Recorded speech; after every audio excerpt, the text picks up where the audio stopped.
All right, welcome back, ladies and gentlemen. We are here for our top 16 from the day two $10,000 Riftbound event here in beautiful Orlando, Florida, hosted by ProPlayGames here at the ProPlay Summit. I am super excited. We had a phenomenal day yesterday watching a lot of insane players do really, really well. I just know that this top 16 is going to be even better. We already had the players setting up. We already have everyone sitting down, getting ready, setting up their deck. So I'm really, really excited. And today's going to be a really fun one because not only are we going to be watching the top 16 in the event, but we are also going to jump into the final day of the Pro Play Summit here in Orlando. Which will be the second event, which will be the $5,000 in prize support. A lot of really, really good prizing. And of course, for top 16, today, everybody is playing for that first place cash prize. It is, as I said, a $10,000 cash prize split across, I believe, top 16. First place getting $3,000. And of course, all of these players, as well as part of their prizing, in addition to the cash, by the way, we'll be getting one of these really, really sweet Pro Play Games, Pro Play Summit Orlando playmats that we have been seeing all weekend long. As I said, I know that Keegan and myself, we bought both of our playmats instantly as soon as the link went live. And we've been told by production yesterday that they're almost sold out. So if you were debating getting one of these playmats, I think now is definitely the perfect time as everybody is starting to hop in. We have a lot of really, really good players today in top 16. Just looking at the top list, we have fan favorite Andrew Dovell. We have Randy. We have Prismaticism. We have George on here. It looks like Cody made it as well. Tariq's in here. Sean. Oh, I apologize. This is day one. I'm so sorry. Let me swap to 10K. I was wondering. I was like, there's certain people in here that I know made top 16 that aren't in this event. Let me just grab that.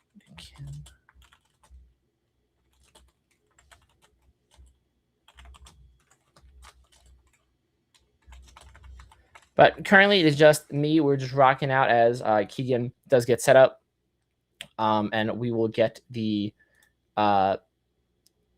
correct standings for you guys as the players get set up as well. If memory serves me correctly, we do have, I think, like 2 Annie, 2 Kaisa. I believe there's a set in top 16. And then there are a few more decks that are sprinkled here and there. And then we will be able to, all right, here's the 10K that we can access. Let's view this bracket. Okay, there we go. So George is second place. We do have Ali. That's Ali and Jonathan. Those are 2 of the players that I was expecting that I didn't see on the list that I was confused by. We watched Ali a bunch yesterday. We were able to see Jonathan pop off with this Kaisa deck as well. We do have Mo Emotional on Twitter, and Metafy made top 16 as well. We were really excited to watch him play. We were kind of bummed out. It was just that he was our backup stream, and then he finished as quickly as the main streamed event did go. But hopefully we will be able to get some good games in for you guys today. I think we're watching Dizzy and his opponent play first. Something that's very interesting about this tournament setup is, if I'm interpreting this correctly, that the people who are starting first are the higher seed. So you get like a little bit of reward for being a higher seed, like basically like a home court advantage, which I think is really, really cool. And I'm very excited to see how this plays out. It seems like we do have a couple of Kaisas in here. Let's look at these deck lists. A couple of Kaisas, a couple of MF Auroras, of course, a couple Annies. Like I said, I do know that there is a set or 2 thrown in here. Wow, going down these lists, there's a lot of Annie in here. We do have some Master Yi's, of course. It wouldn't be a top 16 without Master Yi. So, I mean, a lot of pretty good diversity, right? We have definitely evolved from a state where early on in Chinese regional opens, we saw that a lot of the meta early on was very simply just Kaisa and Master Yi. And we have now got to a state where we have like basically 4 decks in top 16 of all these events, whether they be Master Yi, Kaisa, Annie, sets. And then hopefully we can find something else today too. As I'm just going down the list, though, it seems like those are 4, and Annie is definitely the most represented. I have seen speculation online that Annie's the new Kaisa. Basically, early on, how Kaisa was like 30-40% of the field. I definitely think at least post conversion rates, um, Annie is definitely taking that slot. So it does seem like top 16 consists of 5 decks. It's looking like Annie's your number one. Then we got Kaisa. Then we got MF Aurora. Then we have Master Yi. And I think we do have one set in here. So 5 different decks in the top 16 is pretty impressive. I'm not going to lie to you, especially for a tournament with so much on the line. You would expect to see players playing the decks that they're the most comfortable with, that they think are the best decks in the room. And shout out to Skinner doing a lot of phenomenal interviews. We did see a lot of times when he was doing his interviews that players are thinking, "Oh, this is the best deck. Most of my matchups are favored for me to win, except maybe one or two." And obviously, a lot of these players, they have yet to be proven wrong. Most of these players are X1, X11, I think, at the worst. So we're definitely, let's say, yeah, all these players, 23, 22. Yeah, I mean, a lot of really high win percentage. So it's going to be very, very interesting to see who is standing on top of the hill after this event. I'm very, very excited. All right, so I'm getting the message from production that we are indeed ready to switch to the game. So, ladies and gentlemen, let us hop into the first round of this top 16 of the $10,000 Pro.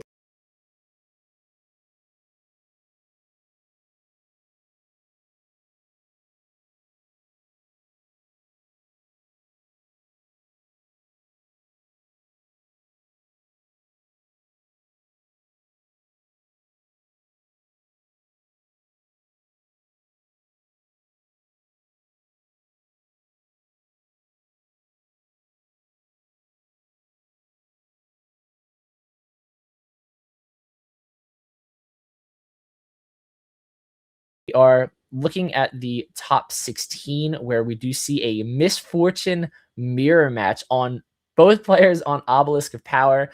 This is going to be a really, really fun event. It's kind of sad that we are getting these so early and into each other. We really enjoyed watching everybody on Misfortune today. We really enjoyed watching um, how MF plays into the field.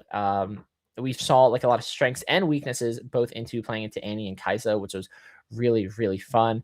Today's event will be untimed, so these players do not have to worry about being rushed down or like focusing too much on making their plays in the correct amount of time. So these players are going to have a lot of time to really think through a lot of their plays. I know mirror matches are normally really, really grindy, super skill intensive, because of course, both of these players know every card that are in each other's deck. So they know exactly what to play around and what situations they would like to avoid.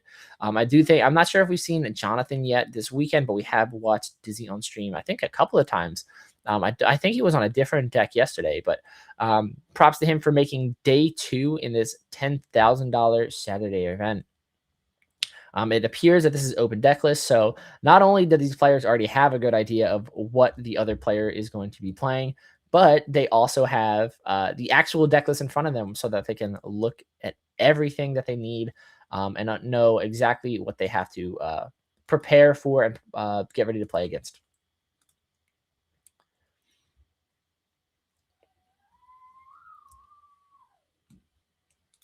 All right, cool.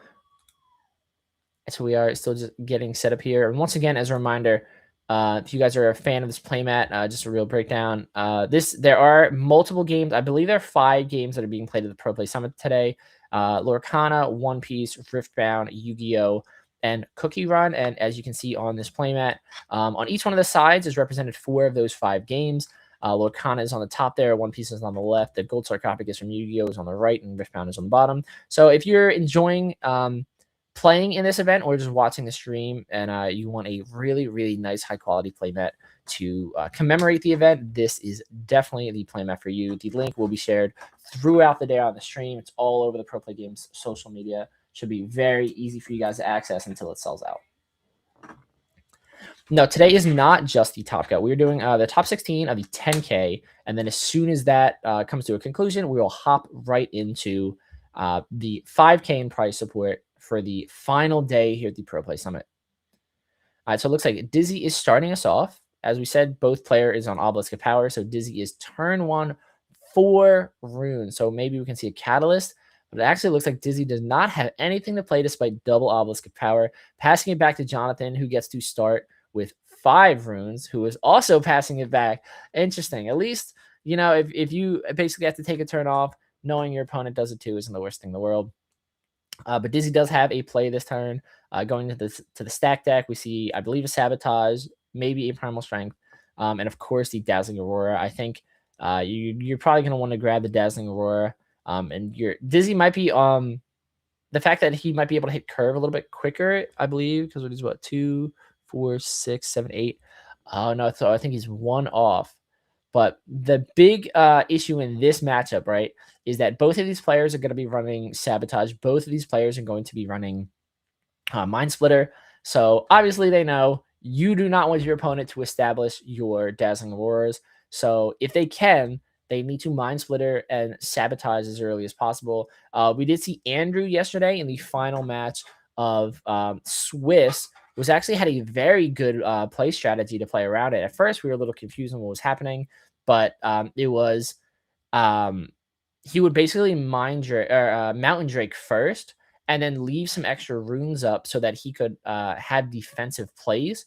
That way, his opponent couldn't drop Gear Hate before he had the chance to establish it, and before he had something like Mind Splitter and Sabotage in hand. Very, very good play. Something that I personally did not see until towards the end when we were talking with chat. So I definitely think in this matchup today, the most important cards that we're going to see are going to be the Mind Splitters, are going to be the Sabotagers, to see if these guys can get rid of each other's Dazzling Auroras before they even get a chance to come online. So we do see Jonathan with a Catalyst of Aeons. I think that is going to put him ahead on the rune curve. If he has Dazzling in hand, he should be able to establish it before Dizzy does. I don't think we see Dazzling in Jonathan's hand. I know we see a Challenge. I think that's all a Rebuke, if I'm not mistaken. But he does pass it back to Dizzle, who has already established the Misfortune, who is going to move into Obelisk of Power, scoring Dizzy his first point of this game. And then we are seeing some more runes come down. It looks like it is going to be his own Catalyst of Aeon, channeling him 2 more runes. And then let's see if he has anything else before. It does look like there's a Mobilize in hand. Might be saving that for a little bit later. So just a little bit more draw power.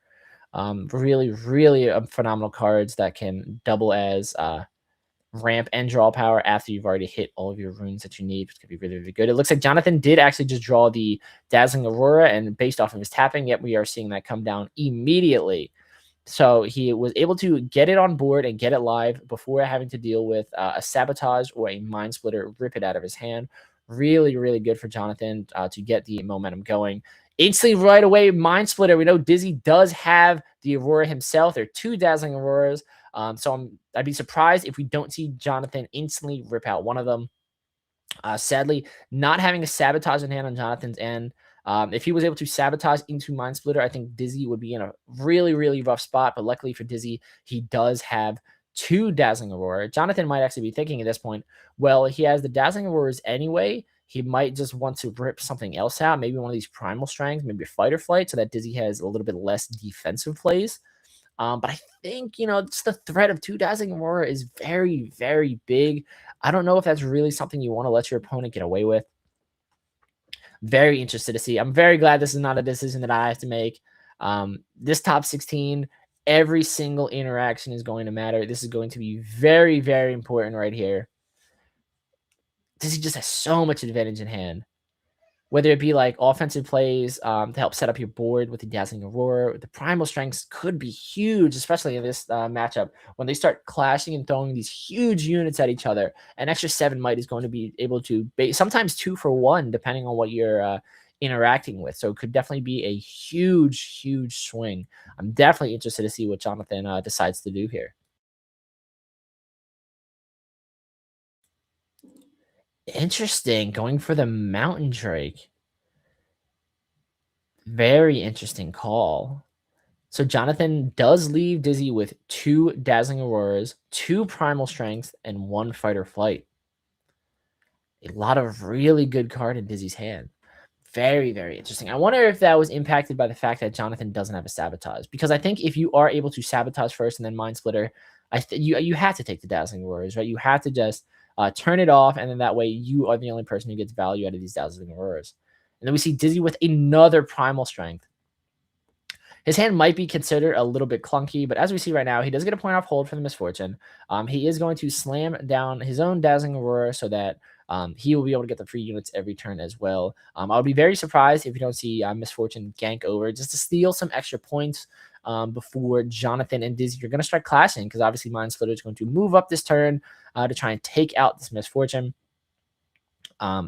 If Dizzy decides not to reinforce. Very, very interesting. And of course, this does leave Dizzy in a pretty good position because he does have 2 runes active. So he still will be able to drop the Fight or Flight at the end of his turn. Obviously, only having 2 runes active is a little unfortunate just because he does not have enough runes to Primal Strength. And having 3 Primal Strengths in hand that you're not able to use does feel a little bit bad. That being said, Dazzling Aurora already established on board, 2 up for the Fight or Flight. I think you're in a pretty decent position. Let's take a look to see if he is going to gank over, simply just retreating with the Misfortune. And then, of course, on that first movement, Misfortune's effect will proc, allowing her to ready one of these runes. Okay, so just passing turn, triple mobilize his own Mind Splitter. Let's take a look at Jonathan's hand.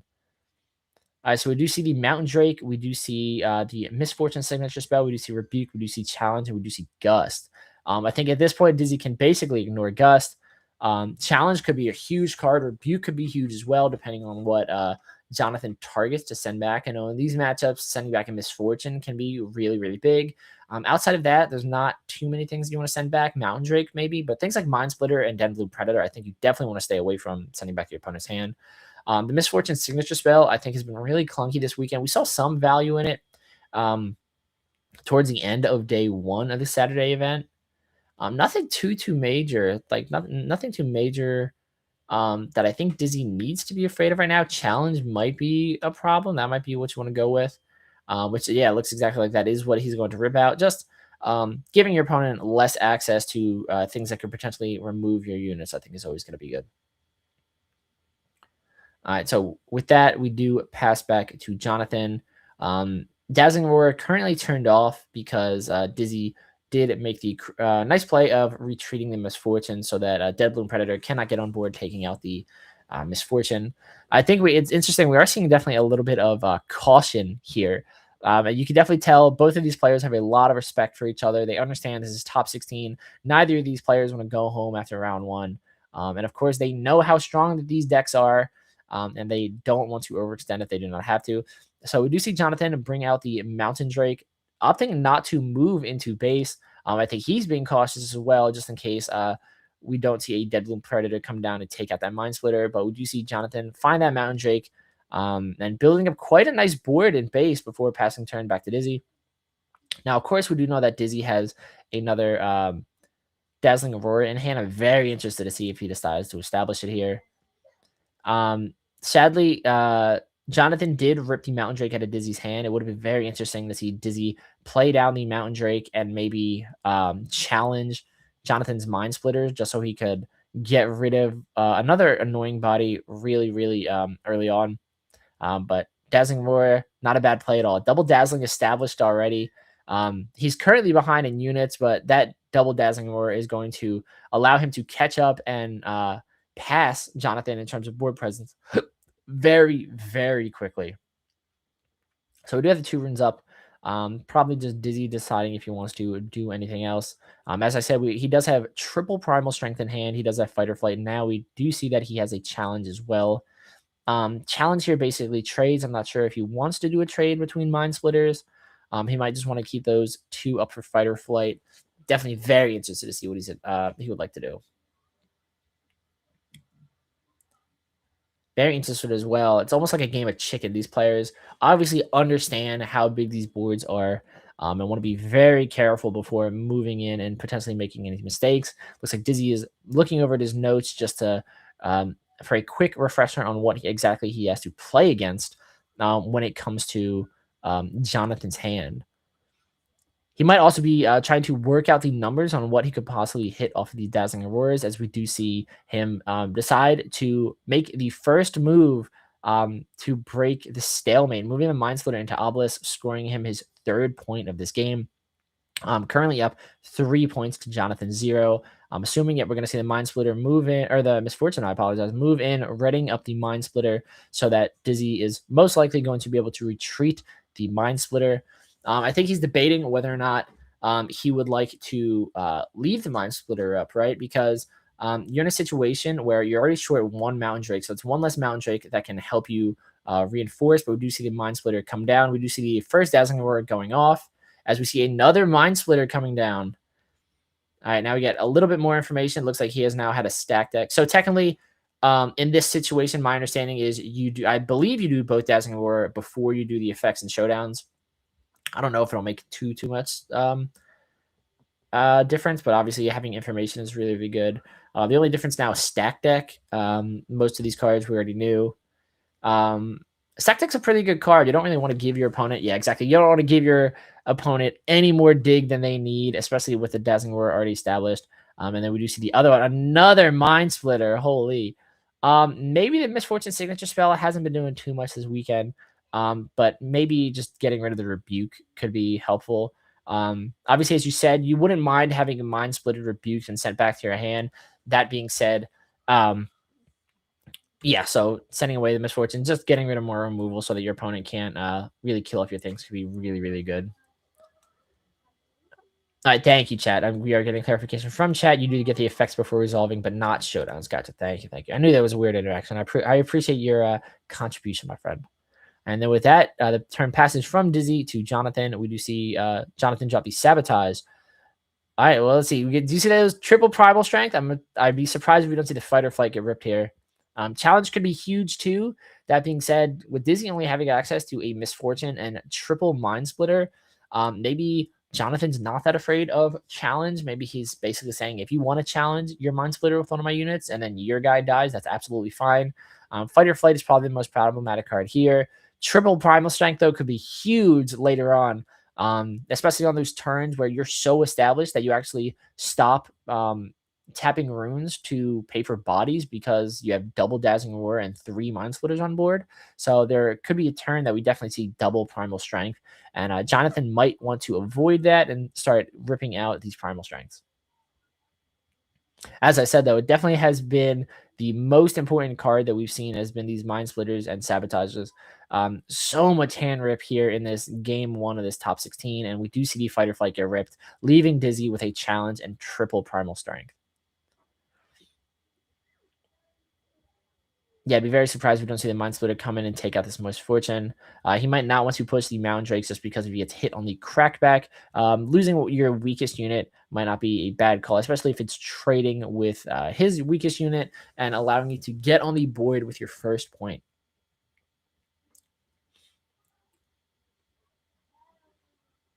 Very interested to see here what Dizzy does. He has been staring down this challenge and these 2 runes up for the duration of this game 1. He might be wondering, is it in my best interest just to trade a Mind Splitter with a Mind Splitter, especially if technically it's not putting me back too far behind, right? Because I do have access to 2 Dazzling Auroras, and whatever unit, I'll just get it right back. And I think that's exactly what we're seeing right here.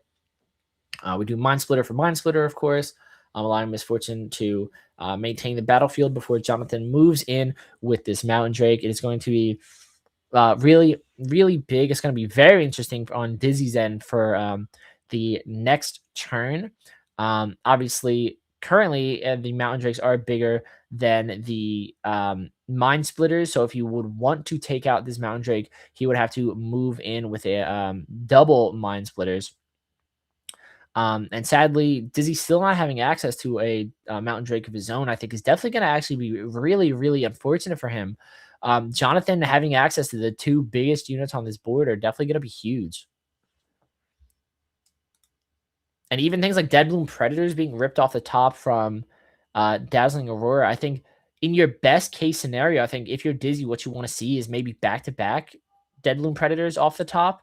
The ability to, as we talked about with chat, the fact that the showdown doesn't start technically until both Dazzling Aurors have resolved. If you're able to back to back go Deadloom into a single Mountain Drake, you should be in a very good position. So hopefully that is exactly what we see here. We know that there are no Deadloom Predators in hand. We have already seen triple Mountain. We've already seen triple Mind Splitter. We've already seen a Mountain Drake. Hopefully we will be able to get the stream fixed for you guys. My apologies.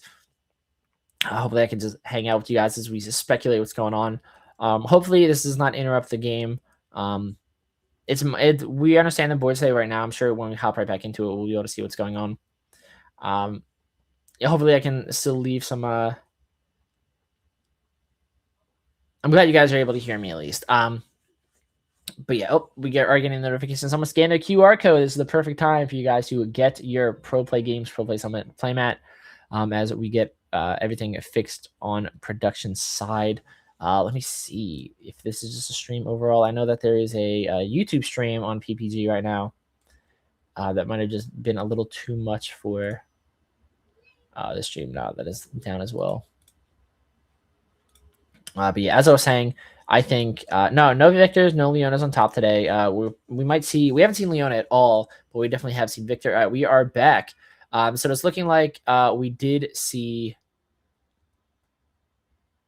I'm assuming what happened. We saw Mountain Drake move in. We saw Mountain Drake kill the Misfortune, and then I would expect we would have seen the Misfortune Chosen Champion come in accelerated. I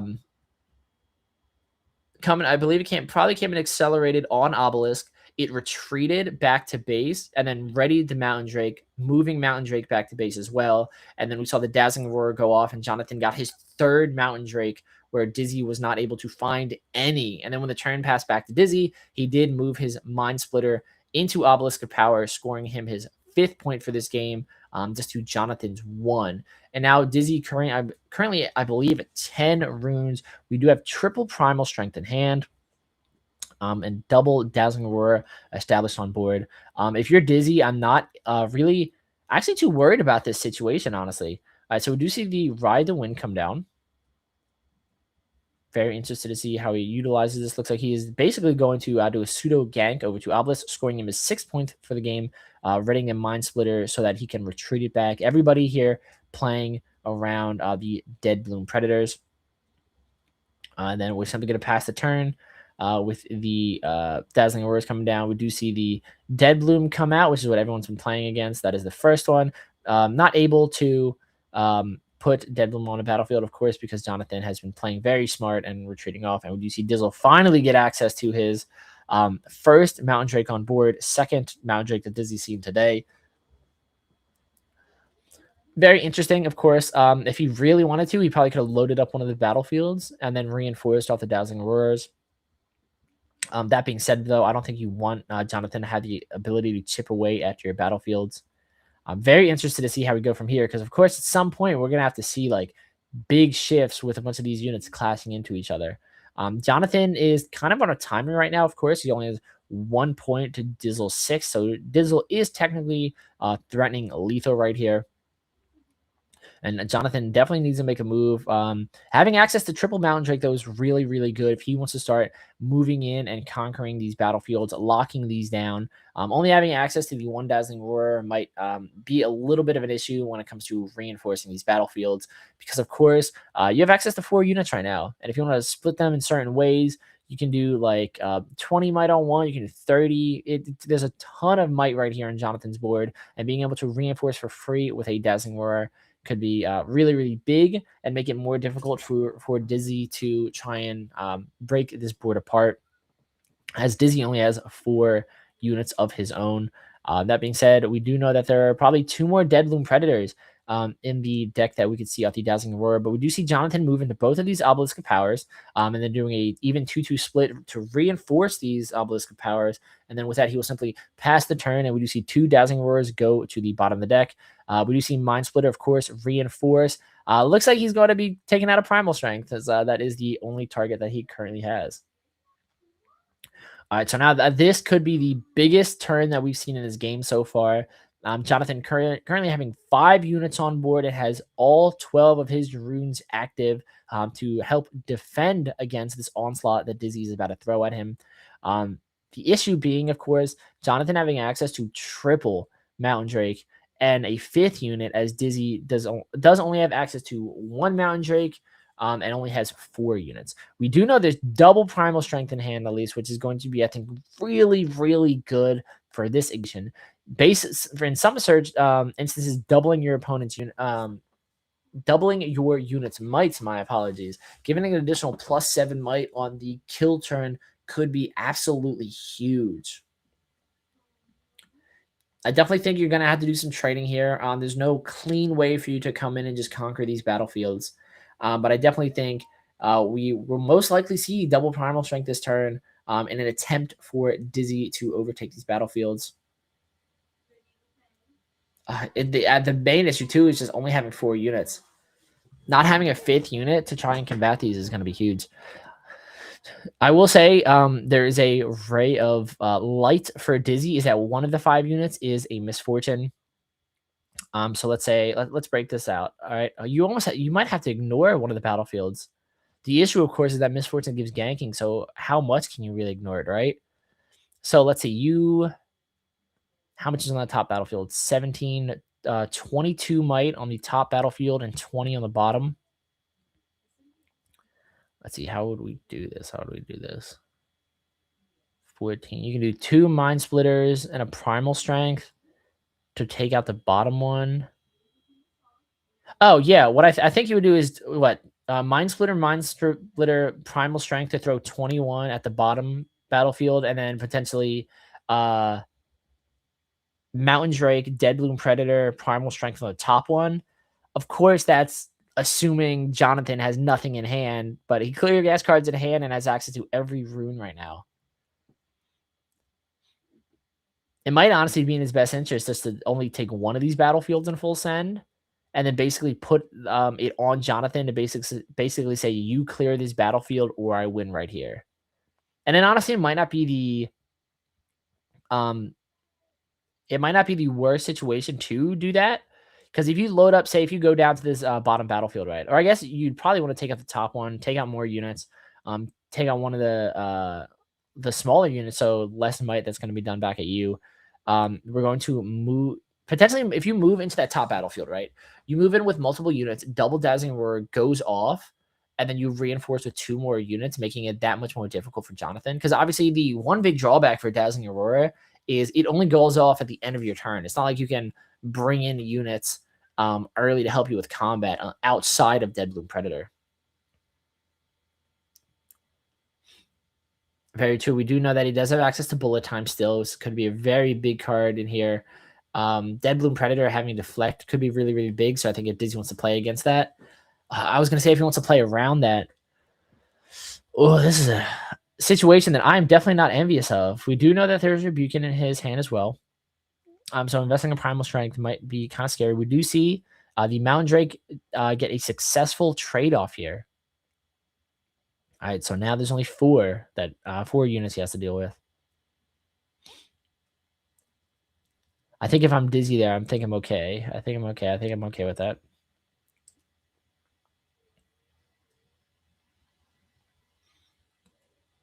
Yeah, once again, this is not a situation that I am envious of to be in.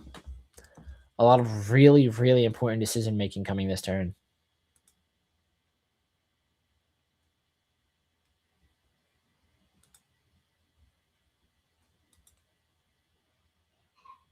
So it looks like he is going to attempt to Primal Strength here on the Mind Splitter.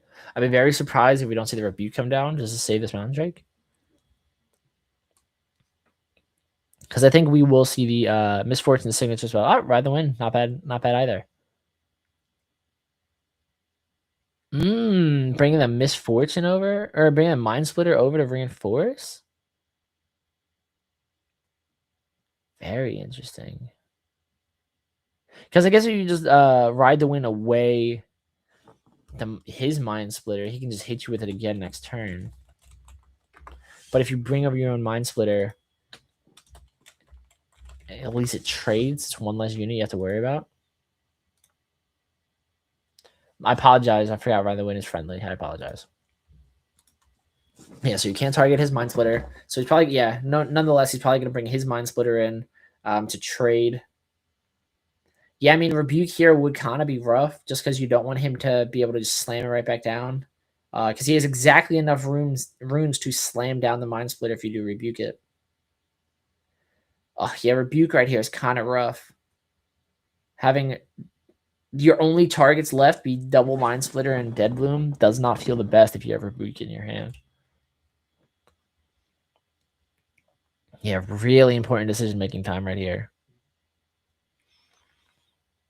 Very interested to see what he does here.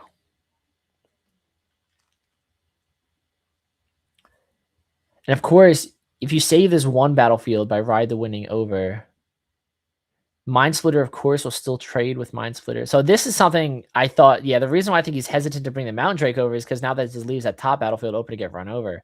That being said, though, the problem here as well is now the Mind Splitters trade. If math serves me correctly, Dizzy can still take that top battlefield. Very interesting. All right, so moving over to Misfortune. So now we're looking at 15 to Dizzy's 7. The Misfortune should be able to ready something. I apologize. Primal Strength. I forgot about. So it was 15 to Dizzy's 14 off the Primal Strength. Of course, Dizzy would like to take out the Mountain Drake since it's the bigger the unit. I believe Misfortune still should have got the ready there off a unit.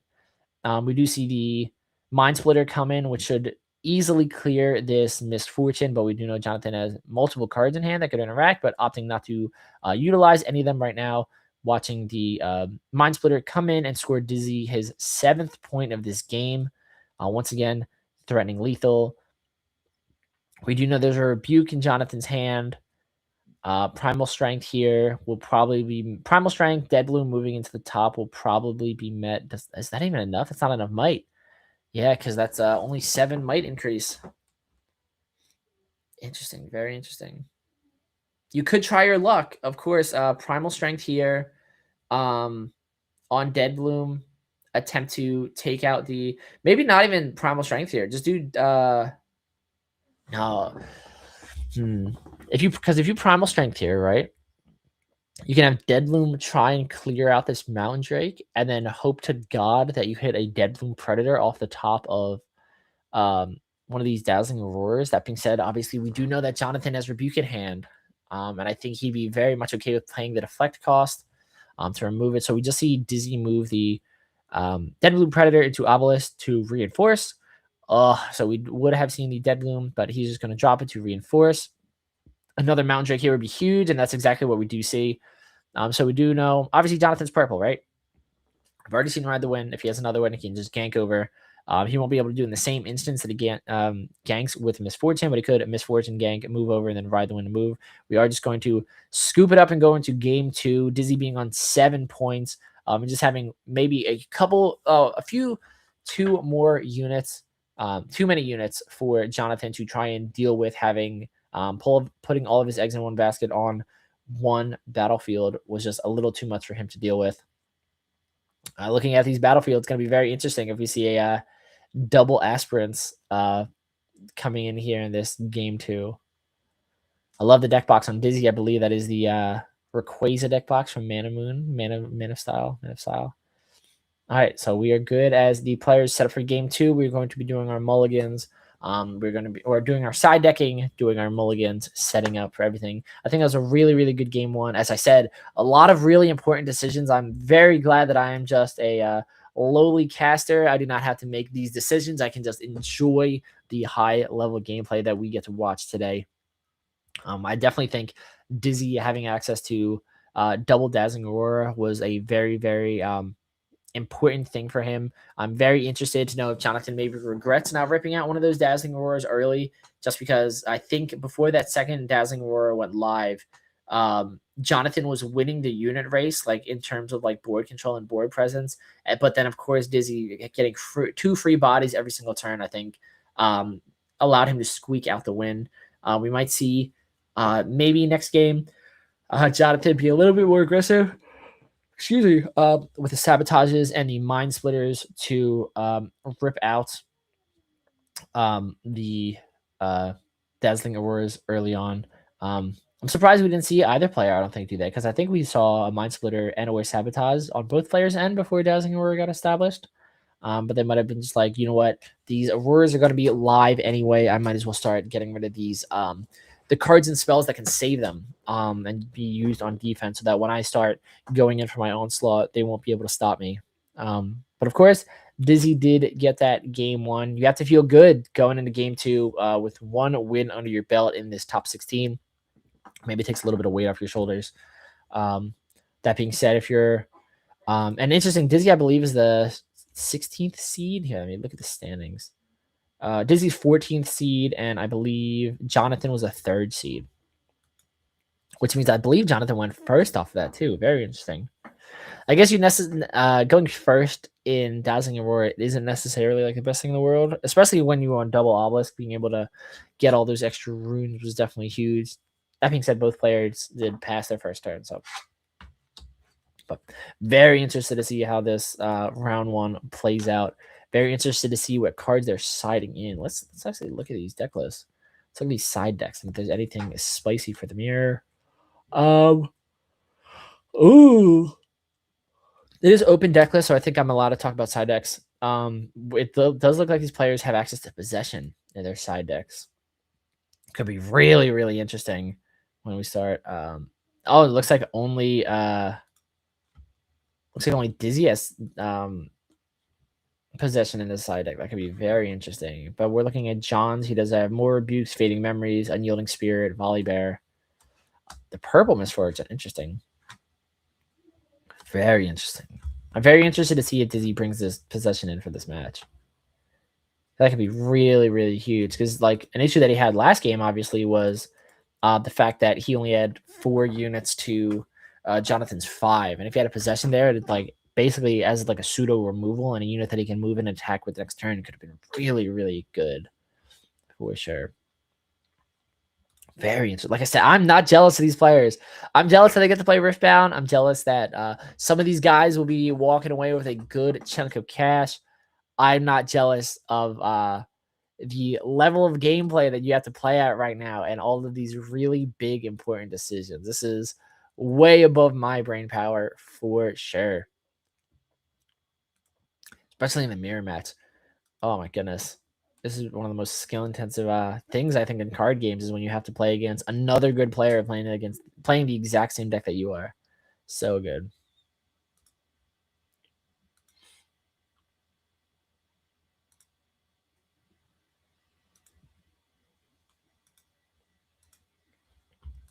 All right, so chat. As we said, we have I think 5 different decks in Top Cut. I haven't seen the set deck list, so I might have been mistaken if there's a set in top 16. But we do know we have Misfortune Auroras. Obviously, 2 of them are going at it right now. We have Kaisa, Annie, Master Yi. What out of those 4 would you expect to take down this event, and what match would you guys what matchup would you guys like to see in this top 16? Played yesterday and ended 6-2-1, good for 33rd. Oh, bubbling right out of the top 32. I'm so sorry, my friend. Hopefully, you can squeak in there today. Get a lot of really good tickets. Get some nice goodies off of that awesome prize wall.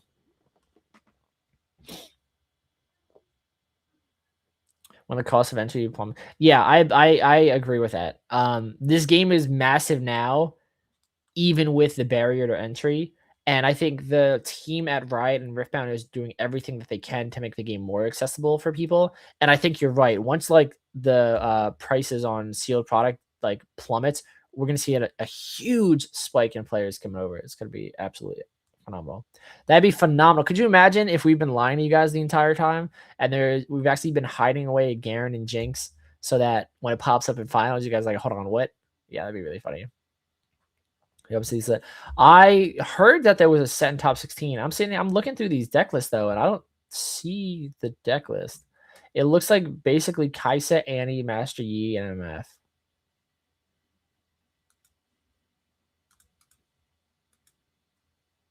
Let's see this Kaisa, MF. There's the set. Okay, we do have a set in top 16. Yeah, not bad at all. 5 decks in top 16. This is probably the most diverse top 16 that we've seen out of any high level gameplay yet. Hopefully we do see the set move on. Maybe we can get a match or two with him in here.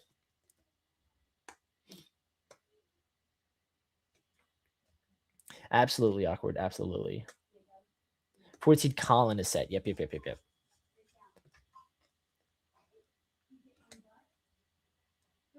see whatever it is. Yeah, exactly. That's what we like to see. Especially, I know a lot of people were afraid of, myself included, when you see like 4 straight Chinese regional opens where it's just like top 3. I think 3 out of the top 4 Kaisa, and the last is Master Yi. Basically, every single time you do get a little bit nervous that the meta is going to be a little stale. 5 different decks in the top 16 at a 10K. Yeah, absolutely, absolutely phenomenal. Yeah, 5 out of 16 is big. Shout out to Pro Play. And what's super interesting about that too is we thought that's how the meta was going to shake up in Houston, of course, because people were getting like $50,000 incentives in those metal prize cards for the best of prizing. There's nothing like that here. So there's just 5 great decks that people believe in to help them win $3,000 in that first place prize. And I think that really says something that like anybody can win it. Any deck can be good. Don't listen to the people online that are like, oh, there's only one good deck. There's only one way you can win. Having 5 decks in top 16 is super impressive. All right, so as we take a look at these battlefields, it's 1 Aspirin's Climb and 1 Vile Maw. I would expect to see another Aspirin's Climb if we do go to game 3. We have seen plenty of ramp on both of these players' side, as we see Dizzy put down his stack deck to dig a little bit deeper into his deck. Looks like we have double Mind Splitter and a Primal Strength. Those Primal Strengths love being in this guy's hand.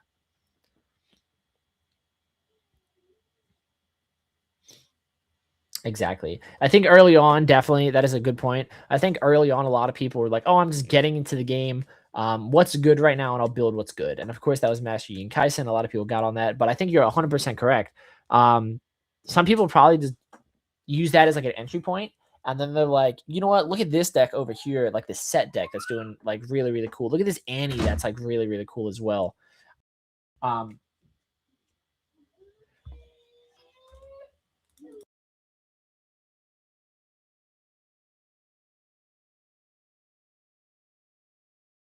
Nice, sorry about that, but we are getting notification from production that we're actually having an infographic on top 16. We are definitely going to get it for you guys in between top 16 and top 8, though, just so we can see this breakdown. I know a lot of people are asking for it, but yeah, as we said, super, super diverse top 16. 5 different decks is really, really good. All right, let's see. Let's see what we're doing here. So it looks like Dizzy did his own. I'm assuming what is a stack deck. The other players know the point breaks. They all know the break points, and then we'll have the whole shots. Exactly, 100%. All right, so we do see Jonathan, first unit on the board with his Mind Splitter. I think if I'm Jonathan, I'm probably ripping. Ooh, Fading Memories from the side deck. Really, really nice. Fading Memories, but of course, being gear removal. Gear or unit removal, just giving something temporary could be really, really good. Interesting. I was about to shotgun and say just go Mountain Drake, just because obviously we saw how when you get multiple Mountain Drakes established, how big of a wall that is to try and overcome. That being said, though, Fading Memories could be big. Mind Splitter could be big to get the Dazzling out early, and that is exactly what we see Jonathan rip is the Mind Splitter. Not a bad position because, of course, we know Dizzy doesn't have a Dazzling Aurora yet, and now he has access to only Mountain Drake and the Chosen Champion Misfortune, neither of which are going to be interacting with Jonathan's units or hand, which could be really good. Yeah, Jonathan, first blood here. Being able to get the first hand rip. And like I said, I think that's going to be the most important 2 cards in this matchup is going to be the Sabotage and the Misfortunes. All right, and it looks like we're just going to pass there. Oh, unfortunate. I think I would have, yeah, that definitely would have been a perfect Mind Splitter turn. Very good rip from Jonathan. I pass it back to him. Awakening everything. Gets the channels 2 runes and draw for turn. Do we have any units on Jonathan's on? I definitely think I see Rebuke. Might just start moving in, scoring some early points. There have been no points scored at all yet in this game.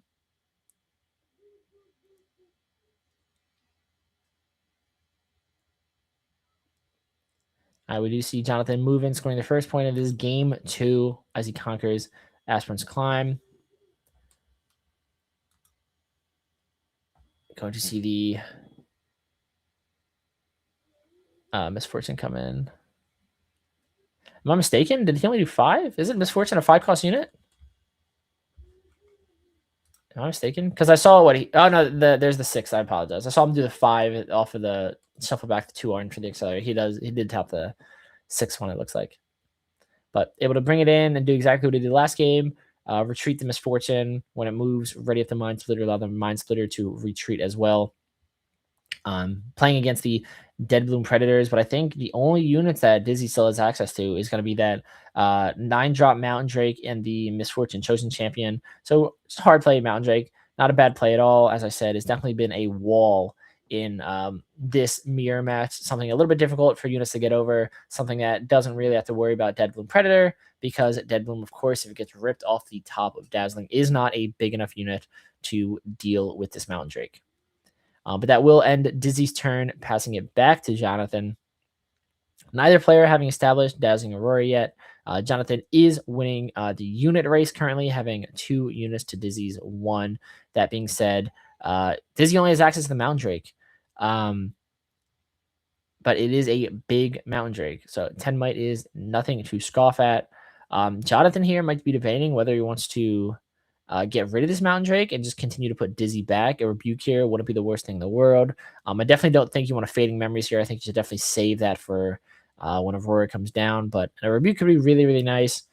Just putting him back, you giving Jonathan at least 1 more turn. He can draw 2 cards. It's unfortunate in this matchup, right? Because you really can't play greedy. Holding, I think, is definitely so dangerous in this matchup. You just want to play around all the Dead Bloom Predators.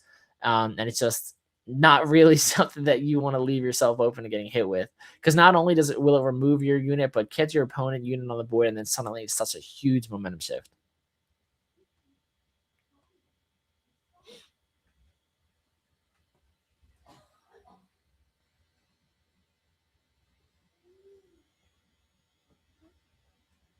So looking at, we are seeing the Jonathan move in with the Mind Splitter into Astro's Climb, scoring Jonathan the 2nd point of this game 2. What's very interesting about Vile Maul's Lair, of course, it does kind of slow you down a little bit. Obviously not being able to back up, but having access to Misfortune to gank is still really, really good. This Misfortune Chosen Champion is putting in so much work in this mirror match.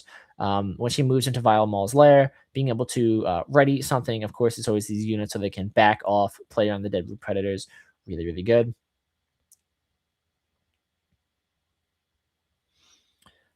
All right, and then opting not to use any spells to interact with the Mountain Drake. I might be saving it for when he tries to move in to take out this Misfortune.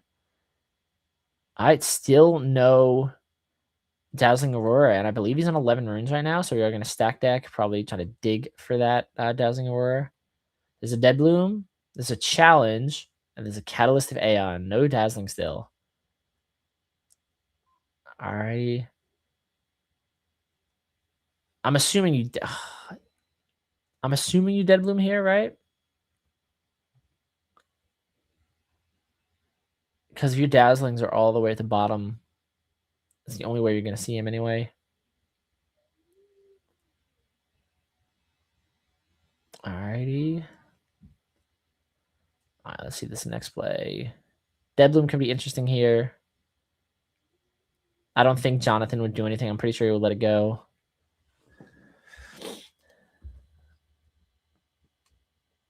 Mountain Drake and a Vile Maul. Not bad, not bad.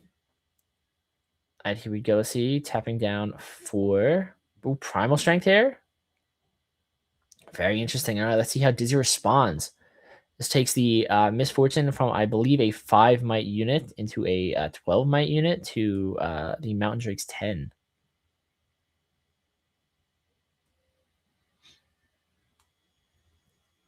Right, very interesting, very interesting. His primal strength of his own, taking Mountain Drake from 10 to 17. It's probably a lot more resources used in this small interaction with Misfortune than I'm sure he expected. Gonna see a fight or flight here. Maybe the rebuke. I see him touching the rebuke right now. All right, let's see. Let's see. We do see the rebuke. Not a bad play. Not a bad play at all. Not mad at it. Not mad at it at all. Oh, it looks like he didn't draw the dead bloom. Interesting. So what did he take the challenge, I'm guessing? Wow, yeah. Very interesting. Because now, yeah, with no dead bloom in hand, no dazzling aurora, he can MF right here if he wants to get a unit on board. But Jonathan has really done a good job of putting Dizzy back. Really, really good job.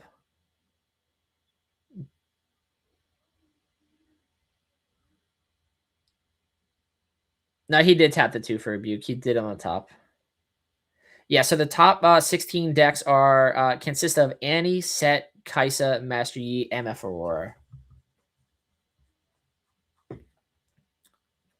Very, very interested to see what Dizzy does in this situation.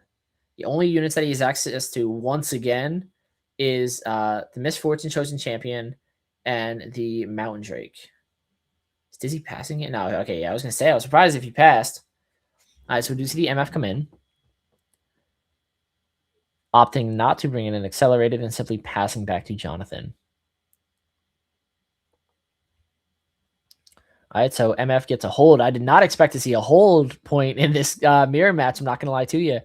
We've seen both of these players play super well and super cautious, able to kind of bounce in and out of these battlefields to avoid the Dazzling Aurora and the threat of Dead Bloom Predator. Of course, Jonathan knows that Dizzy clearly does not have Dazzling Aurora currently and did not have enough runes for Dead Bloom Predator as Dizzy started going about his plays.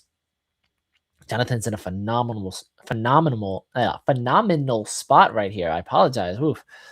I would not be mad at maybe just like a simple gank over with the Misfortune. Yep. That way you can just get your extra point without really risking anything.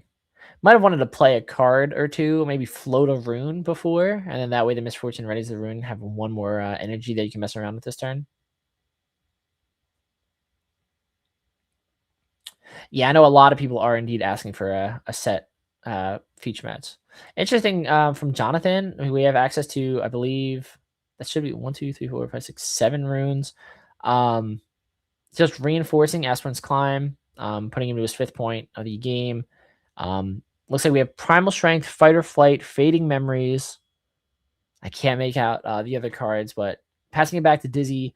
Currently, once again, at 11 runes. Doesn't seem like he has access to Dazzling Aurora just yet. We know there is a Mountain Drake in his hand, and Dizzy does have the Misfortune in his base. Now, Dizzy's hand would be amazing if he was already established. He basically has like every spell in his deck outside of Ramp and does not have access to the Dazzling Aurora gear. Definitely unfortunate. And you know that these Fading Memories are just itching in these guys' hands. But of course, this is the game that neither player is drawing into their Dazzlings. Very interested to see what Dizzy does here. Because at this point, it's definitely an uphill battle. Jonathan rebuking back that Mountain Drake was so big, especially after allowing Dizzy to burn one of his Primal Strengths. It was a huge turn that just put him back so much. That being said, though, he could Mountain Drake here, attempt to move Misfortune in, crash with a Misfortune, writing up the Mountain Drake, then Mountain Drake overtake the Mind Splitter. But again, Jonathan has 7 runes open with multiple cards in hand that can interact with this stuff and risk putting Dizzy back even further.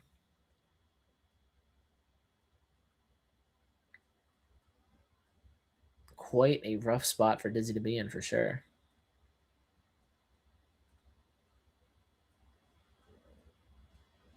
Awesome. We are getting confirmation from Skinner with the production team that Set did win their top 16 match, and that will be our feature match for top 8. Pro Play Games, the company of the people. They know what we want to see, and they're doing everything in their power to show it to us. Shout out to Skinner and the boys at PPG.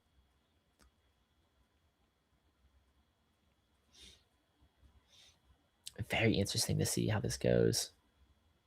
This is exactly what I'm talking about. This is what's nice too, at least, is that the all top 16 matches are untimed. So even though Dizzy has to make some really, really important big decisions here, he does have all the time that he needs to make these decisions. So we do indeed see the Mountain Drake coming down.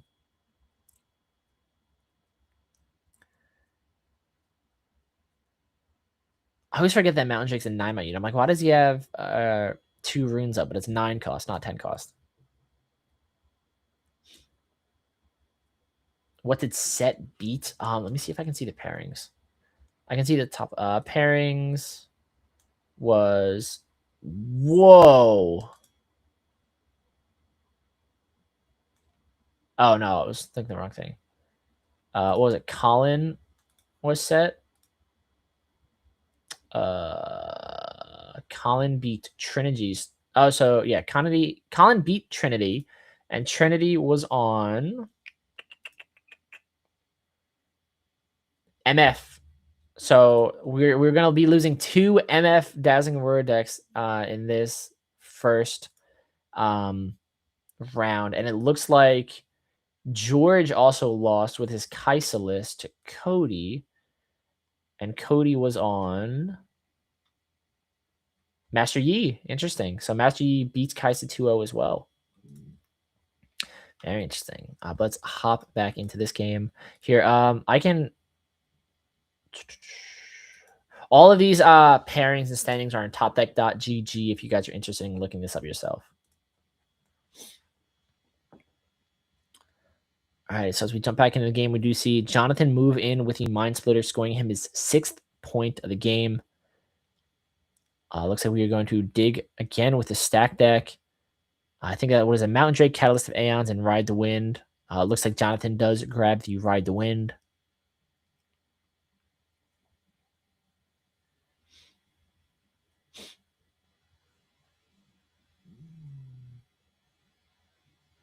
This is like such a weird matchup. Hello. Oh. Am I mistaken? Did he not just move in that turn? I'll just leave it to the players. Hard playing the Mind Splitter. At this point, do you even care about Fading Memories? I mean, it's still a removal that can be used on your units, but like, you're definitely at this point in the mindset of I'm playing without Dazzling Aurora. I don't care about gear removal. But like I said, Fading Memories can be both. Maybe Rebuke. I mean, you only have double Mind Splitter. I don't think you mind too much if Rebuke comes down. Maybe the challenge. Obviously, Mountain Drake is bigger than both of these Mind Splitters. Yeah, exactly. So getting rid of the challenge makes a lot of sense. Just one less way for Dizzy to get rid of Jonathan's board presence.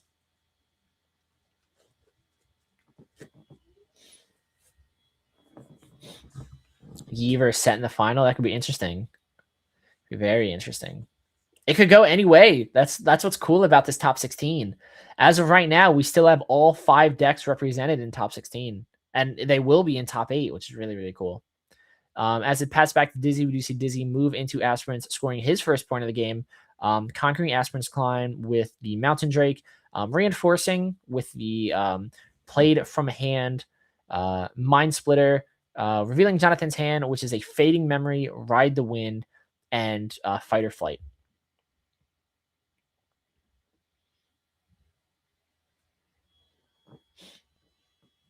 I am very interested to see what he rips here. Once again, I think more or less you can ignore the Fading Memories, right? Probably Ride the Wind. Ride the Wind or Fight or Flight. I'd honestly rip either one of those. 2 very, very good cards. It can be very problematic for Dizzy later on. Interesting. Indeed, going for the Fight or Flight, or going for the Fading Memories. Probably just doesn't want to wait for Jonathan to be able to kill Mountain Drake without having to push in and trade something.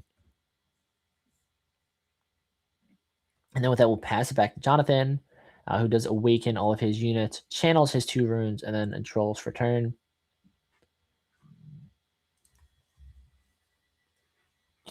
Yes, top 16 currently is open deck list, so you guys should have access to the decks of everybody, and you should have access to pairings as well. So do the Mind Splitter, attempt to move into Vial, scoring Jonathan his 7th point.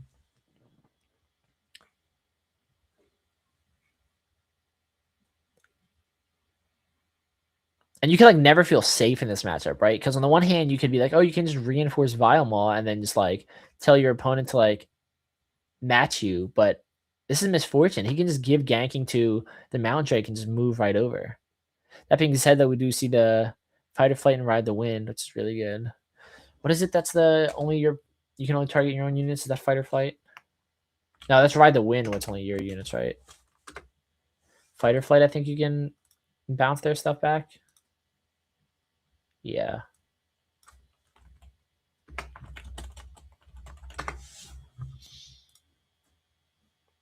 Yep, which is exactly what we see here. We see the Mountain Drake attempt to take out the Mind Splitter. Oh, but what? I'm guessing it's because it's in Vile Maul's lair. He can't send it back to base. Oof. Oof. That's unfortunate. Very interesting. Yeah, so we do see the Fight or Flight basically fizzle, right? Not fizzle, but it's just he can't send it back to base, I guess. So basically waste of card. We do see the Mountain Drake successfully overtake Vial, killing a Mind Splitter, and then we do see the Dizzy with the follow-up challenge to take out the Mind Splitter with the Mountain Drake, and then we do see another Mountain Drake come down, reinforcing Aspirin's Climb to defend and help with the Mind Splitter. We do see Jonathan finally get Dazzling Aurora, first Dazzling Aurora of this game too. First hit off the top, Orange Volibear. And with that, passes back to Dizzy, who will go from his 3 points to 5. And just a reminder that Aspirin's Climb is on the field. So these players do have to play to 9 points as opposed to 8.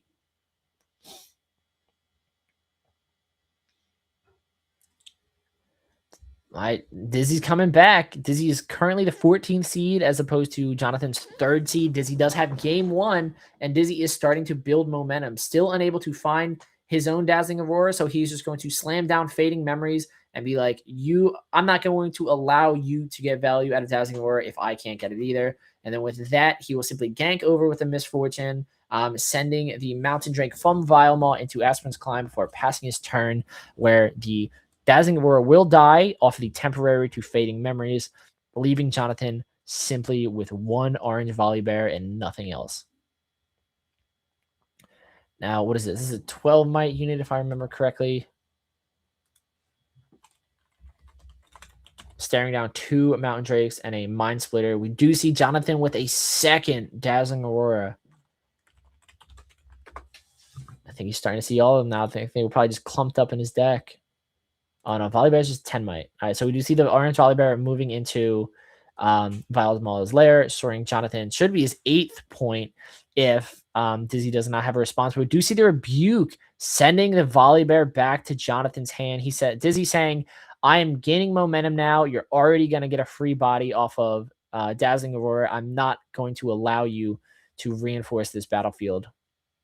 I think Dizzy is in it. This is exactly what I was talking about. Dizzy had an amazing hand if he was established. The issue was he just couldn't get established. And now that he's established, he has so many good spells in hand to interact with Jonathan's board state that I think Dizzy is in a very good position. Of course, I think he would still like to have access to a Dazzling Aurora, but being able to interact with Jonathan's cards the way he is and defend himself and slow down Jonathan, I think is really, really good right now. And with the hold off aspirants, we do see Jonathan go to 6 points. We do see the Sabotage come out. Hand revealed from Jonathan is the Orange Volibear, 2 Fight or Flights, and 1 Ride the Wind. What could be so problematic here? I just know Dizzy. Big ups to the Riot team for making Sabotage not choose units, because I just know Dizzy right here would love to rip this Orange Volibear out. I don't even chat. What do we take here? What do we take here? You can take a Ride the Wind, or you can take a Fight or Flight, but he still has access to one of them. At least it's only one and not two. Again, another situation that I'm not envious of Dizzy coming in. Very interesting.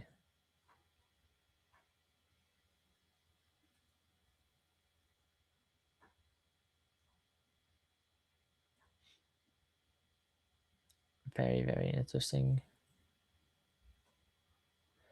So, and does end up going for one of the Fight or Flights. That is just one less that he has to deal with.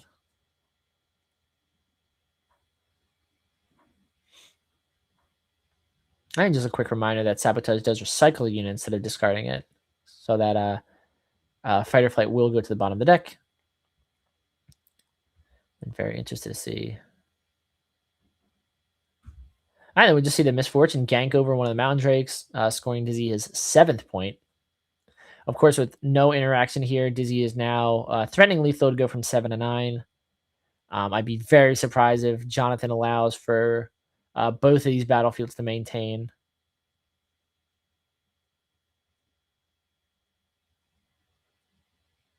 Do we have a challenge? A challenge here could be big, but it'd be like such a big trade. Because you do like a challenge Mountain Drake with Mind Splitter, and then you crash the Mountain Drake into Mountain Drake. We do see the Fight or Flight come down, moving back to Mountain Drake.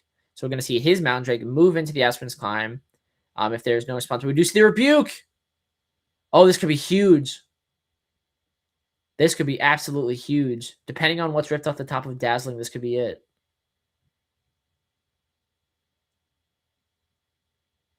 Wow. Only card left in hand, Rebuke. Wow. We have a Ride the Wind, though. Yep, and that's it. That's it.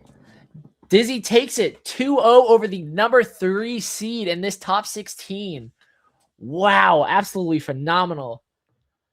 This just shows exactly why these players are in top 16. Dizzy made a lot of really, really good decisions, high-level decisions that can only be made by someone in this top 16.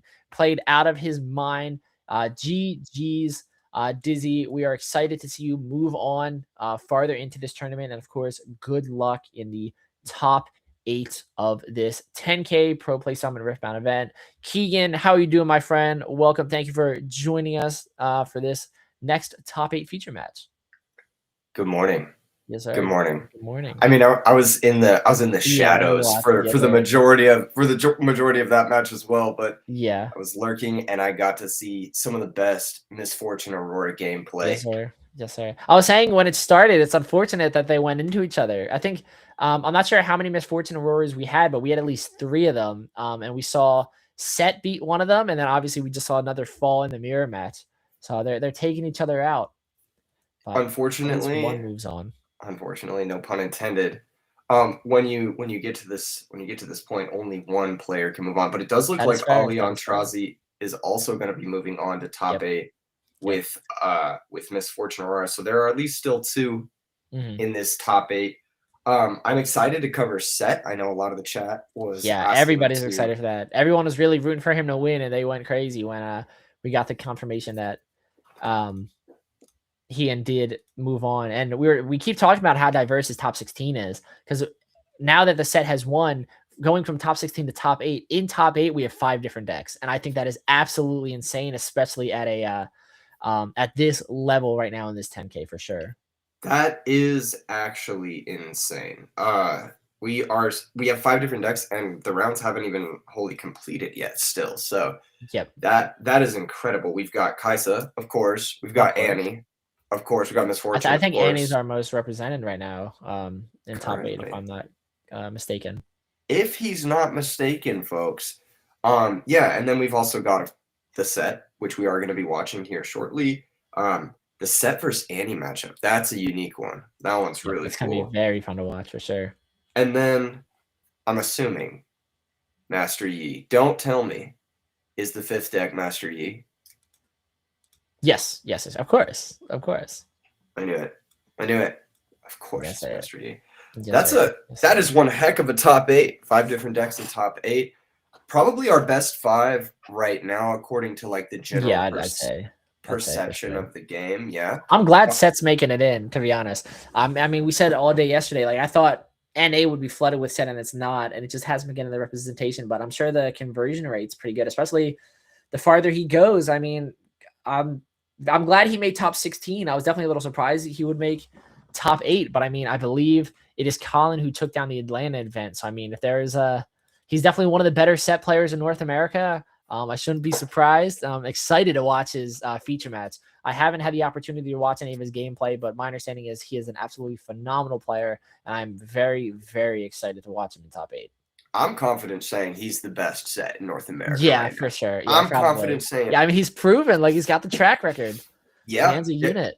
Currently #1 ranked at the very least. Yeah. He's got the top 8 at the prestigious Pro Play Summit Orlando, possibly even further into the bracket.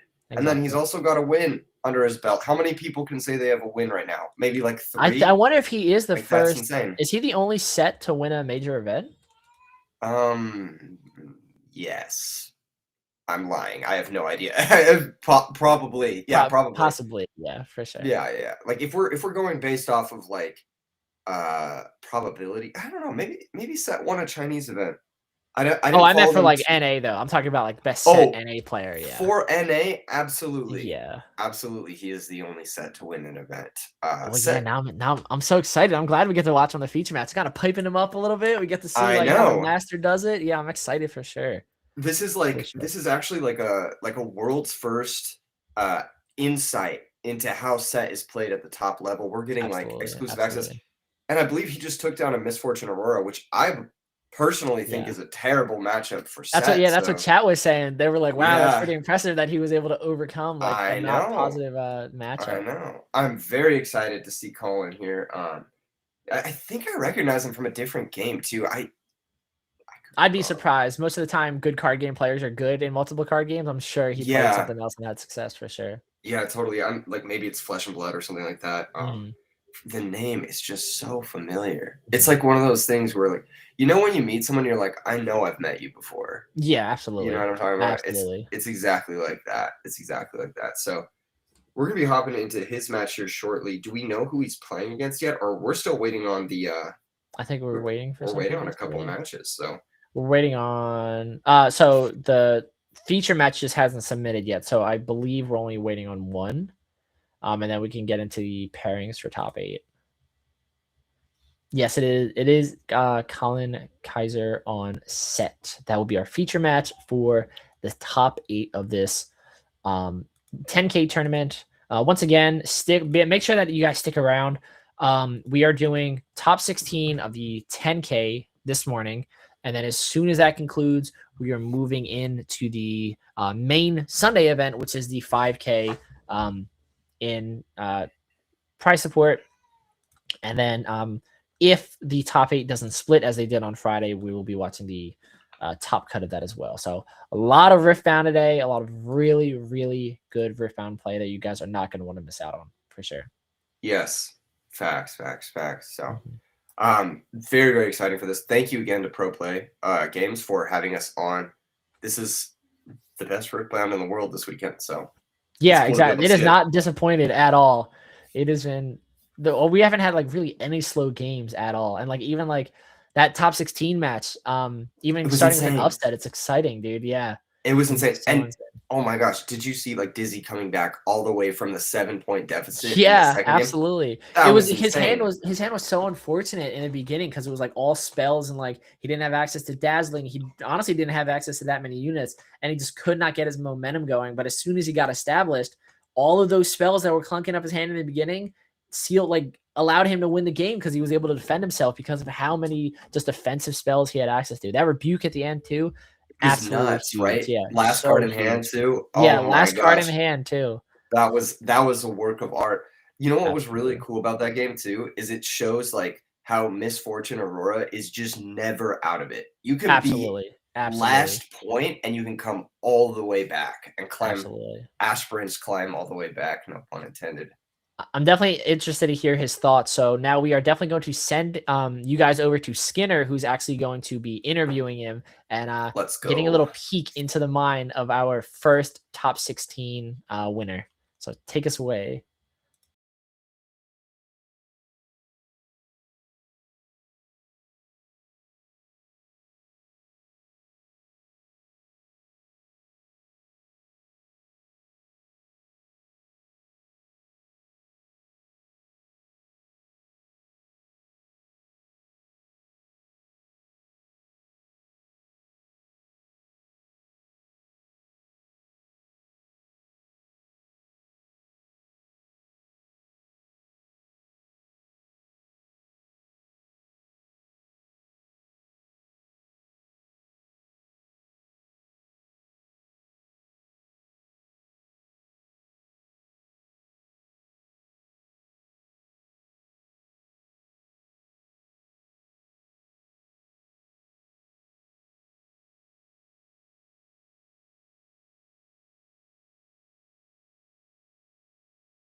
that today. But that is my main deck. I did one of my best friends wanted to play Annie, and I let him use my Chinese Andy deck this weekend, and I wanted to mix it up and kind of give my brain a little bit of a mental break. So I went with MF this weekend. But yeah, like just stay ahead of the meta. Play testing is the most important thing that you can do. I highly recommend, if you have access to a camera, record your matches and go back and watch them if you're playing with your friends. Great advice. Big help for sure. Absolutely. So. Yeah. So we talked a little bit about, you mentioned you were the Annie guy. You've known Annie, you've been playing Annie, you've been doing great at events with Annie. So when you're doing so successful with the character, right? I know you said you got to be ahead of the meta and made maybe a better metagame call. But what point where you're like, I'm doing so well with the deck, but let's swap over to something different? Is it just literally fatigue from the deck, or did you really think he was a better, MF was a better approach this game, or? So the MF build, which shout out to Vero and his team, like they're the ones who basically gave me the build. Sure. I tweaked it slightly, but it is literally like everybody on the team is kind of running the same list. Right. It's just, it plays 3 primal strength. It plays challenge, which is great for back row removal. So that helps a lot in the Annie matchup. Like I do feel like the Annie matchup is not as bad for Aurora as it used to be when we were on like the janky like treasure trove kind of build with Soul Gorger and all that stuff. I think that the 8 unit build is correct. It's very, very consistent compared to the previous build. So I think that in my mind, I knew we were going to see a lot of Annie because of Diwali's success and how many top 4 placements it had. At 3 out of 4 top placements at regional. Absolutely.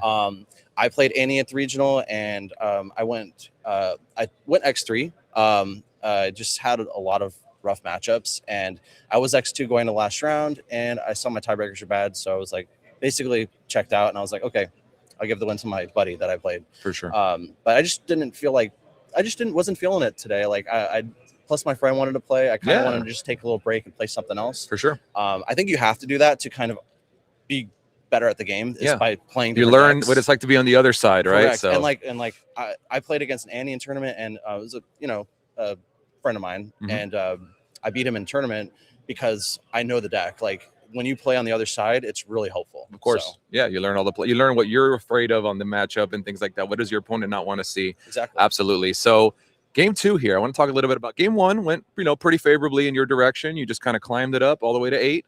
Yep. Game 2, a little different, right? So you started off on the back foot. Your opponent, I'm not saying you were behind, but your opponent was definitely racking up the points, getting up to 5, 6, and you're kind of just hanging back at 0, 1. Yep. So what's the key there in that matchup to, are you just trusting that eventually you will be able to just shut it down? I saw a lot of games go to 7 points this weekend, and then the deck just starts to roll and there's no way to get out of it. Yep. So are you just trusting the deck at that point to just do what it does? And what's the key to the mirror matchup in your opinion? So the key to mirror matchup is to be patient, especially after sideboarding, because they're going to be on fading memories. So be patient, count your runes, plan your turns ahead at least 2 or 3 turns, because you don't want to just tunnel on Aurora. I feel like a lot of new Aurora players will just tunnel on Aurora and they won't plan their turns out. So you want to check your opponent's hand first, especially game 2 and game 3. To get rid of their sabotage or their Aurora out of their hand. So you want to kind of play splitter first or sabotage. Game 2, I was very patient, and patience is very, very important in the mirror. Especially we're on aspirants, so we got time. Right. Yeah. You know what I mean? You got lots of time. We thought we were going to get a double aspirants game 2, and I was like, we're going to 10, baby. Let's go. Luckily, I think John didn't want to do that. Okay. Which I respect. So I'm like, okay, good. But I think that I had a lot of answers. I did get some top decks there. Back to back. I went from Mind Splitter to remove. I forgot what I removed from his hand. I think I got one of his answers. I got one of his answers, and then I drew Sabotage, and then I drew Challenge, and then I drew the second Rebuke. So it's like I did get a little lucky there, but like I said, I was being patient and just holding it out. That's why you put the cards in your deck, right? In every game, I think you got to get a little bit lucky. I mean, you could be playing the best deck in the room, but you still got to draw the cards in the right order and make it happen. So I think you managed, to navigate the match beautifully. I think you showed not only your skill expression, but your knowledge of the deck. And like I said, game 2 was looking like it was going to game 3, and you proved that, you're not out of it yet. So of course, man. So I'm wishing you a ton of luck on the rest of the event. Obviously, fan favorites. So be rooting for Dizzy. And thanks so much for taking time to join me for a chat. For sure. Appreciate y'all. All right. Back to you guys. Thank you so much. All right, what we're an back. Angel, dude. What an angel. Yes, sir. That guy is the top players right now, apparently. Yes, sir. Top 8 at least. Top 8 at least for sure. That game was an MF masterclass for those looking to learn the mirror, especially as the mirror becomes more and more prominent. Oh yeah, you're gonna see a lot more of it, especially after this weekend for sure. I agree. The deck just keeps looking more and more potent. The more I see it, the more I want to play it and want to commentate it. So that's like you said, like it really shows that like it can do both, right? If it gets the ball rolling early on, like it can just overwhelm your opponent to the point that like they just auto lose. But if it starts slow enough, like we just saw it, like totally just come back from 7 points to win and hit 9, which is actually insane. There's no way. Absurd. Like, I'll be very surprised if popularity doesn't jump up after this for sure. Seriously, what other deck can do that? I mean, all of them can technically, but this is like one of the ones that it really can have those 7-0 comebacks, which is crazy. Another thing that we should talk about while we have everybody here, while everybody's congregating, if you guys want to fight your way into one of these top 16s, we have some upcoming events. There's the upcoming event, I believe in March, Pro Play Summit. We've got 3 different locations coming up. We got Pittsburgh, we've got Orlando again, we've got Dallas, and we've got a special one in December that to be hasn't been announced yet. TBD. I'm very excited to see what that is. Me too. Does anyone in the chat have suggestions for where it should be? Does anyone in the chat have a recommendation for a city they may like us, and by us I mean Pro Play Games, to take part in? They go all over. That's why it's like hard to like take a guess because it could be legitimately anywhere in North America. So I'm very, very interested to see what they got in store, what they're planning. I mean, I'm biased. I'd love Las Vegas because I live here. That's fair. But anywhere else would be sick too, especially anywhere besides Las East Vegas Coast, would be acceptable. Like I guess it'd be okay, but it'd be like a solid second place to Las Vegas, right? That's fair because they definitely did. I feel like they do Texas. Riftbound is definitely like really big in Texas right now for sure. Obviously, just saw Houston. Dude, it's huge. And then PPG always does a lot of Florida and Pennsylvania events. So like those would have been my guesses, but obviously they're already in there. So I'm very interested to see what that last slot is for sure. Maybe they do like California or Vegas. That would definitely be cool. A West Coast would hit, of course. A lot of gamers on the West Coast. Yeah, absolutely. I'm sure you know. Absolutely, for sure.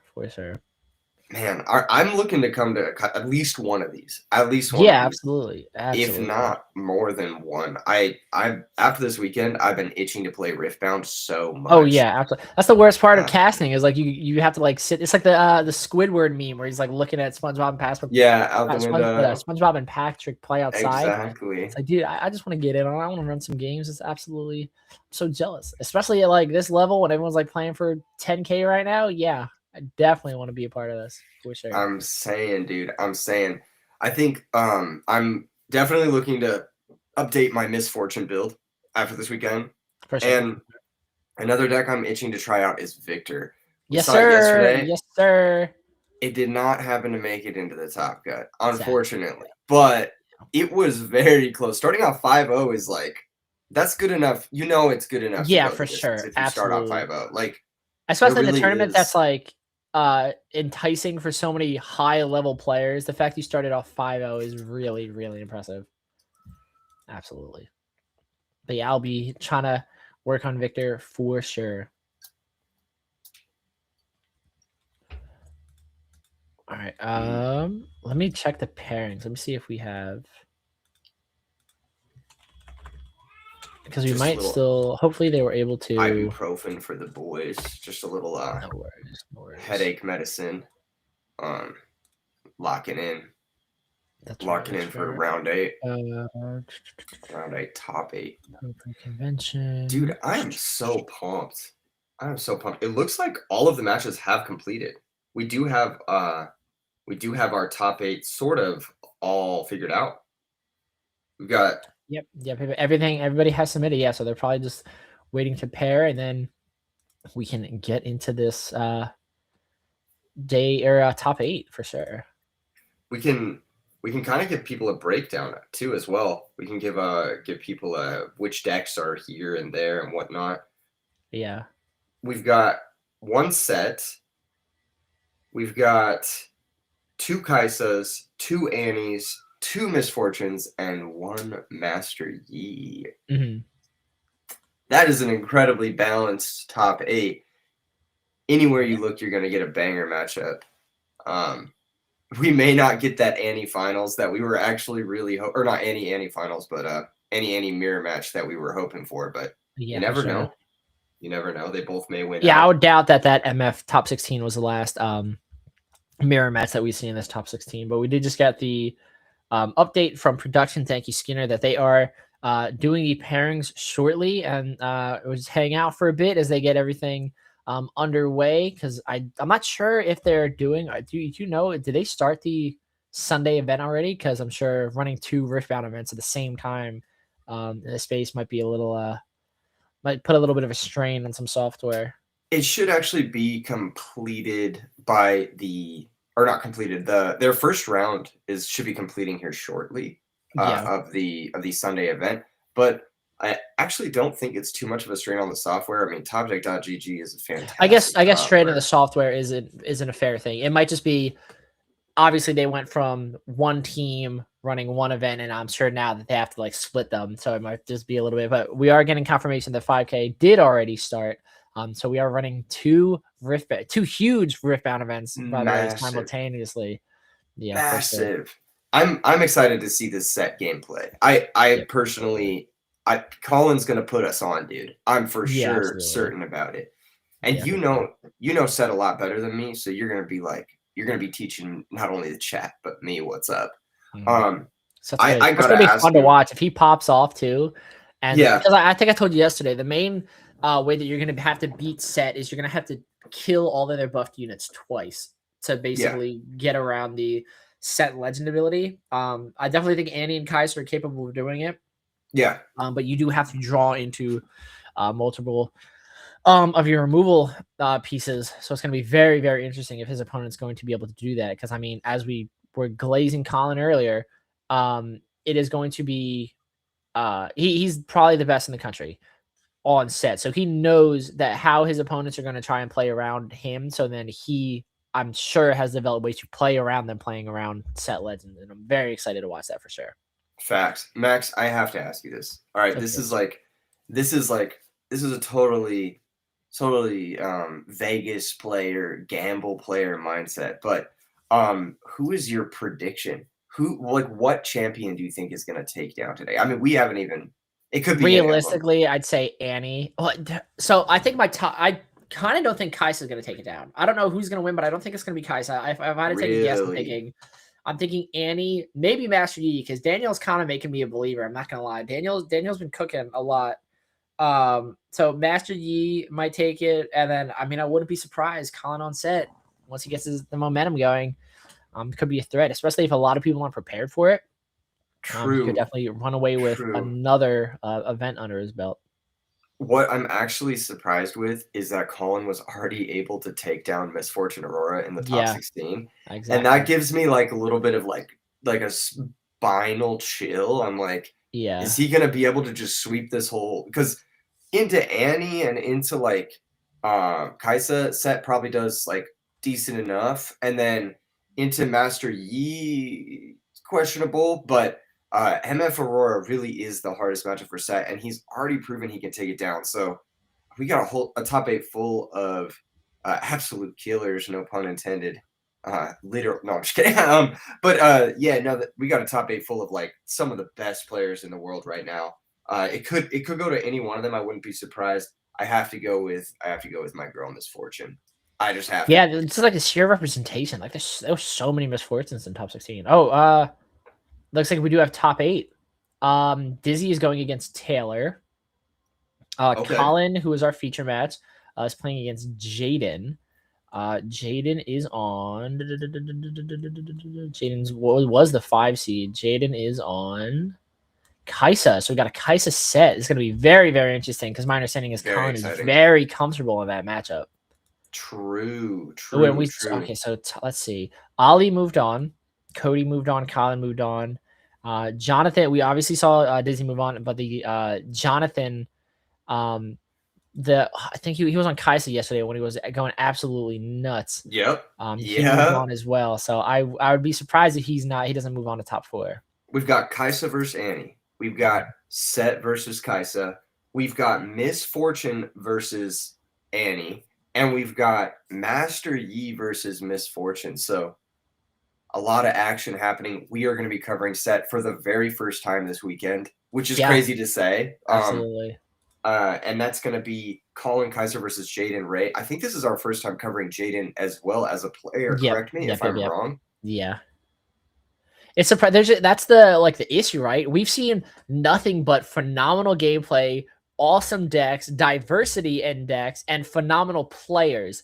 And we just can't get to everybody. There's just so many good players in this weekend that it's just hard to get to everybody. But shout out to top 16. This is gonna be the best of the best of this weekend coming at us. So we're finally getting around to some of these really good players for sure. When I was first starting out doing RBETs, the something that we would do when the crowd just could not decide on which match that we wanted to watch is we would bring 2 matches into OBS and just put them right on top of each other. And I would try to commentate both of them as long as I could before I lost my mind. Yeah. It's at this point in time, that is the level of man, I could watch any one of these matches and be happy. But this Set one is going to be, dude, it's going to be such a particular treat today. Yeah, absolutely. Worth noting, Matthew had I believe the highest seed moving into top cut. Correct me if I'm wrong.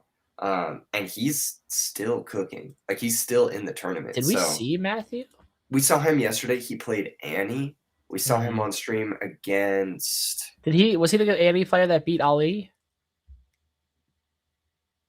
I don't know. I can't remember the name of the guy that beat Ali because I think Ali was X1, and we saw him lose to Annie. I believe one of the Annie players we saw did an interview, and he said he normally plays a more fun champion, not a more fun champion, but a more casual champion. Mm-hmm. So it looks like they're trying to show us the bracket so that you guys can see it as well. All this information is available on Top Deck GG as well if you guys want to check it out. The deck list, top cuts, pairings, and everything. But this is our current top 16 bracket. I'm just running through real quick. We were just talking about Matthew, the number 1 seed, will be pairing in to Cody. We just saw Dizzy move on to top 8. He will be facing off against Colin. Jaden and Taylor. Dizzy's facing against Colin. That is not what we have here on Top Deck GG. Yeah, I was gonna say. I was like, wait a minute. Let me refresh it real quick. Yeah, in Top Deck GG says Colin and Jaden. Oh, looks like they might just be pulling away real quick. Adjusting the bracket. Yeah. Are we able to share screen? No. But I think going off Top Deck GG, Matthew will face off against Jonathan. That's going to be a really good one. Again, we saw Jonathan pop off yesterday, and then he will be taking on the number 1 seed. That's going to be a really, really fun match. Sad that we can't see it, but I guarantee whoever comes out on top of that will give us a good showing in the next round. As I said, we have Colin and Jaden. That will be our feature match. We're going to see Kaisa versus Set. Again, we saw Dizzy move on. He will be playing against Taylor, and then Cody and Ali will be our final of this top 8. Yes. Really, really good stuff. Yes. No, I'm pumped. Really. What's interesting about this matchup too is, we can look at it's open list, correct? So we can just freely talk about stuff. Okay. So looking at Jaden's deck list in his sideboard, he's actually sideboarding 3 lecturing Yordle.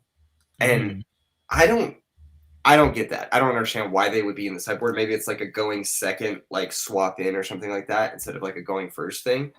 But that means he has 3 less side deck slots to really bring in a high impact card in this Set matchup, which could be a pretty hard one for Kaisa. And I'm curious to see if that's going to be a big detriment.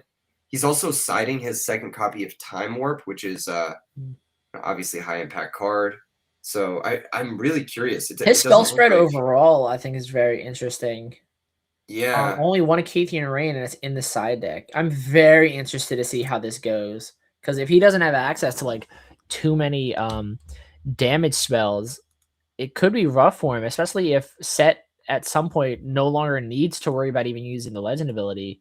And even if he does, like, it doesn't seem like the Set list will have the ability to kill 2 units in a row, or the unit twice in one turn to actually get rid of it. So I'm very, very interested for this. Yeah, also worth noting, he's on Jaden's on the arena's greatest in his battlefields, which is that could, I don't know, that's a very interesting choice. I mean, it's definitely if he wants to go more for an aggro type style, I think that definitely makes sense, especially if he wants to play around the or at least put the Dazzling Word decks on their back foot. Yeah. I'm more surprised that he's running Candlelit Sanctum as opposed to Zon Warrens. I know a lot of people were there are a decent amount of Kai'Sa lists that really like utilizing Zon Warrens. The filter is really good. You can like side in Mundo to make him like really, really big. It's just an annoying thing for players to deal with. But obviously, no Zon Warrens, no Mundo in this list whatsoever. I think he's not trying anything cute. I think he just wants to do his best to consistently score some points and consistently see the cards that he needs. I agree. What's interesting about the slashing of Zon Warrens there is, I wonder if that's like a consideration. You don't really want to be giving Annie Zon Warrens ever. Very true. That is a very good point, because I they're don't already know. filtering enough. I don't think you want to give them any more than they already have. That's very fair. It pumps up their Vi. It gives them like some pretty dangerous late game stuff. So I don't know if that's like a consideration for Annie, but this is one of the most aggressive Kai'Sa builds I've ever seen. Completely maxing out 2 drops, 3 Poro, 3 Graven Bloom, 3 Watchful Sentry, 3 Noxus, maxing out all the cheap spells, 3 Hextech, 3 Cleave. And then maybe this is a little bit more standard than I'm letting on to believe, but he's also main decking all 3 Smokescreen, which is like not something we've seen a lot of sideboard Smokescreen, but not a ton of main deck Smokescreen instead. And that's going to be. I think you'll definitely see a lot of main deck Smokescreen. That's one of the most important cards in the deck, I think. Really, very good. Yeah. When I was looking at the list yesterday, it looked like they had opted out of like Smokescreen in the main, and they were like maining stuff like Acathian Rain or what's that spell that deals 6-2? Singularity. Singularity. I think Singularity is more of a side deck card than you'll see Smokescreen be. I think you'll more likely see Smokescreen be the main deck. Interesting, because yesterday it looked like everybody was on Singularity, and then today he doesn't even have a Singularity in the sideboard. Like, it's not even there. You're spitting. Yeah, we're looking at some. Yeah, I'm looking at George's list. You're right. There's a Singularity mained, 2 Smokescreens in the side. Let's go down. Let's look at Jonathan's as well. Singularity in main, Smokescreen in the side. Interesting. Yeah, I just must be behind on my Kai'Sa lore. Yeah, it seems like Smokescreen is now a side deck card. Very interesting. Yeah, but Jaden's got more of an aggressive build here with that Arena's Greatest, a ton of 2 drops, the cheaper spells, no Acathian Rain in the main, no Singularity, and it looks like we're hopping into the match. Yes, sir. Yeah, these players said, "Oh, Jaden with it." Yeah, so this is Colin, the winner of the Atlanta event, representing the Challenger TCG YouTube team, playing against Jaden with a little Teemo hat. I respect it. Starting battlefields are going to be I think that's not Monastery. And Singularity, or not Singularity, Sanctum. That's a Candlelit Sanctum. Yep. Dude, this is gonna be sick. I'm super pumped for this. Both players starting off with a 2 drop. Oh my goodness, man! This matchup, it's too fire. It's gonna be really fun to watch for sure. It's too fire. So Citria is really good. 2 drop. When you play it, buff it, or we play another unit and she's on board, you can buff it. Jaden opting for the Hextech Ray there. Very interesting. I don't know if I would have used the Hextech Ray there. Cithria is just, a 1 drop, nothing like groundbreaking. Definitely slows Colin down, at least doesn't get any early board presence. Very interesting is that Colin is on yellow Set as his chosen champion as opposed to the orange one, but we are going to see the Fiora come down here. Fiora, very, very good when she's buffed. Becomes mighty, gets access to, I believe, Deflect and ganking. Very, very good card. Very cool card. Yes, I think Jaden just really wants the point advantage, especially with how aggressive his build is looking to be. He wants to be the first one on the battlefield, the first one initiating. And then he's probably going to be looking to hold and like He probably also doesn't want to give Colin that candlelit activation. That seems kind of a dangerous one to give. Jaden could go for the Kaisa here with Accelerate, but it looks like he's just going to try and keep Colin off of his units. And this is really important. Jaden is doing a phenomenal job. Jaden is taking away all of these units before Colin is getting the opportunity to buff them. And that's the main stipulation for the set legend ability, is you can only save your units if they're buffed. And the fact that Colin is able, or Jaden, I apologize, is able to kill all of these units before giving Colin the opportunity to buff them is going to be really, really huge. And if he's able to keep that pace, he should be really good. That being said, the set signature spell Showstopper coming in will buff the set and will move the set into battlefield, assuming it's going to be the Puro in an attempt to take out the Puro, get Sanctum, get a little bit of draw, especially since Jaden only has 1 rune up, so nothing really to defend himself.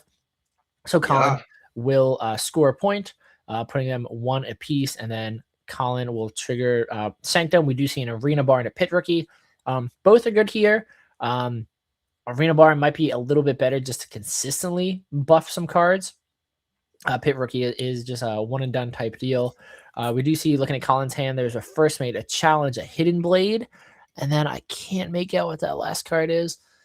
He might want another unit in Pit Rookie. It looks like he's putting Pit Rookie to the bottom, and he is going to put the Arena Bar on top, which will be really good for future turns, being able to consistently buff future units, turning on the set legend, being able to protect himself from the onslaught that Jaden will bring out with a lot of these kill spells.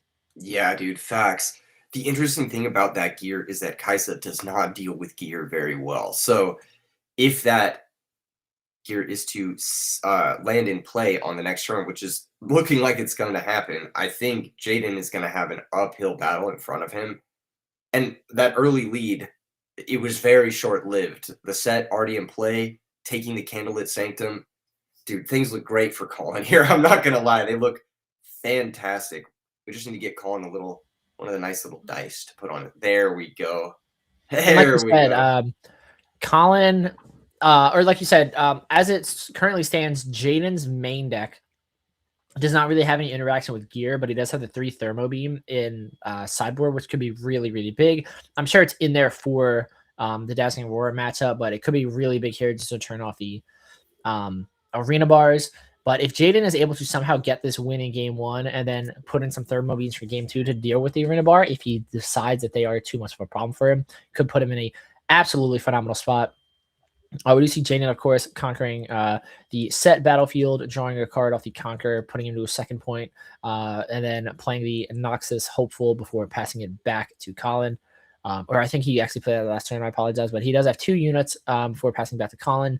Colin gets his hold point, putting him to 2. We do see the set retreat. Colin playing down the First Mate, readying the set, have it move in an attempt to take out the Kaisa, but Jaden will be targeting it with a retreat, bouncing it back to his hand in the hope that he can get more value out of it later, putting Colin onto his 3rd point, now taking the lead in this game 1 of top 8. Oh my goodness. That was a huge First Mate right there. Yep. Just being able to shift that set, give it functional ganking, hop over, try to take down that Kaisa, and set Jaden back all the way, just having to put that Kaisa back, denying Jaden that whole point. Man, what I've never seen First Mate put in that level of work. I wonder if Colin's gonna slap down. I guess he needed more of the so we are going to see Colin activate the battlefield, spending the buff to draw himself a card, and then we do see the Arena Bar come down, instantly being tapped to rebuff the set. Really good combination with that battlefield. Colin's going to get a lot of filter off now. Honestly, he's going to be able to utilize both of these battlefields to draw, when Jaden will only be able to filter with the Sanctum, really not have any access to the other battlefield. But something very important to remember for the yellow set. So he does get an additional might for each buffed friendly unit at his battlefield, and he does count himself. So he's a base 5 when he's buffed. Of course, he goes to 6, and then off of his own effect, counting himself, he is currently a 7 might unit. That's actually a critical number in this matchup. You've got Yeah, being able to go above 6 is going to be being able to crash with Darius is good. Being able to get above 6 to dodge Falling Star and require something else is going to be very, very good. True. Jaden is going to be able to score a point into the Candlelit Sanctum, and he is going to be able to get that future sight type ability, being able to put both of those cards recycled to the bottom. But it is looking kind of like an uphill climb for him. I have to imagine this Noxus is going to be taken down swiftly, possibly even by the first mate with a buff. So getting hold points here is going to be a little bit tricky for Jaden, whereas it seems like it's going to be a lot easier for Colin, especially thanks to that arena bar plus the legend ability, just creating infinite buffs, basically. Infinite buffs and infinite protection. It's going to be quite a lot for Jaden to deal with. And the nice thing about arena bar is it doesn't cost anything once it's on board. Yeah. So you literally just get to buff things for free, which is really, really nice. Oh my goodness. And here comes Sabotage. Now, not only is Colin in a significant advantage state, but he's going to be able to do it with perfect information if he does so choose. Absolutely. I definitely think that's how you start this turn. I'd probably Sabotage here. And then after seeing what's in hand, get rid of any problem cards. And probably drop a challenge here so that you can set to kill the Kaisa. And then that way you have nothing to worry about on the crackback. Colin is in a phenomenal spot here. Is there any merit to using the arena bar on your first mate first, or is it better to just use the Sabotage first? I think Sabotage first, just because not even just removing problem cards, but just information. Because of course you don't want to really make any decisions unless you know like all the information. So which is exactly what we're going to see here. The one exhausted, one recycled for Sabotage, and then now seeing the Void Seeker double cleave and Thousand-Tailed Watcher. Now Colin knows what he has to play against, and it will allow him to put himself in a position that is the most optimal for him. Like you were mentioning in top 16, it is truly a blessing and a curse that he cannot take that Watcher. But yeah, getting to know this stuff makes that uphill battle a lot less uphill. The Cleave's not going to be able to interact too much on this turn. If Colin takes that Void Seeker, he's going to be pretty much good to go with whatever he wants to do this turn. Yeah, I think Void Seekers are correct. Because Cleave is obviously a problem card for sure, but it's like you said, on the offense, it's a problem. If you're able to take away Jaden's defensive capabilities and then clear board here, you're totally fine and don't have to worry about a Cleave until he draws into another Accelerate unit. And you're also significantly neutering the impact of that Watcher if you are able to clean up the board here as well. So yeah, for sure.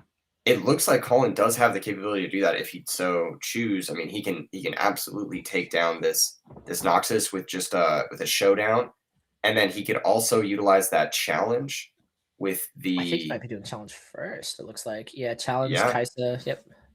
And what's also important to know is obviously Cleave, Accelerate unit, or just Thousand-Tailed Watcher could be really big. But once again, Colin's playing set. Anything buffed, he'll be able to protect himself. It's going to be really, really big, and he doesn't really have to be that afraid of Thousand-Tailed Watcher. At least there's that Kiana. Mm-hmm.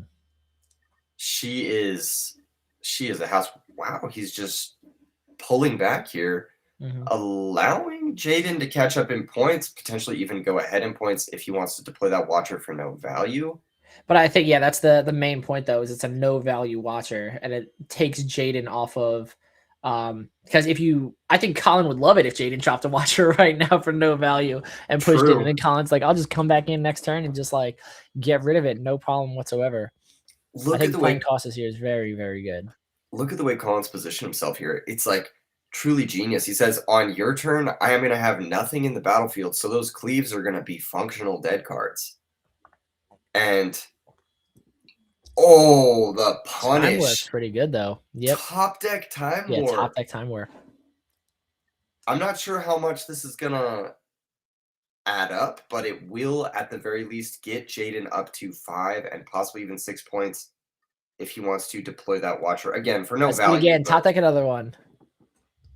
Another one I don't think would be the best here. He only has two of the Mind Runes. So So we do see the hold point as well, putting him to 5. He retreats in the Noxus Hopeful, plays down his Sentry, and then passes it back to Colin. This is going to be one big game of chicken. Does Colin want to push in? I mean, he might be forced to push in. Or does Jaden want to get aggressive with that Watcher for no value? Yep.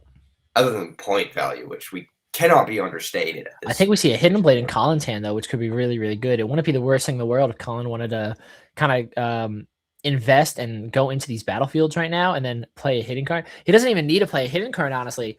If he wants to be the most optimal, he can just leave 2 runes up after conquering both battlefields, and then basically just be ready for any battlefield that Thousand Tail Watcher wants to go into.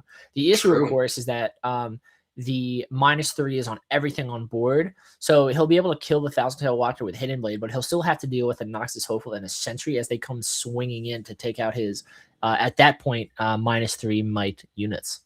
What's interesting here, too, is he was able to use that Candlelit before the draw from Kiana. Yep. So he got a little functional stack deck activation happening there, sir. which is, that's really cool. Actually, that's a cool interaction. Set's going to move in as well. Another card that could be really, really big here, we already see it in Colin's hands, is going to be Call to Glory, the 3 cost +3 might reaction spell.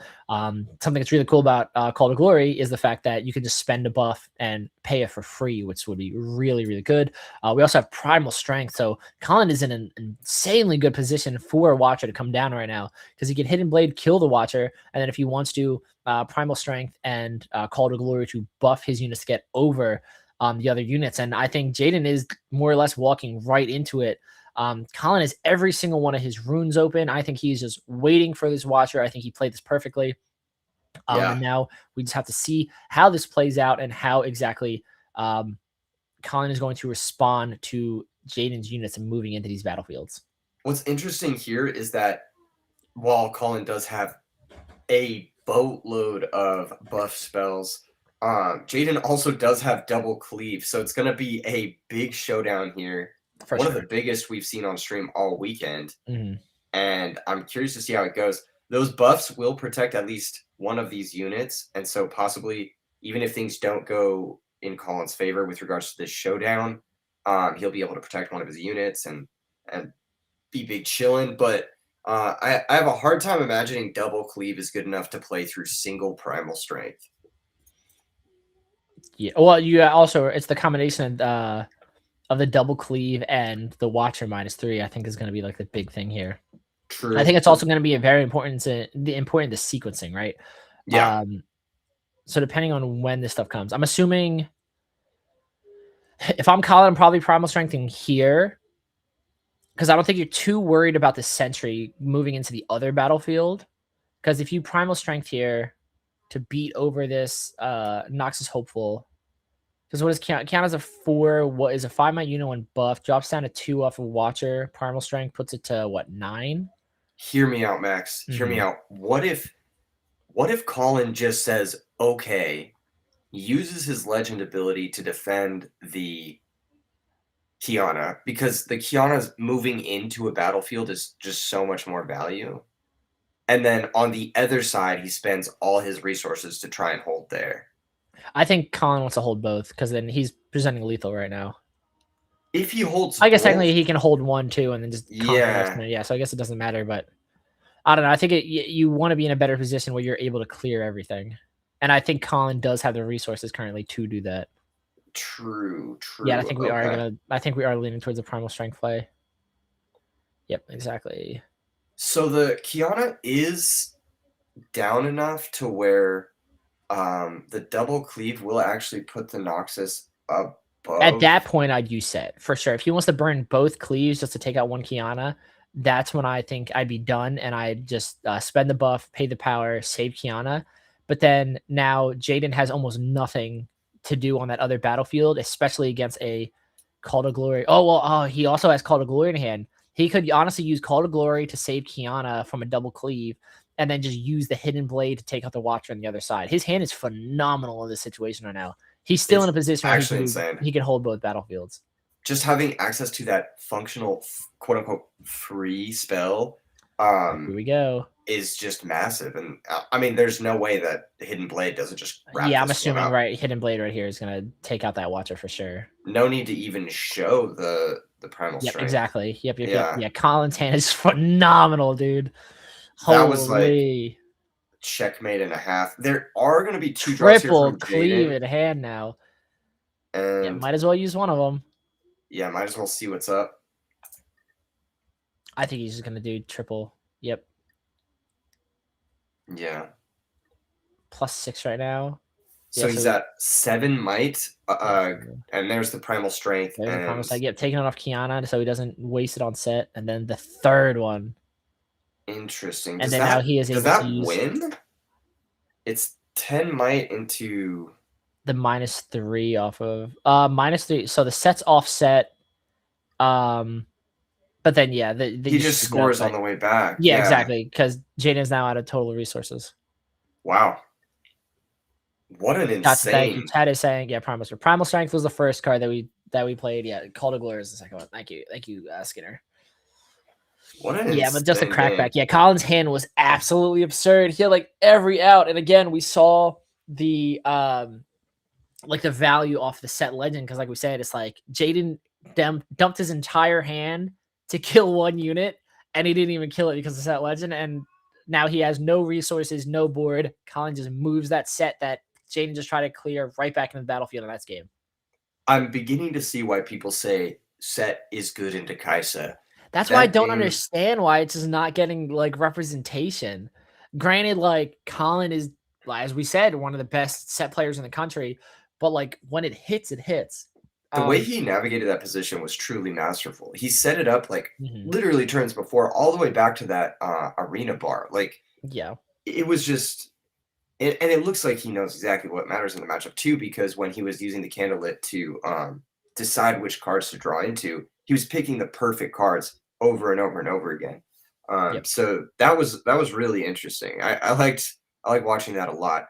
On the other side, we saw Jaden's, his 2 drops, those cleaves, the cards that maybe you don't want to see in that matchup. I don't remember. Did he have a smoke screen that game? He did not. There. Oh yeah, we did. We know it's in main deck because like we were talking about beforehand, but we did not see it. And that's something that's like super interesting. About set, right? So the way that set works is if set dies, right? It sheds the damage when it saves itself, but it doesn't shed like the might reduction, which could be really big and could be super important in this matchup. Because say if you like attack in the set, drop smoke screen so that your unit is big enough to clear the set, and then set moves back. To my understanding, set still has that -4 on it. So if you have like a follow-up like Falling Star or something, you can clear it, which would be really good. Yeah, that is really important information to have. Another thing too that we saw that game, he resolved a time warp and still lost. That is a very rare circumstance. In which case, you have to kind of wonder if you're even going to bring in the second one or potentially even side out the first. You're siding out the first one, I think wouldn't be the worst thing in the world. I definitely think, because we see like he does have some, Jaden does have the Thermo Beans and the Acathian Rain inside. Yeah. You might want to bring those Yordles in from side that we were talking about earlier, just so he can dig for some of those more damaging spells. Because like I said, the key to this matchup, I think, is your ability to kill a unit twice. So you're definitely going to want to have access to your multiple kill spells and units and kill spells in the same turn so that you can go down that path of killing units twice. I agree. I think this is going to be an uphill battle here for Jaden. But I'm excited to see how he does. He gets to go first this game, which could be huge for him. And yeah, those Yordles could be much more useful for the 2-for-1 in the grind game, Definitely a little bit more impactful than like what we saw the Sentry do in the previous game, for example. Exactly, for sure. Just giving himself that draw up front could be a very big deal. I am curious to see if he brings in those Thermo Beams. The Arena Bar did do some work, but there's a pretty good chance like Colin just doesn't draw an Arena Bar, and then that's my thing too. Is like I don't know if Jaden saw Arena Bar as much of a threat that you need Thermo Beams in there just yet, because we saw one arena bar, and like that just takes up another slot in your decks. Like things like Dazzling Aurora, right? You need Thermo Beam. Like there's just so much value that you have to remove it. I don't know if Colin got enough value out of Arena Bar in that game one for Jaden to want to bring in Thermo Beams. It looks like Jaden has also chosen to use the Arena's Greatest as his battlefield this game because, you know, you just need those points. You need to rush down your opponent. You can't let him get as established as he was the last game, you know? Yeah, for sure, for sure. All right, let's see the starting hand. I see a challenge in there. And a Poro, pretty good. Yeah, I think I see a challenge. You're right. We saw Poro. We saw First Mate. I think there's a Kiana in there. Yep, and then a Showstopper. And pretty good hand for Colin. He's definitely going to be able to build the board he wants and interact the way that he wants to. Always having Showstopper in your opening hands, really, really good. Puts you in a good position. And then, of course, having access to the yellow set legend can be really good. And he is on 5 right now. If he really, really wanted to, it might be a little aggressive. He could play the yellow set now and then Showstopper to move into the base. But it might be just in his best interest, of course, just to play the Kiana, get some early draws since these battlefields are indeed open. Yeah. And if he is able to successfully take that Windswept, that could be really big too. Moving into the Windswept, of course, getting a draw this turn. If he's able to defend it and hold, when the turn passes back to him again, he can just gank over and get even more value out of Kiana, which would be absolutely phenomenal. But of course, Jaden is not going to let that happen without a fight. He is going to be on the same wavelength trying to do that. Moving into Windswept, drawing the card off the Conquer with Kaisa, and then hopefully, in Jaden's eyes, allow that Kaisa to stay there so that he can gank over next time and get another draw. This is such interesting sequencing from Jaden here. He's got the Poro in base since the very first turn of the game, and he's kind of like letting it chill there and like build up like pressure. Yep. To sort of say, okay, if you want to enter one of these bases, maybe the Poro plus a cleave is going to come at your face and try to recapture. But he's not taking the initiative with the Poro, but instead with the Kaisa to get that draw. And he feels more comfortable putting the Kaisa out there than the Poro. Yep. I think that's interesting. And I know that he could potentially even make the decision, depending on if he wants to play some more 2-cost units this turn, to commit to getting a 3rd point with that Poro and diversifying the threats a little bit here. But that Showstopper looming is... And what's so annoying for Jaden, too, is like, he's like, haha, that Kiana's not buffed, so like she can't save herself. So theoretically, I could Falling Star. Kiana's deflect. So if you want to Falling Star Kiana, you're gonna have to like lose 2 more power than you intended to. Yeah. There's just so many things that are like inherently built into set that really, really hurt Kaisa. And I think Colin he invests in so much time and effort into learning this deck, becoming one of the best players piloting the deck. And I definitely think he's getting rewarded for his grind. We've obviously seen him so successful with it, and I'm sure he's very happy when he sees a Kaisa deck because he knows this matchup. He knows his cards are already fine-tuned for this matchup to benefit him. You got to feel good if you're Colin right now, for sure. Jaden is going to do everything he needs to do to try and take this game down. He's amassing a board in his base, but you don't really want to be on the receiving end of the amassing a board versus set, I think, without taking the opportunity to maybe try to clear some of the units at base before they're buffed. I know that not everything can go base. You know, I know that Void Seeker and, of course, Hextech Ray are limited to sniping something at a battlefield. But if he did have that Falling Star, you know, being able to take stuff down before they get buffed is pretty critical. So it may have been a 3-rune hit if you count the using the Kaisa ability as well. But I think it may have ended up being worth it just to take that Kiana down and stunt Colin's development if he did have access to that Falling Star.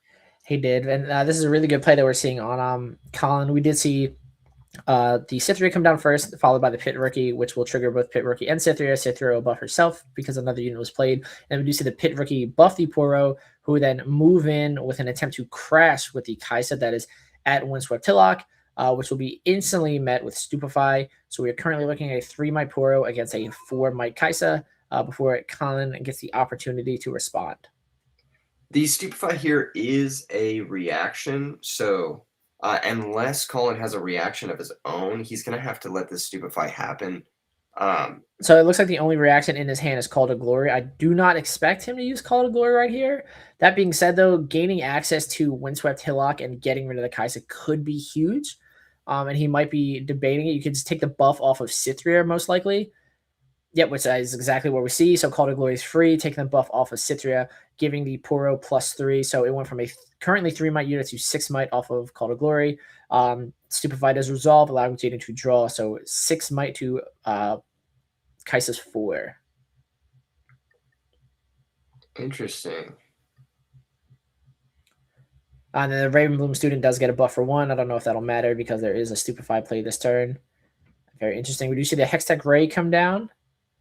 That's just damage, though. That's not might reduction. If I'm Colin, I think I'm letting that go. I'm letting this trade because obviously they trade, and then Kiana moves in, gets the draw, and now you get the draw, you get the point, and you can potentially just gank over next turn. I'm curious, do you use your ability to save that sweet Poro? I guess it's not the worst thing in the world if you do. Yeah, you already tapped out of the power. That's totally fine. Yeah, it's a trade here. Move Kiana and get the draw. And then potentially Kiana to kill like the Poro. The Poro is deflect though. Showstopper would be phenomenal here. Very good play on Colin because Showstopper will buff the Kiana, be able to move into Windswept without exhausting it, and then he can get the draw off of the Conqueror with Kiana or the ramp, of course. And then since it is not exhausted, he can just gank over and do it again. 2 points and then 2 new resources in 1 turn off of a single Showstopper is absolutely phenomenal. Is he deciding whether he wants the rune or whether he wants the draw? It looks like he's going to go for the draw. And he found a hidden blade, too. Hidden blade's very good. Oh, my goodness. This is obscene. Yeah. And then for the second one, he does get the... yeah, it's a perfect situation because you get a draw and a rune and 2 points. Absolutely phenomenal Showstopper by Colin. The nice thing about it too is like getting that draw, seeing that you now have a hidden blade informs you on what you want to do next with the Kiana. Yep. And then something important that chat did point out, the Colin's Legend will untap off the Conqueror. He did technically miss it on the first one, but he did it on the second Conqueror. So not the worst thing in the world, but the set Legend is now live. Interesting. This has been a match. Yeah, for sure. This has been a kind of a master class from Colin here. I love his position. Jaden does have a ton of runes, so here comes that falling star. Probably doing the things in the back maybe before they get since they're not buffed. Yeah, hunting back rank here seems pretty good. Yeah, Poro and Pit Rookie going to be really good. Maybe Cithria, because the Pit Rookie is basically a vanilla right now, but Cithria can buff herself. Yeah, I think going after the thing that has the ability is always nice, but finding buffs isn't exactly a challenge in this set deck. So the Pit Rookie could end up being more of a problem just because it's slightly stronger. Yeah. Yeah. What a match! Targets are. Do we know the targets yet? Has Jaden indicated what he's targeting? He has not indicated. I wonder if he's going Kiana. Okay, yeah, it is Cithria and Poro. Yep. Like you said, he is afraid of the card that can buff itself. Yeah. And he did avoid going after that Kiana to, slam his runes harder than he needed to. Yep. Only cost him 1 rune there to go after the back rank because of the Kaisa ability. Yep. All right, so we do see Jaden move the Poro into Windswept, scoring Kaisa his 3rd point, currently all tied up. Then choosing to go wide again, playing out another 2 route before passing it back to Colin, who once again does have access to challenge and Hidden Blade in hand before drawing. He will get the hold point off of Rena's Greatest by holding with Kiana, going to 4. And then drawing into another Showstopper. Oh my goodness. What a draw. Yeah, dude. This is crazy. I really do think it is unfortunate that Jaden has let this Kiana get that buff because now Kiana with a buff. Oh, the yellow set coming in, and then we're just gonna see this showstopper instantly go in. Oh, So my good. And then once again, it does count itself. So this set will be treated as a 7 might unit moving into Windswept. Instantly going to take down that Poro. Yes, sir. It goes Colin's to 5. going to score up to 5. And now he has 2 up for, if he really wants to, we can play a Hidden Blade at one of these battlefields and just leave 2 up for the challenge. So we can utilize both of them. We are going to see the Kiana callback. This is positioning himself in an interesting fashion. He's got the Kiana in base. I was almost certain he was going to try to gank over with Kiana and then just like establish the set and hold on to the showstopper. Because that would have given him another Kiana hit this turn. But it looks like he almost values the Kiana in base higher than he values like the set being exposed or like holding onto a showstopper even. Here's another Void Seeker. Deal 4 to that set. Draw another card.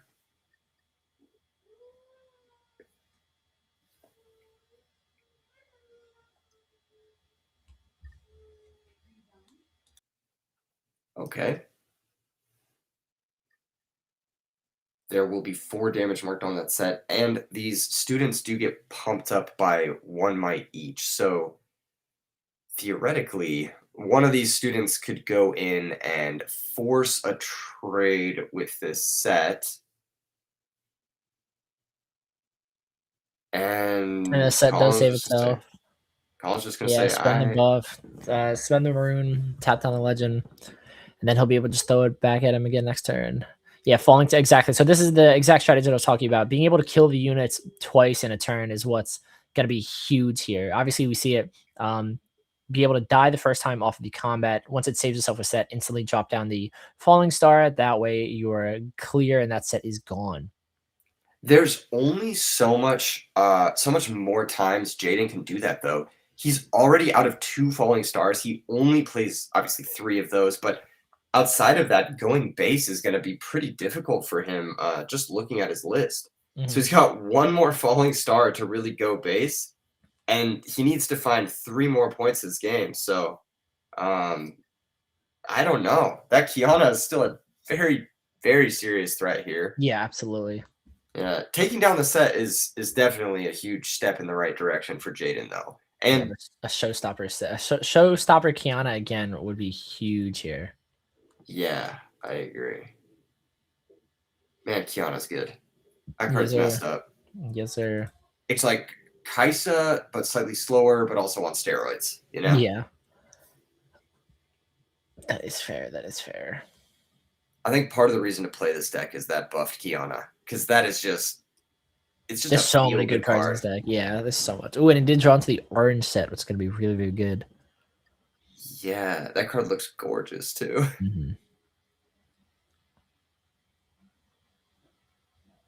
I'm very interested to see how they play this out here. As Colin, I would assume you're gonna still Kiana. Oh, he doesn't. Why did I think he had showstopper? Oh, I'm so sorry, Chad. I thought he had showstopper in hand. I'm thinking like, why isn't it just showstopper and Kiana right here? But yeah, no, he is no showstopper to Kiana here. That's what I was thinking. Maybe last turn he could have ganked and then just back ranked the set and then like held the showstopper, for this final turn. But is showstopper just from base? I think it's just from base, right? Because he can't. Yeah, from base. Because I was gonna say if it's not from base, he could try and Kiana into Windswept, try and conquer and draw the card to showstopper over, but it's just from base to battlefield, not from battlefield to battlefield. This is a pretty brutal setup here from Colin. No matter what Jaden does, either he's retreating his unit or he is suffering. So I think those are the 2 options. Suffering a huge rune loss to try and take down this Kiana. He's already used his... Yeah, because it's deflect and buff. Trying to get through this thing's going to be a nightmare. Yeah, he's already used his Daughter of the Void too, so the rune toll is going to be pretty effective in this exact moment if he wants to fire off something like a Void Seeker or a multiple Hex Tech Rays or whatnot. Like,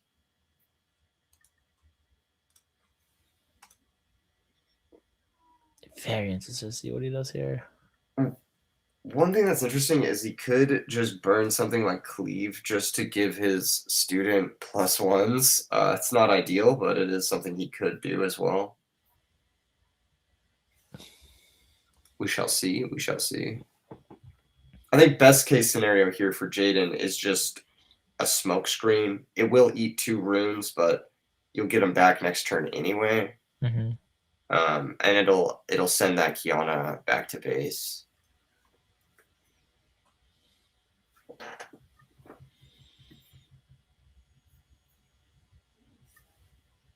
If you're just tuning in, this is our top 8 at the Pro Play Games $10,000 Riftbound tournament.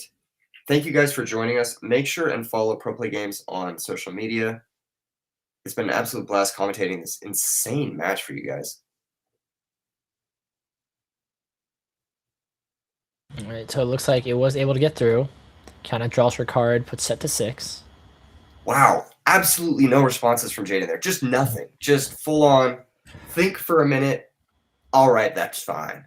Hey, I don't think his hand's that crazy, to be honest. I see you want to watch her. Yeah, if the oop. He's gonna use the Void Seeker here on the Pit Rookie. Mm-hmm. Do we have a response? I think Colin lets this go. I don't think he has a choice, does he? Does he have a reaction in hand? No, you're right. He doesn't. Yeah, I thought it was a Call of Glory in there, but it's not. Hand is 5-drop set, Arena Bar, Challenge, and Hidden Blade. We're probably gonna see Arena Bar come down here. Ooh, yeah. Orange set coming down here. Yeah, I think Bar with only a buffed unit already in play makes not too much sense. Mm-hmm. You just need to get another unit in play because if a Watcher does come down here, you'll need a crackback that is significant enough to take down that Watcher. Yeah, the orange set's going to be absolutely phenomenal for that for sure. Unfortunately for Jaden, despite having that extra point from Arena's Greatest, this Watcher will only score him up to 7 points. Yep. So he will have to hold at least one of these battlefields to close this game out. What an immensely tense game this has been. Colin, I think he needs something. No, maybe not. He has a Hidden Blade, right? And a challenge. Yeah. He should be fine to take back both battlefields and sort of like close this one out. 100%. Especially because what he could probably do is not use if Thousand Tail Watcher comes down. Honestly, let it go. Take out the Kiana, save the Kiana, and then when you get turned again, excuse me, probably drop spend sets buff, give it +4, drop Arena Bar, maybe even spend the buff again, give it another +4 to attack over the Thousand Tail Watcher, and then set on Conquer will buff itself, which would be really, really good. And then Kiana can just move in and take out the Sentry, and then that'll be game for Colin. Dare I say it? I think Jaden is a little bit cooked because if he drops the Thousand Tail Watcher, he'll be tapped out. Yeah, exactly. And then Colin just runs him over for sure. It's a guarantee. And if Jaden doesn't drop the Thousand Tail Watcher, well, then what are you doing? Like, what is actually going to happen? Colin has correct. Thank you, chat. I forgot Arena Bar. You can only target exhausted things. Thank you. So he'll only be able to pop his buff once. That is correct. Interesting. Okay. Interesting. Man, I really like that. If it's a choice like that, then probably just Hidden Blade. But yeah, either way, Watcher exhausts all his resources. You just Hidden Blade the Watcher on the crackback and then just move in with both units. This all boils back to that first turn of the game where Jaden had the opportunity to take out this Kiana with a falling star. Yeah, this Kiana's been putting in work. This thing has not gone away yet. It would have cost him a ton of runes, but it would have taken out the Kiana. So yeah, for sure. I wonder if that's a reflection point. I mean, like, is it worth it to go that far behind that early on just to deal with one of the scariest cards? I think Colin is counting his lucky stars right now. He sees the writing on the wall. He knows that this game's in the bag. All the runes are tapped. He's moving faster. Yep. He's going to save and then he's just going to crack back, and then we go to top 4. Yeah. Congratulations to Colin. This is a truly impressive run at one of the most stacked tournaments of all time in this game. And we do see the buff come in, get burned. Yep, and there it is. GG's. That was actually on board. He didn't even need to play another card. So yeah, exactly. Yeah, he just had it on board. Yeah. Wow. What a match. Absolute masterclass from Colin. Definitely showing off the strength of set. something I'm glad we got to see at least once this weekend, potentially more moving into top 4. Yeah, for sure. And we did get the notification that Ali, with his misfortune Aurora, did win and move on to top 4. So there's a chance, as we said earlier, Set isn't exactly known for being the best of the two in the MF Dazzling Aurora matchup. So there's a chance that we see one of the best Set players in the country go against one of the best MF Aurora players in the country. And that'd be really, really interesting to watch. Two masters of the craft go at it for sure. Say less, Max. I'm getting just too amped up just thinking about the possibility of Ollie taking on Colin here in the top 4. We also do have Dizzy versus Taylor still going on, and it looks like Jonathan beat Matthew. Yeah, beat Matthew. So. Matthew, despite being the #1 seed, did end up falling to Jonathan's powerful Kaisa deck.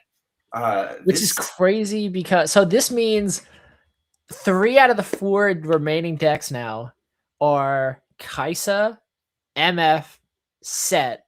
So if one of these last 2 is either Master Yi or Annie, everything, because I think what was I think Ali took down the Master Yi in his match. So I believe it's Dizzy's Annie on versus MF right now for our last one. Dizzy's on MF, and it looks like Taylor is on Annie, if I remember. Wow, so there's a chance we have 4 different decks in top 4 here. That's crazy. It is kind of crazy in the untimed rounds that the round we're waiting on is an Annie round. That's kind of funny. That's not a good sign usually. That typically means the Aurora player has hit his Aurora, right? Like absolutely. So it's possible we could be seeing 2 MF Auroras moving on to top 4, but it's possible we could see 4 different decks in top 4. Yes, sir. Yes, sir. I don't want to root against anybody, of course. I hope all players do well, but the fact that if we could get 4 unique decks in a top 4 of a 10K would be so exciting for sure. Because again, it could be anybody's game. Absolutely. Truly. Okay, so. Let's see what production wants to put us on.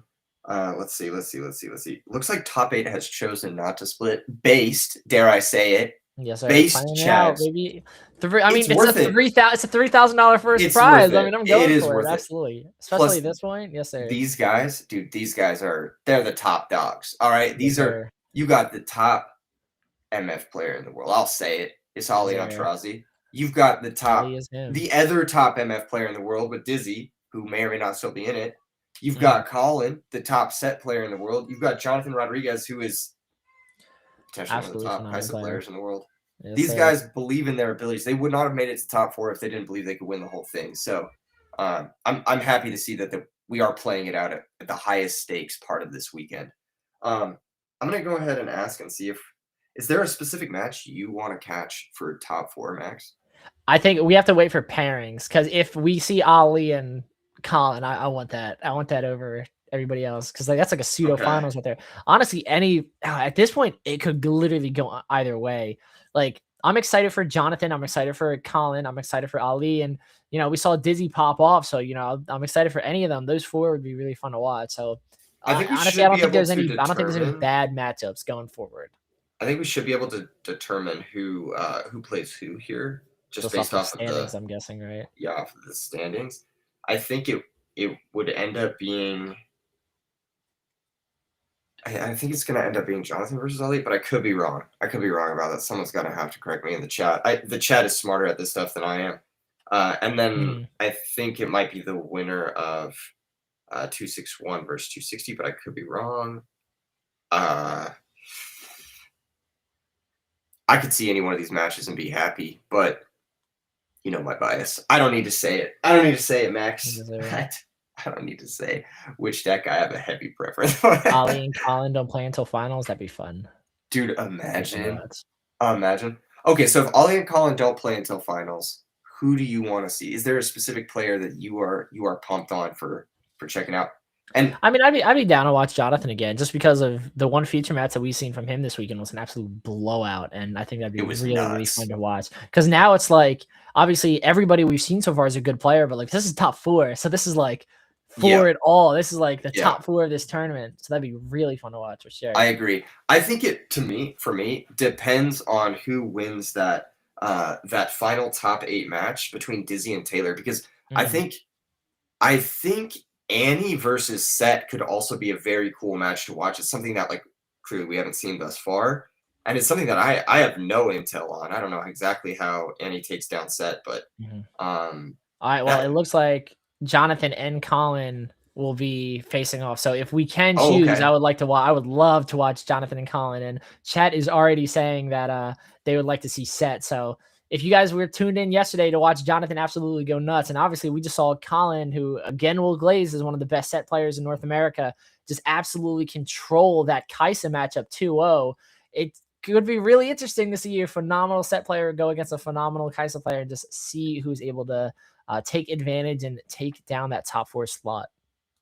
All right, Bro, but it let's looks like lock we it are in. going to Let's send you lock it guys in. over. Whoop, Ooh, winner's just saying we're winner. gonna send you guys over to Skinner real quick to maybe take a peek at Colin and pick his brain a little bit. So take us away. All right, and here we are. We are heading into our top 4. We just saw our amazing top 8 match with a Set masterclass from our boy Colin over here. Colin, congratulations, number one, on making it this far, and congratulations on playing a champ that maybe people were not expecting today. What do you think about that? Yeah, thank you. Honestly, I know people probably should have been expecting me a little bit given my performance at Charlie's too. Absolutely, yeah. But yeah, from everything we've seen, nobody else has really played the deck, but it's my pet deck, my favorite deck, and I'm glad that I'm able to represent it at such a high level for I people love to that. watch. Yeah, we definitely obviously been casting all weekend, getting the production, and we have not seen Set yet. We've been looking and looking, so it's really cool to see one perform this well, as well as yourself. Talk to me a little bit. Challenger TCG. Let's talk a little bit about you guys. I've noticed you guys are just taking the Lorcana. I'm sorry, I come from Lorcana. We're taking the Riftbound game by storm. You guys have topped multiple events. Obviously you have teammates that got second at regionals, all this stuff. Yep. So, what is it that makes a good team? In your opinion, like what makes it so that you guys are all so consistent? It's kind of a mixture of a lot of things for anyone out there looking. You have to have people that are good at the game, obviously, but it's a little bit more than that. These are people that I'm flying out to these events with, testing with regularly, making sure our schedules line up, making sure our philosophy on the game is similar enough that we understand each other, but also different enough such that it's not like an echo chamber where we're all just playing the same thing. Of course. Even on my team, I'm the only one who's playing my set list. Everyone else right now is on our list that got second at I was gonna say, right yeah, now. it's like you were just audible. How you're like, you're not gonna convince me to get off this deck. This is what I'm playing, right? Yeah, exactly. All my teammates are like, honestly, this deck's too hard for me to play. So it is tough. Play with there were some crazy play lines during that last set for sure. It's a fascinating deck, but I love decks like that just make me think. And this is one that's extremely punishing. If you make a single mistake, you'll lose the game for it. You do not have the comeback ability of like a Thousand-Tailed Watcher or Falling Stars or Catherine Reigns out of Kaisa or, an Aurora that if you lose one of your big guys due to a misplay, well, you got another one coming, right? Exactly. So as soon as you make that one mistake where they have 11 might to your 10 might while you're defending and then you lose your whole board and they Falling Star you in base, that game's already over. You can't come back from that. So yeah, for sure. A fascinating play style and one that I really like. And honestly, it feels amazing to be playing my own little deck while everyone's like, everyone's going to play Annie, everyone's going to play Kaisa, everyone's going to play Aurora. And I'm just over here having a good time winning with my pet deck, right? That's amazing. And people love that. It becomes a fan favorite. People root for the decks that are like the underdog. Not necessarily the underdogs, but like the rare choices. We saw some victors on stream yesterday. That was interesting to see. Yeah. Unfortunately, not in the top cut, but you are the most unique deck in top cut for sure. Right. I was gonna say, when we first started the release in China, we were pretty much just playing with proxies and maybe online a little bit. And I know Set was a character that his power on his legend just seems absurd, right? You like have this Zonias essentially every time. You can do it sometimes multiple times a turn. So I felt like he was really, really powerful, but then kind of slowly just started getting overlooked as the meta developed. Kaisa became a big name. Master Yi became a good name. And I feel like a lot of players forgot about Set. Do you think Set has what it takes to continue? I know obviously your play style and your skills have brought him to a high level, but do you think Set has what it takes to hang with the big dogs? Do you think Set is up there a lot, in the top 3 or 4, along with Annie and Yi in these decks? Yeah, I definitely think it, when played at the highest level, is a competitive deck. I know a lot of people have decided not to play it because, you can play an easier deck and have just as much success, right? Absolutely. When it comes to it. But just put a gear in play and then just the deck will play by itself, right? Exactly. So this is one where, like I said, you got to think on every single turn and make sure. I mean, I played hundreds of games with this deck, just to be able to play it at the level that I do. And even I'm still not playing it perfectly. There's still lines. There's always room to improve. Of course. Yeah, which is what I really love about the deck. But hopefully, I'll keep performing with it. Obviously, my team's been on a tear. You guys have been lately. doing great. Yeah. I've noticed. Yeah. I'm sure others have as well. Won Charlie's. We got second at Houston. Now top 4 here. You guys are killing it. And you guys are individually, spreading the love. It's not like one player on the team is just crushing and the other hanging out. Like you guys are all representing. Yeah. And I think that's really awesome to see. Yeah. I will say my last question here for you. So I did hear you talking a little bit with your opponent after the game, saying that you really built your deck. You kind of tuned it to be great against Kaisa. Like, what is the key to being good against Kaisa? A lot of it's certain breakpoints. The one that you mentioned, Zanya's Hourglass. Mm-hmm. When I came into set 1, looking at what to play, I identified that Kaisa's the boogeyman, right? Not only is it the best deck default, but also what's the most popular. So you need to play a deck that has a consistent game plan into Kaisa. And the 2 things I noted were you want 7 Might because it's the breakpoint for Kaisa plus Cleave, or Darius. Great choice. Both going to 7 so that you at least trade. And then Zanya's Hourglass is incredibly powerful because all of her stuff, like Cleaves and Darius, they're better on offense, but they don't do anything for you on defense, right? Plus cards like Call to Glory, right? Like that +3 is like a kind of an awkward number. Something like Cleave obviously is also +3, but there's so many +2s in the game, right? So like that +3 sometimes kind of can throw off the math a bit. So especially when it's free, off a buff, you just play it. It can catch some players off guard as well. So. For sure. So that's how I built the deck, and that's why it's good. Unfortunately, when I went into Houston, I did play this deck, but I didn't perform. Its only real issue is relying on a couple of key cards. And to Kaisa especially, you need to see your arena bars, you need to see your showstoppers in order to play the game. And I just had 2 rounds back-to-back where I did not see a single copy of either into Kaisa. So I got stomped by 2 Kaisas at Houston. And is there a matchup? Sorry, one more question. Is there a matchup that you're not comfortable in, or not necessarily comfortable in, but maybe a matchup that you sit down, they flip their ledge, and you're like, ugh, like I don't want to play against this? Yeah, it has play into pretty much the entire field. Aurora is my least favorite because I have to play it completely differently. Every other matchup is a very back and forth kind of swingy sort of thing. Sluggish, combats and stuff. Yeah, I'm trying to have to think about killing all my opponent's units. Aurora is kind of the opposite, where it's I throw everything at my opponent. I'm scoring points with first mates. I'm showstoppering in my 2 drops just in there to get points if I need to. And the plan is to kill them before they can start auroring, because once the Aurora comes down, there's no way to beat it. And that's the case for a lot of it. But fortunately, I at least get to play 3 sabotages to rip it out of their hand, which has been how I beat that matchup. I do think it's probably even to maybe even slightly favored for me, given that, if I see the sabotage and rip it, then they won't get to play the Aurora game, and I win all the games that they aren't on Aurora. Absolutely. But it's just not a fun matchup, I guess. I don't blame you. Yeah, it is. We've seen some disgusting stuff this weekend with Aurora. So yeah, I definitely understand why you wouldn't want to be sitting across from that. But but I'm wishing you tons of luck. You only got 2 more games to go, and you'll be crowned the champion. So I'm wishing you tons of luck. No pressure. But thank you so much for taking the time to take this interview, and good luck to you and the rest of your team. Appreciate it. Appreciate it. Back to you guys. Thank you, Skinner. That was really good look. I'm really interested in how he's definitely taken on Set as his pet deck. Of course we can't be biased in this game, but we know that biased, man. We can't be biased, but it is definitely going to be exciting to watch Colin in this next match, especially against Jonathan. I think a little bit of bias is okay. I think if you want to say Colin is your favorite player in the world right now, I mean, I wouldn't judge you. I wouldn't judge you. All I'll say is I'm very excited. We just heard that him say that he fine-tuned his set list to play against Kaisa. Obviously, we just saw him 2-0 a Kaisa in top 8, which is super impressive. And I think he has a harder challenge still playing against Jonathan, who we saw 2-0 somebody else yesterday on Feature Match. So it's going to be really, really awesome to see these 2 decks go at it, piloted by such amazing players. We are in for a treat for sure in this top 8. And then potentially we can even see Ali in finals. So I think these last 2 rounds are going to be really, really fun to watch. I am definitely looking forward to watching Colin play again. The dude is a master. He's actually a legend with the deck, a living legend, if you will.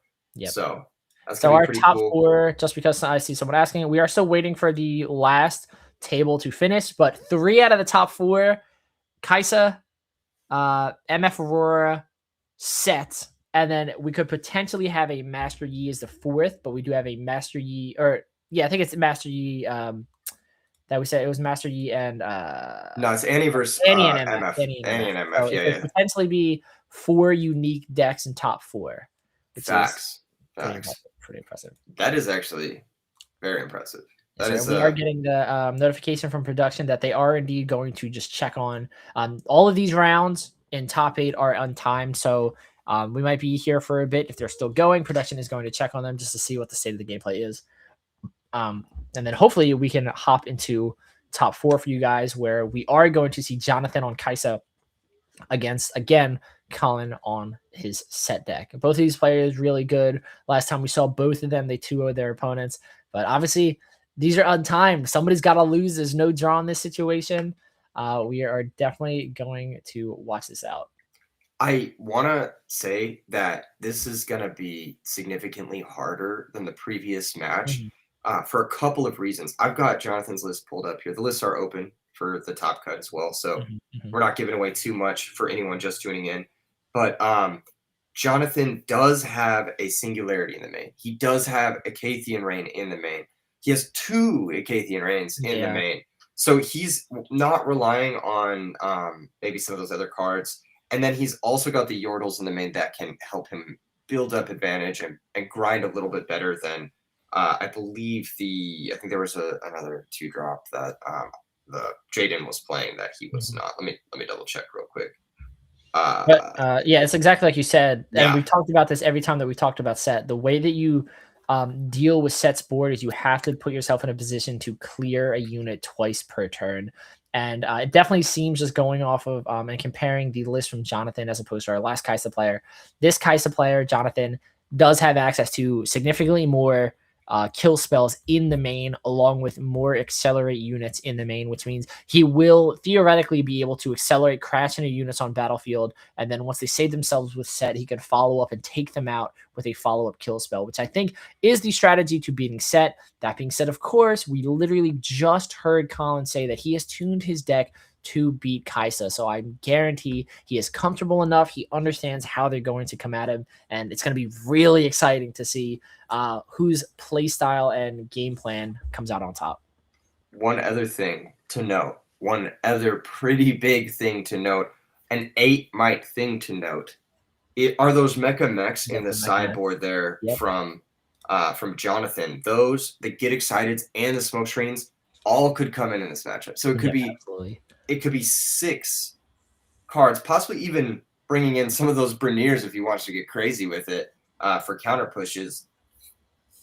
Could be a pretty nasty sideboard. His side deck is going to give him a lot of value in this match overall.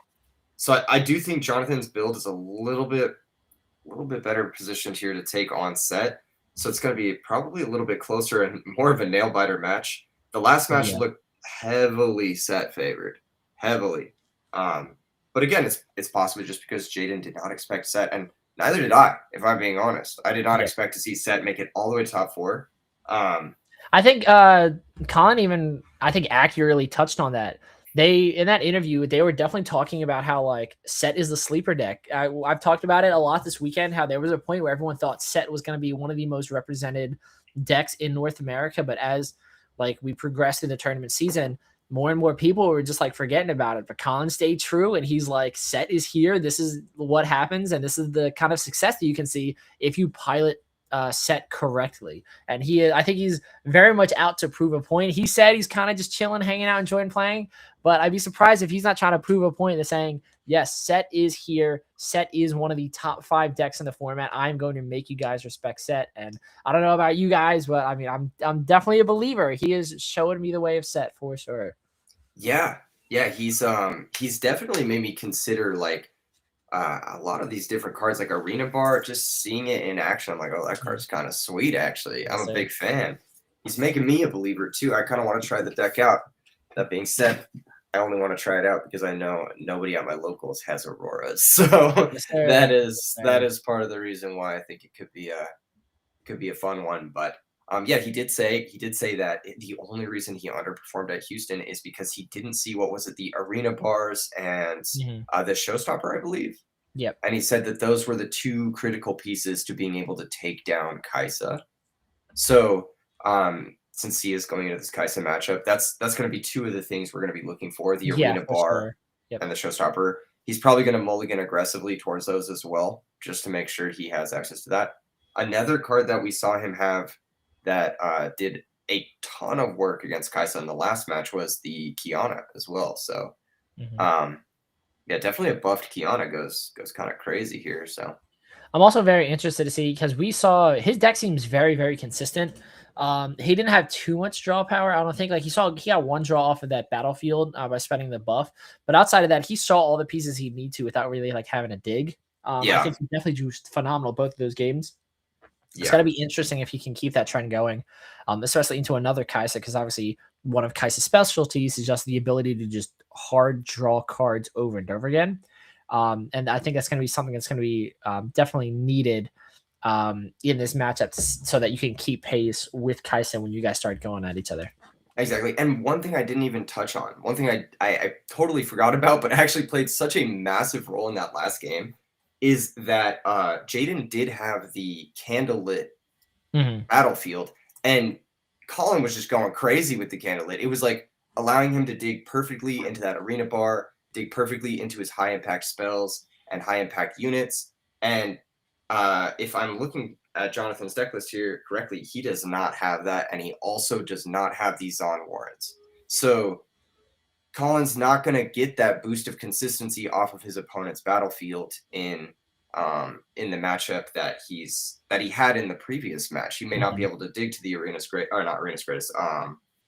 bar. There you go. Like he was able to in the previous match, and that could be a totally different sort of hurdle that he has to overcome as well. Yeah, it looks like Targon's Peak, Star-Tipped Peak, and Reaver's Row from Jonathan. Pretty good for sure. Helps undo the start tip for sure. Helps undo some of the extra rune cycling that you're gonna do for some of your more expensive spells. Pretty good, but yeah, we still are waiting for that final match. Yeah, we're still just hanging out, waiting for the 4th of our. I wish we could see what was going on in that one. I wonder like how they're possibly playing it out, but I guess that just comes with untimed matches. And sometimes people will take all the time they need for sure. Yeah, there may have been a judge call, something like that, or very true. It could have been something that took some explanation as well. Marquis says, release the lists are out now if you guys want to look at them. Yep, they are currently public, so you can check them out. On I believe they're on topdeck.gg and the proplaygames website as well. Yes, sir. Yep. Yeah, so check out both of those places. And how did your night go, Max? Did you get some rest? Are you pumped for this top cut? Oh yeah, I'm pumped for sure. Absolutely. I'm pumped for a whole day of Riftbound. We get 2 top cuts in one day. I'm very excited. You're right. We do get 2 top cuts in one day. We get this beautiful top cut, and then we are going to be hopping into another $5,000 Riftbound tournament, courtesy of proplaygames.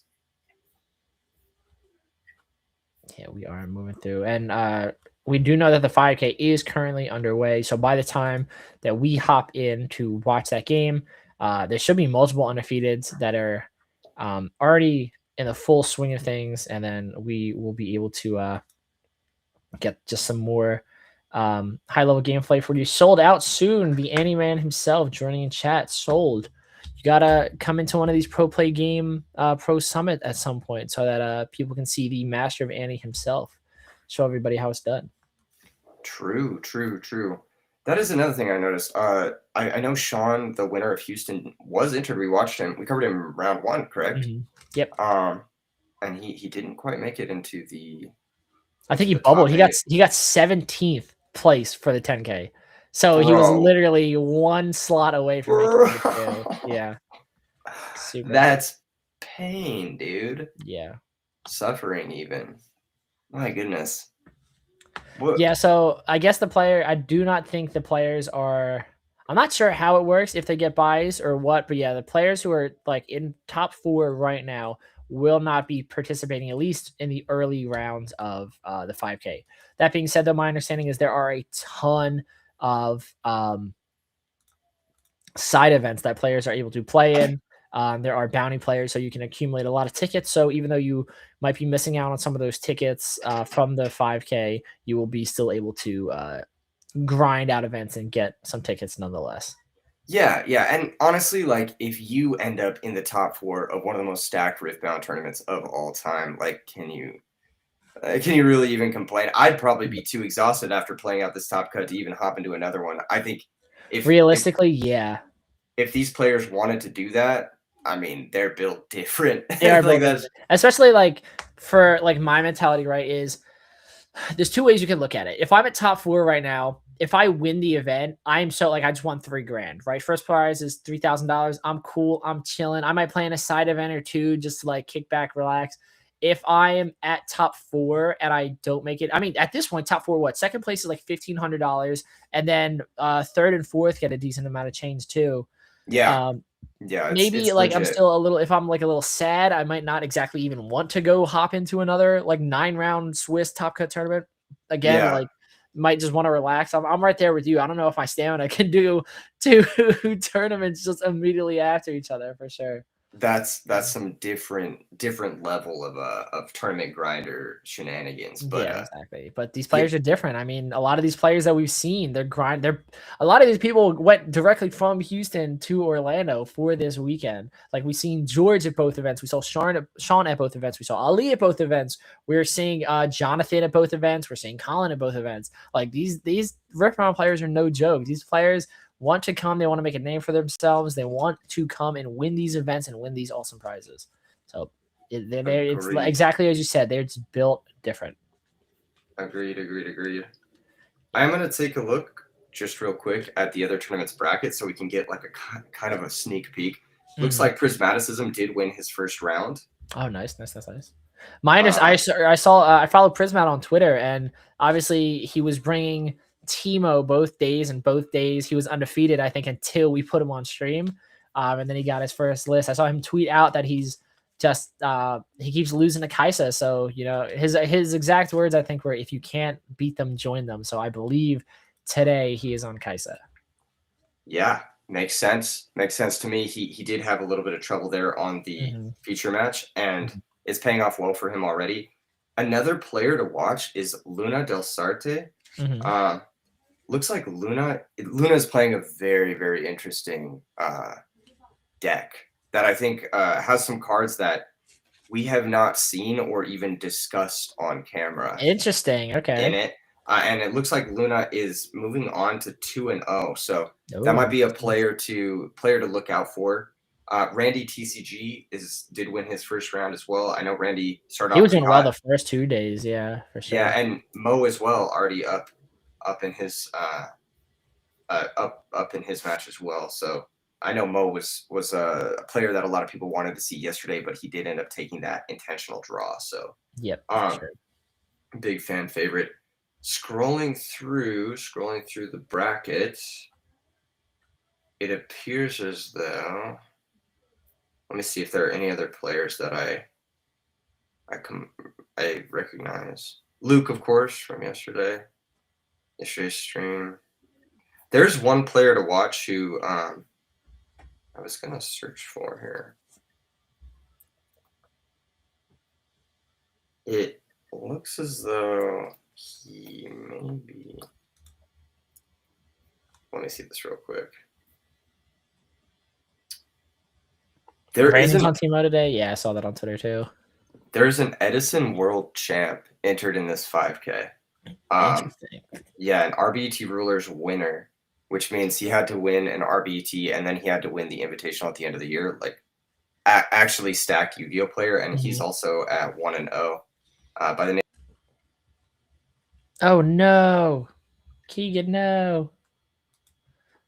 Ooh. To finish his point though, something that's been really, really nice to see when it comes to Riftbound, like we saw it in Houston, and obviously we're seeing it again now in Orlando, is the fact that it is attracting monsters, right? Everybody that we've seen so far is a big name in other games, right? We've seen like the Legends of Runeterra world champion play in these tournaments.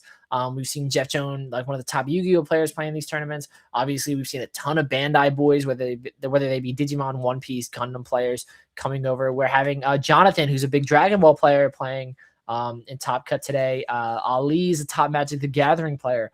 It is a breeding ground for monsters. All the top players across a bunch of the top games have been flocking to Riftbound, and it makes for really good content. I'm really lucky to be able to sit here and watch these gameplay. It makes it that much better when you're watching people who clearly are just super intelligent, super good at their craft, just doing what they do best, and it's really, really good. So it appears as though we are still waiting for the final top 8 match to finish. We are 3 out of the 4 matches done, but there is no time because we're in Top Cut. Everything is untimed, as a lot of people in chat are speculating. Since one of the players is playing MF Aurora, they think that it's probably going to be the MF Aurora player that takes the win because they're going so slow. But I guess we will just have to see what happens and how it plays out. We are currently working on getting Keegan back as we're waiting on everything.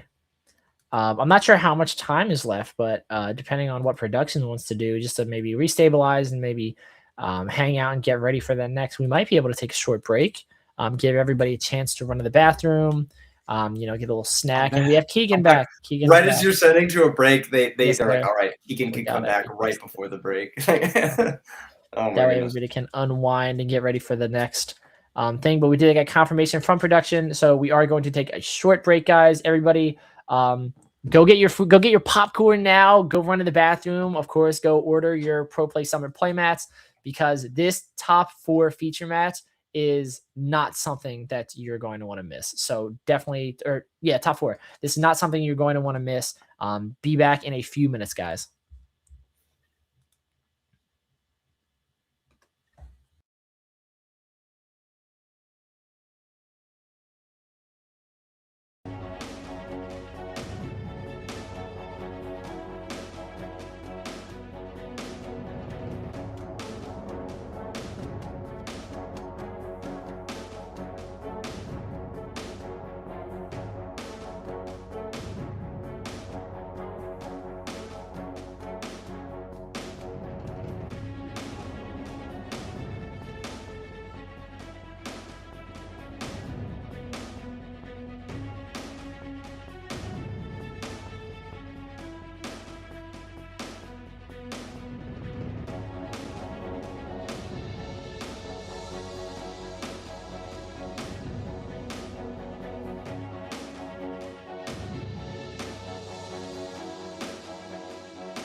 And with that, we are back. We finally finished out our top 8, and it looks like Annie was our winner. So in our top 4, we have an Annie, we have an MF Aurora, we have a Kaisa, and we have a Set.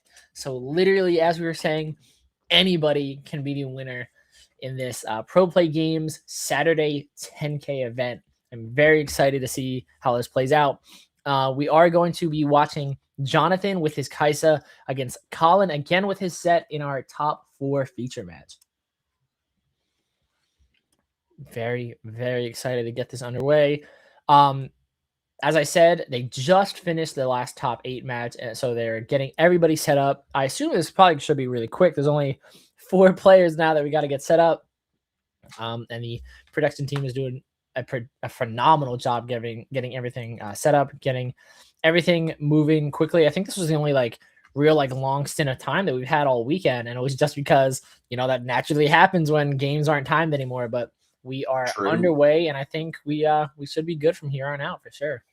Yes, I am looking forward to this match. I think Set versus Kaisa is one of the instant classics from for sure. This early Set 1 Riftbound meta.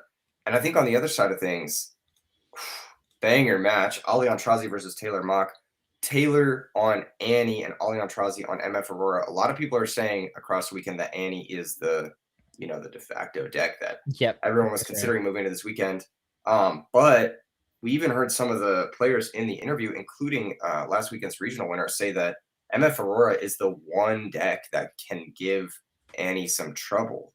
Aliantrazi, probably one of the most practiced players against Annie, and I'm interested to see how that match boils down as well. So yeah, and this is what's cool now is now that we're in the top 4, it's not just the cool good decks going at it, but the good players. I'm very excited to watch Ali play. I'm very excited to see Jonathan versus Colin, and all of that accumulating in this top 4 has been a real treat. This is going to be really, I'm so impatient. I want to watch these games. I'm so excited to watch these. I know, I'm like, oh, come on, man. I need more. Exactly. We've only watched what are we at? 2 days worth. So this is past 24 hours of Riftbound at this point that we're watching, and we're still not satisfied. We just we're so ready to see that it's all been leading to this point, and I just cannot wait to watch even more.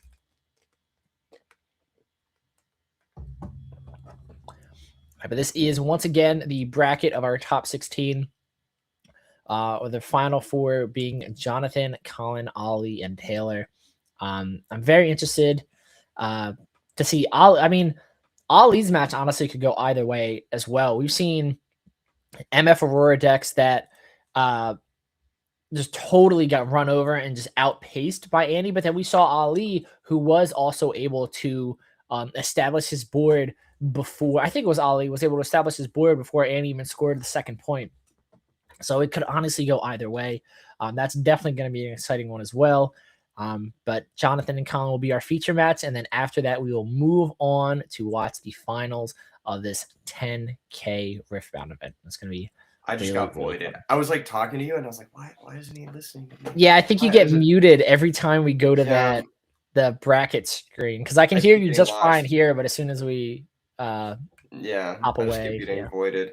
But yeah, I was saying, I'm not even gonna lie, Max. We're gonna watch this incredible top cut performance, and then after that, we're gonna watch a whole other tournament, $5,000 tournament from Pro Play Games, and then after that, I'm gonna go hang out with my friends and play some Riftbound because I haven't had enough, dude. I haven't had enough. I need to get some games in, dude. Especially after watching these players, I have to test these decks again. Absolutely. My mind has expanded. I've got a whole new perspective on how to play these decks after seeing these games. Absolutely. I told you I wanted to build Victor after yesterday, so I'm right there with you, brother. Don't worry, I'm right there with you for sure. Exactly. I'm super pumped for this match to get started. Do you have predictions? Does the chat have predictions? I don't know. I mean, it could definitely go either way. I don't know. I mean, again, it's not even just decks at this point, right? We got to consider players. And In this feature match, Jonathan is a proven experienced player who succeeds in every card game that he touches. Like, he's most famous for his Dragon Ball plays, like representing the Pro Play Games team. I have personally sat across from him at the table, like back when I used to play Chrono Class. Dude's a monster. Like, the way he, like, his outlook on the games is just like not human. That being said, Colin is arguably the best set player in North America. So it legitimately could go either way. I've been seeing all weekend long that people saying that a lot of these decks are basically one mistake decks, meaning you can afford to have one mistake and then that's it. If you make another mistake, you will be punished. I don't even know if that'll be the case for this feature match. I'm pretty sure it's just going to require one of the first person that is going to miss a step might be the person that loses, because like both of these players are so good. Both of these players are so experienced and know these decks so well that it's whoever, they just need to be perfect in this game. And sometimes, you know, it's card games, it's RNG. You can't be perfect all the time. And even if you are, your deck can still give out on you. So it's going to be super important. On the one hand, I know Jonathan is normally a set player, so that might give a little bit of advantage to him. But you know, the other side of the same coin, he has only been playing Kaisa like basically since Houston. So he might not know Kaisa as well as obviously Colin knows set, but it could go either way. Just if Jonathan knows set as much as Colin does, he knows what set does not want to see, what type of windows that set does not want to face. So if Jonathan's able to put Colin in those situations based on Jonathan's own experience, it could give Jonathan an edge for sure.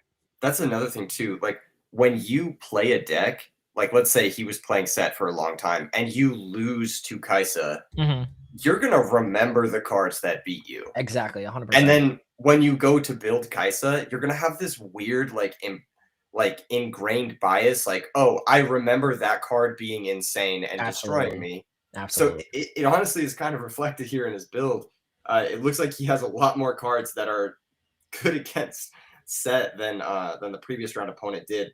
And I wonder if that has to do with his decision to pivot to Kaisa and his previous experience on set and potentially running into Kaisa and understanding which cards are the most effective. So yeah, absolutely. Yeah. A lot of variation in the builds this weekend. I think that's something that I really like to focus on too. Like, because I'm a really big deck builder myself across multiple games. It's like one of my favorite things to do, especially on stream or in videos. And like the cool thing about Riftbound is even though you have the same like really restrictive parameters with regards to like what colors you can play, to what your deck wants to be doing, to what signature spell you get, there's still like vast differences in the build. Like you'll see a Kaisa deck be like 50% different from like another Kaisa deck. Like, yeah, absolutely. So it's really cool to look at the different like configurations and try to dissect exactly what it is the builder is intending to do with his strategy, right? For sure, because like even in this top 8 that we saw, Jonathan's list is drastically different than the Kaisa list that we just saw. And it's like, you really genuinely never know what you're going to face. You know, like some of the main cards, but the ratios, you just like genuinely could not possibly know. But what's really nice, at least, is of course this is an open deck list. I'm sure these players looked at each other's deck list before as we were waiting for the top 8 to finish. And then of course we just saw them with the actual paper deck list, so they at least have a better idea now. But I'm sure that is still different from the Kaisas and sets that they have been playing against throughout this weekend. Yes. Also, another thing worth noting is the public deck list for Top Cut is often done as a way to sort of level the playing field for players who maybe are here on a team, like Challenger PCG or PPG, and they've had their teammates sort of scouting the other people's builds. Absolutely. So it's just a way to sort of level the playing field here for the players. It's not commonly done. I don't know if they did it last weekend at the regional, but I think it was for Top Cut. I don't think it was for the main event. Oh, okay, interesting. I did not know that at the regional. Ooh, it looks like Colin does not have a turn 1 play, so passing it back to Jonathan. But Jonathan's hand looked a little funky as well. Looks like he has a turn one play, though, on the former Ravenloom student before passing it right back to Colin. Colin, of course, does have access to the yellow set chosen champion, but he also has Fiora, which I know a lot of the time is the turn two play for set players. Looks like he has a Call to Glory, a First Mate, another Call to Glory, and double Showstopper. So he has a lot of ammunition once he does get his board established. But of course, that does require him to have a board to establish. So it's going to be very interesting what he chooses to be his turn one play. Yes, he's got to get on the board here, or else he's going to start getting rushed down. Of course. But it looks like he's reaching for 3 runes instead of 4, so potentially just a first mate. So he might be just playing around, of course, the Kaisa kill spell, something that we saw, John, because I believe, if I remember correctly, Jonathan was the Kaisa player that played against Prismat's Teemo, and something that we saw Jonathan do very successfully was just draw into those perfectly timed and perfect situation removal spells. So anytime we saw Prismat try to move into one of these battlefields, it was just instantly just taken out by one of Jonathan's spells. And Colin might be just playing around and trying not to overextend, right? Because he was at 4 runes, he will go to 6 runes now.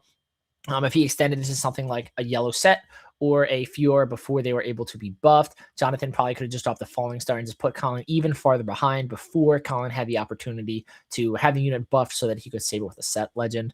I think it's definitely a situation. Obviously, Jonathan is currently up 1 point. It's 2 units on board, 1 unit on a battlefield. But I think Colin is making the correct decision to, be a little cautious, take this slow, because you really don't want to overextend and then just get absolutely punished for doing so. I agree. It is an interesting position to be in here. I mean, Colin's keeping that mana open, or not mana, sorry, those runes open constantly to defend his first mate, to defend the units he's putting down. And there's a Qiyana. This was a critical piece for him in the previous match. Absolutely. That deflect, ganking, just an obscene card. They printed everything on Qiyana. All right. Absolutely. And then the ability to buff it and now work in tandem with the set legend. You're right. Like this single card just has everything. And of course, as Jonathan, who is a set player as well, knows just how good Qiyana is, especially in this combination we're seeing right now with the Showstopper, which will allow it to be buffed, will allow it to move into the battlefield and be protected by the set legend ability. He knows just how good this play is, and I'm super interested to see exactly how Jonathan plans on dealing with the situation. Which battlefield are you moving into here? That's the key. He's gonna go after that. Probably the Ravers, yeah. Yeah. Because no matter what, you get the conquer, you get the draw. And in the situation here, you make Jonathan have to fight for the Qiyana, which is really, really good. He's actually going for the rune. Interesting. Go for the his hand's phenomenal. The double Showstopper, the double Call to Glory is really, really good. We know there's Fiora in there as well, and of course, again, still access to the set chosen champion. The double Showstopper is unreal. That is really, really good. And he's in such a great position right here because obviously he says, I am in control of this battlefield that I know that you want for your Kaisa. You are going to have to either trade with some of these units and try and take it out, or you're going to have to try and take it out the first time at least by kill spell. So you're going to have to pay more than normal, paying the deflect cost, and then I can just hit you with it instantly the next turn if you don't have an immediate response. But we do see Jonathan start off with the red Poro, instantly followed up by the red Darius, moving into the battlefield, of course, being readied off of his own ability and getting a buff, putting him to 7. So we're currently looking at, I believe, a 5 Mike Qiyana, going down, getting faced down by a 7 Mike Darius. Colin will opt not to use any reactions. We do know he does have the Call to Glory in hand, but only 1 buffed unit. I don't think he wants to lose the buff on the Qiyana. He does save it, of course, with the Darius, who will successfully conquer, putting Jonathan to 2 before passing it back to Colin. It looks like Jonathan had the right cards to be able to use his units. Darius was successfully dodged by Colin for the entirety of the last match. This is the first time we're seeing it against him. And it seems to be a critical piece of just like forcing the Qiyana away. That being said, the other battlefield is open, so the Qiyana can just hop right in if Colin wants to do that. He has the sole issue here, though, right? Is the fact that the only buffed unit currently on the board is the Qiyana. And he does have access to the orange set in hand. He does have access to Showstopper. But I don't think he's really super eager to spend that buff, because if he does, then he turns off the set. So if he wants to, he can probably play the orange set right here, move the Qiyana up, get the draw off of Kiana, get the draw off of the spending of the buff of the set to draw another card. That being said, of course, it will open the set up to potentially be removed. And once again, a point that I really need to drive home is that Jonathan is a set player at heart himself. He changed to Kaisa for this event because he thought Kaisa was better in this matchup. So he definitely knows this deck like the back of his hand. So I'm guaranteed he knows all the same plays and all the same lines that Colin does. And the issue, of course, is that now Jonathan will know how to play against it. So I think Colin definitely needs to be a little bit careful. But we do actually see Colin simply go for the safer play, moving into Reaver's Row with the Kiana, drawing a card, I believe, off of the Kiana Conquer. And then now it'll be, once again, this exact same situation we were just in, where Jonathan will be forced to run down the Kiana. And if he wants to actually kill it after the buff has been spent and the power is paid, he will be able to use a kill spell. We do see another Darius coming down. Double Darius yes, is sir, pretty good. That is pretty good. He's gonna send the Darius in first before his second card played, so that he can ready it and retreat it. Love this sequencing for Jonathan. Yeah, something we saw a lot of in the MF mirror match is just how good it can really be if you have the ability to move in, get a point from Conquer, and just bounce off to protect yourself from like potential follow-up plays can be really good. Let's make sure. I'm not sure if I missed it, but I don't know if Jonathan paid the deflect cost for Kiana. We saw the Stupefy come down. I might have just missed it, but hopefully he did indeed play the deflect cost on the Stupefy for Kiana, dropping it from a 5 might to a 4 might unit, running both Dariuses, making them 7 might units, and having the 7 might Darius move into potentially overtake this Kiana. Yeah. So we do see the Kiana get saved by the Reaver's Row. The set legend. Or it was, yeah. I keep thinking it's set legend ability, but you're correct. It's just Reaver's Row. Even better without having to lose the buffed or pay the power cost. Yep. Jonathan in a commanding position, though. It's not very rare. It's not very often that we see a Kaisa deck with 6 units on board and control of both battlefields. Absolutely cooking currently. That's just the strength of Darius, brother. I mean, Darius is like, he's the ultimate rushdown unit. He's got 7 might on the swing. He readies himself. It's interesting, Jonathan did not retreat the Darius from the other battlefield after readying it. I think that he may have wanted to, actually. I think that was his original intention, but now he's basically threatening, like, if you want to overtake this battlefield, I'm going to try my best to, like, take it or, like, make you work for it and potentially trade for something else. That being said, if I'm Colin, I'm feeling pretty good knowing that Jonathan is fully tapped out in this situation. Obviously, we see the Kiana move in an attempt to kill the Darius. I might have missed. How big am I? I'm curious. Did I miss a buff? How big? Oh, did he? He didn't showstopper again, did he? Because Kiana's a 5 might unit and Darius is a 5 might unit. Yeah, but but he wanted to. Yeah, he wanted to trade Reaver's Row for sure. Yeah, he doesn't want to lose that Darius. That's like pretty critical here. I think this is kind of telling about Jonathan's hand. If you're in Colin's position, you understand now that because Jonathan chose not to retreat the Darius, chose to sacrifice his Darius, possibly needlessly, it says that Jonathan wants Colin to commit to this battlefield. For sure. And so if Colin has a way to maybe cautiously do that, cautiously commit to this battlefield, I think it may be in his best interest, just given that, you know, he knows that's what Jonathan wants. Jonathan was good one coming down. Good play. He was willing to give up his own Darius to force this set commitment.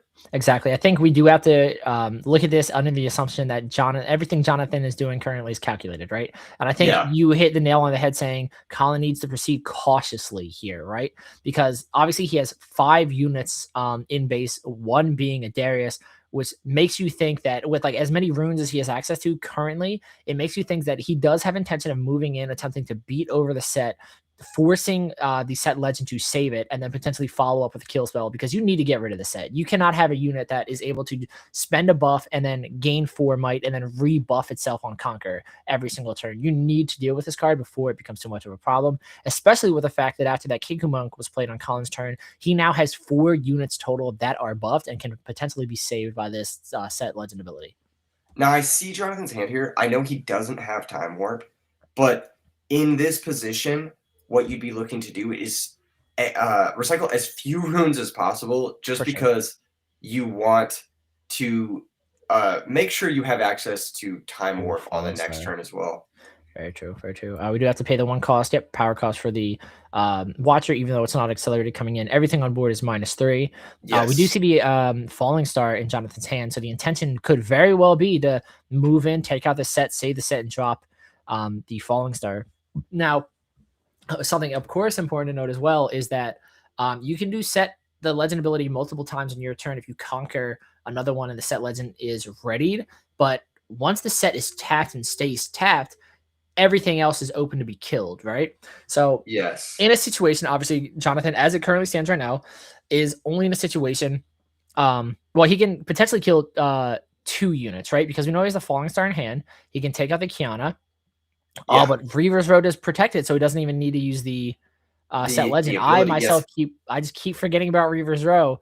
Yeah, I was just about to say, like, look at this play. It's so smart for Jonathan. He's forcing the set ability, but then Reaver's Row. Yeah, Colin doesn't even need to use it because I'm assuming we're going to see set, save, set here.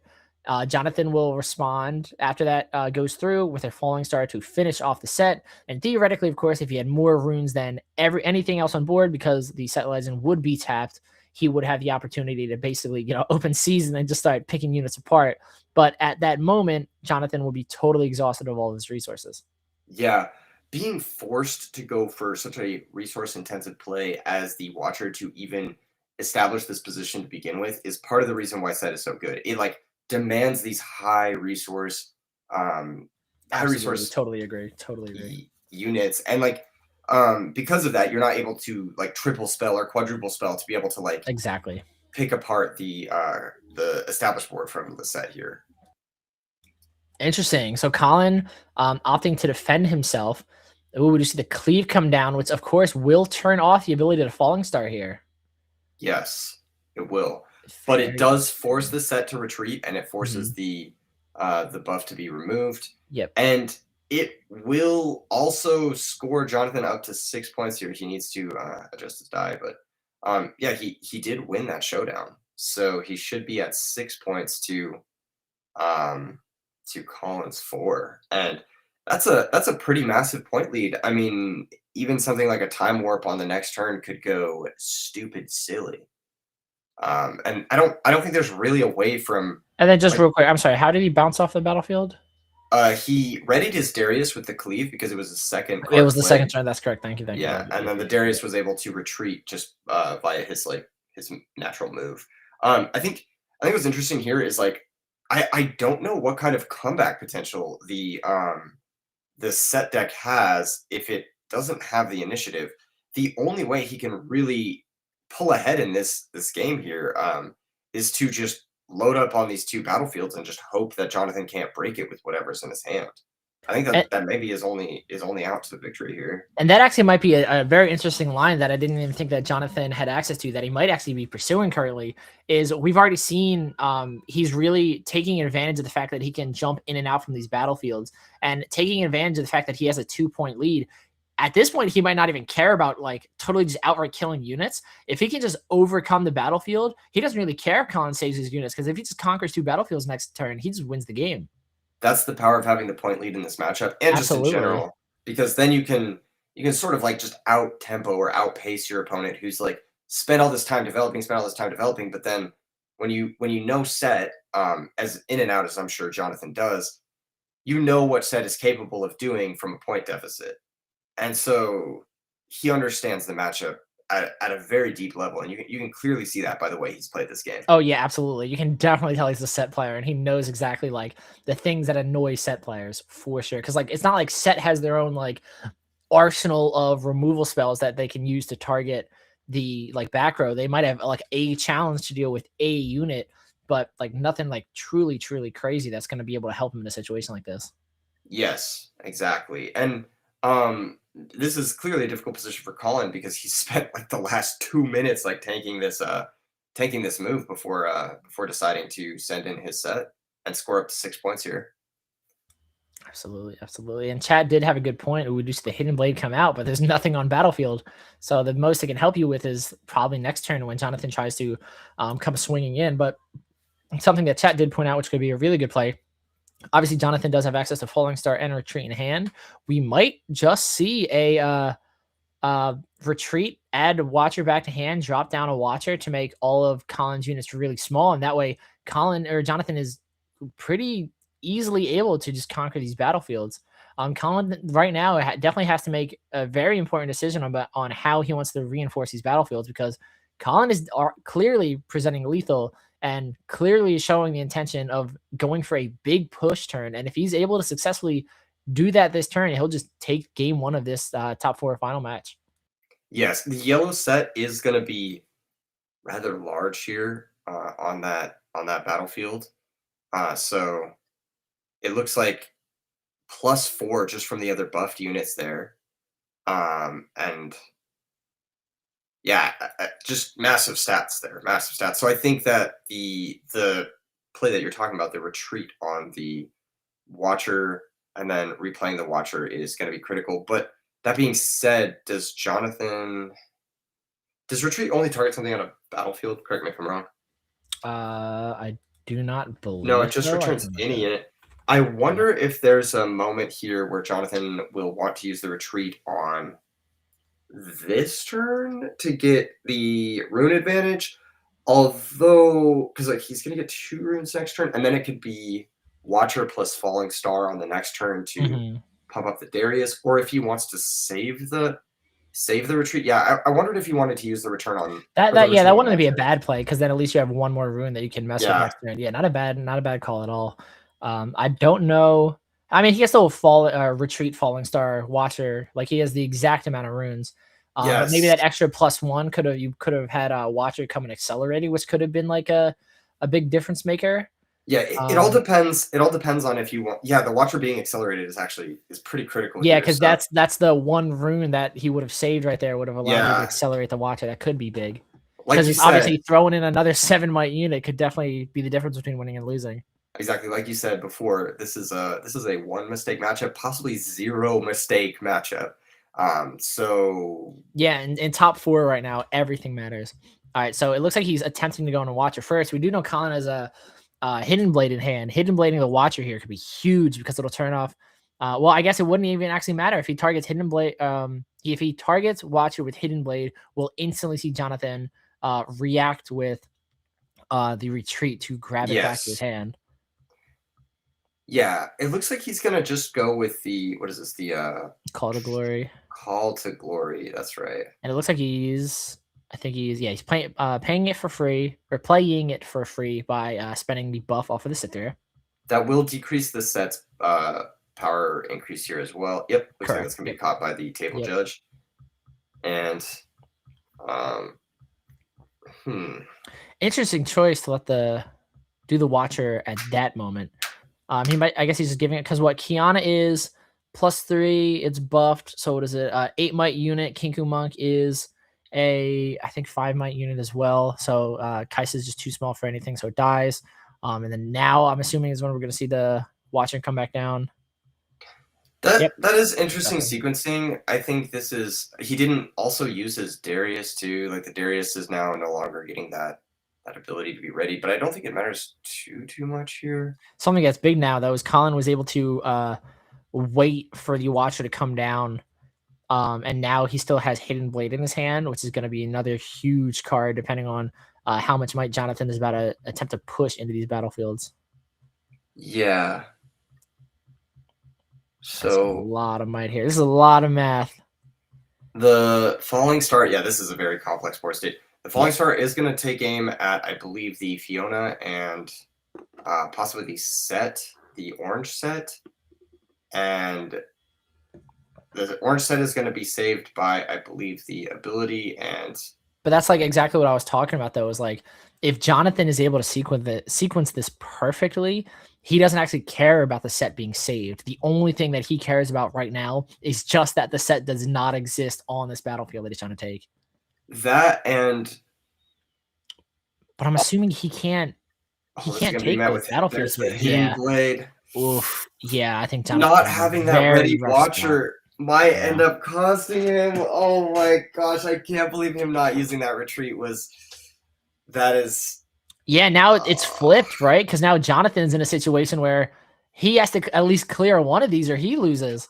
And I think he realizes he can't do it, so Colin takes game 1. What a tiny mistake. That is so crazy. One rune made the difference of that match.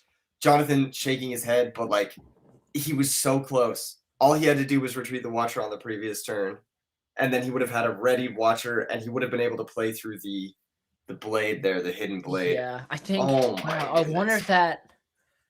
Although he did send the Watcher in, so I don't know if it like makes too much of a difference, but he would have been able to send the Watcher in after the deficit from the Watcher. Exactly, for sure. And then even if we see Call to Glory, it's just not enough. Because Call to Glory would undo the Watcher -3 on one single unit. Yeah. Which I think would then in turn force Colin to shotgun the hidden blade.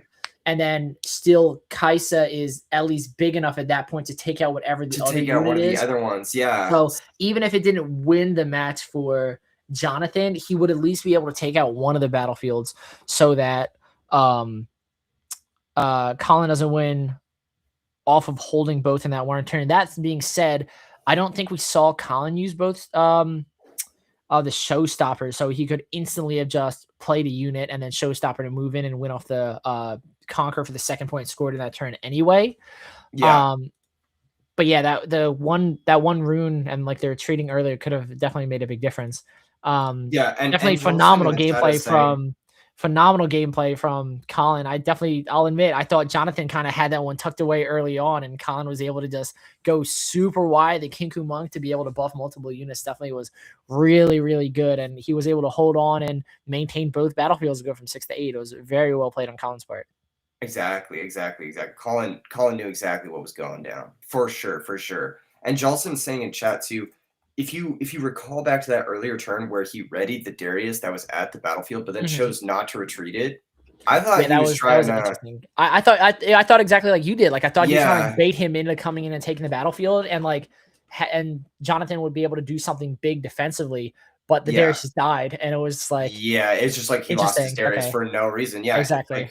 So that Darius would have been a point maker there at the end. It would have been another thing you could send into that hidden blade. And I think that there were I think 2 or 3 instances of like just micro decision making things that could have been optimized there for Jonathan, and Colin's going to walk away with a win that maybe should have been a loss. So a win's a win, stuff. No matter what. We take those for sure. Set players sounding off in the chat right now. All right, chat. Are you excited for this match? Me too. Me too, personally. That was a crazy good game.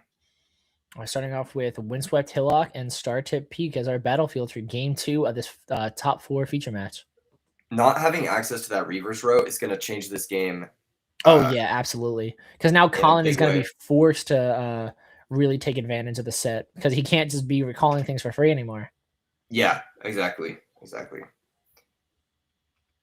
Both players with the full range of mulligans there. It looks like we do see Colin starting off with Unyielding Spirit in his hand, along with a Kiana, I think a Hidden Blade as well. After Jonathan has played down the Ravenbloom student as turn 1 play, it looks like we are going to play First Mate off of Colin's first turn and then passing it right back to Jonathan. Jonathan has the opportunity to start scoring points here if he'd like to, but like I said, without that reverse row, you are offering up this student for sacrifice just to get that point lead.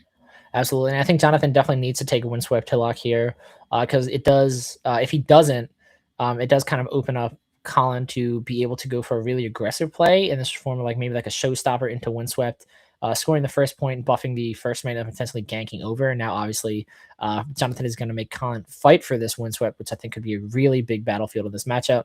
But Colin is fully tapped out after bringing out the Kaisa, so Colin does have the potential to do a lot of damage here. We are definitely going to see the first mate come in, taking out the Ravenbloom student, just completely uncontested. Colin scores his first point as well, and Colin now having access to 5 open runes. Again, we do know there's a Kiana in hand, does have access to yellow set in the Chosen Champion slot. Just thinking out what could be his next play. Again, players fully taking advantage of the fact that these are not timed in our top cut matches. don't rush yourself. Really think through all your lines to make the most optimal play. Something I think Colin did very, very well in game 1, and something that we're definitely seeing here in game 2. I agree. This opening position does look rather favorable for the set player. He has the initiative.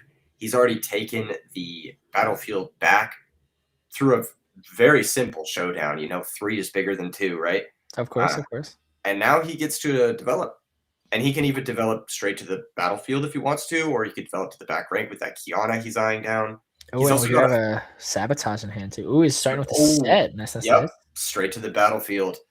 Just like I was thinking, maybe block that Kaisa, and holding that windswept is going to be really critical, I think.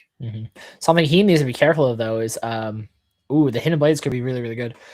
It looks like he does have sabotage in hand. If I'm Colin, I might drop a sabotage here just to protect the set potentially. Obviously he has like 7 might at this battlefield. I believe sets a. I think it's 8. I think sets 5 set base. 5 might unit. Yeah. So I think he has 8 might, which is beatable, but oftentimes will require some amount of combat to go through. That being said, all he needs is obviously Jonathan at this point definitely knows that's hidden blade right there, right? Nothing else.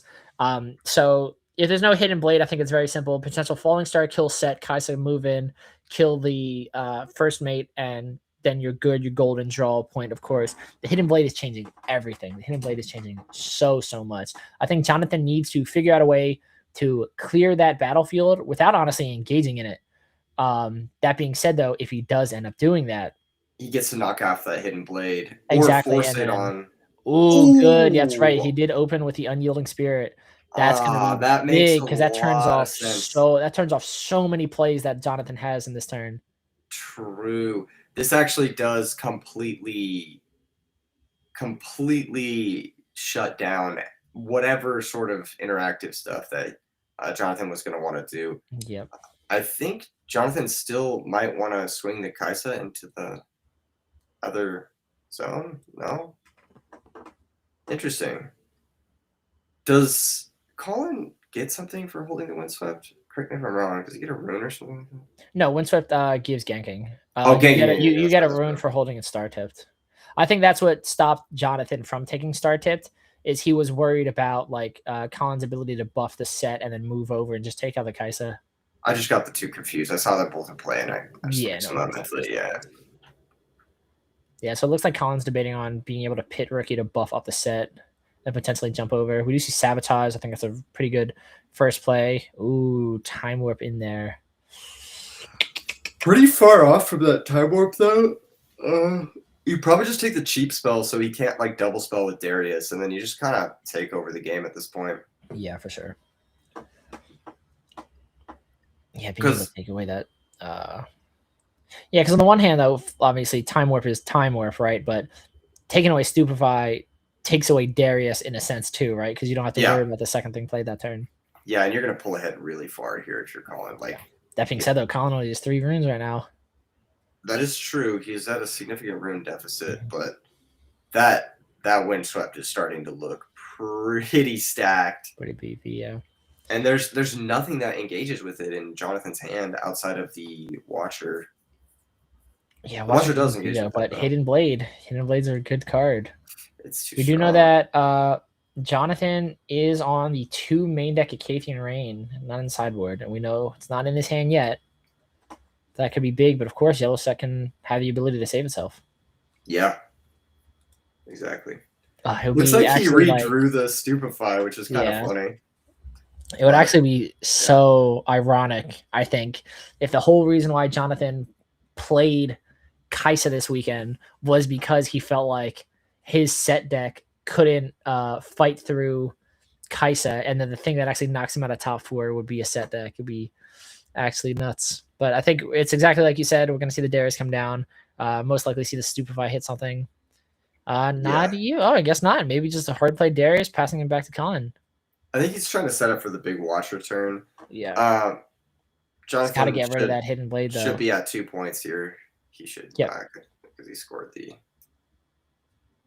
Yeah. The Ravenbloom student in Windswept earlier, yeah. Yeah, should be 2 to 3 right now after the hold. Yeah. That's an interesting hand that Collins got there. Like you said, it gives ganking, and that's going to be what goes down here. The pit rookie getting sent after that. Watchful Sentry, Watchful Sentry, Death Knell will trigger, but Colin will score up to 4. So he's in a really, really good Colin's in a spot. very good spot. Yeah. And that hidden blade is like doing like it's putting so much work in. Just like the fear of it is causing Jonathan not to be able to move into that battlefield. And Literally he can't even time and a really half, and dude. he can't even really move into star tipped like comfortably either, because like as we see, like Windswept Hillock, he can just gank over with set as soon as Colin gets his turn back. Exactly. Now, Jonathan could play the Watcher here with Accelerate, and that would allow him to force the blade and recapture, and I think that is still good enough. Play. Yeah, I think that's a good play, because having the Darius set up there from last turn is pretty good. It does mean he doesn't get a time warp next turn, though. So he could take the risk. I think you need to start clearing, though. I definitely think you need to start taking away these battlefields from Colin. Hear me out. You develop here, right? You play another Darius. You only use one. Well, actually, no, you don't want to use a recycle here. You don't want to pay a recycle because now you can't time warp next turn. I believe there's a time warp in his hand, right? We know about the time warp. Okay. I think what Jonathan is trying to do is he's trying to go time warp into the Watcher, but I think what he should have done was, if he has something else to develop. Is he not playing another unit, right? Or another card? What the heck? Interesting. Cleave, there it is. Okay, that makes sense. With the what is the word? With focus. There you go. Both of these Dariuses getting pumped up. Yeah, that hidden blade is definitely coming in. Getting a quick pump. It's gonna give Jonathan that's 2 draws. Yeah, 2 draws, which isn't bad, but Cathian Rain off the top. Jonathan really needed that 8th rune in play so he could time warp next turn into Watcher the following turn. I think that was like, I think develop into time warp into Watcher was probably what he wanted to go for there, but this is still fine. I mean, he can send in the second Darius if he really wants to. It does trade kind of awkwardly, just because the set can be saved. So, yeah, man, throwing away the Darius when you have the Watcher looming doesn't make a ton of sense. I would have maybe liked to see the time warp into Watcher. I think that could have been pretty good, but it's hard too, because like this Kiana is eyeing down this Kaisa, and now you're tapped out. So yeah, this is not a situation I think I'd want to be in if I was Jonathan. Yeah, I think maybe it would have been a little bit more accurate to like Darius reinforce the Targans, and then that's a Targan speak. No, that's a what was that guy called? Star Tip Peak. There Star Tip Peak. Yep. Yeah, I think Darius reinforced with the Kaisa so that the Kiana couldn't take it, but then there's that ganking you have to worry about too. It's all a manner of different things, you know. Yeah, for sure. What a crazy I think game. At the end of the day, I think if you're in Colin's shoes, though, you're feeling pretty comfortable. Yeah, you can see kind of a little head shake from Jonathan. Yeah. Just being caught on that 9th rune, not getting up to 10 for that time warp is so brutal. Yeah, for sure. If there was a way to like reinforce hold into time warp into Watcher, I think that would have been a path back for Jonathan, but it's still on the table. This game isn't over yet, but Kaisa's getting dropped, and Colin's going to that feared 6th point. Can we see a challenge here? A challenge from this? No, I guess not. But a challenge from Set to take out that Darius would have been huge for sure. He can always do it as an action here during a showdown. So. That's fair, but I'm assuming, like we said, the Watcher's probably coming down. And then at that point, you're not big enough. Yeah, you do get kind of cooked there. And I believe Colin does know about the Watcher because he did fire off that Sabotage. Yeah, he saw it very early on with Sabotage. Yeah. pretty unfortunate from Jonathan. I think he's drawn all 3 Darius and not units that he could have played last turn without recycling runes. So was not able to set up for that big time warp. He was forced to recycle a rune to develop.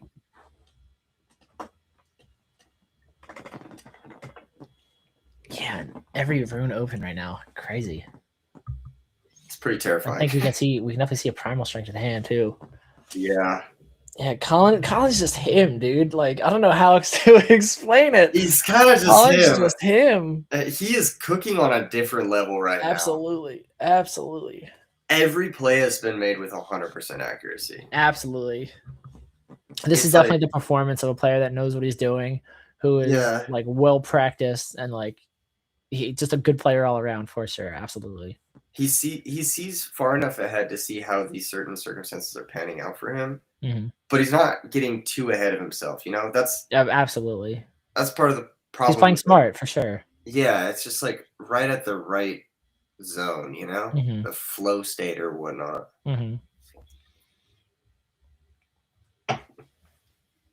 This has been such a fantastic match to watch. Yeah, absolutely. An absolute privilege that we get to enjoy this historic moment. And on this beautiful Pro Play Games Pro Play Summit cloth mat as well. Yes, sir. Yes, sir. Let me take a quick peek at the other side of the bracket to see how that's going down. Oh, it looks like that match is still in progress. So potentially going along. Last time we thought it'd be good for the Aurora deck, but Annie ended up taking it. So who knows? This match is definitely looking in favor of Colin, but you never know. Sure. You never know. This Watcher is, like you said, the best rare in the game right now. So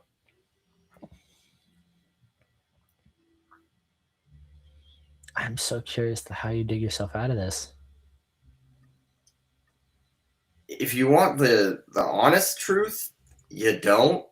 But if you want the hopeful commentary, I think a second Darius could be interesting into maybe a But Colin has so many cards that he has access to that he can use right here. It's so insane. Yeah, it might have to be the Watcher. It might have to be the Watcher just to prevent, like, to push him off the peak so he doesn't get the hold point. I think he just has to go for it. Yeah, so do you see the Watcher? Is the Watcher reinforcing Windswept? Interesting.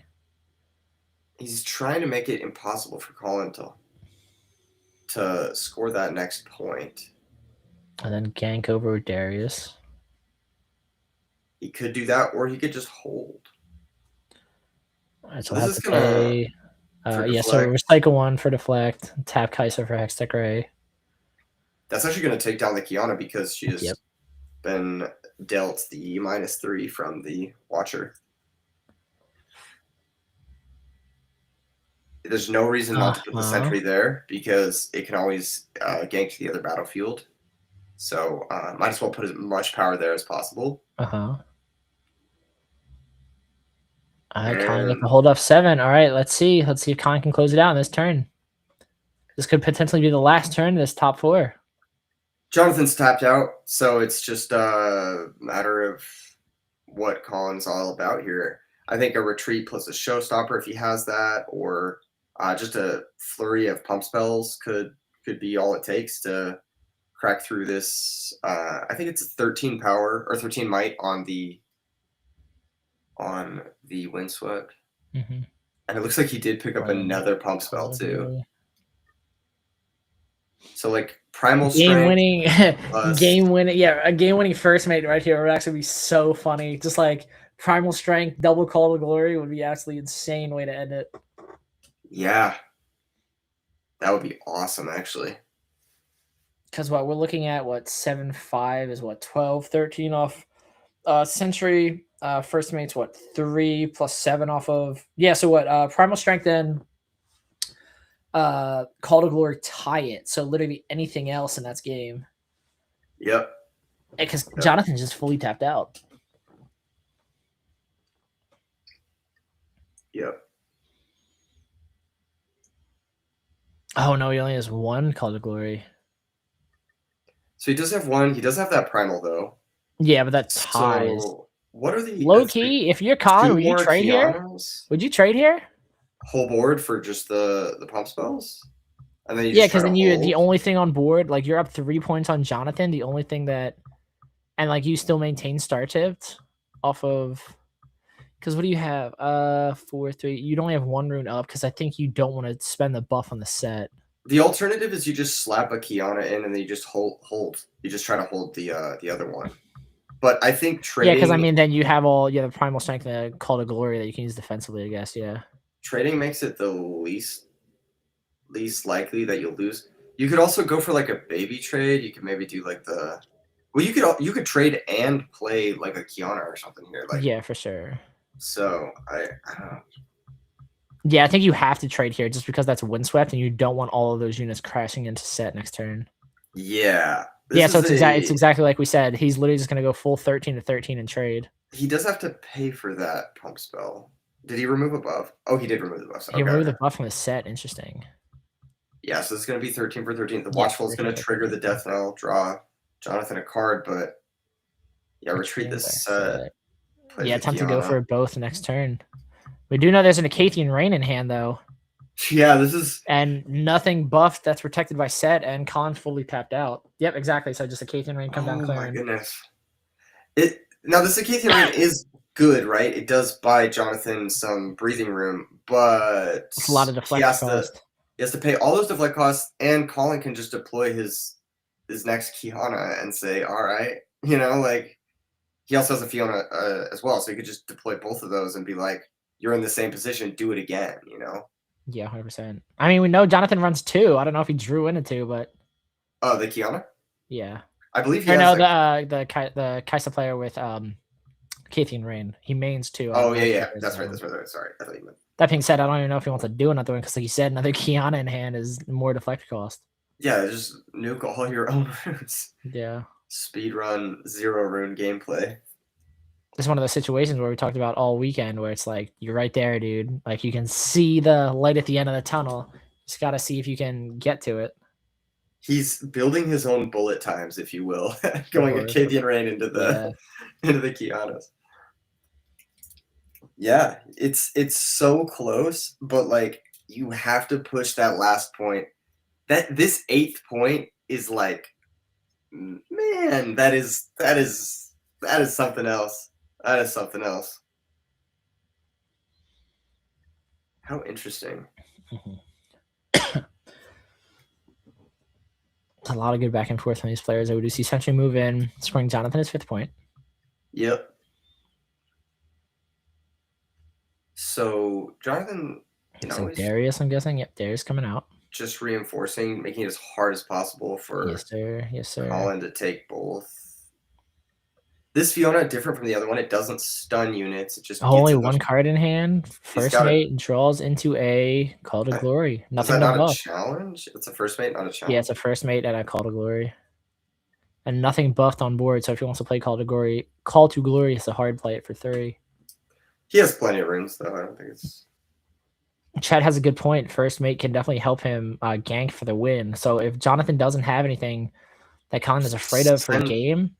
Send Kiana first, get the draw. That's fair. That's fair, too. Yeah. He's going to draw 2 because of the 8th point. Yep. Arena Bar, nice. First mate and Fiora. Arena Bar is insane here, by the way. It's so good. Because it gives you a ton of grind potential, but... Because if you drop Arena Bar here, you can't buff Fiora, though. You can buff the Kiana, but not Fiora. Yeah, because it's exhausted. But it'll give you the highest likelihood of holding, I think. And well, the thing is windswept. You got to remember, like, Jonathan's doing a really good job keeping windswept locked down. All right, so second Fiora. Fiora? It's a 4 cost, right? Fiora's a 4 cost. Oh, no, I guess he already paid he must have had one floating, I'm guessing, right? Because 4, it would have been 4, recycle 1 back for Kiana, so then 4, and then it's no power cost, so we do see Arena Bar. Yeah, so he's fully tapped out right now. Oh, he's gonna ready the. Oh, he didn't play. Oh my goodness! I'm mistaken. Yep. That first mate should be exhausted though. That first mate His first should not mate success. Yeah, he didn't play Kiana this turn. I apologize. Yeah, chat. okay, there you So go. his runes were 3 for Arena Bar, 4 for Fjord, and 3 for the first mate. And everything, nothing has a power cost. Yeah, so he's correctly paid out everything. We do see smoke screen come down. Smoke screen. He can And this has defend the flex. This has the flex, right? Because of because it's it has mighty the right buff. now. Yeah. Yeah. So he could actually pump this up. He does have the ability to go for that that spell, but he'd have to spend his buff to do it. Mm-hmm. And I don't think that gets him. It gets him to clear the Darius, I think, which is probably worth it. Colin needs to be very careful. 1 card left in hand.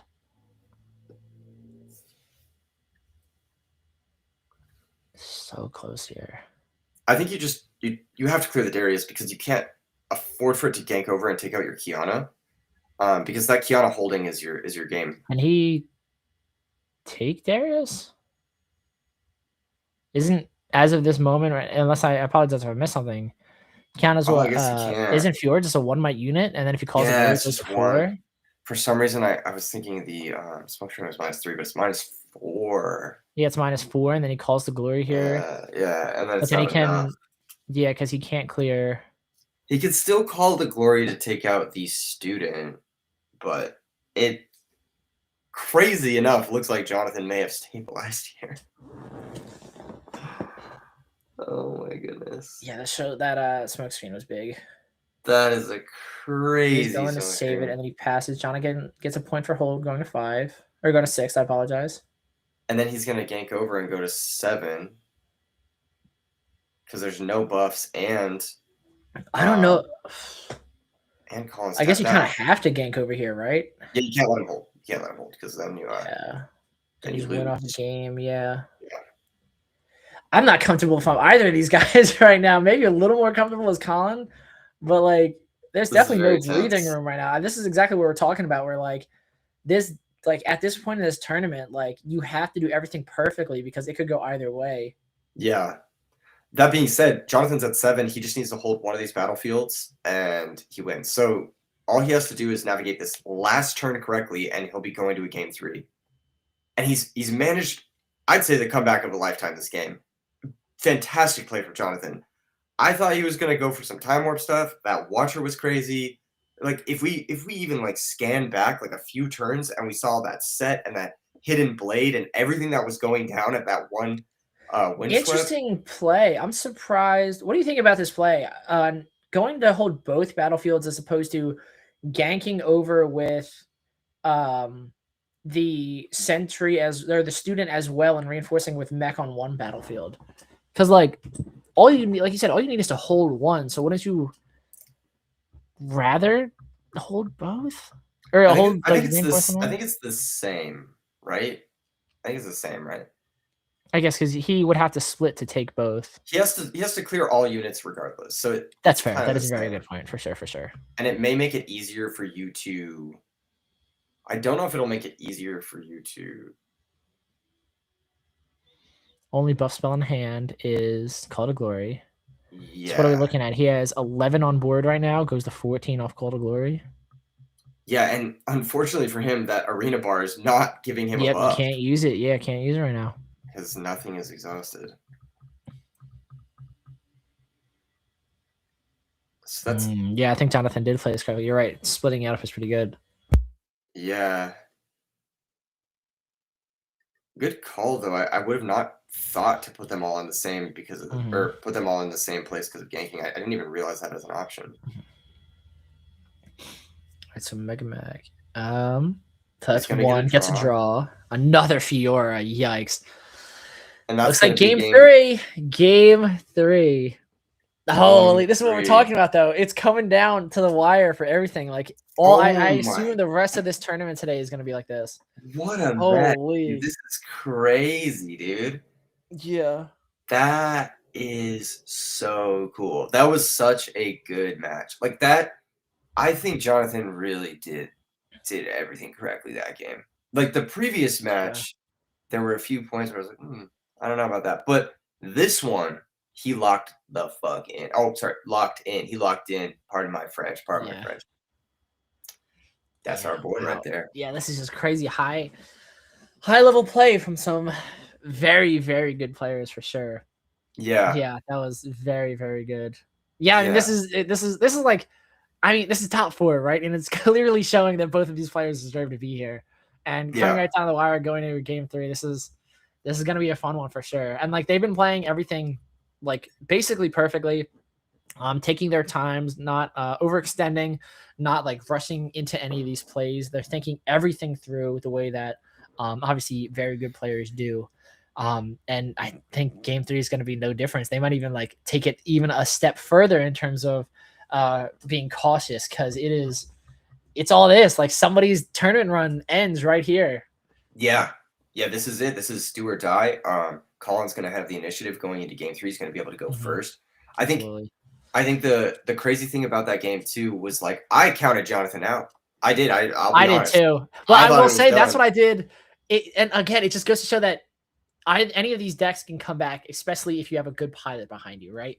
Because that first game, I thought Jonathan had it, and then we saw Colin come back, and then like you said, that game 2, I thought Colin was just like absolutely in control the entire time, and then Jonathan was able to dig his way out and come back too. And it's like, you legitimately cannot count anybody out at any point in this game, because you never know what's gonna come out. But this is gonna be a really fun one, as we have Targon's Peak and Grove of the Godwillow. There's gonna be a lot of really good extending plays and a lot of good resources that are going to be given to these players just through these 2 battlefields alone. So it's going to be very interesting. I'm also interested to know if they did any additional sideboarding, or if they're keeping their decks as they were from game 2.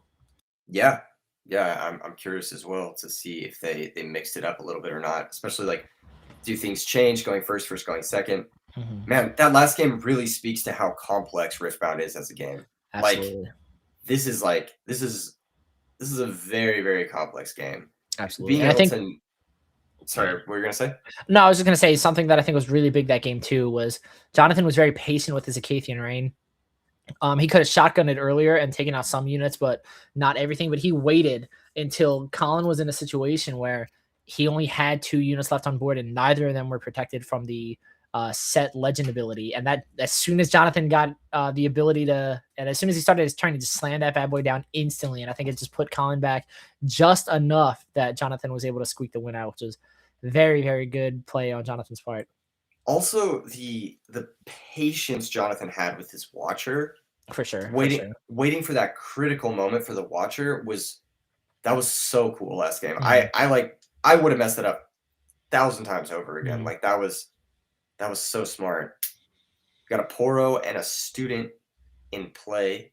You see a Challenge, a First Mate, a Cythria, Arena Bar, and Showstopper in Colin's hand. So he has all the pieces. He just now needs to figure out a way to unlock this puzzle so that he can get established, get into a good position, and prepare for whatever Jonathan's going to throw at him. I think you pump the Poro. Get that bar down. Get that Poro popping, bro. Make him powerful. Nah, I'm just joking. You could. This challenge targets the units, right? The 2 units that it. I'm sorry, you said what targets it? Falling Star? Challenge, because you could swing. It chooses your unit and one of their units. You could swing with the Poro into the Grove, and then you could challenge, but then you do risk. Jonathan does have that open rune, so wow, just a pass with the Arena Bar.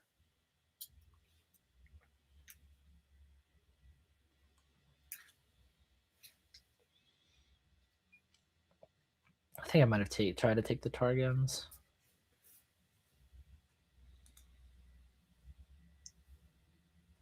He's going Kaisa just chilling and then just pass.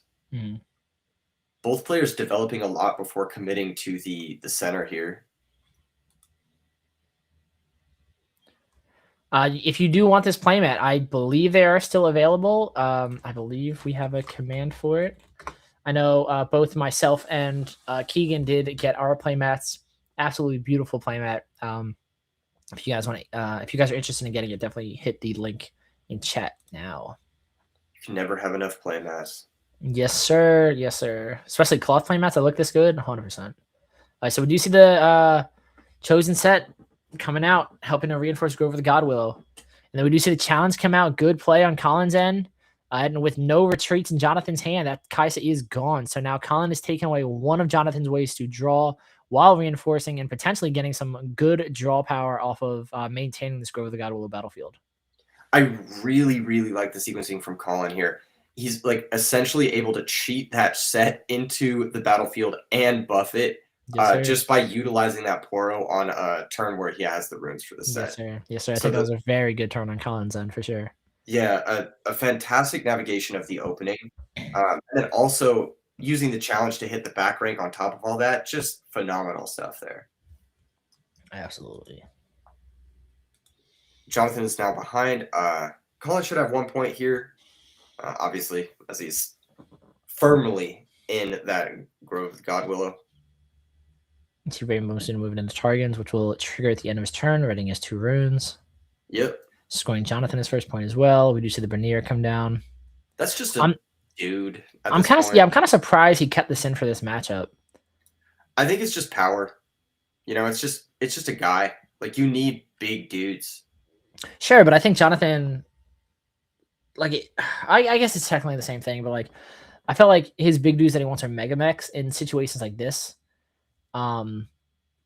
And like we saw that he has some in. I just don't know about it. I feel like at this point that is literally just a 6 cost vanilla. Yeah. I mean 5 might is 5 might at the end of the day. Oh, it's 5 might too. Yikes. Yeah, I thought it was a 6 might unit. Nah, it's not that good. Yeah. But it can help you, like if you need to stun a hidden blade or you need to stun a primal or a like I get it if you need to counter push and like you have Darius in play and then you just need to force that Darius through, it can stop a lot of the critical counterplay that Colin is leaning into, but Colin's been playing largely on his turn this game, and exactly, yeah, exactly. Jonathan has been kind of getting pseudo ganked here by this first mate. Oh yeah, I think Jonathan actually did forget to do his Targan's Peak. Because after the Bernier, he should have had 3 up. Yeah, that may have changed things. Because now, like, you would have had obviously windows for defensive plays. Yeah, I don't know how much could have defended you from this set here because it is. But of course, we do see Colin does remember. Well, I mean, he had double Falling Star in hand. Oh wow! Then yes, yeah, it did actually cost him. Yeah, because he could have at least stopped. There. Yeah, because he could have at least stopped 1 point, and if and Colin, then held. But no, but Colin did have an unyielding power in hand though. Okay, so it's all the same, I guess. And I think Falling Star is an action, right? It's not a reaction, so you can't Falling Star, Unyielding Spirit, Falling Star. You can't like react before the unyielding has resolved, and then once unyielding resolves. Well, it's not even an action; it's just a keywordless spell. Oh, it's just a spell. Yeah. All right. Never mind. The target speak didn't matter at all. All of these relatively similar burn spells are gonna get me mixed up. All right, chat. All right, you gotta give us a break. We've been commentating this for I think over 24 hours of Riftbound coverage this weekend so far, which is it doesn't feel like that much, but it's pretty impressive. All right, so Jonathan does drop down the Falling Star, able to kill the Puro, and I believe it was a Sithrio was the other thing.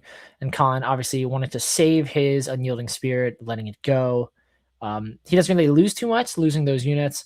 For the most part, for the little bodies, they'll be like late game, maybe 1 or 2 might reinforcements. But for the most part, they are just bodies that you can take buffs off of for Call to Glory to make it free. Nothing really too bad. Don't want to waste the Unyielding Spirit on it. Definitely let Jonathan burn the Falling Star if he needs to. Yeah, just taking out some of the back rank units. I mean, like they were gonna be useful, right? But not as useful as this set or this first mate are looking to be. I see. Yeah. Another Fiora showstopper. Not a bad hand at all. Not a bad hand at all. Literally.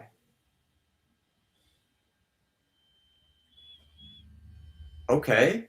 There's the Fiona? Fiora, yeah. I get there's a champion called Fiona, right? Am I? Yeah, she's married to Shrek.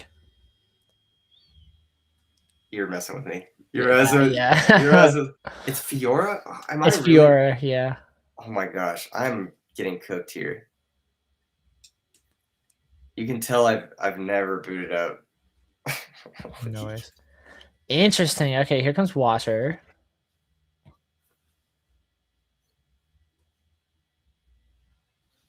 Falling Star, Fiora, and Set. He can only save one of them. Oh no, because Set's 7, right? Because it's buffed up. Yeah, Set is And that's a good pretty unyielding big. spirit. That is a very good unyielding spirit. That's gonna be a big moment here. Because that was basically Jonathan's whole thing. He played the Watcher unready. And man, Colin is very far ahead. Not that Jonathan can't pull back. I mean, we saw him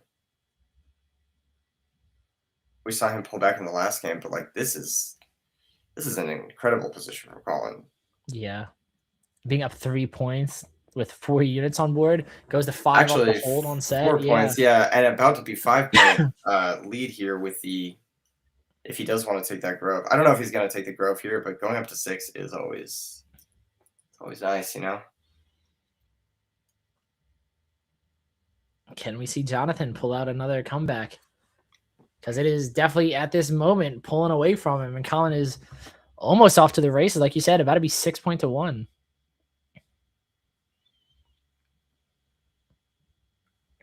So there is no deflect on Fiora because a Thousand Tail Watcher dropped her below Mighty Threshold.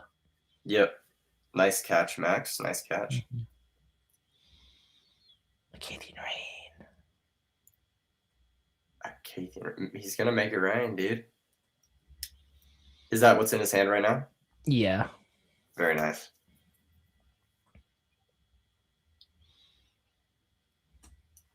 Okay, so we got so intense. First mate scoring him up to 6 points. Successful, put him to 6. We see a Hidden Blade. It looks like another Arena Bar. We have a Showstopper. Another Unyielding Power. Or Unyielding Spirit would be really big here. If only you could stack buffs. He'd be going crazy with those bars, dude. He'd be going crazy.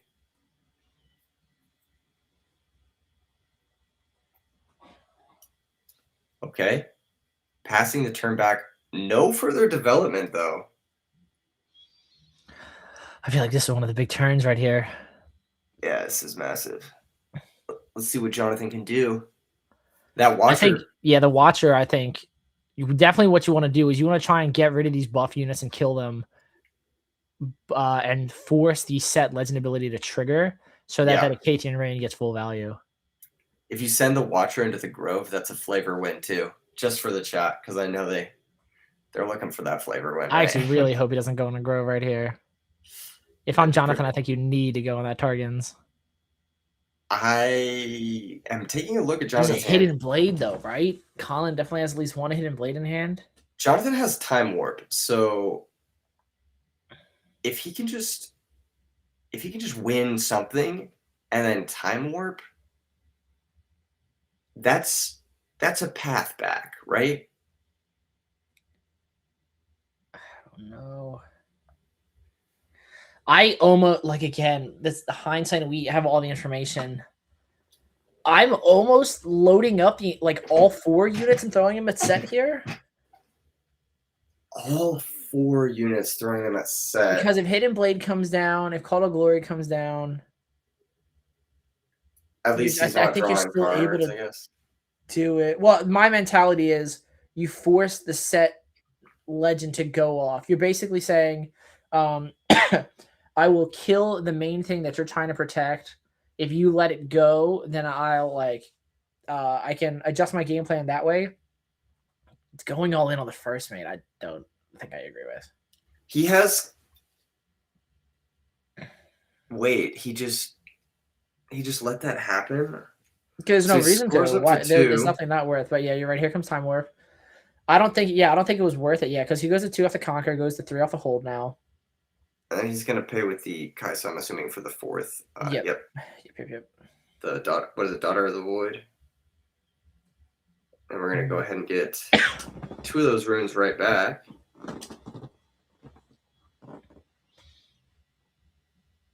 I don't hate this play, but I'm also kind of surprised Colin didn't really I don't think if I'm in Colin's shoes, I don't think I'm saving a first mate either. I'm not wasting any resources to save a first mate. No, I mean, like, I'm especially if I can surprised he trade for 2 didn't units. try to take out one of those guys, but I guess they don't have ganking. They don't have the units should be readied right now as well. They should be able to retreat, right? Yeah, new turn. Yeah. Looks like he's got a Hex Tech. He's got the Darius. I know he has the Darius in his hand. But trying to take this Targans is going to be pretty hard.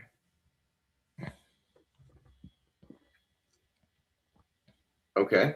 Starting things off with the Sentry. Hopefully he does realize that he's 3 points behind right now. He's not at risk What of is... just losing, but it's I don't understand what's happening. He just passed. Okay, puts Colin to 7. I think this is just a pretty easy score the other battlefield and win the game. I'm very interested to know what Jonathan's thought process is right here. Yeah, I think now he's remembering that everything's readied. Yeah. Well, he can't. If he couldn't clear the set through a single point interaction or double point interaction, then this is the best line for him. It's just like, okay, he has double point interaction. I just need to build up another resource on the other turn, on the next turn, and just like hopefully the next top deck gets him out of this, like it's a Watcher or something like that. But if you have to just assume he doesn't have double or triple point interaction, because you lose that without the top deck like most of the time anyway. I think. I don't know. Jonathan won the last game and I would have lost, so I'm just speculating here. Yeah. Okay. Attempted save Fiora here. That's gonna work. Showstopper. Showstopper to send her right back in. Oh, sending her to the Targons. Interesting. I mean, if Colin can just reinforce there, all he has to do is hold it. Yeah, exactly. Arena Bar buff the Sithir 2. And he's got the Blade. He's got the Boyos. And Jonathan goes to 4 now for this hold. Gets a draw off Grove. Yeah. Off a turn there. Everything's awakened. He maybe needed another time warp. I'm not sure. I do understand not wanting to retreat there because he doesn't want to just let Colin score the second point with a couple pump spells. It's gonna be crazy. Jonathan just wins from here, and everybody's like, "Whoa!" It's not impossible. No, man, that's an intimidating battlefield right there at Targans. Especially on 7 points. I just gotta pay the deflect cost because she's definitely above. Stupefy's free, right? Yeah, so he types Kaiser to pay deflect cost. Yep. So she's no longer mighty. Now what, Jonathan? Yeah, exactly. I'm like so curious. I'm like, he might just have like an insane poker face, but like low key, I'm like, he's making me think he has something, and this is calculated. He has Darius, Cleave, Hextech Ray, Watcher. Okay, he's got a Watcher. Acadian Rain. He can only save 1 unit. Oh, Set's still tapped. I didn't realize Set was still tapped. Because Colin saved the Fiora and wasn't able to conquer to ready it. Exactly. Oh, I was looking at this as if Set was untapped. Yeah. But Rain doesn't. Does he have enough? Because everything's buffed, so Set is +4 right now. It depends, because one off the buff plus if he clears the other 2, the damage will be enough to. And there's the Hextech Ray. Yeah. Wow. Oh yeah. My gosh. Job, good job. What a rain. He made it. I was under the impression that, because I'm thinking like Set's up. I'm like, you can't clear this. Oh my goodness. And he has another Watcher in hand, right? He has another Watcher and a Darius Cleave. Wow, look at Colin. Yeah, because Colin, don't feel bad, brother. That was nuts. Holy. That was crazy. Jeez, wow. Are you kidding me? Are you kidding me right now, dude? Wow. What a game. That was Holy. nuts. That was crazy. I genuinely hope Colin doesn't feel bad. He played phenomenally, but John, yeah, I think it was I don't even know if you can call it overextending there, because like he just wanted to save the Fiora. Yeah, but him saving the Fiora, tapping down the set lit legend ability, turning it off, and then walking into Cathian Rain. That was wow. That was jeez. Yeah. Wow. I'm like flabbergasted that, because we were literally up until that point. Like I literally said, I'm like, I don't know if it's a poker face or if everything he is doing is calculated and he knows what he's doing. And he did. He had it all worked out. The Rain and the Hextech Ray were just enough to take it. I very much hesitate to call it a mistake or overextending by saving that Fiora. But the fact that he saved the Fiora with the set legend ability, turning it off when Jonathan got his turn back, allowing him to do the Hextech Ray, Cathian Rain, is what won Jonathan that game. Like, not even just like the game, like the match. That match was won off of that turn, off the simple fact that that set legend was not able to save any more units. And that was an absolutely insane line of play by Jonathan. Again, I think this is the third time that I've said in the last 5 minutes. I genuinely hope Colin does not feel bad. He is still the top placing set player, one of the best set players in North America, played out of his mind all weekend long. It was just in this matchup, Jonathan just had it. He saw the line and he was able to get there. It was just an absolutely phenomenal play by both players. I think both of them should be very proud. And then, of course, Jonathan moves on to finals. So yeah, I'm with very Kaisa. excited for that. Yes, sir. What's so interesting about that is like so many of those plays did not seem intuitive. That is something that we're like, Jonathan's like, he had to have played set to know, like, okay, this is what mess is set up. Like, he had to have played set at some point 100%. himself. He knew knew what he had. Yeah, that was very, very well. I will also say, I was very hesitant too, because game 3, I was looking at it like, I'm like, Jonathan is playing like so strange, and like I'm like, is he? And I was very hesitant to criticize him because I'm like, because he we've just won seen game that 2. he can come back. Like we know what, and he did. He just had the line, and like again, like Keegan and I have been making the joke all weekend. This is why we're casting, and these guys are in top 4, because I know for myself, I would not be able to play at the level that we just saw Jonathan perform at all. GG's by both players. Wow, absolutely phenomenal play by Jonathan. What a match. Holy. What a match. What a match. Whew. Very that good. was crazy. Jonathan now moves on and will at least win that 1,500K, or not 1,500, I'm sorry, 1,500 cash for second, or $3,000 for first prize. That is so impressive. So impressive. And it looks like it is going to be hard for him, though, because his opponent is either going to be on Annie or Misfortune. Yeah. And they're still playing too.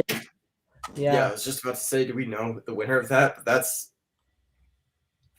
still going. I mean, Ali's playing against the Ori player, or the Annie player that went to time last round. So I wouldn't be surprised, or not time, but like played for an extended amount of time. Last, top 8. So I wouldn't be surprised if they do the same thing this turn, because it's back-to-back MF matchups. So same situation. Yeah, very, very calculated gameplay from both players. I'm sure going on over there. I think that was one of the best matches I've ever seen of Riftbound. Period. That was pretty good. That was pretty good. Not just this weekend, but like that was unreal. The like he saw like the future. Like he saw, it was like Doctor Strange moment, dude. Yes, sir. It was seriously like that. That's exactly what it was. Yeah. He sat there, thought out what the best possible line was, and that's crazy. I need to rewatch that game, because I'm like, that was I need to like sit there for like an hour on each turn and just like dissect it. Like I need to like be able to pick apart exactly what went down there, because wow, what a match. There were so many different decisions on every single turn, and Jonathan made the right ones. And like if, like you said, it's a one mistake matchup. If he had even made Yeah. one mistake there, I think he would have. I don't think it would have gone that way. Yeah, you know? exactly. Because like when you're at the stage of the game, like it's just you're playing against people that play perfectly. And I mean, we saw Jonathan play absolutely perfect. And again, I don't think mistake is the word to use because you wanted to save your Fiora, but in doing so, it stopped you from being able to save your set that eventually like caused you to lose the game, which is super unfortunate. Between a rock and a hard place. Yeah, I think exactly. That is the is what exact we're way to put it. Absolutely. yeah.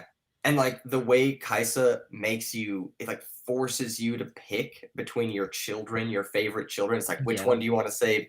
Dude, it's like Two-Face, bro. I'm saying it's like it's so oh my gosh, that deck is Kathian Rain is crazy. I can't And what's imagine crazy not is playing like it. it was such an overwhelming turn from Jonathan. Again, it went from it was like 0 to 100 in like a Yeah. second, right? And it Dude, was he so was down- overwhelming. He was down by 7 3. points to 1. Exactly. Yeah. And Or I 7 think points to 3, yeah, but yes. I think it was 7-3 at the end of that turn. And Yeah. Colin still called it there because it was just way too much to try and come back from.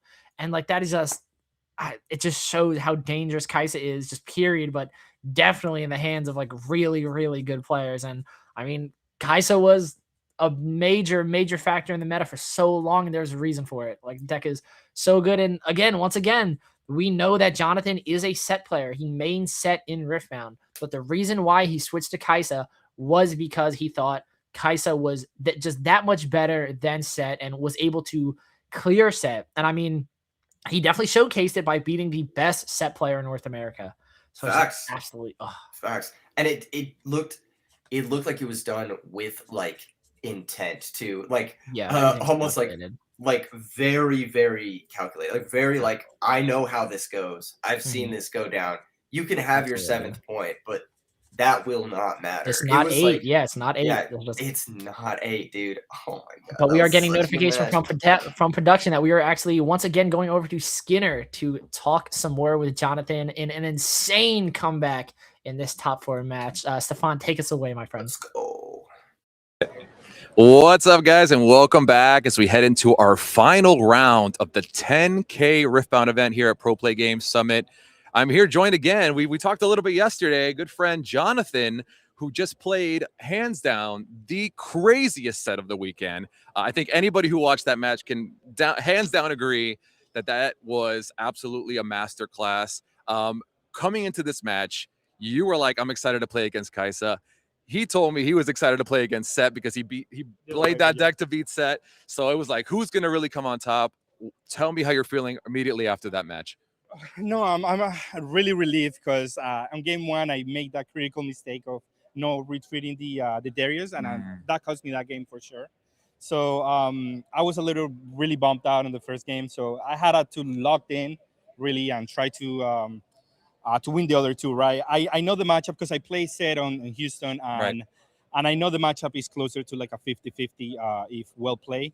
I don't know if a common misconception in this matchup is that you have to like go toe to toe, like try to score points immediately, try to go. You cannot win that battle usually because if they have the tricks, if they have the hidden blades, you're gonna lose that battle like most of the time. You have to try to trade as many creatures as you can on the opponent's side, living with as few creatures as possible, and then try to build a line on the back so you can actually combat whatever tricks or whatever they have. Then you're able to, like, once you have a watcher, you're able to push through whatever they have. Absolutely. Yeah. So tell me a little bit about, so we're in game 2, right? You're down a game, you're going into game 2. It's not looking great, right? He's up to 7. I believe you're at 3 or 4, somewhere down there. Really low, yeah. And, you know, it looked like the writing was on the wall. So what's going through your head here, and or you don't give up hope and you're able to just kind of reset and still come back and take that game down? Well, I was trying to see what possible cards he could have. I kind of read the NAR, I'm sorry, I call it NAR. The Primal Strength? The combo strength, the Primal Strength. Yep. I read that one, so I was I knew I couldn't take the left side, but I had one more point to get there. So I decided to play the Watcher because that way, if he tried to come in with the Primal Strength on the other guy, on the pit rookie thing. Yeah, the pit rookie. No, the 3-mana guy, whatever. Okay. he wouldn't be able to just take that side, and he wouldn't be able to win the game on that turn. And if he didn't come in and he saved the Promise Train, it would have been a different play. But at least I have 2 dudes on the side, and I still have the ganking side, so I can still try to break the other side. So I was just trying to not play around that one. It looked really bad on that turn because I really didn't have anything else besides the Watcher. My Watcher was like my best play on the like going forward. So I had to just play the Watcher, which was my best play like on the future. So I was just hoping like if I need to win this, I need to defend this one and then hope to get something out of the top. And I don't remember what I drew out of the top, but that I needed to keep the game going so I could try to win the game. That was the only. The only way that I could have won that one. And it worked out. I think this is definitely one you're going to be want to watch back later. I mean, I'm sure you've had a lot of great games this weekend, but that was an absolute insane match. So as you know, you're waiting in the finals to see who you're going to be playing against. We have Ali still playing against Taylor, I believe is who he's playing against. I'd have to double check, but I believe that's who it is. So we know there's an Annie and there's an MF left in the tournament. Talk to me about preparation. Like, what are you thinking about going into this last round? How are you able to reset and kind of try to close this? I already after that game, I really woke up. Yeah, I can imagine. But then I would rather play against the Annie rather than playing against the MF. Sure. Because I have less agency on that matchup. I don't like if they really draw Aurora ramp and everything else. There is least leeway that I have, less time that I can get to win the game. Of course. Against Annie is gonna be a brawl, but at least I have more agency on that matchup. Absolutely. So yeah, I mean, I already know the matchups. The one that I don't want to face is the MF, but if I have to face it, I have to. It is what it is, right? Absolutely. Well, I'm wishing you luck going into the finals. I think no matter which deck you play against, it's going to be an absolute banger of a match. So again, I'm wishing you luck and congratulations again on making it this far and putting on a show today. Thank you. Thank you guys so much. Back to you guys. Thank you, my brother. Hey. Great interview as always. That was I was about crazy. To say. It's interesting too. Obviously, we just saw Jonathan play out of his mind, but he still like has preferences on matchups because like it's just that important where it's like he said like Annie's gonna be your brawl, but once MF Aurora gets rolling with all the ramps and the spells they have access to and Dazzling established, it's gonna be rough indeed. But great interview, of course, great play from a great player. Absolutely insane. I don't know how you top that. That like felt like a finals in itself, and now we still have one more. So I'm excited. I am excited for sure. I can't wait, bro. I can't wait. This finals is like I'm literally like from Death Note, L from Death Note. I'm like sitting like up on in my chair. Yeah. I'm like, dude, this is about to be insane. We're gonna be the boys on the couch. You know that meme where it's like the boys on the couch and they all stand up. Everyone's like cheered. Yeah. That's gonna be us during the finals, dude. This is hype. Either way, I'd be pumped to see Annie or Misfortune against Jonathan here in the finals. But Jonathan is he's a Kaisa legend already. Yeah, dude, he's cooking. He is absolutely every game we've watched him, he's like gone absolutely nuts. I'm very interested. So people in chat are saying that Ali in his interview did say that Kaisa is more or less a free matchup for him. Yeah, it's though. I don't know if he's played against Jonathan yet because I thought Set was pretty good in a Kaisa too, but Jonathan's just a different beast. And I mean, we have seen MFs this weekend kind of struggle when the decks are. Or their opponents are able to pivot to more aggro style. And we've seen that Jonathan has access to a lot of really early game small units. We've seen him go wide multiple times. I think I even commented at one point that he's the widest that I've ever seen a Kaisa player go. So if they are paired into each other, it's going to be very, very interesting if early on Jonathan is able to recognize, hey, he's not quite there yet. Let me do my best to go wide, get in there early, score some points early, and see what we can do for sure. Yeah. We've definitely seen Kaisa win this. It's not a guarantee. The MF player probably has to get a little bit unlucky on the curve out and probably miss that fast Aurora because the game went fast Aurora. And then if we do look at Jonathan's list, which again are open, he does have no way in his entire 48 cards to deal with a resolved Aurora. So that because he doesn't want Thermo beam. Not ideal. Yeah, he has, and I honestly, if I'm being honest, I don't think the thermal beam is like exactly the best way to approach that matchup anyway. Oh no, red is the worst gear removal. Like, that's Yeah. absolutely for sure. It is still better to have something than nothing, possibly. Exactly, But for sure, for sure. yeah, I don't know. I don't know. I think his plan is probably just bring in the mechs and try to like counter offense. For sure, for sure. Chat saying that Brenier can be really good because it can stop purple's like spell shenanigans that turn. But I mean, I think it was actually even Jonathan that we saw yesterday where he played Brenier, and yeah, it was when he was playing Prismaticism. He played Brenier, and then Prismat just reacted with every card that he could play that turn, and it was just like, okay, I'm just getting on my value now, and then like, as opposed to just later on this turn, so it's like nothing too crazy. But it does look like again, Ollie on Trazi won against Taylor Mock in top 4. So we are gonna have ourselves Misfortune versus Kaisa in the finals. And it's Ali versus Jonathan, dude. I'm so hyped. Bro, this is gonna be a really good one. I cannot, dude. This is so sick. I love Ollie on Trazi. I'm like the biggest fanboy right now. Sure. Absolutely. And Jonathan, after last match, I'm getting. He's had a great run just overall this weekend, dude. This is gonna be like. I'm telling you, dude. This is what it's about right here. Like, I'm genuinely excited. Like, more so, I think, for the players than the decks. Like, I'm excited to see 2 guys of this caliber just like go head to head for like first place and $3,000. Like, it's oh That's my crazy. God, dude. It's shout out to PPG for putting this on, dude. I'm so excited. I'm so glad I get to watch this. Let's go, absolutely. Dude.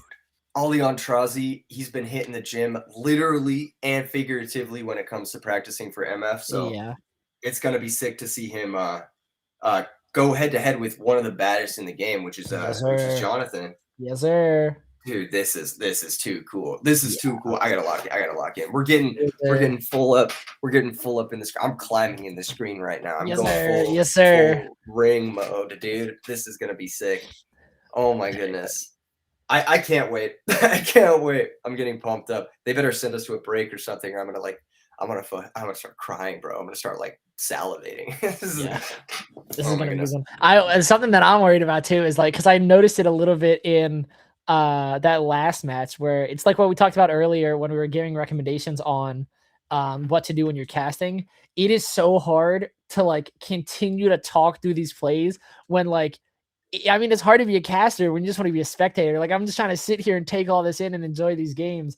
And I know for that finals, like, it's going to be hard to do that hard to remember to be a caster. Because like you said, we're about to lock in and just watch some insane gameplay in this finals.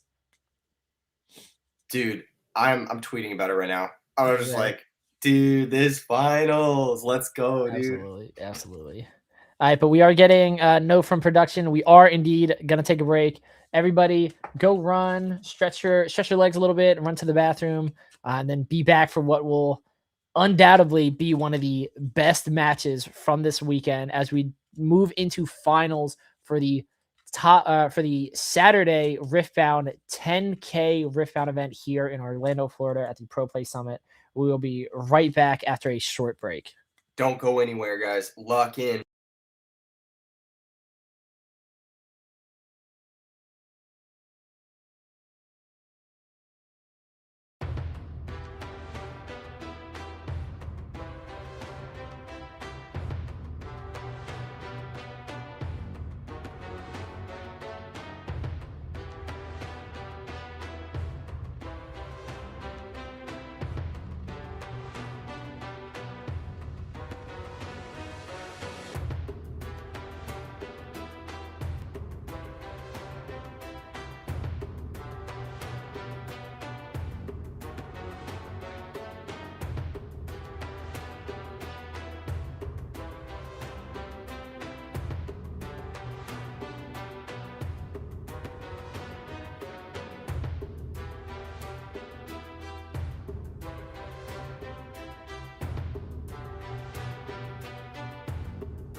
And then with that, we are back. To my understanding, we are getting set up for finals, dude. This is what we've been working on all weekend long, dude. I'm so excited. And of course, just as a reminder, we are about to move into finals between Jonathan with Kaisa against Ali and his Misfortune.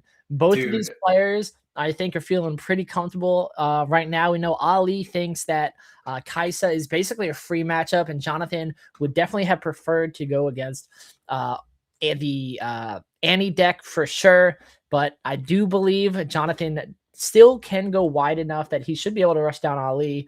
I think the two key factors that we are going to see in this game is how quickly can Ali establish his Dazzling Aurora, if he can find it at all, and if Jonathan is able to go wide, because the two games that we did see Ali lose within the last 2 days were simply because of the fact that he was not able to find Dazzling Aurora.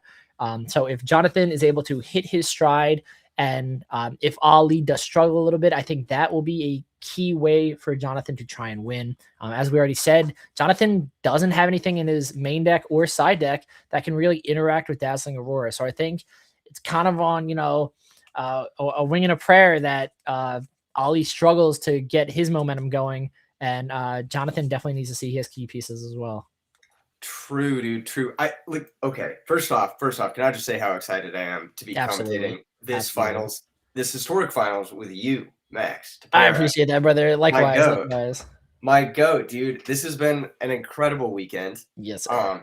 There really could not have been a more fitting finals. These players have put in the work. Mm-hmm. I cannot believe Ali is wearing a tank top in December. This guy is a legend. He's actually a legend. Yes, oh my goodness.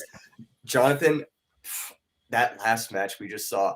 Tell me about that last match, Max. That was nuts. It was absurd. It was absolutely absurd. And the main lesson we take away from that is do not count anybody out. Like I said, I held my tongue in a few instances because I just didn't see the lines. But Jonathan, I mean, we said that Colin was him. I think Jonathan is him just as much, dude. He was able to see lines that neither of us was able to see. I don't even think chat saw the line of play that Jonathan could have pursued, and he was able to pull it out nonetheless. And that just goes to show how good and intelligent of a player he is, and exactly why he is in the finals of this $10,000 Riftbound tournament. Absolutely. These guys are playing, speaking of $10,000, for insane stakes right now. This is legitimate down payment money right now. So the winner of this is going to walk away with just about what everyone wants. You know what I mean? This is the reason why they're here. This is why everyone's here this weekend, is this finals right here. Dude, this is so nuts. And the title too. Dude, Absolutely. First place, 10K. Oh, dude, that is such a flex. That tweet's about to go crazy, bro. Yes, sir. The dopamine hit, the social media dopamine hit. Oh my God. They're playing for so much right now. The glory. This is one of the very first Riftbound events. Hands down. Oh my goodness. And to solidify yourself in early and be the guy, be him, even just making it to this finals is a testament to how much you are him. You know what I mean? Absolutely. Oh, I can't wait to get this underway. I know, I'm really glad this is open decklist too, because something else that this kind of does, right, is I'm a very, very big fan off of the fact that we have open decklist for Top Cut and definitely in finals, because at this point, there will be no surprises for either of these players. These players, the game basically starts right now, right? Because now they're looking over, remembering all of the cards that are in these deck lists, and they're already coming up with strategies to play around certain cards, how they're going to interact once these cards hit the field. And it makes it that much better, because it makes it so that it is more skill requiring, right? These players are going to be rewarded more based off of their decisions, because there will be no surprises. They know exactly what they have to play against. And I think that is really going to showcase just how good these two players are. Yeah, I think that once there's no more surprises on the table, it changes the game. It becomes more about navigation. It becomes more about not choking catastrophically. It becomes more about there's a lot that that knowing unlocks. And it also, I think, gives a bit of a leveling to Jonathan specifically, because Ali, more often than not, with this deck has a lot of ways to see the opponent's hand. And so as a result, he's able to get that information in a way that Jonathan isn't, just by nature of a natural game progression. We're underway here, turn 1, and it looks like mulligans are being decided. So yes, sir. And starting off our battlefield, Sigil of the Storm, Reaver's Row.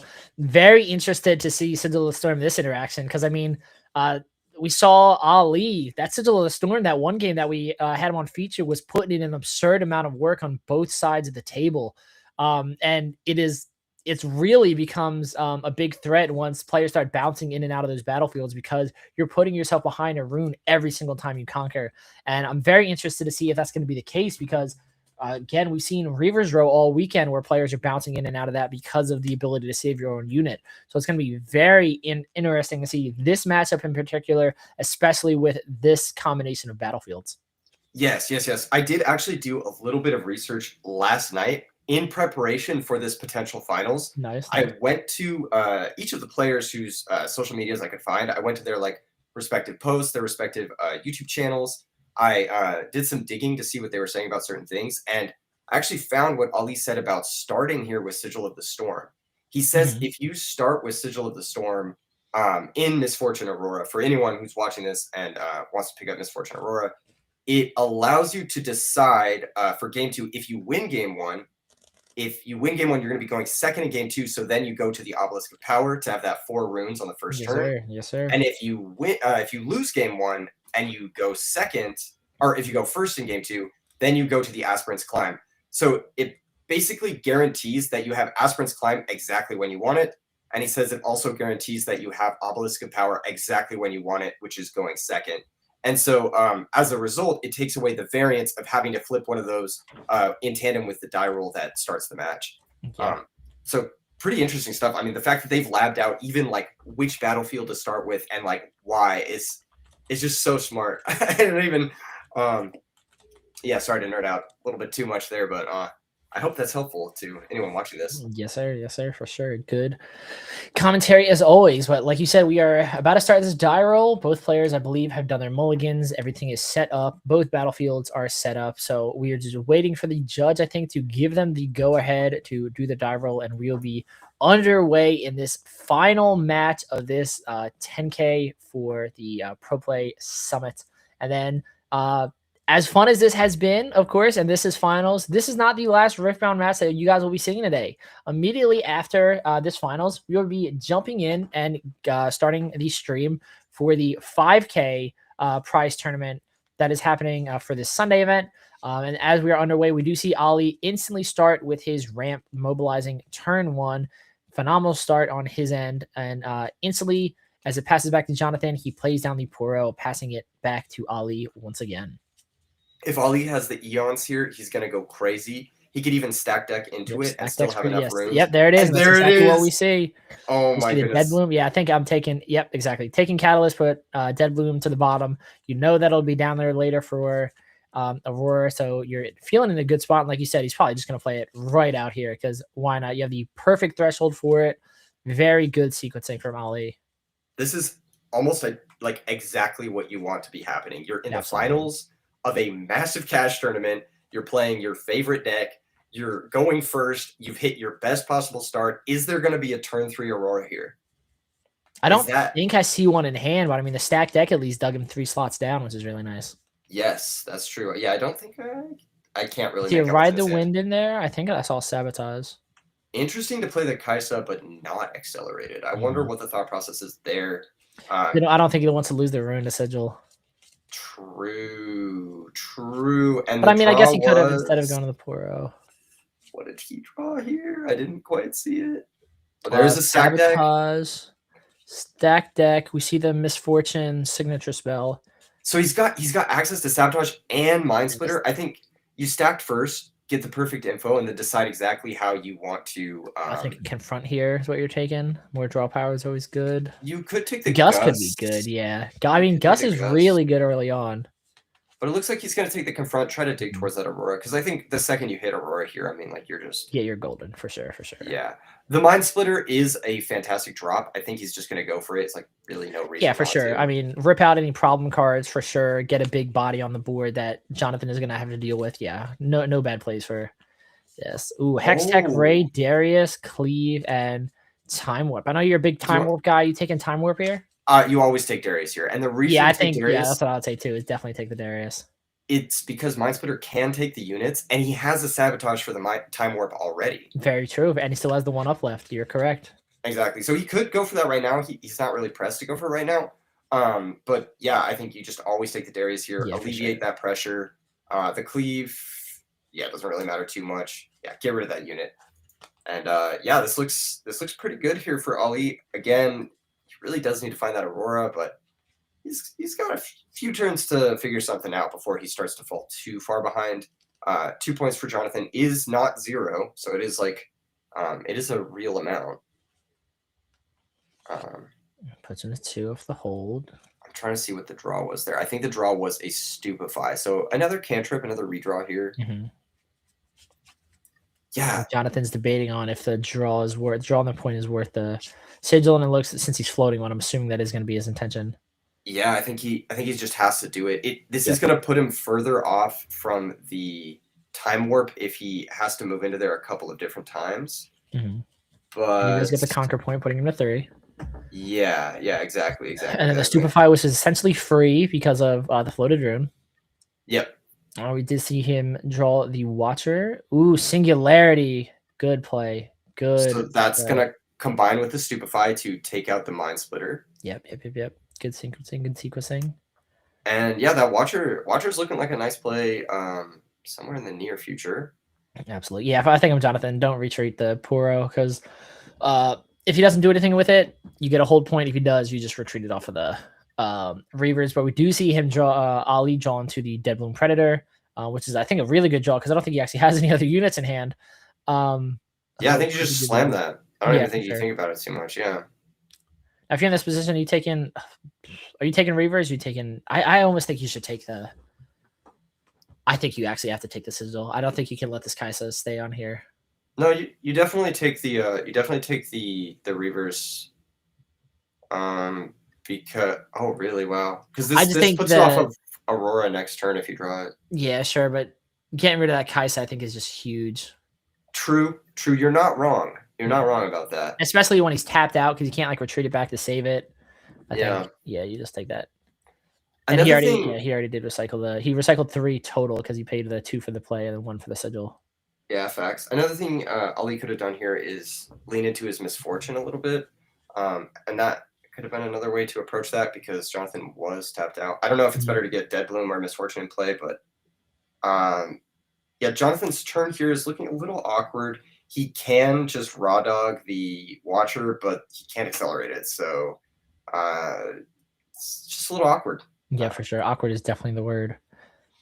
And I think another reason why I would go Deadbloom over Misfortune right here is just because, again, like you said, Jonathan cannot accelerate Watcher here, but he does have access to a bunch of like damage spells. And I don't think Ali would mind necessarily if Jonathan like started slamming down a bunch of damage spells to trigger the deflect off of Deadbloom, because obviously we saw Ali put himself about a rune back for the Sigil, 2 back for the Deadbloom, and if Jonathan can, hurt himself and take some runes back, I think Ali's just fine with that. But I don't think he minds this either, getting a hold point off of the Deadbloom, having a unit established on board. I think he's in a pretty good position and definitely enjoying it. I think he still needs to draw for turn. Yes, he does. See, it looks like he drew into a fight or flight. Yeah, this is, I think, an issue that Ali has been definitely seeing all weekend, definitely at least on stream, is there are definitely just so many games where he kind of stalls up a little bit, not only not seeing the Dazzling Aurora, but like no units either. Like at least he has Confront in hand. He can try and draw into it. I think that's a stack deck as well. This might just be a turn that you more or less take off and try to just dig through the deck and try and find some of your more important pieces. Is that a stack deck or is that a Ride the Wind? I can't quite tell. It's a stack deck. It's the middle card in his hand. Or not, stack deck is the middle card in his hand. First thing I'm assuming is Confront. I think the next, I think it's in order is Confront, Fight or Flight, Stack Deck, If he had a then stack deck, then it must be the draw for turn, and you would probably do that before confront because you would if you stack into Mind Splitter, you can play that's it. fair. That's fair. So if this is a stack deck, yeah, that's Ooh, a Sabotage, sabotage. nice. Yeah, I don't think he actually has a stack deck here. This is probably got to take a Time Warp. I mean, that's just like it could take the Acathian Rain, but Acathian Rain against Dead Bloom isn't like Exactly. You don't really mind it. Like if he wants to like poke it 6 times, I think he's more than happy with that. You know what's weird is you could consider taking the Cleave here. Like I know it's like Stop silly. Kaisa from being able to potentially beat over the Dead Bloom. Yeah, I get you. Yeah, I don't hate taking the Cleave here, but it's probably either Time Warp or Cleave. Yeah, the Cleave gives you the best turn next turn, I think. No, wait, the Watcher just beats you anyway. Yeah, you probably... Because the Watcher can just come in ready, and then, yeah, you just take the Time Warp, yeah. Yeah, I don't know what I'm talking about. Don't listen to me. Don't listen to me. Right now, 4 cards in hand. He's going to go ahead and give the Dead Bloom over. Yep. Get another now point there. Third. Yes, sir. Dude, ganking is so OP. Yeah, and Misfortune Legends are putting in a lot of work this weekend. Yeah. And then that's it. We pass back to Jonathan. Wow, really? That's it. What is that? Okay, so we do see Mountain Drake. What is that? I think he does have Ride the Wind and Fight or Flight. Mm-hmm. Fight or Flight can actually do quite a bit here too, because it could protect the Dead Bloom. And like, dude, just the positional like moving cards in purple are so good. Yeah, but I mean, moving into Reavers is huge too. He doesn't even need to really exhaust any of his resources yet. Right. Reavers is going to do numbers in this matchup. That's so. It just makes Jonathan's position so awkward here because like the Watcher can come down and the Watcher can like swing towards the Dead Bloom, but then the Dead Bloom just retreats off the Reavers and like. And honestly, Ali could just Fight or Flight the Watcher and like take down a Kaisa if he tries to like overload the units that go into the. He is going to try and do Watcher. Yes. So remember that it's Reavers. I think we do see Falling Star in hand, so potentially just get him off. Oh, he's not even going to let him get the chance to Reavers. Oh, interesting. So he has what is that? 2 for deflect. Yep. 2 for deflect. Yeah. Yep. That was the top deck Falling Star, too. That was like. Did he pay the 1 for the Falling Star 2? I didn't see if he paid the 1 for Falling Star. He definitely needs to pay 2 for deflect, and he. Yeah, I think. Yeah, I think he is reminding him he has to pay 3. Yeah. Oh, I guess he already did. Yeah. I think if I'm Jonathan, I'm just going wide here. Yeah, Kaisa definitely on. Reaver is putting you to 5, draw a card potentially. You really don't want to let him get to 6, I don't think. So maybe the Fight or Flight. Yeah, no way, absolutely not. You could also bullet time, but man, you know my thoughts. I don't even need to say it. You unfortunately can't bullet time here. Mm-hmm. Toro's going to go in, and that's going to get the 5th point there, yeah. Yes, sir. Yes, sir. And then that'll probably end up Jonathan's turn. Yep. Yep. Now he starts by Awakening, of course. Going through his ABCs, no beginning phases. So we will channel our 2 runes for the turn. And then the draw is going to be... I can't quite tell what that was. I think it's a Mountain Drake in hand? He already had the Mountain Drake last turn. Oh, he had the Mountain Drake last turn. Then what did he draw this turn? Is that a Orange Volley, maybe? Yeah. Yeah, the alternate art. Yeah. That was a really bad draw. I hate to say it. Yeah, this is what we're talking about. This is exactly what Jonathan needs, is he needs Ali to get in like these weird thresholds where like he can't really do everything that he wants to do. I'm assuming it was Mountain Drake coming down right now. But this just get a body on the board, yeah. This just gets smoked by Acathian Rain. Like this doesn't stabilize. I think Jonathan's Acathian Rain here would be big. I think Jonathan's got this one in the bag, dude. No, I mean, it's Ali on MF. I wouldn't count him out just yet, but yeah, we go to 6 off of this hold here. I'm assuming. Well, I guess you should probably Acathian Rain first, right? And then you can just sigil back one of the other ones. Yeah, Acathian Rain first, and then move in a sigil. 1 off Kaisa, 2 red. Yep. Don't have to worry about deflect costs. And I'm assuming just Kaisa into Sigil. Interesting. Opting not to attack in. So just holding at 6 to go for Potentially the double playing around a Dead conquer. Bloom, I'm guessing. Yeah. Yeah. All right, oh, that's a not good looking hand. Orange volley is your only unit. Obviously, you still have the Misfortune. I think he's going for that right now. Yeah, going for the Misfortune just to get something on board. Yeah, cycle 2 for the Accelerate. Yep. Yes, sir. This with Primal Strength and with Bullet Time will exist. You know, it will do something. The issue, though, is does Jonathan have a kill spell? Because if he's able to kill it without even interacting with it, Jonathan's in a very strong position. We know he does have a Hex Tech just from the previous Sabotage Rips. So we do know about that Hex Tech, but I believe the Acathian Rain was the only kill spell we knew about. So, yeah. Did he just draw another Watcher? Yes. Oh, so we cleave Hextech Ray, Watcher, and Retreat in Jonathan's hand as a Kaisa player. Yeah, the cleave not really doing too much here. It may matter later in the game if he needs to like retake a battlefield. But I think at this point, that Watcher is really looking tempting. Can he play it yet? How many runes does he have? I think he has 8 right now, right?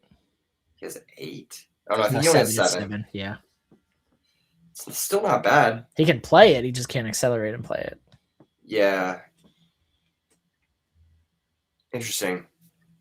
A situation like this, I might actually float one and then go Kaisa into Sigil to try and draw into something. Because you're drawing a Falling Star here, it could be really big. Yeah. Yeah.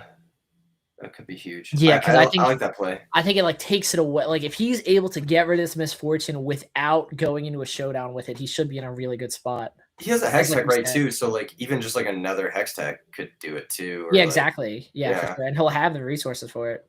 It's just trying to dodge that Primal Strength is going to be huge. I agree.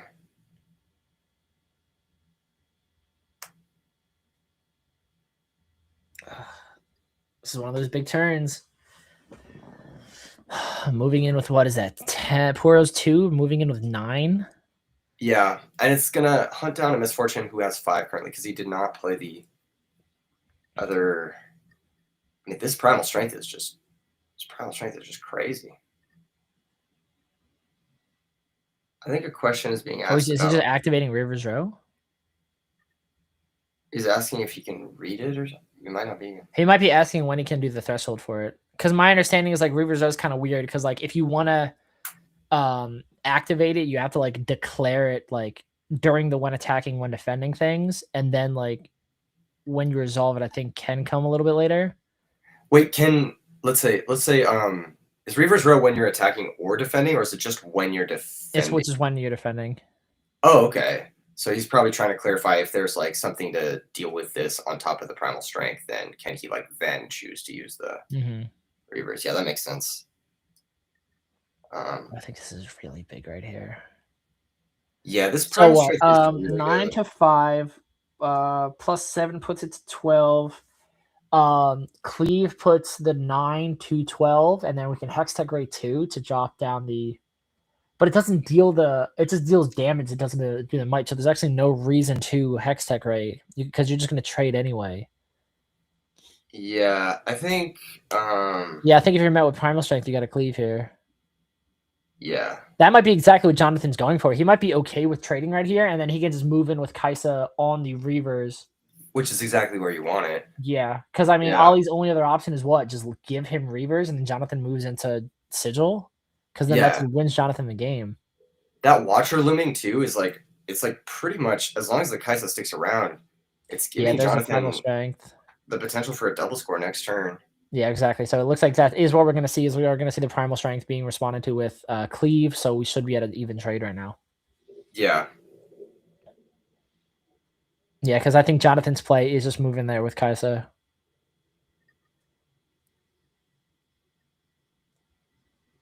Oh, interesting. The chat is saying he has a retreat in hand. He does. So he can score both battlefields this turn with Kaisa retreat. Oh, he can. Yeah. Yeah. Very interesting. Oh, yeah. Ollie not having access to like, the only units he's had access to are like super like really awkward units, and not having access to dazzling has definitely been killing him. But like I said in the beginning, that's what Jonathan is going to have to bank on, is just more or less just if MF can be really clunky and allow Jonathan to just go in and do what he wants to do.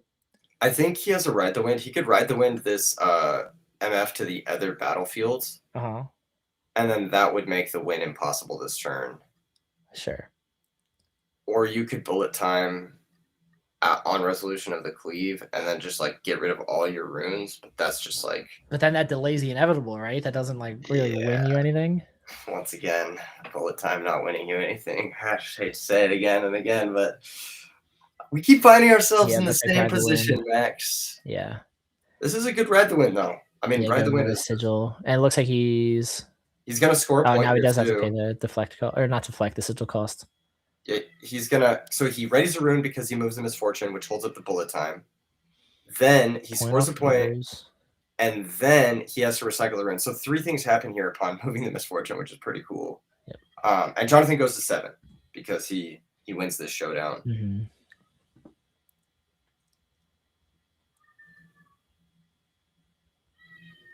Still have 6 up too. I know Jonathan just upset he doesn't have a falling star. Would do numbers here, dude. Yeah, that would be really good. So picking up the Poro. Uh-huh. Okay. Then passing with 3 up.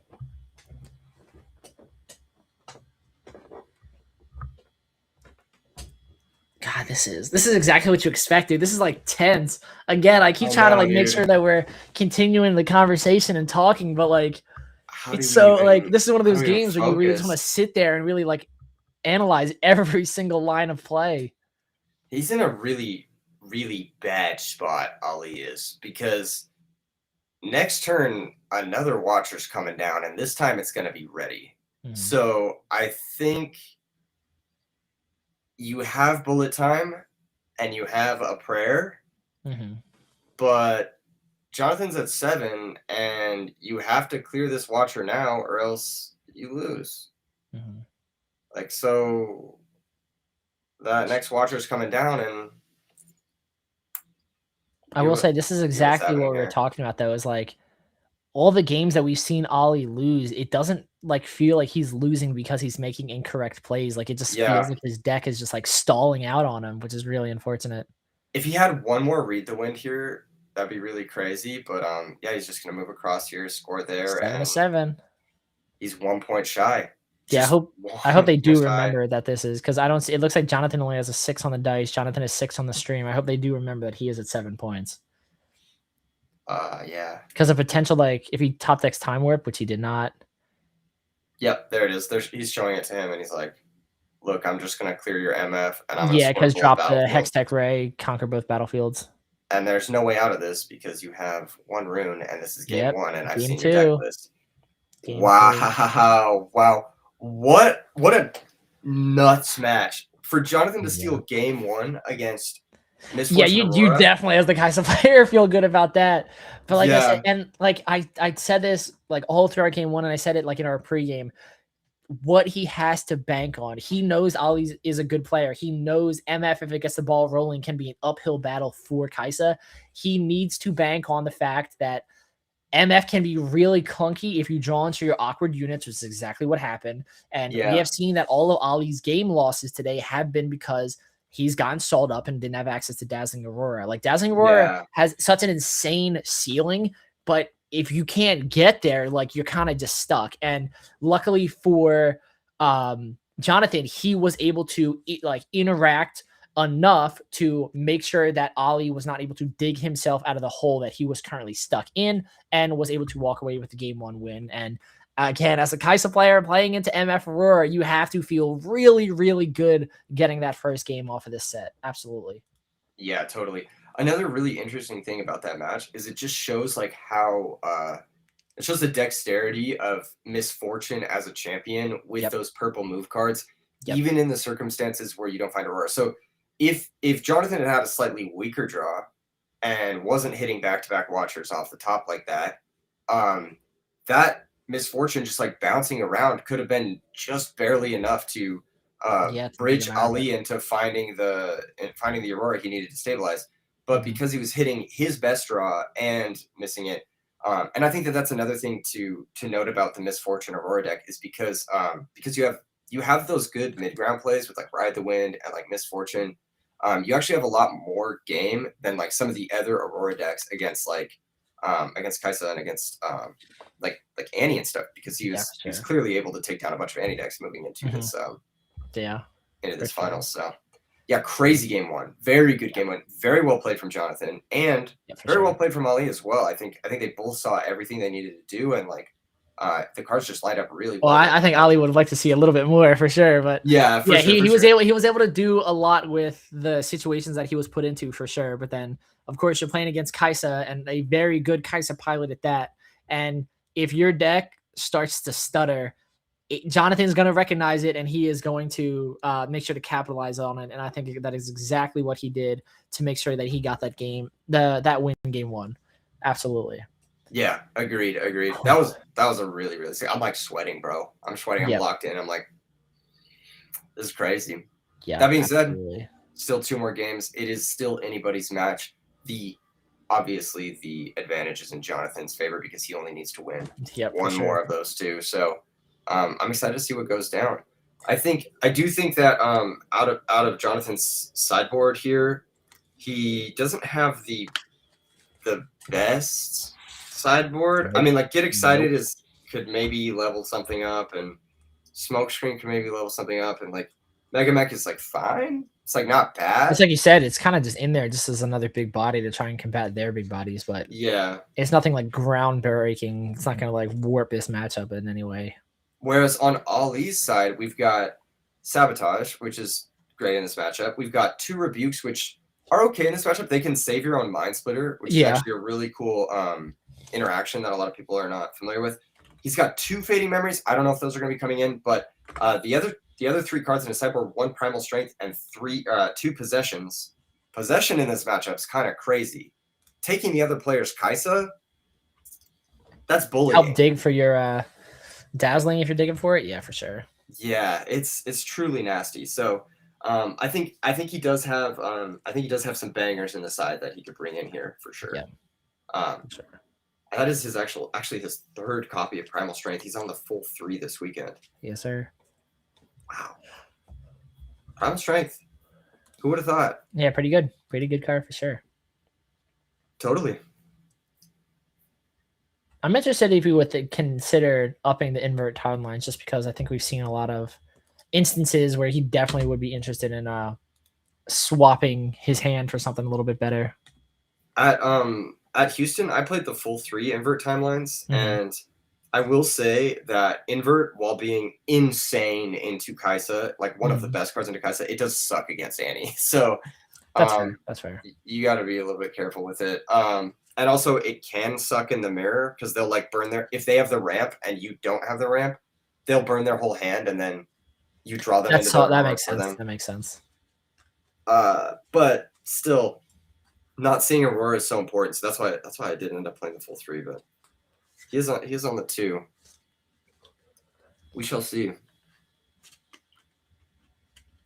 Man, Jonathan looks way more relaxed this game, and I forgot about the big battlefield. The huge Aspirant's Climb. So this is interesting. He's actually going for the Aspirant's Climb. Oh yeah, you go for the Aspirant's Climb going first. So this is what I was mentioning at the beginning. You start with Sigil of the Storm, and then if you lose game 1, you go Aspirants going first, and it's nearly impossible to lose, provided you actually find your Aurora. And then game 3, if it goes to game 3, which it likely is, then you'll have the Obelisk of Power going second, which will give you the turn 1 Eons. So he's kind of mapped out the way these battlefields will line up here for him. And I'm sure Jonathan's done the same with his battlefields as well. I'm sure he has a similar sort of mapping to guarantee he has the right battlefield for going first and going second as well.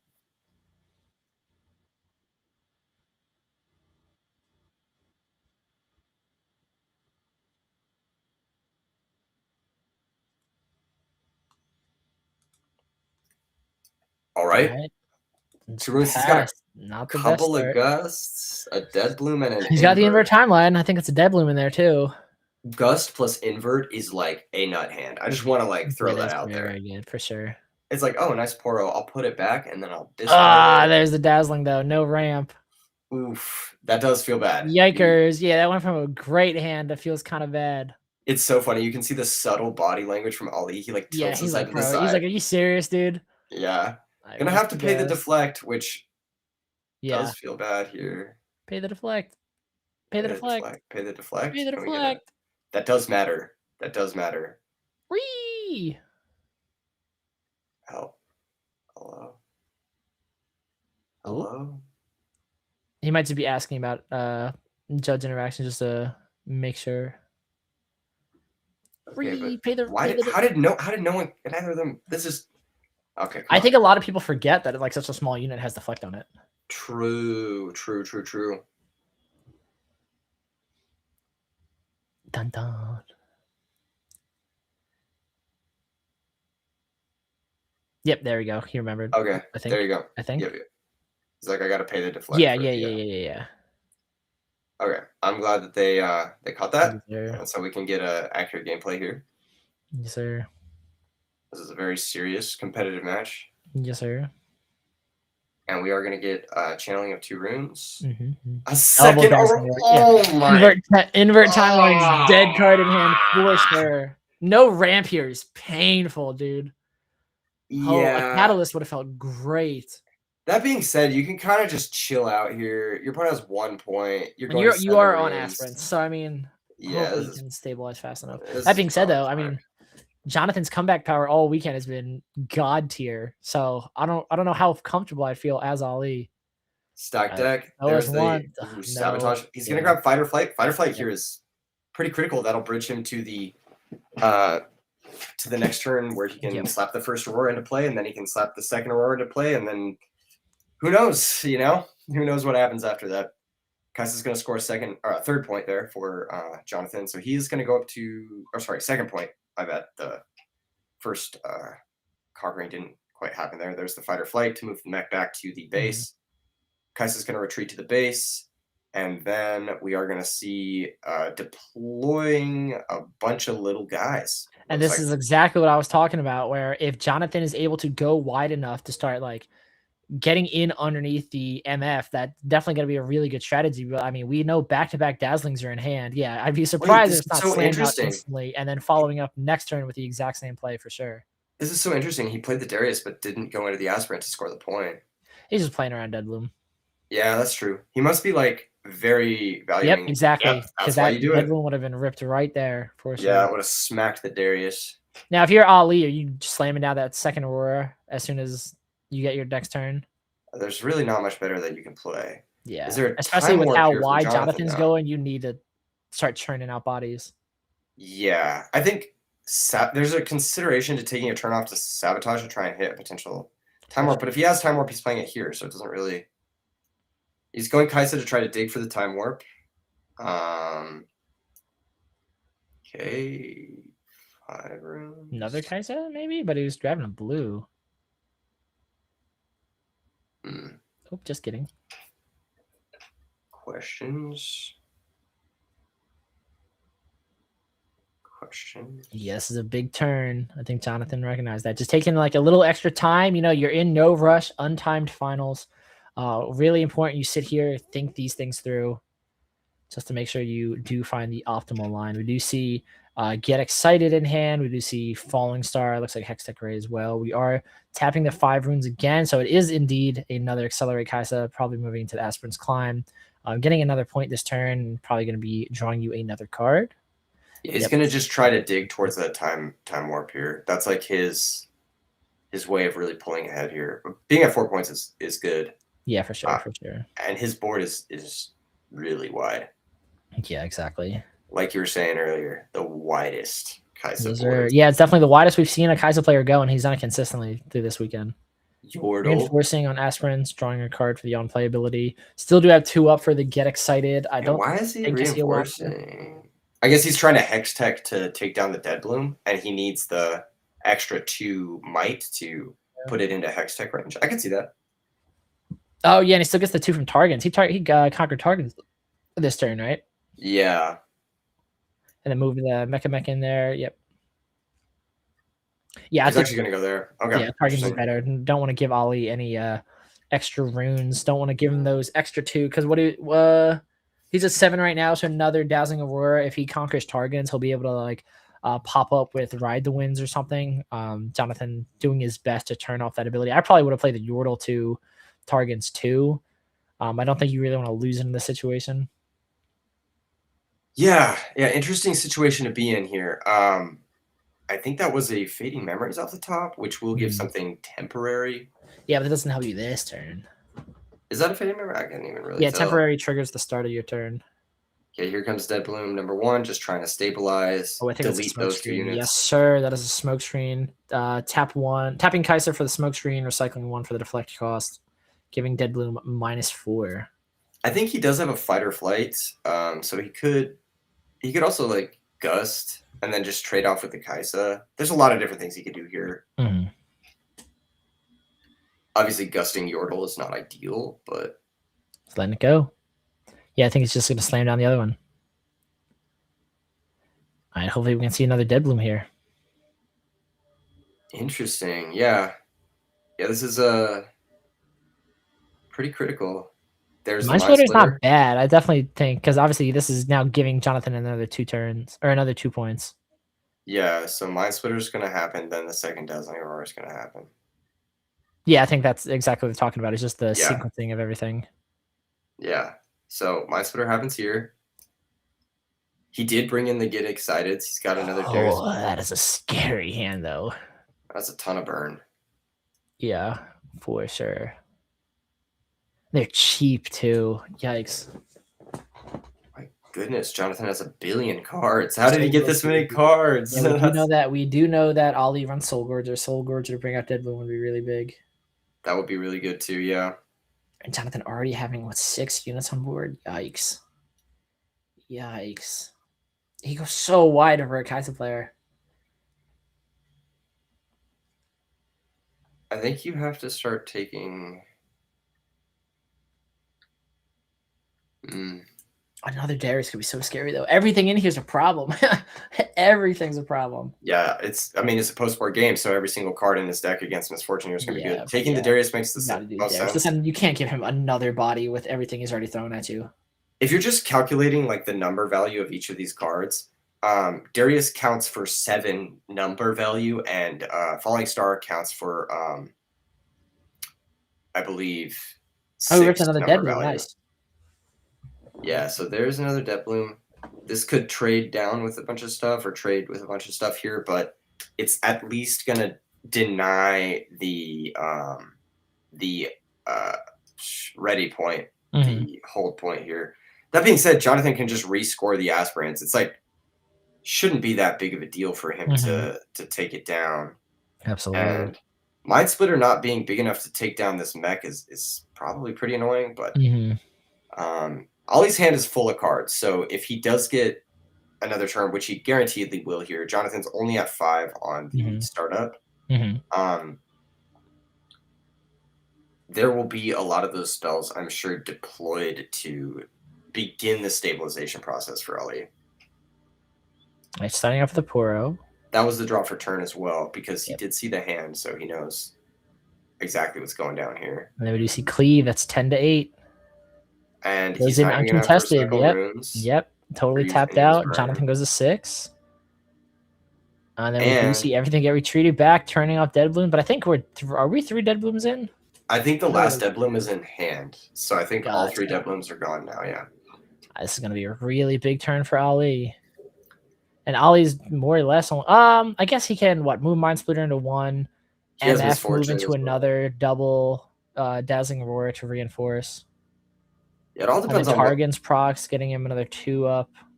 He can also ride the wind back if if he tries to hex tech Ray too much. Like for sure. He has a lot of tricks. Now that he gets to finally ready all his runes and have those Auroras in play, this is like when he's finally beginning the stabilization process, like I said.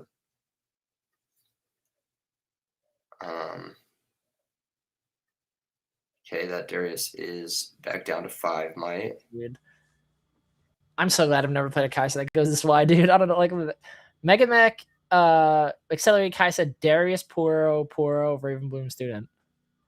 And we already know like a million ping spells in hand. Yeah, I think interestingly enough, though, I think Ollie's fine. As crazy as that seems, like he just needs to establish this turn. If he's able to establish this turn, he should be okay. Yeah, the mech is the biggest issue here. For sure. What is this? Is he actually just playing the Dead Bloom to base? To reinforce? He might just be playing the Dead Bloom to base to reinforce. If he can put 4 units into a battlefield, I think he's chilling, actually. Yeah, because I mean, what does Jonathan do in that situation? The issue, though, is like, what stops Jonathan from just loading up in the other battlefield and like sitting there for 2 turns? But then obviously MF is doing MF things. So he's going to go ahead. Targon's to ready the 2. Oh, yeah. Does Targon go off before? I actually don't know. Yeah, I think what if Dazzling? I would assume Dazzling goes off before Targon's goes off. But I mean, they're both end of turn, I guess. Yeah, I guess they're. But when I think of Targon's, I think of like end of turn after turn. He's hiding the fight or flight as well, so he has additional pieces there. So he's going to ready 2, Aurora 1.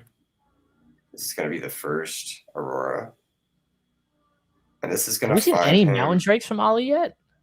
He only plays the 1.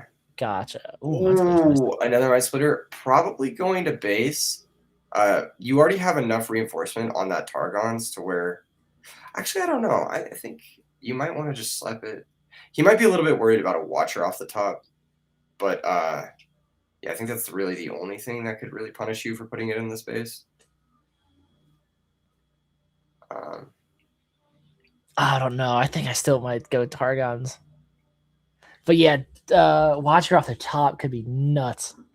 Yeah, and Jonathan is taking a look at what's getting recycled here from Aurora, just to be very aware of like what Ali has to be siding in and like not siding in and that sort of thing. But so I interpret this as currently as Mind Splitter isn't going to base. Yeah, and it is going to trigger here, and he is going to be able to. Is Mind Splitter triggering? He says, no, my turn is not over. Let me see your hand. Okay, so he's got Falling Star, Get Excited, and 2 Hex Techs. I think you just take the Star, just because it's the most damage. Yeah, exactly. If he draws into something that's big enough to ditch off of the Get Excited, I'm assuming he's going to play it. I don't think he really wants to discard it. Yeah, necessarily. Yeah, so he's going to take the Falling Star, and then second Aurora here is going to find... There's the Mountain Drake. There's the Mountain Drake.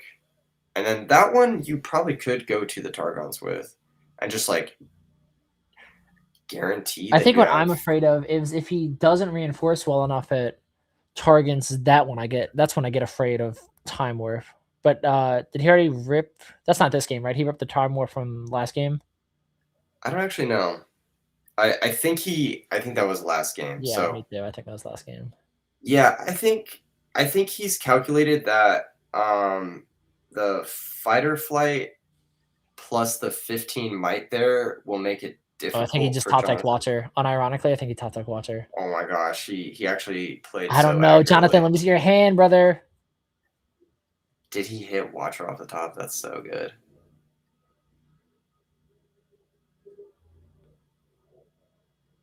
If I'm Ollie and he top decks Watcher after I Mind Split, I'm so tilted. That's so funny. Jonathan, show us your hand, brother. A Watcher here would be bloody crazy. It would be insane. He's moving his... Oh, there it he is did off the top top. bro. That's gross. Look at Jonathan this smile. Oh, dude. The head shake from Ali. He's like, you gotta be Holy, kidding me. dude. God is with Jonathan here on Heart Sunday. of the cards Holy. moment. What an insane draw. Dude. Okay. So Darius into the Aspirant's Climb. He can then ready this Darius. That being said, I mean, Ali's got some fight still left in him. This isn't gonna be a game-ending turn because of that Aspirant's Climb. Holy. It's gonna be hard to come back from, but it is not a game-ending turn. Dude, yeah, and all the ping spells that we know he has in hand now, dude. Come on. I know. Holy. Very, very devastating situation. He's reading this. Watcher, the Watcher only. Brother, this card, dude. Holy. He could fight or flight his Mind Splitter back to base. He could also ride the wind his Mind Splitter somewhere, but I think preservation of might is going to be Ali's focus this game. So Gust can actually. Does Gust not look at printed cost? It just looks at current cost? It looks at power. It looks at power. Or might. Yeah, might. Yeah, it just looks at might. I just didn't know if it was printed might or if it was current might. I'm assuming current might. Okay, so I don't think he can. Isn't Watcher only -3? Yeah, so yeah, so the Mind Splitter is 4. 4, yeah, he can't actually do that. He just miscalculated the math. I think he probably just saw the Hextech Ray and assumed that Jonathan. Well, he's trying to react to the Hextech Ray, so I think he just miscalculated there. So the Hextech Ray will resolve. There's a second Hextech Ray, and that will try to take down the Mind Splitter. And you could use your fight here to retreat the Mind Splitter back to base. You could use your Ride the Wind to move it back to base. I think using the fight makes the most sense because you're going to lose the target and speak this turn. And that will make it so that it no longer takes the damage from the second Hextech Ray, I believe. Yeah, because Hextech's only battlefield. Yeah, exactly. Yeah, I think I'd retreat Deadbloom too. You're gonna lose it anyway. Yeah, he's probably gonna go Ride the Wind, the Deadbloom too. Yeah, for sure. Because I think at this point your best bet is to try and reconquer these battlefields next turn and reinforce them off the double Aurora. Yeah, and he has a significant amount of might, so it's like not impossible to do that. Yeah, it's not ridiculous to like do that. Yeah, for sure. Yeah, and Jonathan is basically out of resources. He has one more card that we know about, and that's the Get Excited, which has nothing to discard currently. So everything is known here from Ali, but he's gonna let the Deadbloom perish. Interesting. And then now that puts Jonathan to 8, 1 point more to win this game. Jonathan was always going to go to 8 this turn. Yeah, for sure. Yeah. The question is now, does Jonathan want to put something in the Aspirant's Climb to try and demand that Ali divides up his attention here? What an insane game, by the way. This is crazy. Just like, dude, double Aurora. It's funny because we were literally talking about like Jonathan doesn't have anything in his deck to combat Dazzling Aurora, but I mean he's doing pretty well for staring out 2 of them. So he's doing pretty well. I'm saying, what? Wow, man, this is crazy. Yeah. And like, okay, if you're Ali right now, you gotta be like, you gotta start counting the might. That's just gonna be a pass back from Jonathan. Interesting. This 9th point is gonna be a slugfest. What can I say?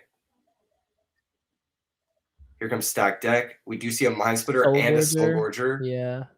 You might take the Sabotage here just to put the units back in deck for the Aurora, I believe. And the Sabotage taking the Get Excited is not irrelevant. It does do something. I don't think I'd hate Soul Gorger, to be honest. You can't play it this turn. And I don't know how many more What is it, units like he has. 6, right? I don't know how many more units he has left in his deck. I think he has 1 Volibear, and that's it. So it'd be the Volibear and the You're Mind right. That's Splitter fair. That's fair. would be the hits Trying your of luck the. into Dazzling. Yeah, get it for free potentially. Yeah. I'm curious to see if Ali will bring in those possessions in the next game because he's seeing the mech and he's seeing like the bigger units from Jonathan being his game plan, you know?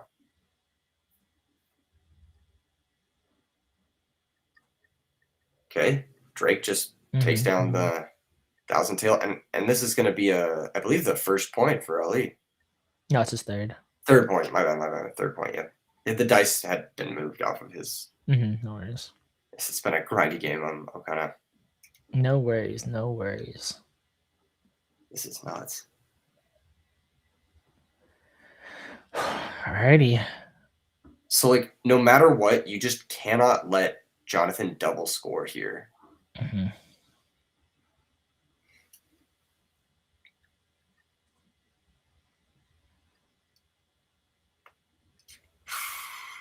It's oh, wait, the Volibear is in hand. That's Yeah. right.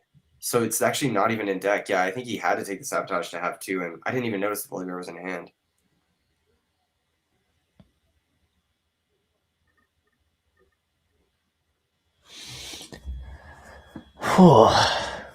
This is crazy. Yeah, Devorian Force. Only having 3 units too is so unfortunate. Yeah, he could have spent his ride to save the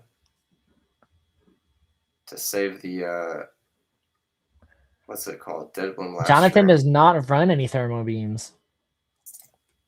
He does not run any gear interaction in his deck, whether it be main deck or side deck. I totally forgot he still had MF. Yeah.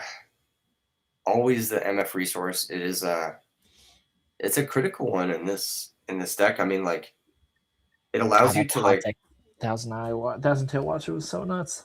If he hits a second one here, he deserves it. I'll just say it. He was never. I mean, it's the card game gods to be like, brother, you got this. Yep. Now we know the last 2 units in deck are the Soul Gorger and I believe the Mind Splitter. So we're gonna go through the whole deck here because they got put to the bottom for stacked deck. Yeah. Brother did all this without ramp spells. He had like 1 catalyst, and that was it, I think, all game. Yeah. He's deciding where to play the Mind Splitter. I think you just, again, you cannot let one of these battlefields get taken. Jonathan's like, can I see your deck real quick? And then Soul Gorger. Look at all his ramp cards. All he got here without ramping. That's so nuts. You know what's insane is Jonathan has played through all 3 Dead Bloom Predators somehow. I don't even know how that's possible, but that is crazy. What an insane grind game. And this is just game 2. I mean, this is game 2. I'm actually really hoping Ali pulls this out and go to a game 3. That'd be so that would be nuts. Is that the last card in the deck? Yeah, so yeah, this is so gorgeous. Oh, no shuffling deck. You do I guess it's technically it's recycling back into the bottom. Yeah, you do shuffle here, yeah. So Soul Gorger is going to trigger, but you do have to pay the power cost, so you will have to put back 2 orange runes. I think he's fine with that. He's fine with it, but he untapped the wrong runes with Targon. He should have untapped 2 purple. So he has to spin back the one that he ready. Yeah. Slight error there. Ever so slight.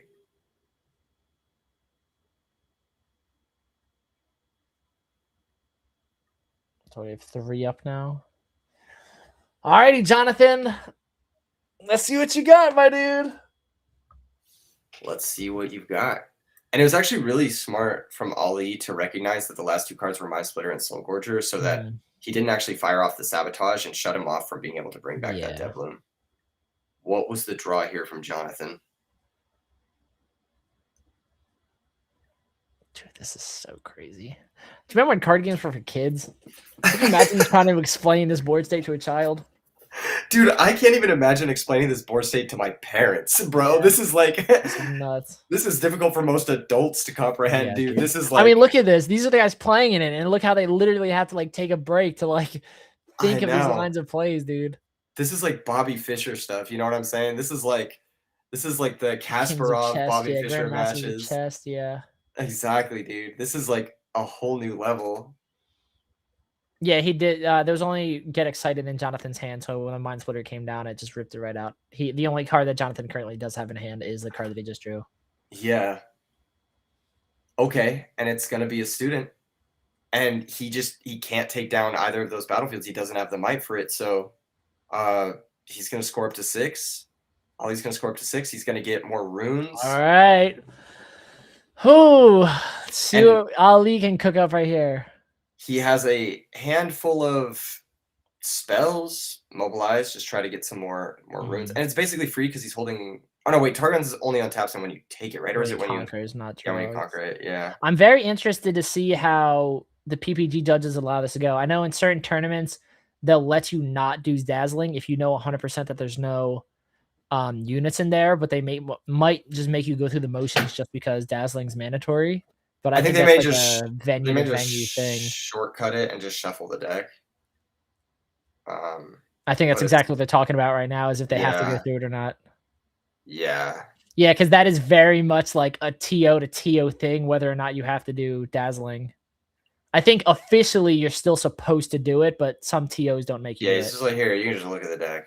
Go nuts, bro. And Jonathan, by looking at this deck right now, can actually deduce exactly what's in Ollie's hand if he has the memory of like but they the get the sage. shuffle, right? It does get shuffled, but like Jonathan saw the deck list, and so he can deduce based off of what he knows from the deck list exactly what's in Ollie's hand right now as well. So yeah, a lot of he's like, brother, you need my deck back.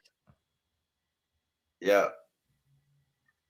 Jonathan does have a dude. If he hits a watcher here, that could be all she wrote. He's hard at the cardsing it. Let's see. Was it a watcher? I don't know, Jonathan. Show the camera. This still isn't enough to win though, because I'm surprised. Like you're not. That is not a watcher. That's not a watcher. I'm surprised he's not at least attempting to pick any of these things away, right? Because now we're at an 8-point all game. You need to be able to score both battlefields, so you're just waiting for a watcher top deck at this point. There's a catalyst. Does he have catalyst mobilized? Maybe draw something. Yeah, invert is the most dead card in this matchup because you cannot give Jonathan draws. Yeah. Right now, yes. But like in some situations when the Kaisa has a full grip and they have like one unit and you've burned your ramp cards, it's actually one of the better cards in this matchup. But yeah, it is dead right now. Doing it again. Oh, so he's literally now it's gonna be like, what did he draw for his turn? Yeah, he's literally just calculating exactly what he drew. Yeah. So this is such a funny situation. Oh my gosh. Yeah, this is actually nuts. All right, this is it. This decides if Jonathan wins 3K or if we go to game 3. This turn right here. This top deck. Let's see it. Let's see it. Oh, interesting. No spells can be played. All right, yeah, so it's just we're all throwing might right now.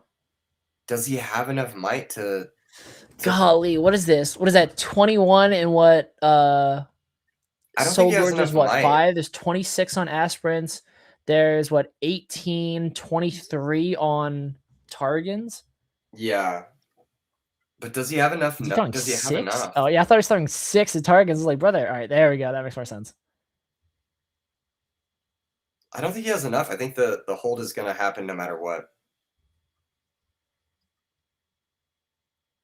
And he only needs to hold 1. Yeah, he only needs to hold 1 battlefield, yeah. Dude, oh my god. I just don't think he has enough numbers here. Because like all those 2s don't add up to like even 1 of the Drakes, you know what I mean? Like like 5 of his units equals 1 of his units, and then he's got the mech to trade with the Dead Bloom. If we are splitting this, Mega Mech, the Poros are 2s, right? Oh, okay, so Kaisa. He has to send it all to 1 and then try to rip like a I don't even know what he could possibly rip here. Like that's I the thing. know, Yeah, it's like dude. no, this is dead lost. He should do it just to see, I to mean, see what's top up. what can he not? He doesn't even have enough to drop a Time warp. Watcher. Because a Yeah, Watcher would have buffed up the Watcher. Darius, obviously given 3 to everything at the other battlefield.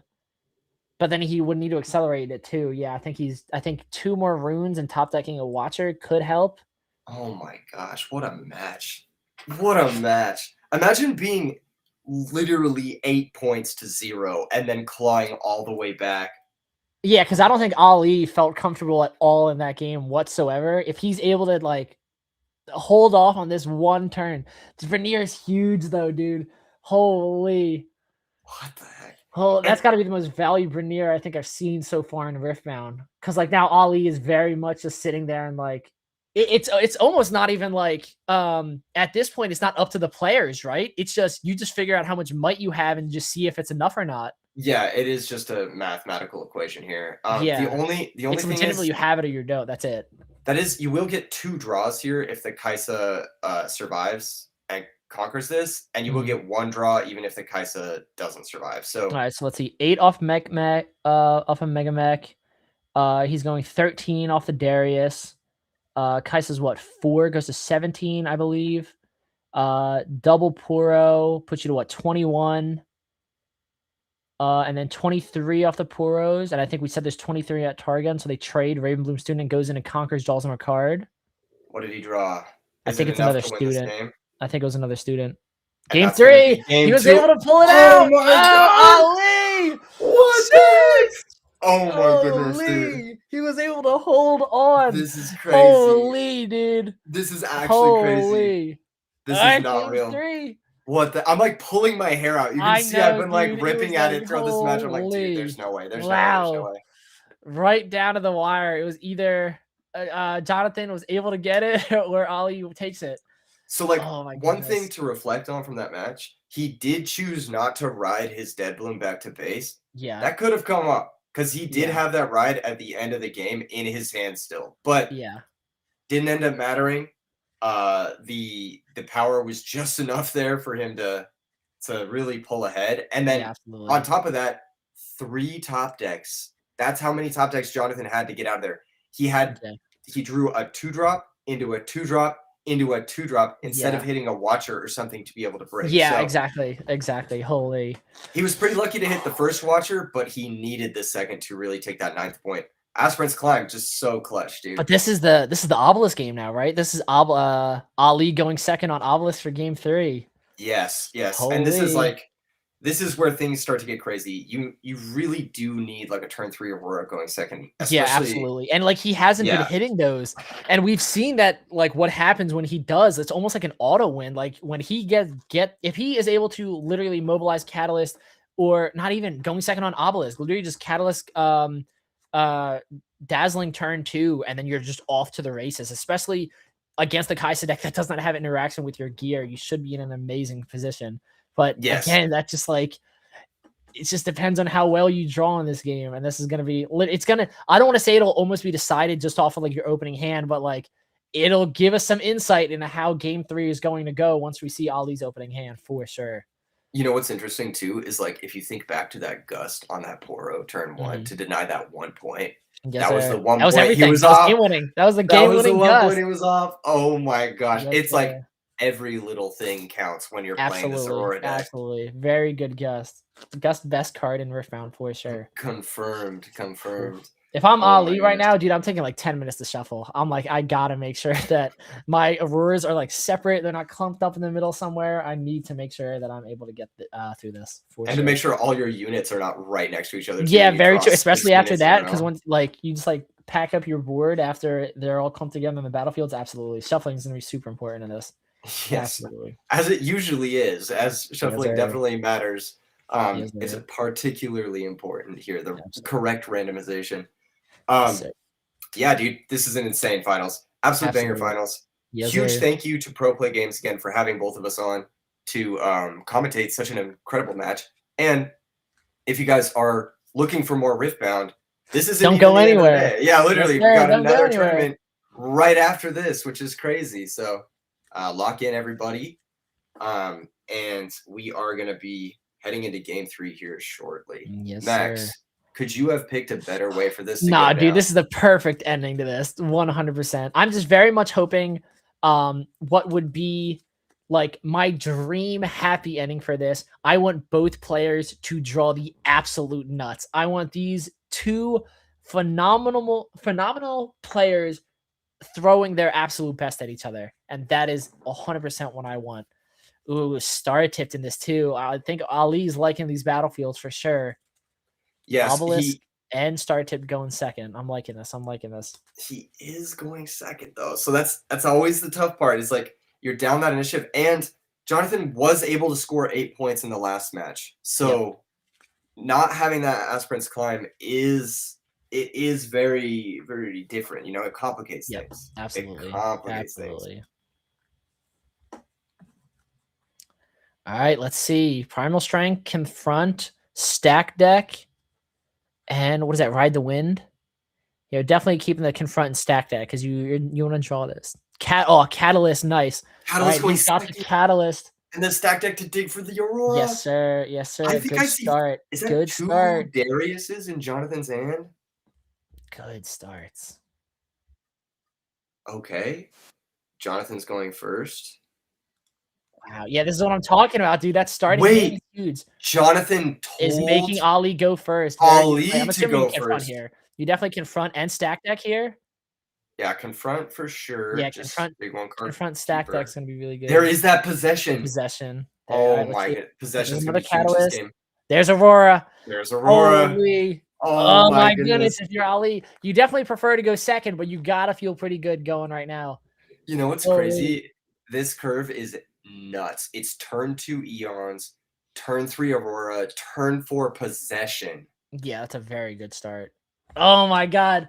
We might see Ali at full power right here, boys. Holy. Why did he let him go first? What are you doing? Oh my god. All right, would you say Okay. Catalyst? Here's the Catalyst.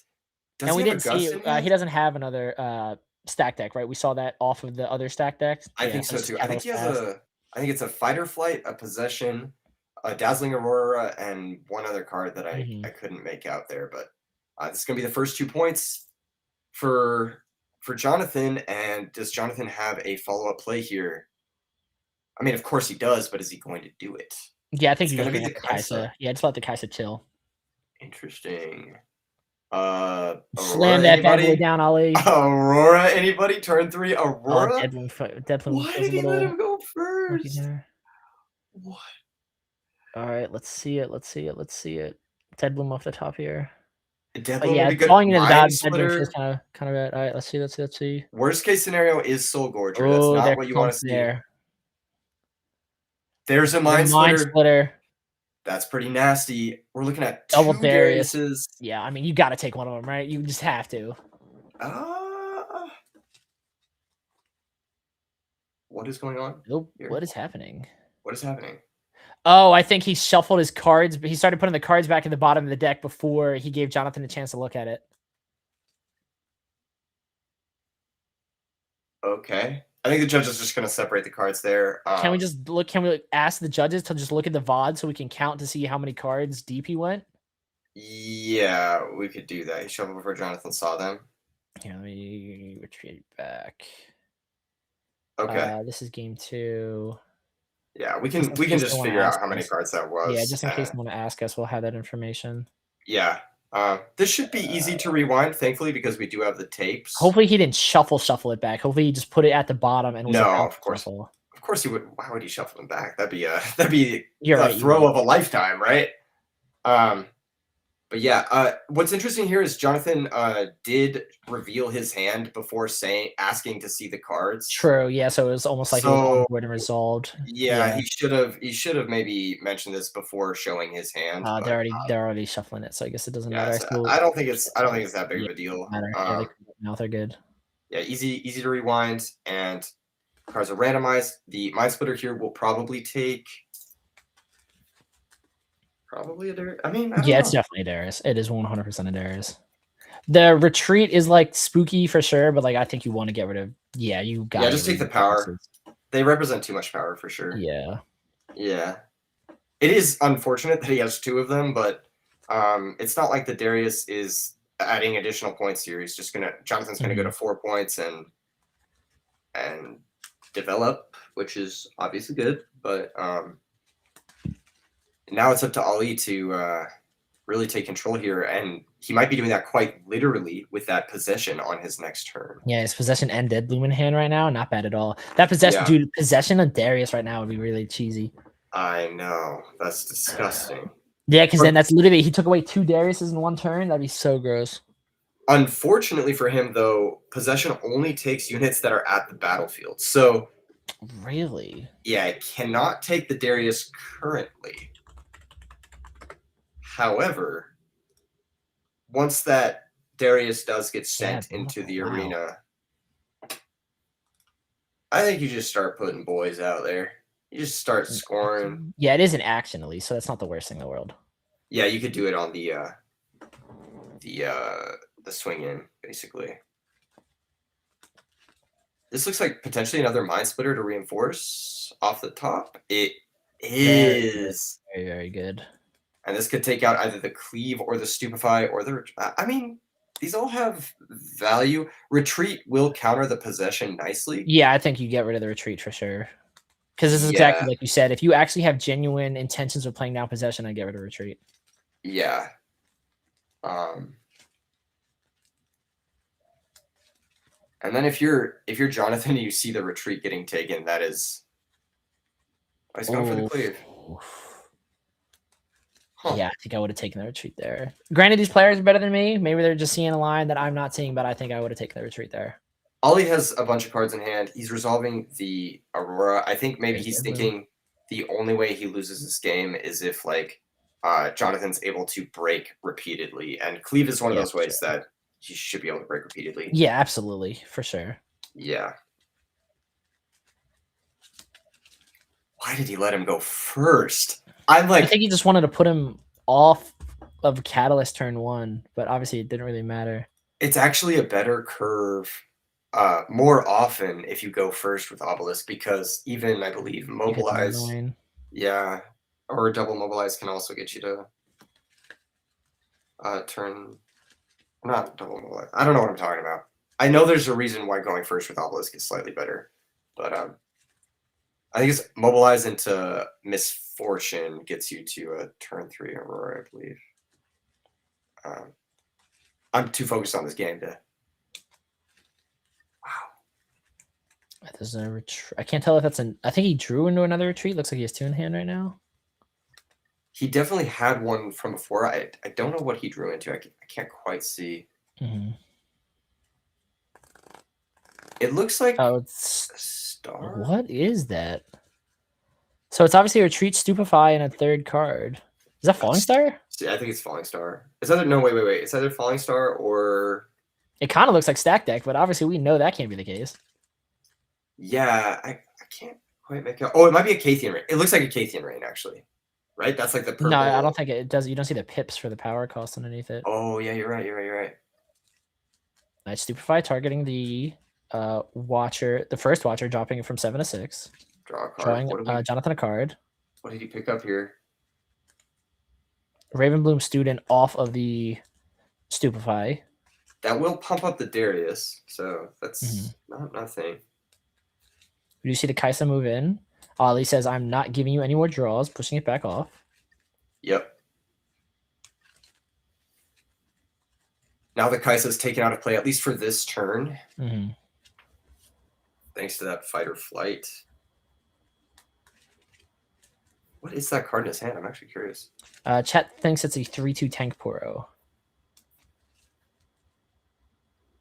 Yes. Oh, I think it's Yordle. Oh, Yordle. Because I think that might be the beard that we're looking at. Yeah, that might be the beard. Yeah, that looks like a Yordle. Okay. Just Crashing Sentry into draw. Golly, look at all the draw this dude has access to. Holy. That's Doing to get excited. Smart.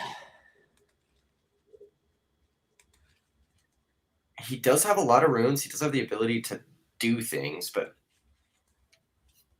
yeah, I don't know. The average power level of what he's got in his hand right now is not ideal.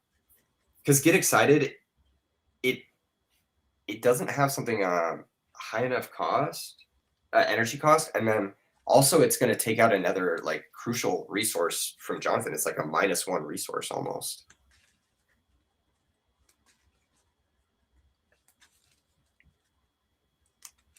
Play it out. Okay, so there goes the Darius into the Obelisk of Power. That's going to score Jonathan up to 5. What was the second card play this turn? The Student, I believe. Oh no, I guess this is the second card here to ready the Darius. Mm-hmm. Interesting. Okay, so there wasn't a second card play. Now Darius gets retreated. Yeah, so that was the Yordle that he drew into. Yeah. And then a Student.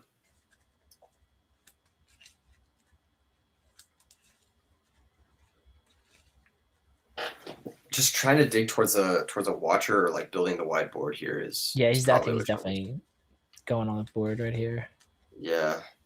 And that definitely feels like puts Ollie on the clock, right? Because obviously if he starts going too wide when that watcher doesn't inevitably come down, it's gonna be scary. I think he has, is that a mech in his hand? He was looking to play something, but I couldn't quite tell what it was. For some reason, I'm like, my brain is being rotted right now. I'm just too locked in.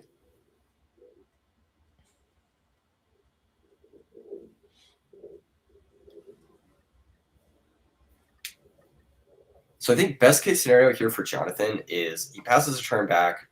Ali doesn't really have much motion, and then the Aurora hits like a Soul Gorger or something like that. Mm-hmm. That's probably the best case scenario. Retreat to Yordle, play down the Yordle. Yeah. Yeah, just to try and. How many cards has Bro drawn this turn? I think 5, which is crazy. He's using every resource at his disposal to try and hit that watcher. Ollie up to 2 points. Channeling of 2 runes. Gets the extra rune there, I believe, from the what is it? From the star-tipped peak for holding there. And those extra runes are going to be pretty critical because that possession does have a heavy cost. I think it's a 3 power cost. Gives ganking to the Dead Bloom. Dead Bloom is going to score up to 3.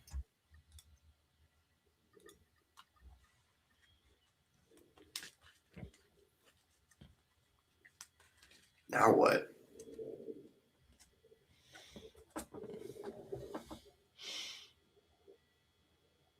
All right. Looks like he's just moving to the Aurora trigger. Mm-hmm. There's a Mind Splitter. Another Mind Splitter. You know, that is Jonathan's like, bro, come on. Ooh, yeah, he did have Mega the mech. See ya. Yes, sir. And that's gonna be the best thing he could have discarded too with that get excited if he wanted to use that. Absolutely. Man, triple Mind Splitter this game. Absolutely shredded Jonathan's hand. Despite all the cards Jonathan has drawn, he still has very few resources to work with because of those Mind Splitters. I will say silver lining for Jonathan, though, is you know that if you draw into a watcher, it's not getting ripped, though. True. It's that off being the said, top. I'm sure he doesn't care about that right now after losing that Mega Mech. Yeah, I think the card drawn there was a Falling Star. Correct me if I'm wrong. Is that? It might be a Oh, Void. that's a Bernier. He didn't do fast. Jonathan, so we need hand cams. Next level, we need like the GoPros so we can see exactly what's we up. stick it. Well, oh my God, tell the players they have to have GoPros on their foreheads for these games so we can see exactly what they're looking at. Hell yeah. Or those new like the glasses that record. You're right. The what are they called? The Meta. Yeah, the Meta ones. Yeah. Yeah. One of my buddies who was doing content creation with those, and I'm like, that's so smart. You can like show the cards in your hand and stuff like that. Mm-hmm. It's so cool. If we see a possession to win this game, that's gonna be nuts. Because it's what, like a $5 card right now? We see it skyrocket. It is an insanely high impact card. There isn't really a card that has that level of like. Yeah, but it's one of those cards where like it hits in the exact right moment, but like you're not running 3 possessions. No, he's actually running 2. So, yeah, I guess we'll see.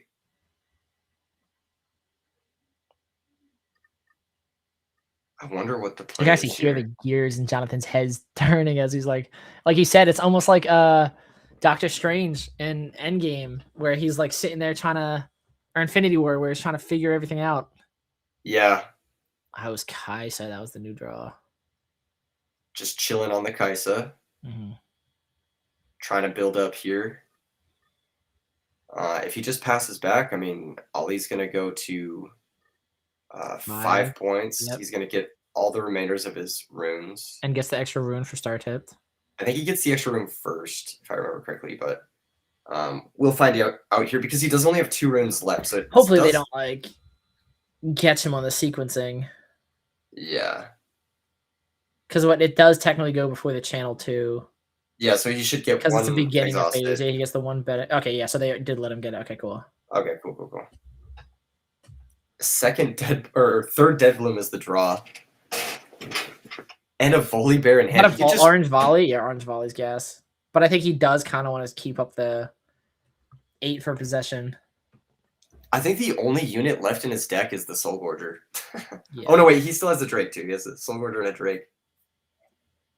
Wow. Have we seen him pull off a hard playing orange volley just feels bad, right? Have we seen him rip an orange volley off of the top with Dead Blue or Aurora at all? I think we saw it in a checkmate situation yesterday during the stream, if I remember correctly. But it's hard to say. 3, 6. 6. Oh, Wait. no, back to 3. Pause champ.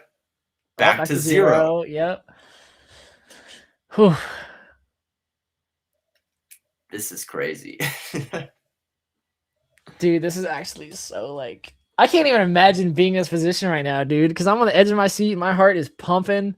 I just can't even imagine like being one of the players in this situation.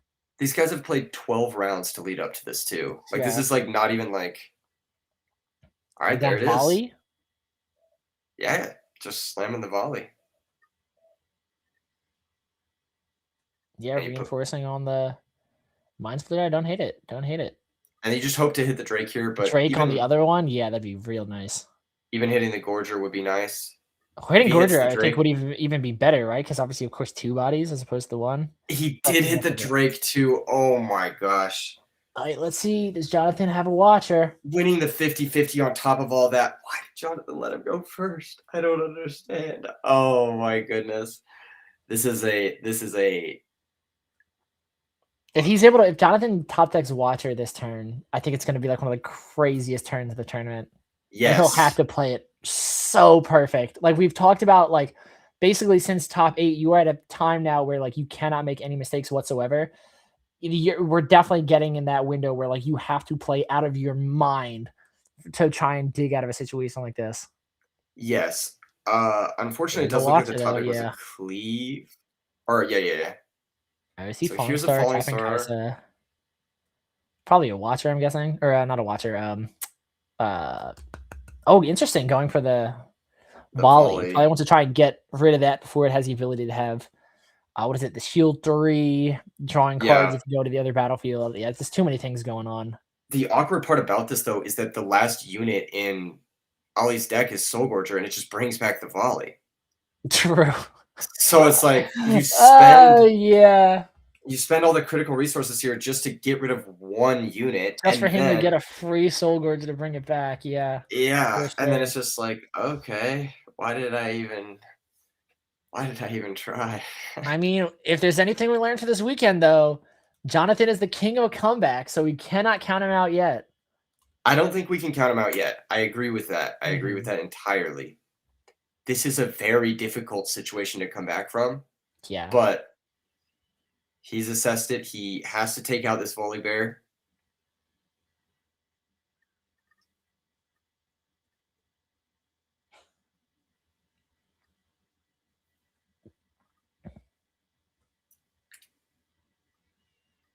I'm assuming we're going to see Cleave come down here because what he's currently swinging 5. What is Puro? 3, I think.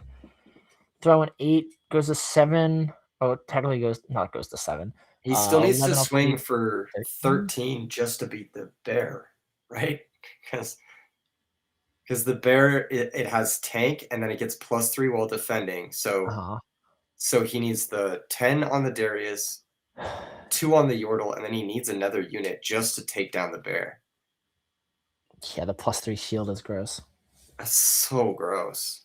Yes, they're actually. I see chat saying no. This is the last game. This is the last game of Top Cut for the Saturday event. After we are done this finals, I'm sure we're going to take a little bit of a break just to like stretch our legs. But then we will be hopping into the Sunday 5K event that is currently running simultaneous to this event. But we do see Jonathan move in with the cleave off the Darius, the Poro, and the Yordle.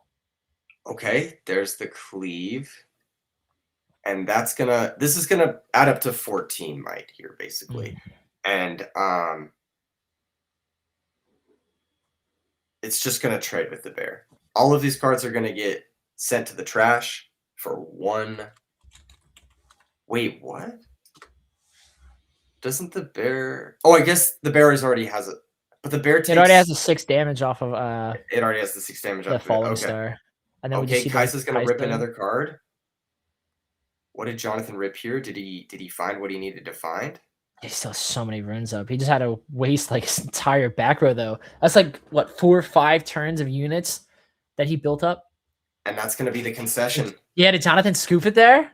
Yeah, no way to come back. The Soul Gorger's coming next turn, guaranteed. Yeah, exactly. The Soul Gorge coming back is crazy. And there's a Dead Bloom in hand to fight that Kaisa, and the bear is just going right back into play. Wow, dude. Holy, that was crazy. I mean, I thought Jonathan might have the opportunity. If anyone could come back from that, it was definitely Jonathan, as we've seen the every single time we've seen him on feature match today. Absolutely. But, wow. Big props to Ali for being able to dig out of that. The first game was just, I think, unwinnable for him. He was able to dig back in that game 2, and then he was able to hit stride perfectly in game 3. Yeah, he was able to set up so beautifully. So that is our winner for our 10K. Congratulations to Ali winning your $3,000 first prize, along with a pretty sweet PPG playmat. Very nice. Yes, sir. Ali wins. Ali is your 10K champion. Congrats to Ali Antrazi. Check him out, by the way. Follow him on social media. He has he's made a couple videos, not only on this deck, but on a few other pretty interesting ones cooks. As well. Yeah, he's a really big, good Magic the Gathering player, and he's been cooking in Riftbound for sure. He was, you guys might, if you only know of Riftbound, you might know that he went 8-0, I think, 8-1, 8-0-1 or something like that in the Houston event in Swiss. He was the number 1 seed. In Swiss. Yes, sir, with this MF deck. So if it ain't broke, don't fix it. He has clearly showed that MF is a problem in this format if it's piloted correctly. 100%. I definitely being able to take down Annie in the semifinals too is like, bro, what do you mean? Yeah, for sure. And they went to time. They played long too. Yeah, that was a long match too. What a grind. Yes, sir. My goodness, what an incredible event. Start to finish, banger, tons of amazing matches. I'm going to be rewatching them myself, personally. Check out the mat you just saw on stream for that incredible finals. Scan the QR code up yourself. It's pretty cool. It's got all the fun little logos for all the different games. And shout out again to ProPlayGames for putting on such a banger 10K tournament. That was a marathon, dude. If you guys are interested in checking out the deck list, he does have the YouTube. He does have a deck profile on YouTube from when he went first number 1 seed in Swiss and Houston. Ali Andrazi on YouTube. He's been, I don't know if you follow, and if any of you guys follow myself or Keegan on Twitter, I know I've been retweeting Ali's run as he's been doing this. I'm sure PPG is going to be tweeting it out. So you can, if you find any of us on social media, I guarantee you'll be able to find Ali through us, and then you should be able to make your way to his YouTube channel for sure. And I do believe that I'm going to be breaking down and doing a deeper analysis of some of his matches specifically on my YouTube channel sometime later this week. So if you follow both of us on YouTube, of course, but if you follow me on YouTube, you'll be able to see a more in-depth analysis than this live reaction that Max and I are able to yes, sir. Absolutely. Deliver. Absolutely. That's right. He did get the loss for the error in the deck list. Yeah. We are getting confirmation from Stefan that they are working on getting the interview going. So we are just going to hang out here for a bit. We will do the interview so you guys can hear Skinner pipe up Ali, congratulate him on winning the event. Get some of his thoughts about taking down this event, and then I'm sure we will be taking a quick break. And then don't go anywhere, guys. We do have an entire third tournament technically that we're hopping into right after this for $5K worth of prize support. So do not go anywhere after that. It's going to be a good remainder of this day. We should be going, I'm assuming, if it's been the same pace as I think even longer than the last few days, right? Because we have all of Swiss, 9 rounds of Swiss for day 2, and then we have Top Cut. Yes. That being said, we are missing a little bit of Swiss. I think we are going to be hopping in, I like believe 5 rounds in or something. It's round 5 currently. They're about to wrap up. So we'll be hopping in at round 6, and then we'll catch that through the Top Cut, and it's gonna be another banger day full of Riftbound. So don't go anywhere, chat. And here's some amazing words from Skinner and Ali, of course, about his historic win just now. That was crazy. That was really cool. I don't think they're ready yet. I don't think they're ready. Not yet. Not yet. No, they're getting it ready. Don't worry. Don't worry. We will send them over to them shortly as soon as they're set up. I'm sure Ali is probably celebrating right now, on cloud 9, being able to relax. So chat, you come here often? Yes, oh my goodness. Yeah, they are absolutely cooking. Congrats to Ali. Another just fun little story. He actually was not signed up for this event until I tweeted out on either Wednesday or Thursday. I think it was Wednesday. And he responded. He was like, "Are tickets still available for this?" And I was like, "Yep, absolutely." And he got a hotel, flew down here, just won $3 grand. Pretty must be really nice being a good card game player for sure. But Keegan, if you would like to send us out. Shout out everybody who came and played in this weekend's event. You guys put on an incredible show for us, and of course, shout out to proplaygames. Love to see you guys again in the future from either the commentary booth or from the other side, playing in the tournament myself. So come to the future events. There's a bunch of dates now posted for upcoming PPG summits. One in Pittsburgh, one in Dallas, and one again in Orlando, as well as a secret 4th one in December. Follow them on social media to let them know exactly where you want the 4th one to be. Let's hop over to the interview with Ali and Skinner real quick. Yes, sir. And then don't go anywhere. All right, guys, we are here with the winner of our Pro Play Summit 10K event, Mr. Ali, who did an incredible job taking it down with Misfortune, a deck that maybe some players didn't have on their radar. I know for sure you did, obviously. Yeah. So talk to me about your victory. Obviously, some really well-deserved games there. I mean, you guys went game 3. Game 1, didn't find your Aurora, still battled up to 7 points, which was really crazy.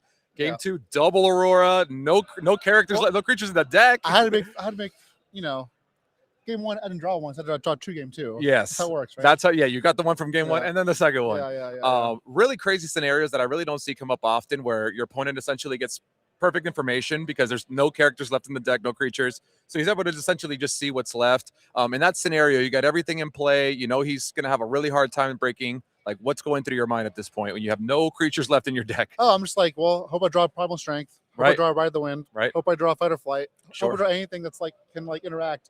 But thankfully, the version I'm playing, when I built, I'm not playing any of the a lot of the Road decks are playing the packs, like the pack Wonder Pack, whatever you bounce it, or Scrap Heaps, whatever. Yeah. I'm not playing any of those. I'm playing more like Ride the Wind, Primal Strength. That way, if you saw game 1, you can play an 8-drop or something big, like Dead Bloom or a Dragon, and you can kind of bounce back and forth and pump it and get the points there. Right.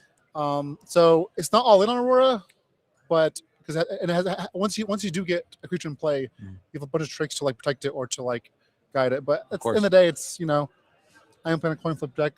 I coin flip really well today. Sometimes you just coin flip. I know that Mind Splitter that was able to rip away that mech was a big flip there as well. He was holding Get Excited with the mech, and you took the mech away, so that was a big one too. Yeah, so. But I knew he also had 3 Watchers, so I was like, okay, if he draws one, it's gonna be terrifying. Of course, yeah, it's always a threat for sure. Yeah. But the last game was I had everything in my hand too. Like I had possession as well. I was gonna say we were ready for you to spike the price of possession. We were ready for that I was big like, possession. bring the watcher. If he plays watcher, I'm gonna take it. Yeah. We were all waiting. We were rooting for that. We wanted to Yeah. see the possession come down. All he did because he has. It was strange because he doesn't normally Kai'Sa boards that are like they're burn. Right. He left all the burn in and all his creatures. It was a pretty good strategy. Like because game 2, like he's trying to like come out creatures, but thankfully I have like Soul Gorger and like a little more creatures than normal. So Right. Yeah, they were talking about it. You know, if the volley bear would have hit the yard, you could still Soul Gorger, bring it right back, which is just a brutal play for sure. Exactly, yeah. So I guess I'll just leave you with, you know, I know you're a well-established Magic player. Now, obviously, you're making your well-establishment in Riftbound. So what's the key to staying consistent between games? Like, what obviously, these games have things in common, but to be a top player at multiple games, so what do you think is a special quality that's required for that? Having my best friend, Justin Parnell. He's the one that actually works for EVS. I live with him. He like we test all the time. Amazing. I probably wouldn't be playing this game if it wasn't for him. He got me into it. So thank you, Justin.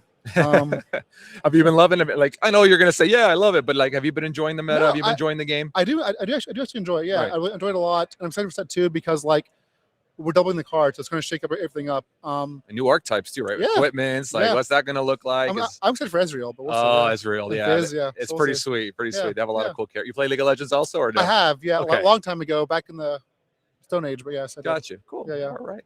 Well, Yeah. I think you did an amazing job today. Again, you. congratulations. Couldn't do better if you tried. And obviously, I would recommend going back and just rewatching those matches, man. I watched because last night. I'll watch today too. So because you absolutely killed it, man. So again, Thank you. congratulations, and hope to see you in many more events. Appreciate it. Thank you guys so much, man. We'll see you on the 5K.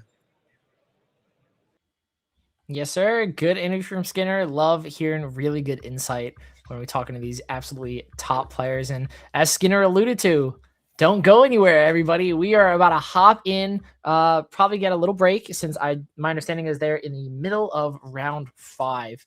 But we should be able to get set up and hop into round 6 out of 9 for Swiss, and then cut to a top 8 cut. So Ali will not be the only champion crowned this weekend. So we will send you guys to a quick break. Everyone, go get, of course, always get your snacks, get your playmat, go stretch your legs, go to the bathroom, and we shall be right back after this short break. See you guys soon.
Whoa, we are back. We are back.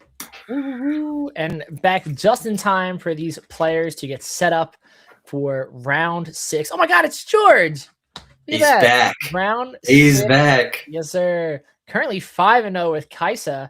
At this day 3 event for 5K, playing against Ghosty. This is actually a really, really good showcase of players. Ghosty's definitely one of the top players, I think, in the Riftbound community Discord. So I think we were in for an absolute treat. Of course, George on his very, very dominant Kaisa, and then with Jack, Mr. Ghosty, with Master Yi, and it looks like Jack is going to start us off simply playing down a Poro and passing to George. Taking a look at these battlefields, George, I believe, is on Dreaming Tree, and then maybe Jack on Vilemaw. Could be the opposite. Yep, but that's what it looks like.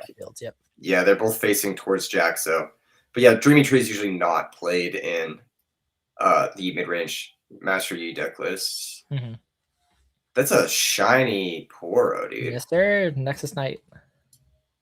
Not only Nexus Knight, but Nexus Knight Chinese, which is really cool. Yes, sir. Yes, sir. Very, very true. You know what? I like that we can play like different language cards, and I'm actually really pumped for the French cards to come out too. Yeah, for sure. I think it's gonna be sick. I remember in Yu-Gi-Oh, there was like a big thing for like Euro print just because of how different like the quality of the cards were. Like back when I played at least, and I remember stuff like that. I remember I got my Burning Abyss deck was in Italian, and I thought that was just really like clean because of the Dante's Inferno type stuff, and I thought that was really cool. Yeah, like Italian Dante is cool. Yeah, that's sick. I really pumped for them to have different languages because I think having like a French Ari would be sick. You know? What I mean? Absolutely, 100%. Yeah. Either way, this is an interesting matchup. I think it favors Kaisa, but I could be wrong. Master Yi can definitely steal some wins for sure. I mean, that's why for the longest time these were the two most dominant decks in the game, just because of how good they were into the field and how good they could be into each other for sure. Yeah.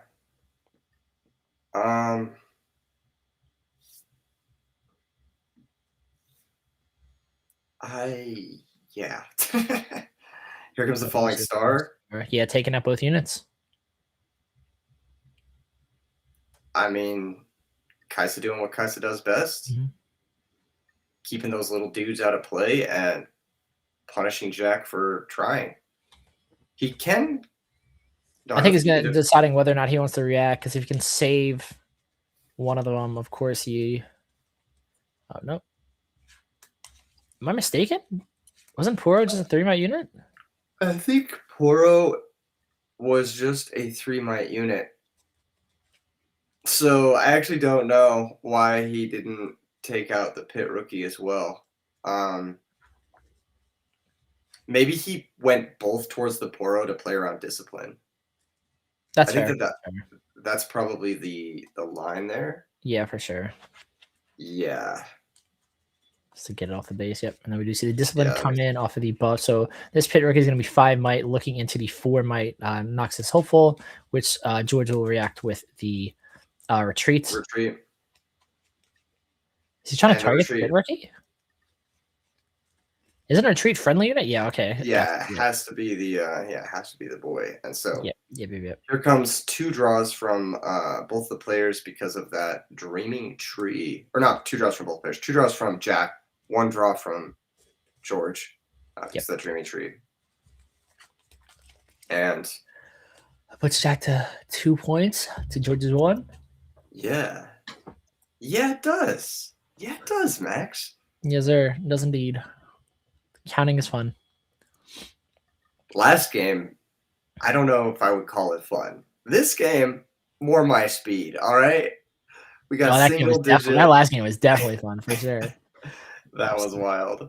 That was insane. Okay, so now what, I guess, is the question. So he did draw into Cathian Rain. Obviously, he's not using that this turn. Yeah. I mean, we have Cleave Darius. I don't know if you really want to just use that for just taking out a pit. Whoa. Cathian Rain. Those are some scary pit rookies. I mean, quite intimidating for sure. I'm surprised you're not saving that to deal with like Master Yi or whatnot, but getting this down before there's like for sure. I mean, I will say George is the GOAT though. If anybody knows Kaisa and how it should operate in a majority of these matchups, it's definitely him. Yeah, I agree. George is clearly 5-0 for a reason, right? Like, yeah, and it's definitely like good to get rid of these units before they're really able to kind of set up and really get full value out of this Master Yi Legend ability. Just putting Jack on his back foot and then forcing him to attempt to recover can be really big for George. And I think like I said, there's like Zonias, and then there are like other things that could come down to make that like really awkward later in the game. So just getting the units out of there real quick is good. And then I think I'm trying to think here. I think it's important to just stay at parity with the points as well, because if you start to fall behind on points, then it can be really hard for you to like clean up with like a watcher later. Oh, we just see the Kiana coming in. Kiana first mate. What a combination attack. Yes, sir. Looks like he is going to. Sorry, the stream glitched a little bit. Yeah, so he is going to get the draw off of the Kiana Conquer, putting Master Yi to 3 as well. Jack currently in Vilemaw. He could have gone for the rune, but I think the draw makes more sense because his hand is starting to get a little depleted. Yep. Here's Darius plus Yep, and Cleave. then now we see the Darius Cleave. Let's see, Defy not letting, so that stops the Cleave from even being played, which means Darius is not allowed to ready.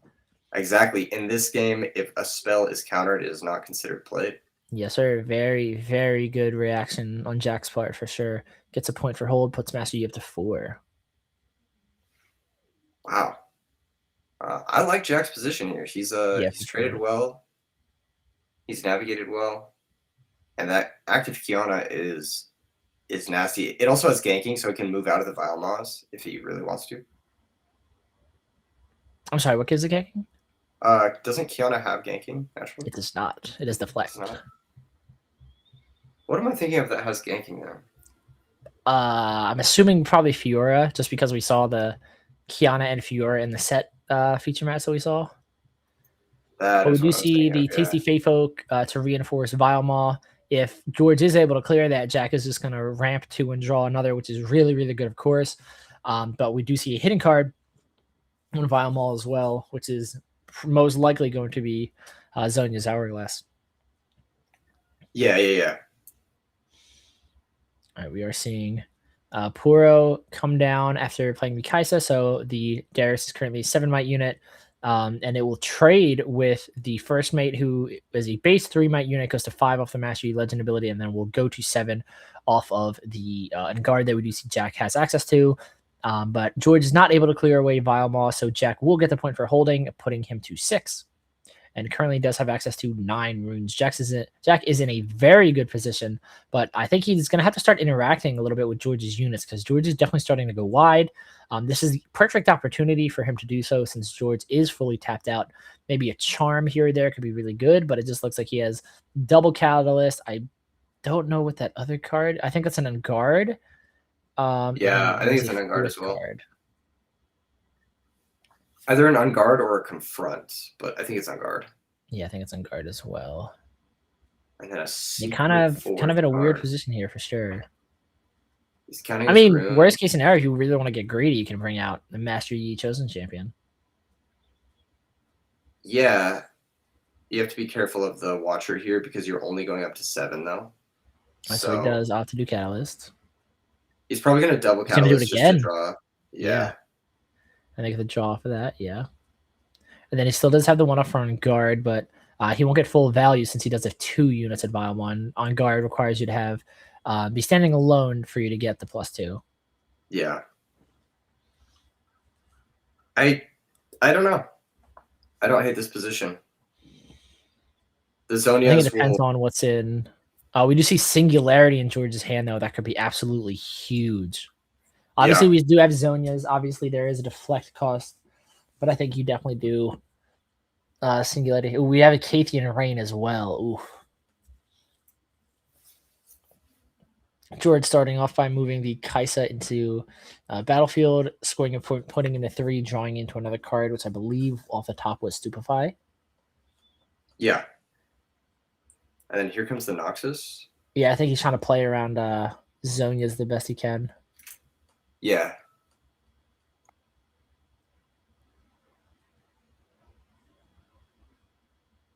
Interesting. He does go for the Zonias here. Yeah. I think an Unguard there wouldn't have been bad. That way you can save everything because, yeah, now the Singularity comes down and kills everything. Yeah, that was a good bait. He can Unguard here to save the Tasty Fey Folk. I guess he could, yeah. I wonder if he wants to do that. He's gonna do Yeah, that's exactly what he's gonna do. And now the Unguard Puro would trade for it, but I don't think Jack minds that trade right there. Yeah, it gets the units up. Yeah, because it clears 2 units and Jack gets the ramp and the draw. But he does currently have access to all 12 runes, so it'll just be a draw 1. He also has a Stupefy that he can just use to... Yeah, ooh, Time Warp, nice. Nice, nice. Hextech Ray. Ray. He stupefied his own Kaisa to draw 2 instead of stupefying the... Interesting. So pretty good, pretty good. Puts George in a very good position. And the Tasty Fey Folk doesn't get to accelerate any... Not accelerate, but... yeah, it doesn't get to ramp anything, yeah. It doesn't ramp, yeah. So it's like a lower value Tasty. Mm-hmm. But we do have another one in hand. I think there's a Dead Bloom in hand as well. Yeah, that Kaisa's gone for sure. Yeah, Dead Bloom and Tasty Fey Folk in hand and still access to the Master Yi Chosen Champion. Yeah, Jack's in a pretty good spot, I think. Yeah. Yeah, so we are just going to see the Dead Bloom. It's going to feel really good, too. We know that George does have a Cathian Rain in hand. So, again, I don't think Jack would mind seeing the Cathian Rain come down and keep pinging the Dead Bloom. Yeah, pretty good. That'll put Jack to 7. Parents just interested to see these deck lists. Look him up. I'm assuming Jack runs Charm. I just need to see if he and then just ending his turn, playing down the Poro. Don't hate it. Don't hate it at all. Yeah. It's not bad. I mean, 2 units in play, and Dead Bloom is kind of annoying for Kaisa to deal with, but yeah, absolutely. It's the deflect. I do see a the time big body warp. on the deflect. Yeah, so good. I do see a Time Warp in George's hand. The Cathian Rain, pretty useless against Dead Bloom. I mean, he can still fire it off, but he's just going to have to sacrifice all of his runes to do it, so there's that. This event is loaded. Just looking at some like the top 8 players, we have Mo in 2nd place, Jack is in 3rd, George is in 5th, Randy's in 6th, Ben Ferris is in 8th place. Absolutely loaded roster.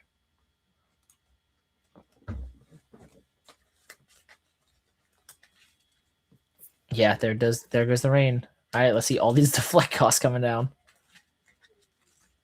So first off, we tap Kaisa for the 1, Cathian Rain 2 power cost, and then all those deflects.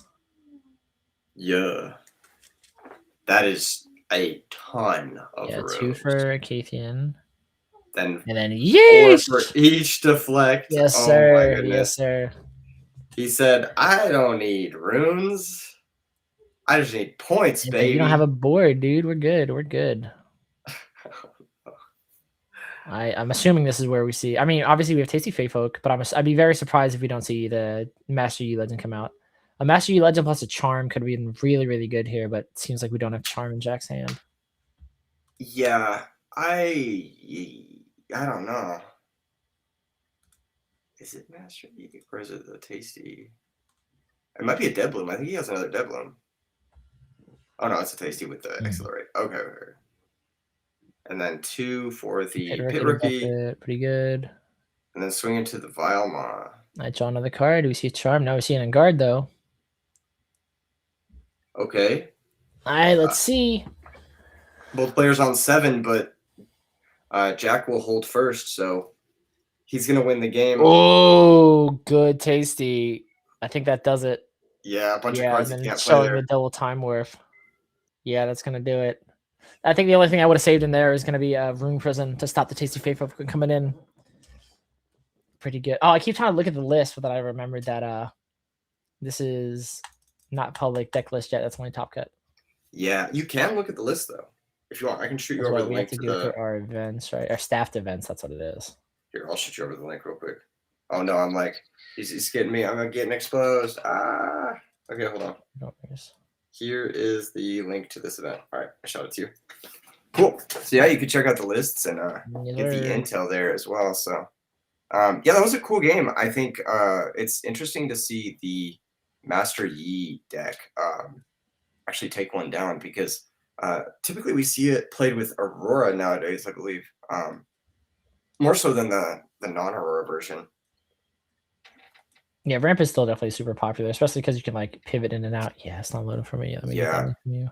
It's possible it just wasn't popular in the yesterday's event specifically because that is the most Riftbound that I've watched in a long time. But yeah, because I think the top Master Yi we kept seeing was Daniel, I think, yesterday. Yeah, there was a bunch of people. I think Friday was Daniel, and then yesterday was I lost my train of thought. There was an Aurora player in top 8 yesterday. Yeah. Let me scroll back and just check that out. I think it was Cody. Cody Southard. Yep, Cody Southard with Aurora, Master Yi, with multiple Rune Prisons in his deck. Yeah, Rune Prison's so good. I actually started maining Rune Prison in my Lee Sin just because. Oh yeah, and looks like Jack does main the one Rune Prison, side decks another. Yeah, because I main them in my Lee Sin deck. It's just so good, dude. There's so many big things that are coming at you, whether it be like Watcher in the blue decks, anything in Master Yi. It just always feels really good when you're able to basically turn off combat damage from a unit just for 2. Feels really, really good. Yeah.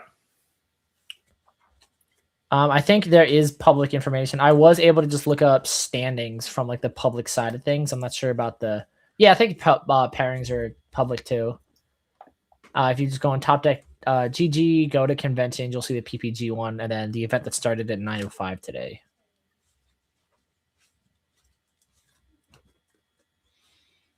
Grove of the Godwillow and Obelisk. I think if you're Jack, you're loving this combination for sure. As a green player, I would love to see Obelisk and Grove. Yeah, that's gorgeous. Especially like with all the cheap targeting spells that you're going to have access to and the free runes you're going to have access to. So it's going to be a high resource game state for sure for Jack here.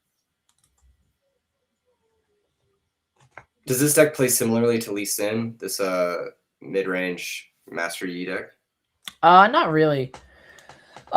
Lee Sin, like really early on, the ramps are kind of interesting, but I think more or less Lee Sin really likes to get on the board early, being able to have little guys that can transform essentially into big guys long enough for you to get your big ramp cards. We see things like Tasty Fey Folk. We'll see things like Dead Blue Predator, of course. A lot of decks, you'll see White Flame Protectors in there too.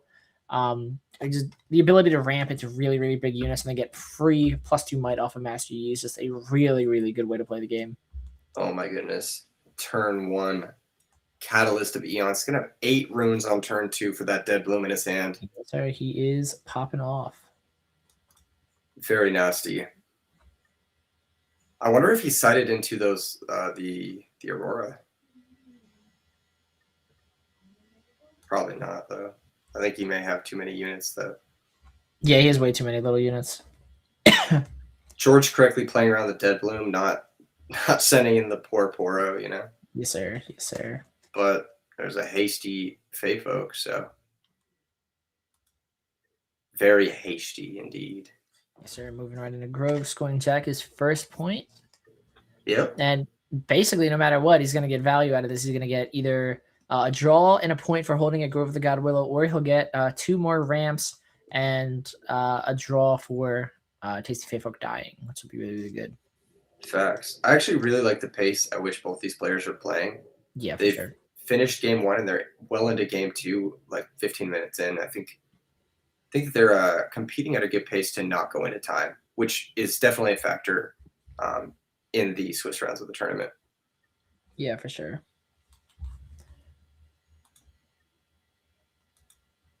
All right, George here looking like we do see Falling Star in hand, Thousand Tail Watcher. I think that's a Sentry as well. Looks like he's going to start his turn by attempting to move Kaisa into Obelisk. Maybe getting another free draw is really good. Yeah, if you're going to move Kaisa, you do it before everything else because you want to explore your options. Like figure out everything you're gonna have access to before you draw a card. But if you're not gonna move the Kaisa, then I don't know if this is ideal sequencing here. He's gonna score the Grove as well, going up to 2 points. Additional Poro, perhaps.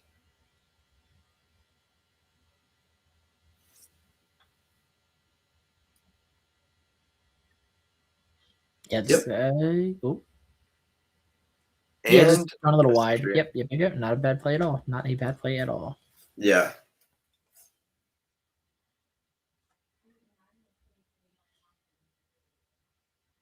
All right, let's see what Jack does to get out of this. I think, what is that, 12 or 11 runs now? 1, 2, 3, 4, 5, 6, 7, 8, 9, 10, 11. Yep.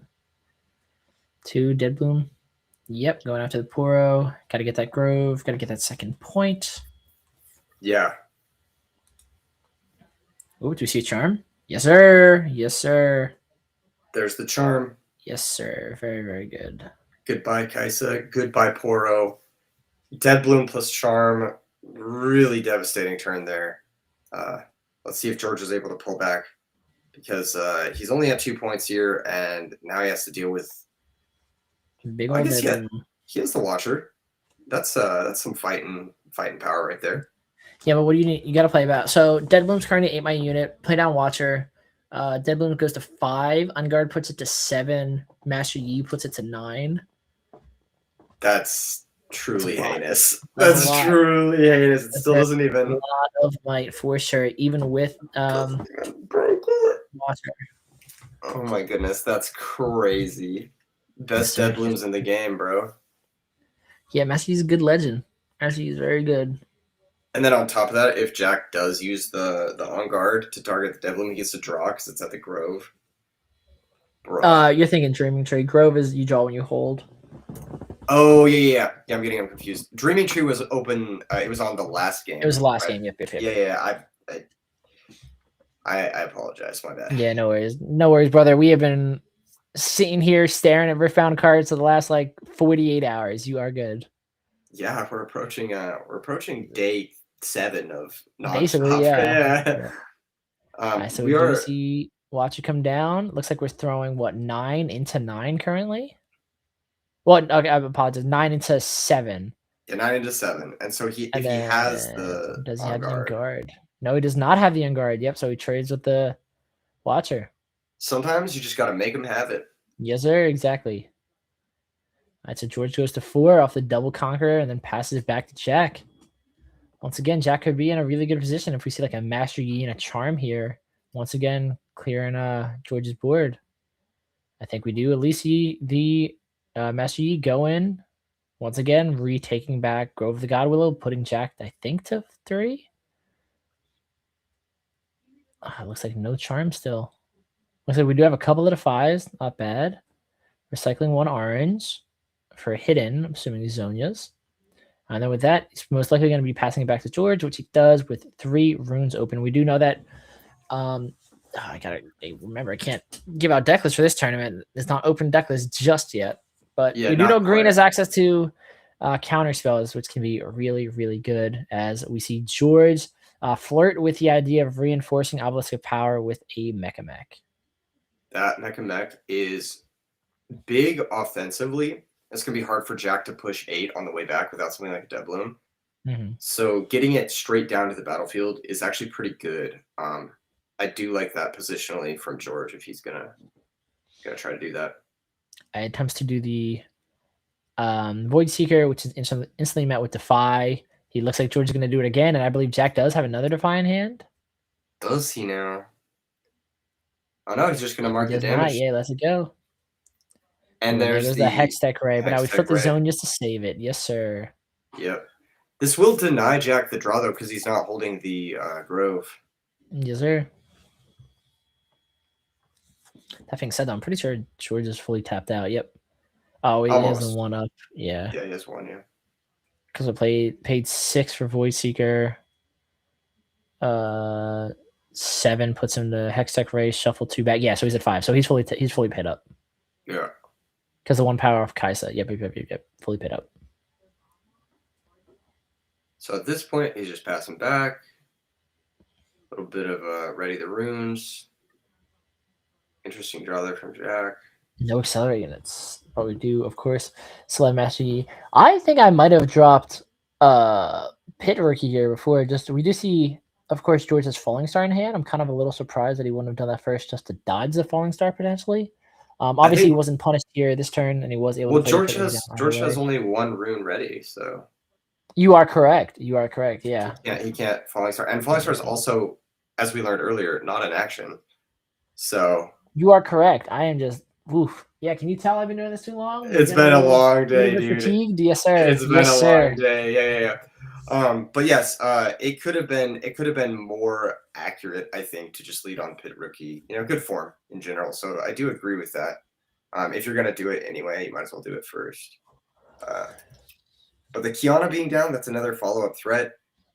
The board is clearly commanded here by Jack. I think he's looking to take a swift 2-0. Well, I think the Falling Star is coming down right here. Yep. Okay. Let's see if we've got that win wall. We do have 3 up. Falling Star plus the Stupefy, and he see the does have it. Whether that's main or side, we don't know, but that is a hard counter here on the Falling Star. This could be met with the Yordle and then just a pass. No, he's going to conquer up to 6. Might as well. Yeah, might as well get the nice free point. Yep. Get the hold point, putting Jack to 5. And of course, Master Yi is ganking. It's going to be really nice to jump over it after he does get the additional draw off of holding a Grove of the Godwillow. I think he may try to send the Kiana in just to get the value boost there too. For sure. That way, if you are able to stabilize and maintain these battlefields, you will get the draw off of Kiana, and then of course get the draw off of Grove of the Godwillow the next turn. Yeah, so this is a lot of resources here for Jack. Yes, sir. We do see a Discipline, I think, in hand. We see a green Poro. All right, there we go. We go to 6. We're all tied up here in this game too. It's always scary when your opponent has like 4 cards in hand and then they choose to ramp a rune with Kiana instead, and you're like, yup, and you're like, what are you cooking? Absolutely. Yeah, it's like, oh, it's over. He has the perfect cards already. Like, yes, sir. I mean, we already see. I mean, he's green. We've already seen Defy. We already seen Windwall, so we know that he has things that he can respond with for sure. Yes, exactly. Yeah, and he chooses to go wide here, and he does leave up 4 runes, which is exactly enough for a Defy and/or Unyielding Spirit and a Windwall, which could be really, really good. Appreciate the love, Lychee in chat. Lychee says, sending love to the casters. Crazy how long you've been going. Thanks for providing such a great cast. Thanks for taking part in the chat. If anyone's lurking right now, send us some fun messages. So we see George bringing down the Darius. Darius is one way to come back. Doesn't come down. Yep. All right, let's see. Does Jack have any? Doesn't look like he has a counter. Nope. Yep. That is going to go. Darius was a pretty big draw there. I don't know if he already had it, but that's pretty big moves. All right, so what is this? 12 into 6, 7, 8, 9. On guard puts him to 11. Yeah. Ooh, we got Discipline, and then I think Discipline probably on guard. Just Discipline. If I'm mathing correctly, 6, 7, 8, 9, 10, 11. And yep, there it is. There's the guard. And he's like, I'm game 3. Game 3, that was game 2. Yes, Jack just won. Yes, sir. Yeah, exactly. We're moving to game 3. No, Jack won 2-0. Oh, I'm tripping. I thought George won. Why did I think George won the first one? Nah, dude. What? Bro, my brain is fried. What? I really thought George won that first one. That finals, bro. Yes, sir. Wow. Swift 2-0 and Jack taking down the king of Kaisa himself. Very impressive showing by Jack. Yeah, that was really cool. I mean, I've never really seen that mid-range Yi cook that hard. He was cooking pretty hard. Yeah, absolutely. He was hitting everything he needs to. He saw all his ramp cards. He was drawing like crazy too. The Kiana, drawing off the Kiana, drawing off the Grove of the Godwillows, drawing off of the Disciplines was definitely putting in a ton of work. And I'm sure drawing off of the Dreaming Trees in game 1 are part of the reason why Ghosty was able to take game 1 from George. Of course, drawing into all of his pump spells that he needed for sure. Yeah, I've never really seen like that Master Yi deck really outvalue Kaisa to that degree, but he was outvaluing him like crazy, whether it was with the Dead Blooms or with the Auroras, not the Auroras, the Eons. getting him the runes super quick, or with just like the defensive solo holds that were like just forcing so many cards out of George's hand there. So yeah, absolutely. Yeah, that was very interesting. Yeah, Cool to very watch. well played on both players' parts for sure. I agree. Yeah, I just have I don't know if someone's trolling in chat, but someone said George won game 1. Didn't he play Watcher and double take? That's what No. I was. He didn't play the Watcher. He didn't have enough runes. He fried all those Oh, runes. that's right. He fried them off for the rain. That's what it was. Okay. So he showed the Watcher, but he's like, I can't play this because I didn't have enough runes. Oh, you know what? That's what threw me off. I remember I think he played Watcher and showed the double time warp, and I took that to mean, like, I interpreted it as them being like, oh, show me the time warp and you got it. And he showed him the time warp and he got it. But yeah, I think you guys are correct. Yeah, that's what it was. He showed it. Yeah. And I interpreted that as him saying, I got it. Let's go game 2 because I win. I gotcha. All right. That's what threw me off. Yeah. That was awesome. That was a cool showcase there.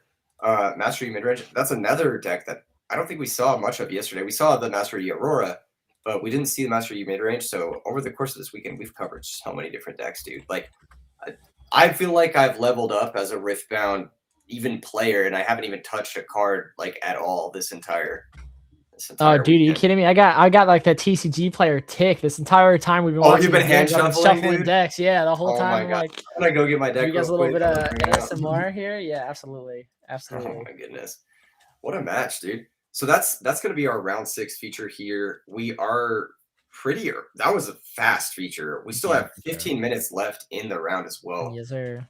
Should we hit them with another round of like what's your favorite movie type shit? Of course. It seemed like people definitely did not like that though. I think we lost like 40 viewers yesterday when we were doing that. I mean, to be fair, we're gonna lose viewers in between rounds regardless. Yeah, very true. Yeah, that was people come for the card games. That's fair. That is definitely fair.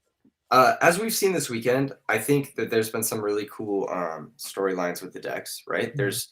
I thought this weekend was gonna be dominated by Annie, but I was pretty impressed with like the players in the 10K, especially whose ability was there to they had a good ability to sort of combat Annie and like find different play patterns that worked really well too. Yeah, for sure.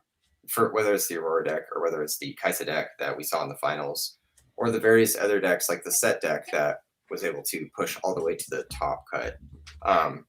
So let me get the bracket for you guys. Looks like the meta is wide open still somehow. Yeah, absolutely. 4 unique decks in top 4 of such a like sweaty try-hard event. Yeah, meta's wide open for sure. Every single event we have, another deck wins it, and I think that's really, really cool. We saw Set win a big tournament. We saw obviously Annie win Houston. We just saw MF Aurora win a 10K. Like, it's literally anybody's game for sure. Yeah, absolutely. A bunch of people are asking what champs are you looking forward to play in the new set. Personally, Rek'Sai. I know you said you're looking forward to Ornn. Honestly, a lot. I thought it's a lot more than I expected to. Ornn, Aurelia, Lucian probably just to learn that deck, just because I expect that to be super, super popular. Yeah. But it looks like we are ready to go. Send it over to Ghosty and Skinner. Skinner, take us away, my friend. We are all. What's up, guys, and welcome back. That was an amazing round 6 of our 5K event here at the Pro Play Games Summit. I am joined by, thankfully, a good friend of mine, Mr. Jack, aka Ghosty. Congratulations on your great run today. How do you feel? Thank you. Yeah, feeling a lot better than yesterday because we had a real rough start yesterday, and just some rough games into some good games into playing a good opponent in round 5 that I played in Texas. I was not prepared for my top 64 opponent from Texas to be playing me at X2 bracket yesterday. So that ended up knocking me out. But I came in today just more locked in and ready to just like, I'm like, okay, we had a bad day yesterday. We're not having a bad day today. For sure. Yeah. No, you definitely were locked in those last games. I mean, Obviously, we know George, high caliber Oh my player God, as dude. well. As soon as I saw that was he was sitting across me, I was like, oh man, not like this. Yeah, I'm no. on stream. Come on. But, you know, you're also a very high caliber player, so there's no pressure there. But yeah, it is interesting to see somebody, you know, who's been traveling to China, really trying to absorb this game. I mean, so George is probably one of the best players in the game. So for sure, just, yeah, I would absolutely agree with you. Really, really good what do match. you think, other than, you know, draws? What do you think is going better for you today than it did yesterday? Just being locked in. I mean, like yesterday, yesterday my round one was a little interesting. I was playing against an opponent that he had some confusion about how some of his cards worked and stuff, and I was just like walking him through, letting him do a couple takebacks and stuff, just to like, you know, because I don't want to win off someone not knowing how their card works or whatever. You know? Understood. So good guy, Ghosty. I definitely could have won my round one yesterday, but I didn't want to win that way. So you showed him how to beat you. Yeah, I literally walked him through.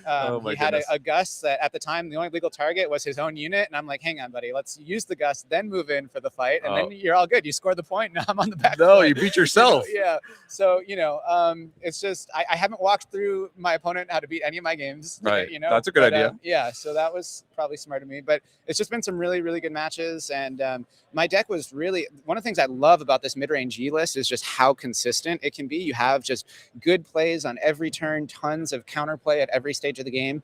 And yesterday, I actually had just some of the worst draws I've ever had. Round 2, game 2, I was playing against Kaisa, a matchup I love, obviously, as you see. Like, matchup feels great generally, but game 2, I literally didn't have a play until turn 4. I was just draw, pass, draw, pass, draw, pass. That can happen with some of these heavy action decks. I found, like, I play Yasuo at locals my for entire fun. deck, my entire hand was just all combat tricks and counter spells, and he was just like, "Here's a bunch of dudes," and I'm like, "I wish I had dudes." You know? You don't see units, it can be a little rough. Yeah, obviously you're overwhelmingly amount of spells in the deck. So today we haven't had too many games like that. I did have one game like that in one of my rounds, but we got the next 2 games. That luckily, happens. And so just like the Aurora decks, when you don't see Aurora, you got to audible. Or you see all the Auroras and no ramp. Like exactly. you know, every deck has some variance and stuff, but I like this deck because I feel like it has pretty minimal variance. We have a lot of redundancy and like I said, a lot of just good plays at every stage of the game that you're never too reliant on any one specific set of cards or anything. So just as long as you can kind of curve out, because it is a tempo deck, right? Like I need to be doing stuff every turn, and when you're not, you kind of fall behind. Right? Absolutely. We met each other through Lorcana, obviously, and I know in that game you were always a max rarity player. Couldn't help but notice, not only do you have a Chinese deck, but you have Chinese Nexus Knight runes. Yeah. We were very impressed to see those because the Chinese deck, I've seen it, but the Nexus Knight. Yeah, I love the deck I'm playing, but it is not mine. It's actually my friend Dizzy, who I think was in an interview earlier. Yeah, top aided the 10K. Fantastic player, really good friend of mine. Nice. He actually lent me this deck because for Texas, I was originally going to play Darius. My friends convinced me to play Yi because they're like, Jack, you're really good at Yi. You should just play Yi for Texas. Just do it. And I'm like, but I don't have any of the cards. I've been building Darius in paper. All my Yi experience has been on simulators, you know? And they're like, we got you, Jack. We're going to give you all the cards you need. And Dizzy hooked it up with literally the max rarity Chinese. Yeah, I was gonna say it suited you. I thought it was yours for sure because that's something you would do. Trust me, it is very much my style. But I unfortunately I don't have the cards myself. But I have good friends, thank God. Awesome. So. It's always good to have good friends. Absolutely. So big shout out to Dizzy for that. Awesome, man. And speaking of shout outs, obviously you're pretty much locked in. I mean, you are locked in. Depending on whether you want to play for seeding or not, it's up to you. We'll see what happens there. But I just want to say, any shout outs you wanted to give while we have you here? And yeah, I mean, shout out to one, like all my testing buddies, like Dizzy and the rest of the gang from South Florida. Shout out to Triad Cards and Games. You see we got the logo here. Shout out. They great card shop in South Florida that has sponsored the last couple of my Riftbound trips. So I've huge appreciation for them. I'm sure they love seeing you doing so well too. So yeah, I hope I'm making them proud because I would hate to be like just taking in all their funds and doing nothing with that. Another major drop. It's a good investment in my opinion. So yeah, huge shout out to them. And yeah, I guess a quick shout out. I've got a Yi Metafy that I just put out recently. If anyone wants to check that out, it's if you want to learn how to clap Kai'Sa on camera, it's got all my thoughts and tips for all the major matchups. I'll be adding to it as set 2 drops and the meta changes and stuff, because I think Yi's getting a lot of really cool tools for next set. Some really cool stuff. Like we're getting a straight up upgrade for Rune Prison, which is like, what? Yeah. Awesome. I'm never using it on an attack anyways. I'm always using it on the defense. And now we get Thwunk, which is literally just doesn't recycle a rune and can be doubled up. A lot of cards that I'm reading, I'm like, wait a second, that's just strictly better than what we have. Super excited to brew for set 2 Yi, and you know, the Metafy, it's a one-time buy, and I'll update it for as long as I'm playing Yi for the future, you know. Awesome. Anytime I've got new thoughts on new matchups or a new deck emerges in the meta, and I'll figure out how we beat it with Yi and awesome. write about it. So sounds like a good investment again. So thank you so much, Ghosty. Like I said, I'm looking forward to seeing you in top 8. And yeah, I will send it back to you guys. I hope you enjoy the rest of your show. Thanks, yeah. Really cool to hear him give us a lot of really good insight, as always, Skinner, with the really good interviews. Glad to see Ghosty doing a lot better in this day. Kind of unfortunate in his Saturday showing, but obviously bounced back better than ever. Once again, bringing Master Yi to absolutely dominate in that last matchup with Kai'Sa. So of course we wish him nothing but the best of luck. And once again, it's always fun hearing how players' interpretation of these matchups are so drastically different. Like I know a lot of people were kind of sleeping on Master Yi, thinking it kind of fell off a little bit. And as we just heard Ghosty say, he thinks Kai'Sa's pretty almost free, it would seem, in that matchup, which is definitely always very interesting to hear, especially after we witnessed just a nice 2-0 against a Kai'Sa player. So always really, really good insight for sure. Totally. I like the way he played it too. He took full advantage of the Master Yi's legend ability, and he also had a bunch of counterplay for just about everything his opponent was doing. And it was a cool thing to witness. The Dead Blooms also went crazy, as they typically do against Kai'Sa. Yes, sir. Yes, sir. Yeah. Deflect is just so good. Just having it inherently built into both Dead Bloom and Kiana is just so good. It just gives them both offer so much value, and the ability to also double as something that hurts Kai'Sa when they try to target the units is really, really good, of course. Yeah, and you know what else is crazy that I noticed on Twitter earlier today? Despite how good Dead Bloom Predator is, Dizzy made it all the way to top 8 of the 10K with only 2. Yes, sir. Yes, sir. What is he cooking, bro? Yeah. Only 2 Dead Blooms? Did he not need the 3rd Dead Bloom? He didn't need the 3rd one. He's just different. He said, I'm going to win. Sure. Oh my gosh, that guy's different, dude. That guy's different. I don't know if I could get out of the house without 3 Dead Blooms on me, bro, let alone win a tournament or whatever. Yeah, absolutely. That's crazy. That's crazy. That's still different. So Ghosty's a pretty big part of the online community for Riftbound, you were saying? Yes, sir. Yes, sir. And I was lucky enough to meet him in Houston. Really, really cool, chill guy. I didn't realize he was close with Dizzy, though. That's really cool that they're from the same playtesting group. And obviously we saw Dizzy do really, really well day 1, and now we're seeing Ghosty do good. It's basically the same thing as like Challenger TCG. There's a lot of good, really well-rounded teams here. As Skinner said earlier, they're sharing the love throughout the teams. We'll see some players do good one day, and then other team members do well the next. Really, really exciting. Goes into that enjoyment of following the lore of some of these teams. They're more than just the decks they're playing, but they're actual, people, players that have a lot of backstory and a lot of grind, to get into these stories, which is really, really cool. Yeah, I found that to be pretty interesting. And then another thing is like how powerful having a testing group early is, because it allows you to just get volume of matches and be comfortable versus players who maybe have not had that volume of matches because their only testing has been either these tournaments or their locals or whatever.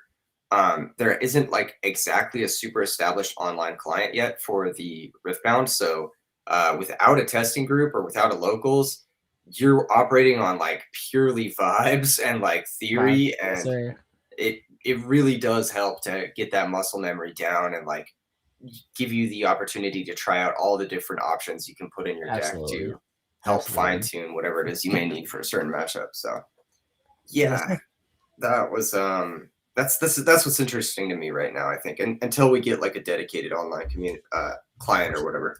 Oh, can you imagine, dude? Dude, High key, if we ever got an online client for Riftbound, I'd probably have to take like a weekend off or something and just like I would be cooked, grind bro. it out. Yeah, I would be cooked. I don't think I would ever play Yu-Gi-Oh ever again. yes, I'm not even sir. joking. Yes, I don't sir. think I would. Full I think send. if we got a Full Riftbound send. client, I'd just be like, I later. Yes, sir. Yes, sir. Full Yeah. send, absolutely.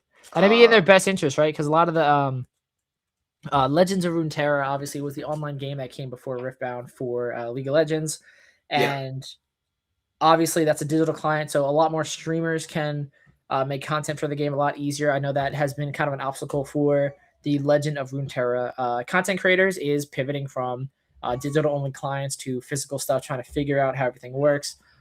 So we definitely bring in a lot more content creators, I think, which overall would be really good. Is bringing more attention to the game, giving more access to more players. I think would be really, really good thing. But of course, they got to prioritize the physical product first and get us to a point where everything is in stock, and then at that point, I'm sure we'll hear some rumblings of what's it called,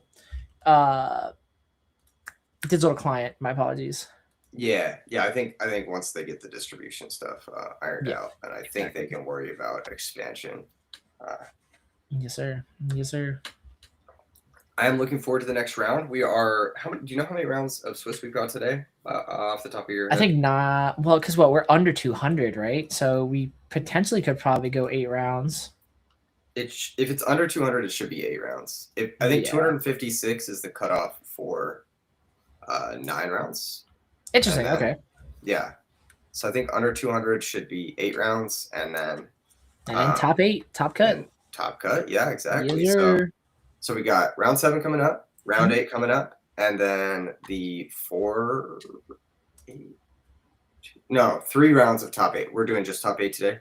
8 for finals. Finals, yeah, 3. Yep. Okay, so we got 5 more rounds overall of undefeated banger Riftbound coming up for you guys. Top level gameplay. And yeah, that's actually good pacing too, because we should finish the same time we normally do. Yeah. Yes, sir. Yes, sir. And we were able to squeeze in 2 events today. Not bad. Not bad at all. Yeah, absolutely. I did shoot you over a message on the chat, Max. I don't know. Oh yeah, I gotcha. Just let me know if you need to gotcha. I appreciate it. My goal is well, yeah, I mean, we talked about this yesterday. After this, I'm recording my podcast and then edit the podcast, upload the podcast. Then I got work Monday and Tuesday, but off Wednesday. Bro, sleeping in for sure. Bro, just take a round. You're okay. I'm good. We're good. Oh my god, this guy, he thinks he's Superman. He thinks he's Darth Vader, dude. He's got him in the background. Yes, sir. But well, it looks like overall we're about to take a break because Stefan says we're still waiting for a bunch of the rounds. So yeah, I'll take a little break. I'll go get a little lunch. Oh my god, it's almost 4:00. Haven't had lunch yet. So yeah, I'll probably go get some food. Get some energy back for sure. Yeah. Sounds good. Yes, sir. All right, so we will be back in time for round 7, guys. Do not go anywhere.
Yo, it's solo E3 TCG time.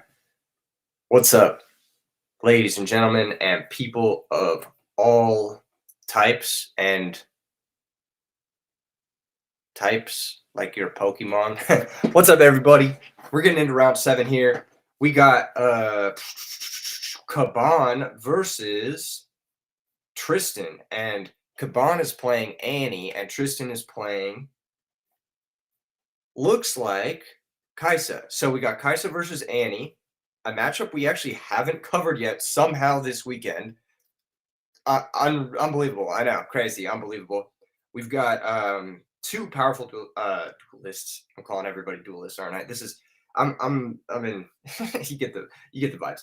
But yeah, they're both 6-0, which is sick. So yeah, both these players are undefeated, very, very powerful players. We're gonna be moving into their match shortly, but thus far we've had a crazy event. Looks like only 3 undefeated players right now. Luna Del Sarte is a player who I mentioned at the beginning of the tournament on a very unique, very, very unique Misfortune deck.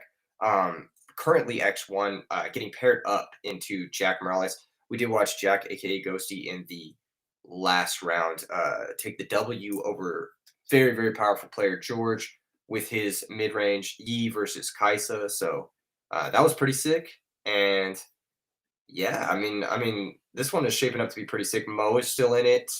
A lot of powerful players. Jason is in it. Wait, Jason's actually X1 too.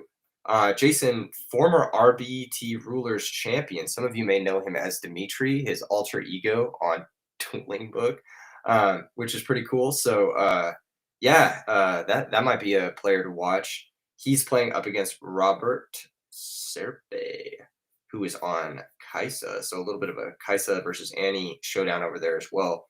A lot of the most powerful Misfortune players were in the 10K, and I'm not sure if they were able to make it into the 5K, but it does look like Luna is with this very unique list that I'm absolutely going to be testing at some point, because I love the configuration of this one from Luna. A lot of interesting choices for sure. One really, really intelligent choice, in my opinion, but yeah, we'll get into that. We'll get into that in a second. Obviously, we're going to cut over to the game shortly. We'll just check with production and make sure we're on paces. Oh, looks like we're bringing Jack back. We're actually going to watch Jack versus Luna instead. Never mind. I am so pumped. I cannot wait to watch Luna. Hold up, I'm just messaging production real quick. There's only one of me. All right, there's only one of me. Max is on a little break. All right, you see Exodia in the background. That's those are my co-casters right now. I got Exodia. He's gonna obliterate you guys if you talk smack in the chat or on Twitter. There was one guy talking smack on Twitter already. And I had to let him know. I could not be silenced. All right, I had to let him know. But alas, it's been a banger tournament so far. Banger weekend, the Pro Play Games Summit at Orlando. You guys already know. Press 1 if you're having a good time. We're going to be getting into the match shortly. We got Jack versus Luna. Luna is on Misfortune Aurora, and Jack is on mid-range Master Yi. This is a very interesting matchup, especially because I do believe that Jack is a very practiced player. So there's no way he isn't experienced in this matchup. Just absolutely no way. Looks like Luna is on the Sigil of the Storm going first. Or not going first, but going into game 1. And Jack has the Biomod. No, I believe that's actually switched.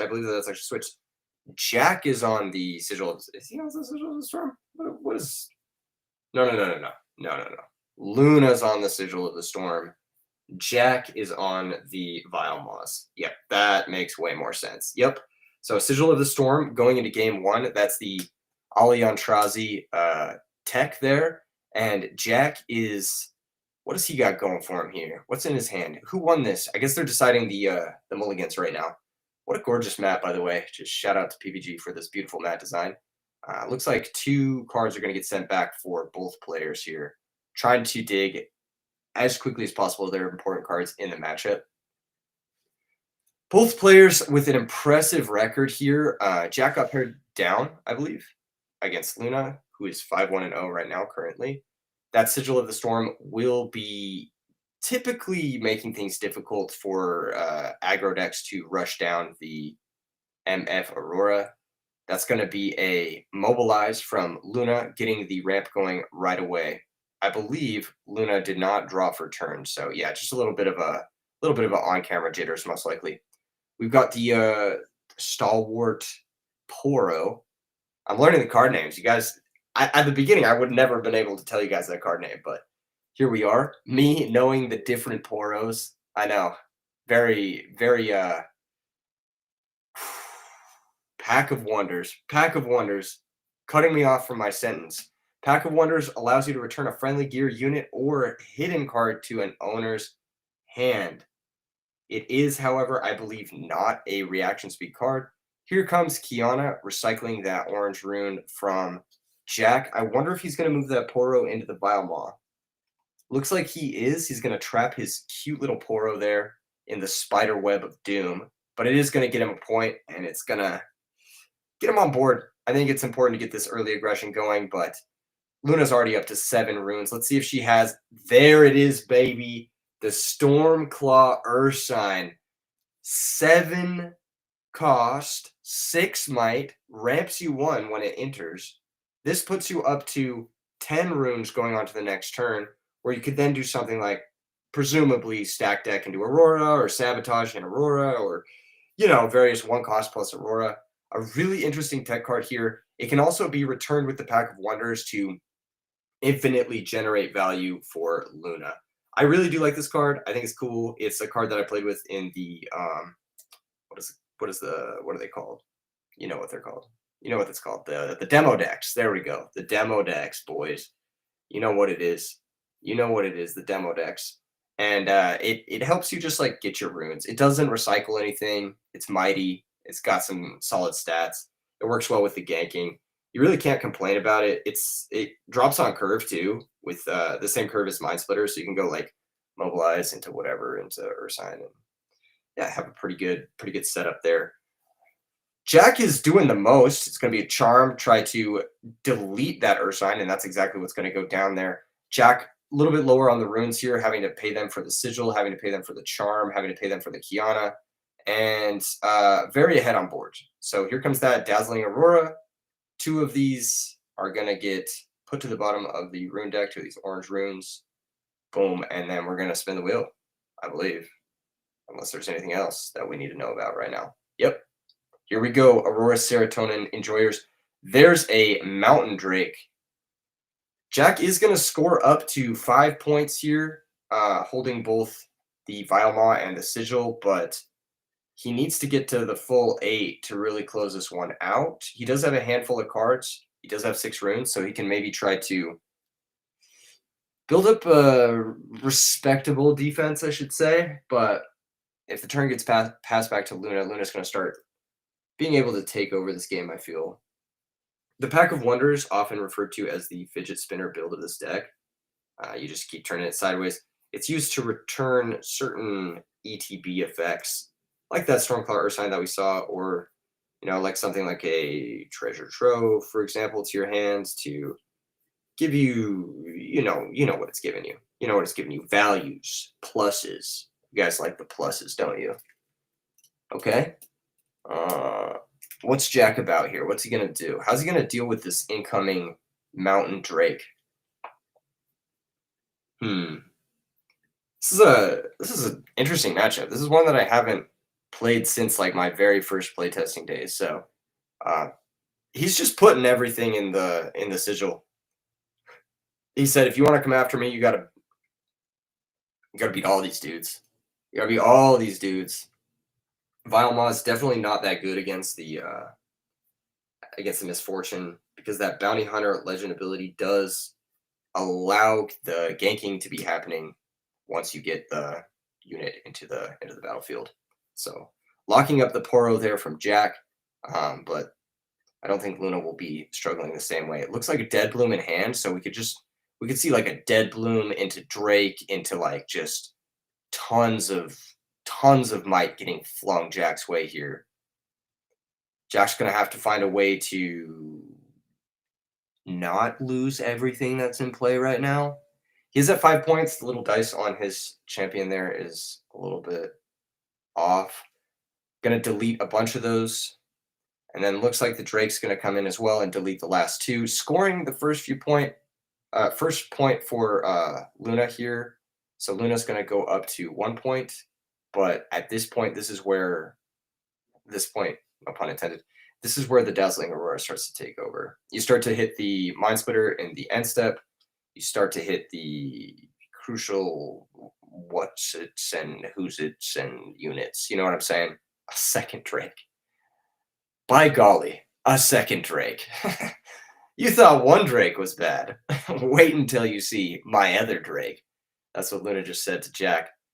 Jack is a little bit behind here. He's got some cards in hand. He's got a Poro and a Dream, and he's got 6 points. So he could go for a Master Yi. That's not going to do him much good into these Drakes. I think for him, his goal now is to just build an army and just hope he can find a break somewhere to get those last 2 points. But if he can't get those last 2 points ever, this Aurora will start to take over the game. And yeah, it looks like Luna has plenty of interesting unique tech cards that are capable of helping break up even back rank armies. So like things like Challenge, for example. That's another card that can hunt down cards at base, or units at base, I should say, that Luna is playing here. Boy, oh boy, am I happy I get to watch Miss Fortune Aurora again. This is my favorite deck in the whole format, guys. Weren't aware already. And it is always a blast to see the variations in this deck. I think the Aurora decks have some of the biggest variations, like really between the Mobilize, the Catalyst, and the Dazzlings, and then like even in some cases the Mind Splitters and the Dead Blooms. Those are kind of like your stocks, but everything else is kind of like switched up. You know, it's kind of switched up. All right, Luna's checking out the hand here. There is the Fey Folk, tasty Fey Folk. Trying to make it difficult for Luna to take over this battlefield here, this Vile Moss. And there's hiding a card, which is most likely going to be the Zonia's gear, but it could be a secret third thing. What else do we hide here? Yeah. I think we know what it is. I think we, the viewers, know what it is. I think anyone who is playing this match knows exactly what it is. Everyone stuff says not a blast when you don't find Aurora. I think this deck is still fun when you don't find Aurora because the units are so incredibly awesome. Mind Splitter is such a silly little guy. All right, let's see what Luna wants to do here. Luna does have another Aurora looming, but only 8 runes this turn, so could possibly just slam down another Dead Bloom, try to trade off those boys into Vile Maw. I think that makes the most sense. Just like try to break things up. And then whatever you don't clean up with the Dead Bloom, you just give ganking to a Mountain Drake and then clean up that way, and then Jack's just cooked. So I think this is pretty clearly the Dead Bloom turn. Mind Splitter? Not what I thought was going to happen. But yeah, this is going to take out either the Dead Bloom or the Defy. Taking away the Dead Bloom does mean as little power as possible. And then here comes the Aurora Trigger. Wow. Wow. Wait, I don't know about all that. There's another Mind Splitter. I feel like if I was Luna, I would have given the Drake ganking and I would have tried to hunt down those boys at the base. But looks like Luna is just comfortable amassing an army worthy of Mordor, so that's chill too, I guess. But yeah, I definitely would have tried to break that up right there, personally. I think maybe she's thinking it doesn't matter. If she gets enough units down, she can just start. She can do a thing next turn where she just Dead Blooms plus double Mind Splitters into the Vile Maws, and it's just like, all right, good luck, have fun. But Jack is going to get an opportunity here. He could have put the Master Yi alongside his boys there. But yeah, I think Luna really is just like, at this point, like pulling ahead. Luna does score a point here. Let's see if we are going to remember to mark that point. It's been a long weekend for all these players. Luna did play in the 10K as well. So all these players have had countless amounts of gaming. Here's the ganking plus the double splitter. There's the Zonias, which will protect one of these. I'm not really sure which one you'd even bother protecting at this point. Maybe the Fey Folk? Yeah, I don't really know how Jack comes back from this. He is at 7 points, but he'll need to hold something, and that just sounds not possible, I don't think. I've seen crazier things, and I've seen crazier things this weekend, but yeah, 2 Auroras are now in play, and they're going to be reinforcing these battlefields. To FaZe Lord in the chat, what is this? This is the Sunday $5,000 Riftbound tournament. The 5K after the 10K, the follow-up event for those still sticking around on Sunday. So we're in round 7. Both these players with a fantastic record, looking to try and make it into Top Cut, and that's going to be game 1 for Luna. Off the back of some really cool cards, the Stormclaw Urshine, the Auroras, of course, putting in a ton of work. Oh, a cut snapped to my face. That was a jump scare. Keegan jump scare. Don't get scared, chat. Don't get scared. Don't get scared. I know. It's truly terrifying. It's truly terrifying. After that beautiful Aurora gameplay, cutting to this hideous caster. Truly terrifying. But yeah, huge shout out. My hair is fucked up. I was literally pulling it out during the 10K finals. I was so, oh my God, you guys don't even understand. You guys don't even understand what was going through my mind. Oh, I got a little loop there. It's too late. It's too late for the boys. All right. Anyway, basically what I was saying is I was pulling my hair out during the finals of that 10K. If you haven't already watched that, we're going to chop that up. We're going to put it on YouTube. I'm sure it's going to be on the Pro Play Games channels. I'm sure it's going to be on my channel. I'm going to have to watch that 10 times over again. Oh my gosh. Very sweet of you, Lance. Very sweet of you. I appreciate the glazing, even though it is not warranted whatsoever. But yeah, we are that was a crazy game 1. I think for the sideboarding, it's going to be pretty difficult for the typical mid-range E player to take on this deck. However, there are some cards that can maybe pick up an Aurora here and there. You know, Sabotage is an orange card. I'm not saying whether or not Jack plays it, but Sabotage is an orange card. You can assume he's playing it, you know. It's pretty safe to assume. We're moving into game 2. We got Luna still sideboarding a little bit here. Still swapping a few cards around. Valid. I didn't even look at Luna's sideboard. Oh, I did look at Luna's sideboard. Quality stuff. I'm a really big fan of Luna's list. I think of the lists that we've seen this weekend, I love Ali's list, the first place list, and I love Luna's list. And Luna was slated to top cut yesterday's event as well. I think lost out on the bubble or something like that as well. So pretty big difference between Luna's list and Ali's list, but I don't want to say the thing that I like that much, but once we get to top cut, if Luna makes it, Luna's well positioned to possibly make it here. If Luna does make it, once we make it to top cut, I will happily divulge what I like about Luna's list. We did see that Stormclaw Urshine in the game 1, and I think that that's a really cool card. Very underrated card in general. It's a good bridge. It's a solid hit off Aurora. It's not a great hit off Aurora, but it's like solid enough, and it does bridge you really nicely. Being able to be played on 7 runes actually does come up quite a bit, I believe, going first. So like if you're going first with Obelisk of Power and you don't have any ramp, that Urshine is still a nice drop there on the turn 3. So yeah, it's not a bad unit. I don't think it's as outclassed as people say. We are seeing a lot of the Mountain Drake this weekend as well. Mountain Drake, just 9 cost, 10 might, vanilla, classic. You don't need an effect. You just need some fire flavor text and some blue eyes, apparently. The blue eyes white Mountain Drake. But yeah, it's really efficiently costed unit. 10 might is a pretty big threshold in this format. It takes down Dead Bloom that is holding with the Wuju Bladesman legendary ability. They call it just legend card, right? It's not an ability. Why do I keep calling it ability? It's an ability, right? Am I? All right, let's see. Lance says, I do not understand the Pack of Wonders. It's just for value on the creatures. At first you thought it had reaction, but it does not. There are synergies in the list.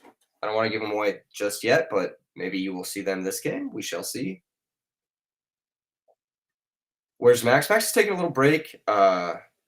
Max has been putting in the overtime hours. And so Max also has to immediately hop on a podcast after this stream, so it's unfeasible for him to be working for 25 hours straight, basically. So I think it's only human that we give our boy Max the GOAT, dude. I just met him this weekend, and I can already tell you guys I love Max. Check him out on YouTube. Check him out on social media. Give him a follow. Give him some love for all the work he put in this weekend. All right, here comes a stacked deck. I do see a Drake. I do see a challenge, and I do see a secret third thing. I think it's a purple card there. What is that purple card? Fight or flight, possibly? You know the name of the game is just Survive to Aurora, so take the fight or flight. I don't think Luna's hand is fantastic, though. I think it's a little bit messy. That is a pretty stacked deck. I think that's the promo stack deck. They look good. They look real good. Okay, what's going on here? Judge calls being happening. There's a judge call happening. What is the judge call happening here? Anyway, I'm sure the judge will handle it. Lance says, you just started Riftbound. You're an MTG veteran. Your buddy came by with Riftbound decks yesterday, and you had so much fun. You were playing a budget Leona deck against this Volibear Aurora deck, and you clenched a 2-1 comeback. Bro, I'm telling you, even once you get to like the competitive, like more competitive decks, it is still that fun. The game is peak. This is one of the best card games I've ever played, hands down, and that's the reason you're seeing me here today. Like legit, like if I didn't love this game, if I didn't love Riftbound, and like if I wasn't so passionate about it, like just off rip, I would not be here commentating. Like, oh God, I think that the game has everything going for it. There are a few like hidden things. Do you guys hear my cat? He's kind of angry. He's kind of angry I'm not giving him attention. Maybe we'll bring the cat back for this for the feature, the post match commentary. He'll be the co-comps. But yeah, what was I saying? Oh yeah, I think that they do a lot of things right in the design of this game. One of the big things is there's no shuffling of the deck. You never have to shuffle your deck. There's no searching the deck. There's no shuffling cards back in the deck because you just put them right on the bottom and you don't even got to worry about it. Let's see. It's so good. It does not hurt that you're also a former League of Legends addict too. Oh yeah, dude. Then you know all the champions. You actually know, all the lore. You know exactly what's going on with that. So you're locked in. Anyone else in chat? Just Luna forgot to draw for turn. That is why. Second time that's happened. That's got to be some feature match nerves. I'm telling you, everybody's a hater until they get on feature match, and then they start making feature match mistakes, and then it's permanent on the internet for everyone to see, and you're just like, well, now I have to live through the embarrassment of my feature match forever, and everyone remembers you as the guy who made that one mistake that one time on camera. It's very stressful. It's a lot of eyes on us too. We got 330 watchers right now on Twitch and another 200 on YouTube right now. Pretty big audience. So yeah, it's tired more than anything. Luna has been on stream a ton in many games. Okay, valid. I'm not familiar with Luna. I do know Luna is clearly powerful because their record has been reflecting that. But yeah, it's also fatigue as well. It's been such a long weekend.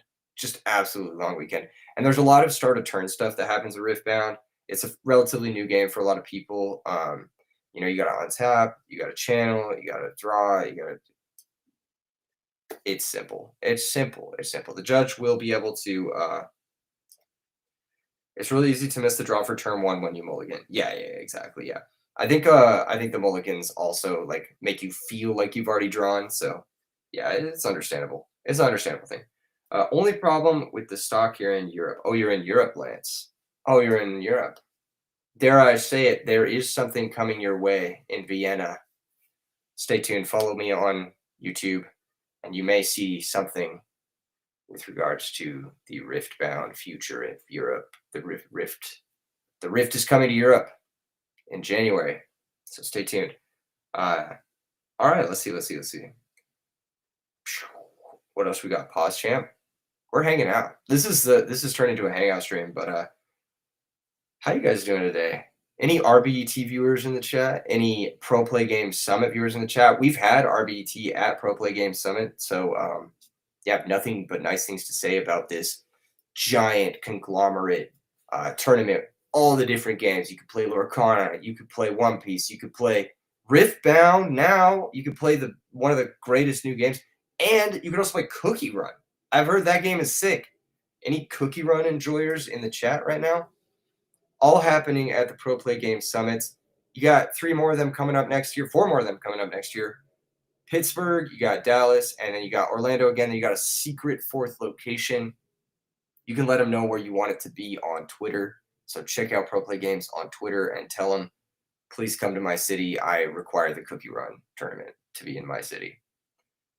Flight and hotels and stuff, it runs up. All right. Looks like whatever it happened to be, the judge corrected it, and we're back to the game. There's that fight or flight that Luna grabbed off of the thing, and there's a defy, and there's the first point. And yeah, honestly, if you're Luna, probably pretty happy that it traded 1-for-1 with a defy, because the defy hitting a ramp spell here would have been really annoying.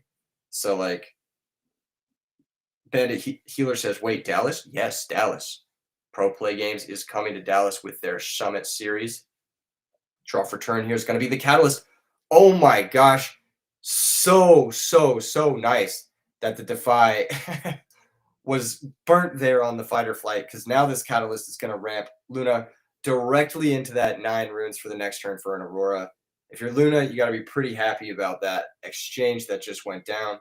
Jack's going to hold up to 2 points. He's going to score up to 3 points, but with the Aspirant's Climb there, he's pretty far off from being able to do anything here. Unless he has a Sabotage, and it doesn't look like he does, Aurora is happening. Wait, is there an Aurora in hand? If there is an Aurora in hand, there is one on top of the deck. You got to believe. Heart of the cards, baby. Let's see it.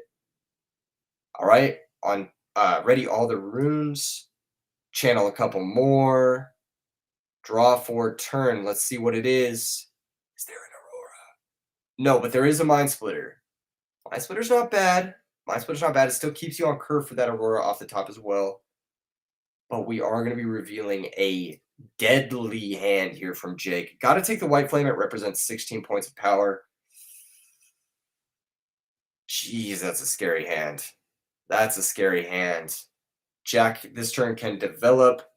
He holds the Grub the God Willow, and he is able to draw an extra card, picking up even more resources to help him amass his army. No Aurora on the other side of the field has got to make you pretty happy as Jack. You're going to score up to 5 points, double hold as well. Dodging the Aurora here is pretty critical. There's the Tasty Fate Folk being played directly to the God Willow to help reinforce the Clockwork Boy. And then a little bit of a hidden Zonias, if you will. All right, channel a couple more runes. Let's see what the draw is here for a turn. It's going to be another Catalyst. So not quite what you want here, but Mind Splitter is going to go ahead and take down that Pit Rookie, scoring Luna's first point of the game up to 1 point. So, yep, on the board. Let's see what the next follow-up is here. Is it going to be a Dead Bloom Predator? Is it going to be another Mind Splitter? It's going to be another Mind Splitter. Reinforcing, and this Mind Splitter is going to take the Dead Bloom. So, interesting not going after the White Flame, the Tasty, or the Charm. Because Charm is pretty messed up. But currently,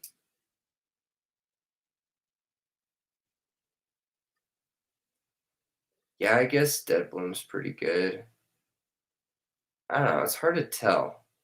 2 of these runes need to be recycled for that Mind Splitter, of course. Here comes the day 1 runes, and then he does get an extra draw. And Sabotage is found, but there's no Aurora clearly, so the Sabotage doesn't really amount to much here. Go Sabotage plus Tasty though, and try to make something happen. I think Jack is in a dominant position here. I don't really see him losing this one.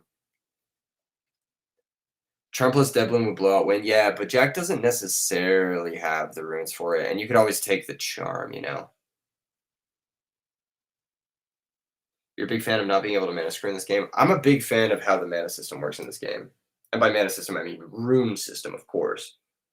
So here comes the Sabotage. Taking a peek, we do see that Primal Strength. We do see the Fading Memories. Primal Strength there could have been pretty dangerous in tandem with the Misfortune Legend that gives ganking. So fortunately for Jack, he was able to sabotage that back to the bottom of the deck. Okay. Here comes Charm to move the Mind Splitter into the 8-power Defending Tasty. Tasty's going to take down the Mind Splitter during the showdown, and Luna is just so far behind here. Jack does need to score an extra point, so it's possible if Luna draws specifically Aurora this turn, there may be some amount of comeback, but yeah, Gust is not going to cut it. I'm actually pretty shocked to see Gust still in this matchup. Oh my gosh, my cat is weighing in with his opinions too. Give me one moment, folks.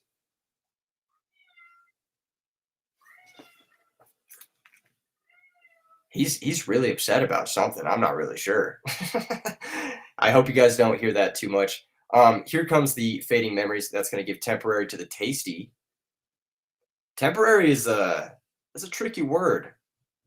A lot of stuff happening with the Temporary. It doesn't go away, contrary to what the word may imply. The Temporary stays. So here's the flipping of the Zonias. That's not gonna. What is Jack? Okay, this is another fatigue play. He flips the Zonias in response to the fading. Makes sense. It's might be the only opportunity he gets a chance to use that. And here comes the Catalyst, grabbing a couple more runes, and then the passing of the turn. At the start of the turn, the Zonias is going to protect the Tasty, but the Tasty retains Temporary. So at the start of the following turn, the Tasty is also going to be eliminated. So that is something that needs to be caught by a judge if wait, what is going on here? Oh, yeah. The Tasty should not be able to move here. That's right. The Tasty has to be exhausted. Just like I'm going to be after commentating these amazing rounds of Riftbound. White Flame Protector. Hitting play, boosting up the Clockwork, trying to take down that Mind Splitter, and that's just going to work. So that's going to be the 7th point here for Jack. So Temporary happens after activate. Makes sense. The last few runes hitting play for Luna. She does hit the Deadbloom Predator. The Deadbloom Predator is going to come in and take down the Clockwork, but the hold up to 8 there. No, there is no hold. Never mind. There's going to be a score up to 8 at some point, and then something is going to need to be put together here, but now the Tasty does perish, go to the trash from that Temporary. So pretty solid. What is that card called? I forget what it's called. Pretty solid Fading Memories there from Luna. She was able to take down the Tasty, and here comes the White Flame, scoring up to 8 for Jack, but what more can he do this turn with all those runes? He's really deep in the tank here. He needs to maybe reinforce to try and capture that 9th. The reason people are probably wondering, why is the game not over yet? That's 8 points. The Aspirant's Climb is under that Deadbloom Predator. Did you forget to draw on Tasty? I don't know. I think it's all, I missed it, whatever it was. Either way, here comes Stacked Deck. Does that find the Aurora? Still no Aurora. I think Luna's eyeing up what appears to be another stacked deck, I think.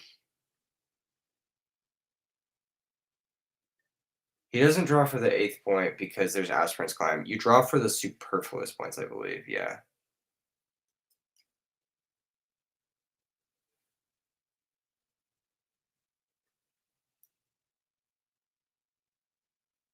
Okay, there's Sabotage. This is going to be met with the, I believe, Discipline. That's hilarious. And here comes Defy to counter the Sabotage on reaction. And then here comes 6 for the Misfortune readied. Luna does indeed need to return 2 of the runes for the recycle 2 of the runes there for the Misfortune. It is 6 energy and 2 power. So we need to put 2 of those runes, 2 of those orange runes back at the bottom of the deck. And I think Luna's just conceding because Jack has a way to score the last point there. So I think we're moving on to the next game. Game 3. Game 3. That was pretty cool. I didn't think that we would go that many cards deep into the deck and not see an Aurora, but it happens, you know. Sometimes it happens. Sometimes you draw half your deck and you're just like, where's my Auroras at? I don't know. I play 3 of them. I swear I put 3 of them in my deck, but alas. It was cool to see the White Flame Protector. That card is just insanely good. It gives so much power so much might for just 1 unit. It gives 8 on the enter and then the additional 8 on the follow-up turn. It's almost like, in a way, it's almost like a pseudo 2 guys for 1 guy type beat. You guys understand what I'm saying. I'm sure the chat understands what I'm saying. She could have Gust to delay for the additional turn. No, Gust requires the target to have, I believe, 3 or less power. So, yeah, or 3 or less might. I'm still learning the game. You guys get me. It's mostly the terminology that gets me tripped up. I've played so many card games at this point that, like, having to shift everything, like terminology-wise, game to game, eventually becomes very, like, paralyzing. It's like, I have to unlearn it. It's like you have to learn an entirely new language almost, which is it's fine. You know, the game's worth it. It's very cool, but it's difficult to get right every single time. Yeah. So where did Max go? He's taking a quick break. Like I said earlier, Max has to work a podcast after this as well. So, it's only human. You know what I mean? We can't expect Mans to be on the clock for 24 hours straight. So, but yeah, he'll be back soon. He'll be back, I think, after round 7, and then we'll be able to get back to the regularly scheduled programming. If you guys are enjoying this week's tournament, sound off in the chat right now. What's been your guys' favorite match so far this weekend? There's been a lot of cool matches. My personal favorites, I really, really liked Jonathan versus Colin in the semifinals of the 10K. Absolute banger match. It might be one of the best matches of Riftbound I've ever seen. And we're moving into game 3. Maybe this will be one of the best. Definitely the set 1. Yeah, that one was crazy. All right. 2 obelisks of power. So much power. What can one person do with all that power? Oh my gosh. Going first with 4 runes. Going second with 5 runes on the start of the game. There's an Aurora in Luna's hand. So there's 2 for the 2 obelisks. And then 2 for turn. And then a draw for turn here. Turn 1 going first Eons. Wow.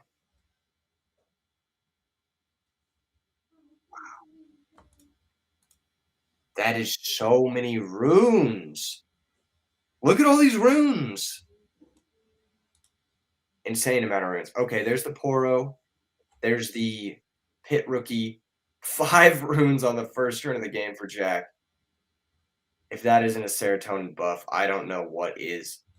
Moving up to 8 runes here for Luna. Luna could go for a mobilize plus fading memories situation here. Luna could also go for the misfortune. Luna will need to recycle a rune to put the misfortune into play, and the misfortune will enter exhausted here, so misfortune will be, yep, exhausted. And then I think, oh, are we actually also ready? Perhaps. An interesting decision.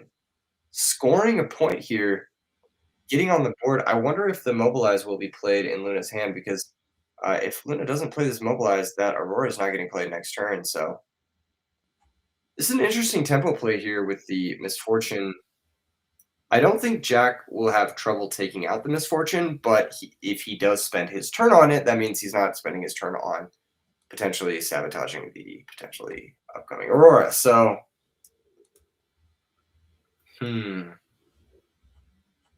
all right. Here comes the Poro for the first point on Jack's side. Jack only being at 1 point here, while also having to, it's going up to 2 because Master E is going to be played.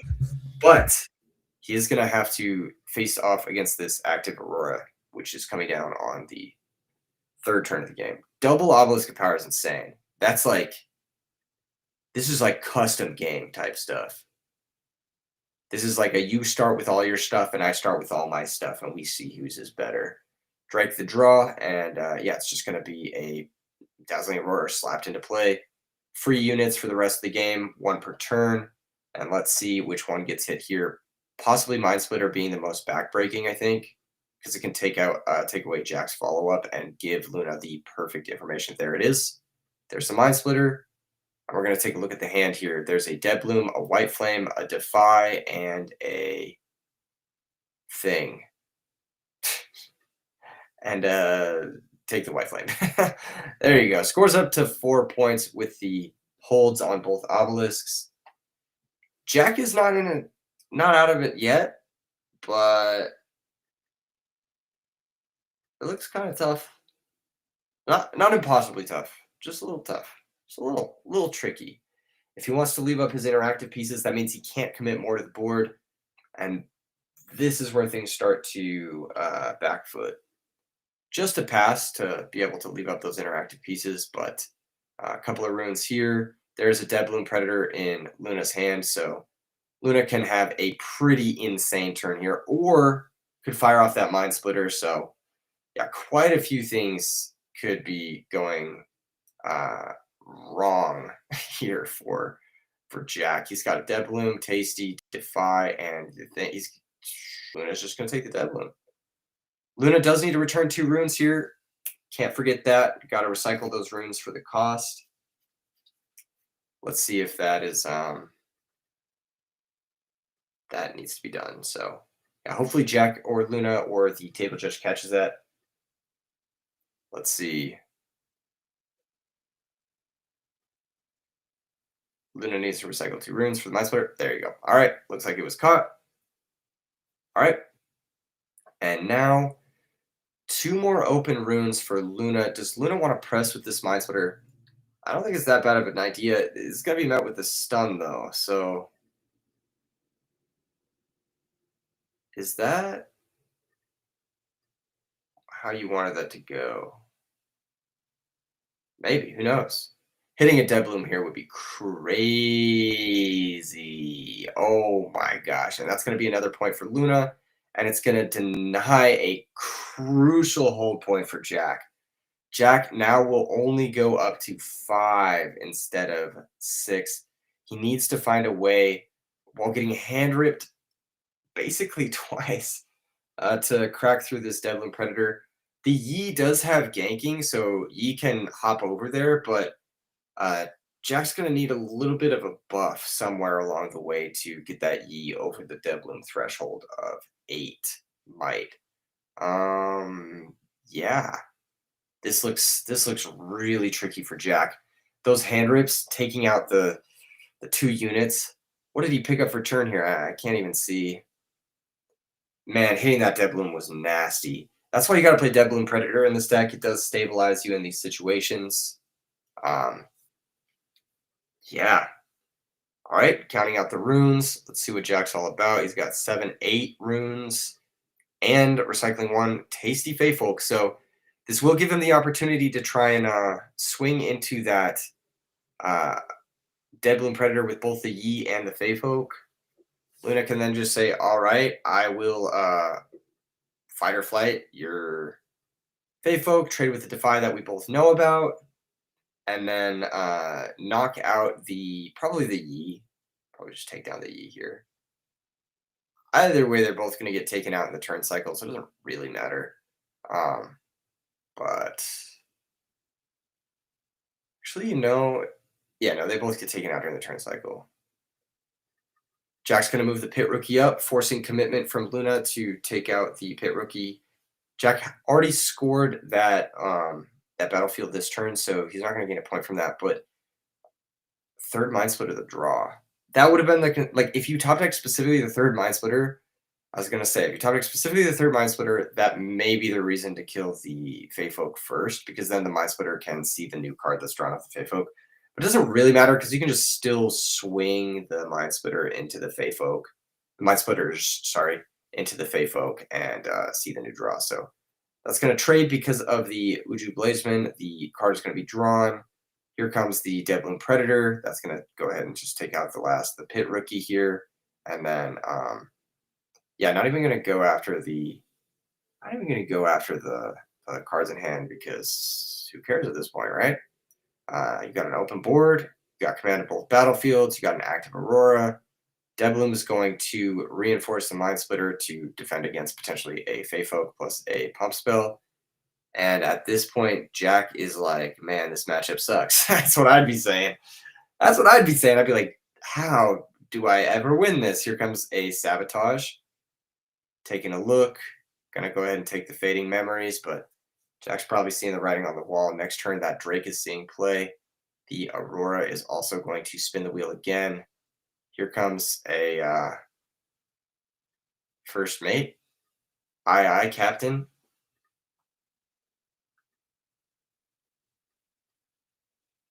We've got the charging of the 2 runes, and the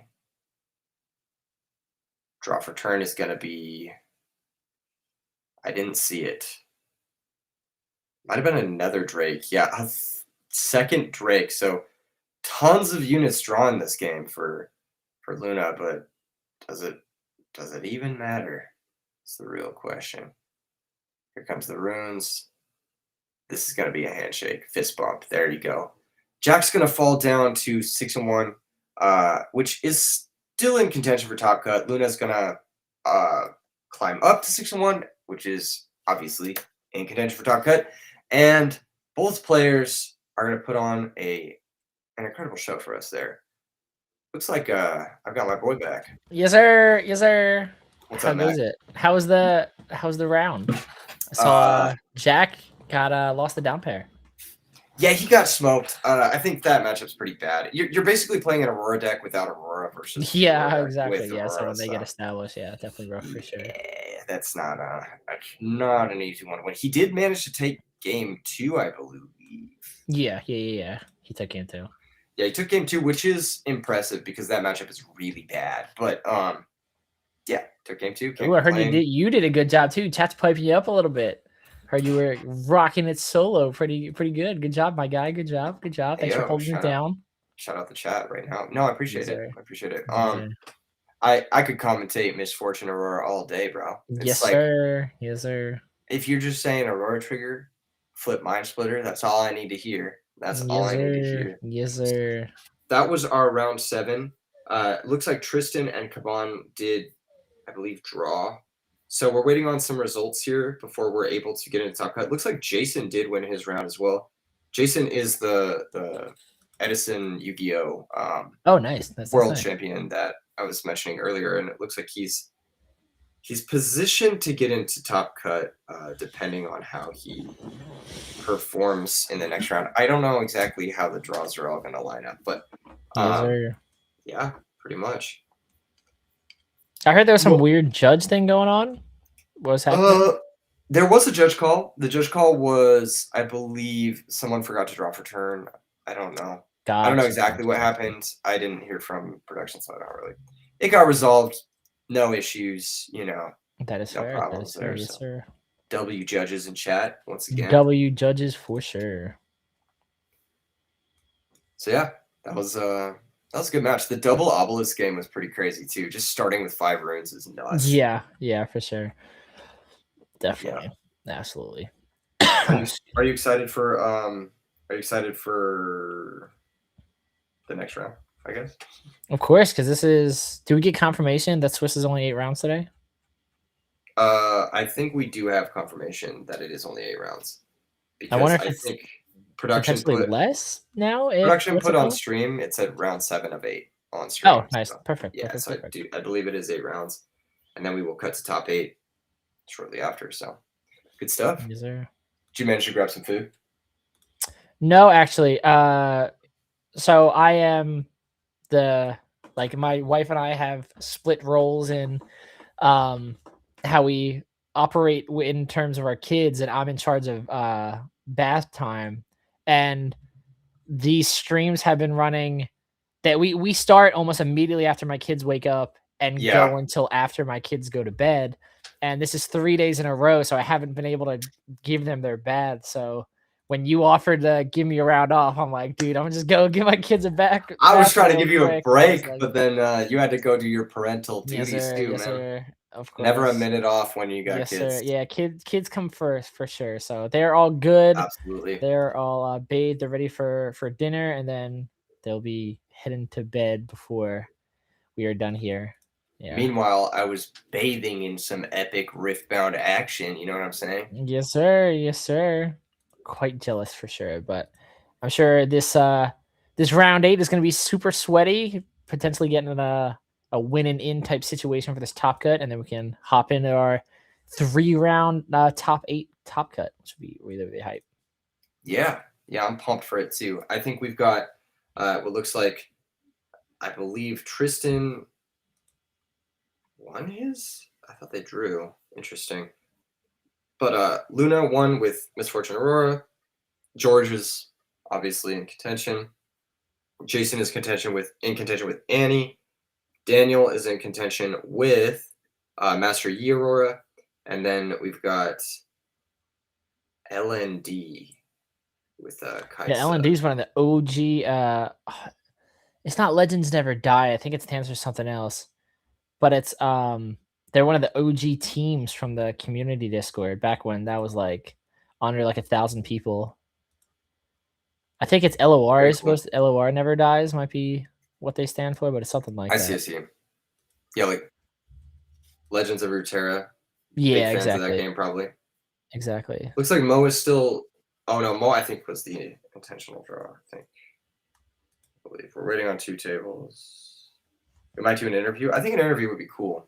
I kind of want to hear Luna's thoughts on that game because Luna's list is very interesting. The Stormclaw Ursine is not very commonly played, but it's a card that feels pretty good to cast.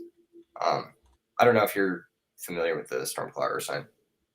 Oh yeah, for sure. Stormclaw is the vanilla on play ramp one. Yeah, just doesn't cost any power, so it's nice because it good. Yeah, nice little ramp. Yeah, keeps your runes up. Yeah. Luna's list is very interesting. It's got like it's got a lot of feel good cards in it. Like Stormclaw Ursine is a feel good card. Pack of Wonders feels good to play. You know. Yes, sir. Yes, sir. Nothing that's gonna make you feel bad or brick. And yeah, for sure. I think you can extrapolate which card Luna has cut from the deck when you hear me say this. But yeah, looks like a very fun list. I'm excited to try it out at some point. For sure. Man, that 10K was crazy, wasn't it? Yeah, absolutely. And it's interesting to see. Obviously, you guys like when the good players travel, they're traveling for a reason to get their fill of Riftbound. But like, it's cool to see so many people that have literally participated in all 3 days of tournament, and they literally just hop from tournament to tournament and just like grind never stops. Yeah, dude, they're just locked in. They're here to yes, game. Sir.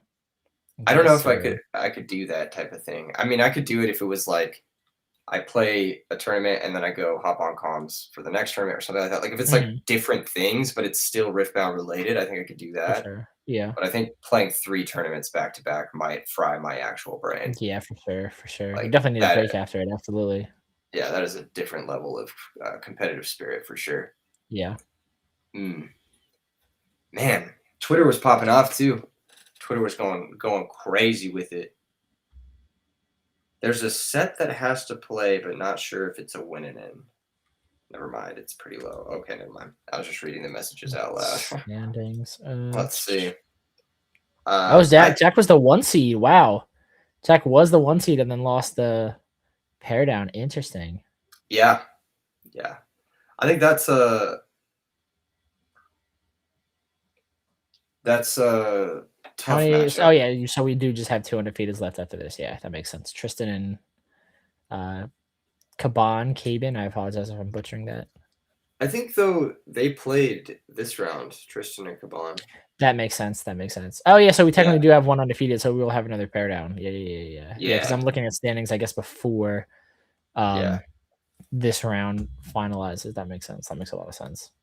Yeah, I'm down to watch anyone, but I think it'd be cool to see Jason just because like he's a new face and we've seen a lot of these other players already.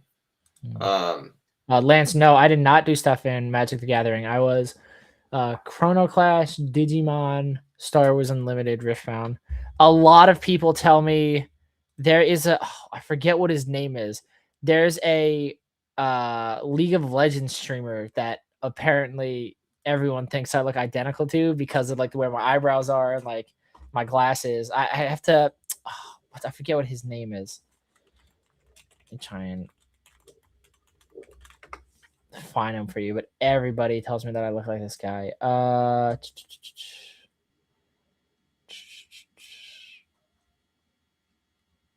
It's something like H3 something. It's H3. Is that what it is?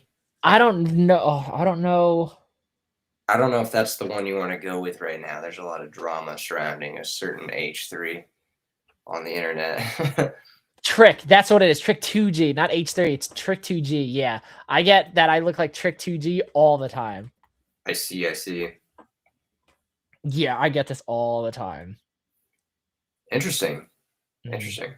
You have a doppelganger then. Yes, sir. And in the Riot space nonetheless. So I'm hoping one of these days we'll go to like a joint Riot event and I'll be able to get a picture with my doppelganger. That's pretty cool. Yeah, just get the which one's which, you know? Yeah. I was thinking I love that everybody's putting in chat. So like the fact that everybody already knows, that's actually so funny. Yeah. Everyone's like, I can see it. Yeah. This is classic. Saber Lily says you're not. All right, looks like we do have an interview set up for that last round. So we are going to send it over to Skinner so you guys can get some better insight into that player. So let's send it away. All right, everybody. Thanks for joining. We are on round number 7. We just wrapped it up. And I am joined by Luna, our winner of the last round. Luna, congratulations on your finish. How are you feeling this weekend? Thank you. I'm a bit tired because I come from far. Wow. From France. Oh, just really close down the street. Oh, I wouldn't say so, but probably. I was a judge on Houston last week. Nice. How was that? Pretty tiring. I can imagine. It's a lot of work. Yes. Absolutely. I love to judge. I love to play. Of course. So everything fine. That's I good. get both. That's good. You get to do a little bit of both. Is this your first time coming to a PPG event? I'm assuming if you're overseas, probably. Yes. Okay. And how are you enjoying it so far? Actually, the events organization is nice. Right. I wouldn't say anything about it. Of course.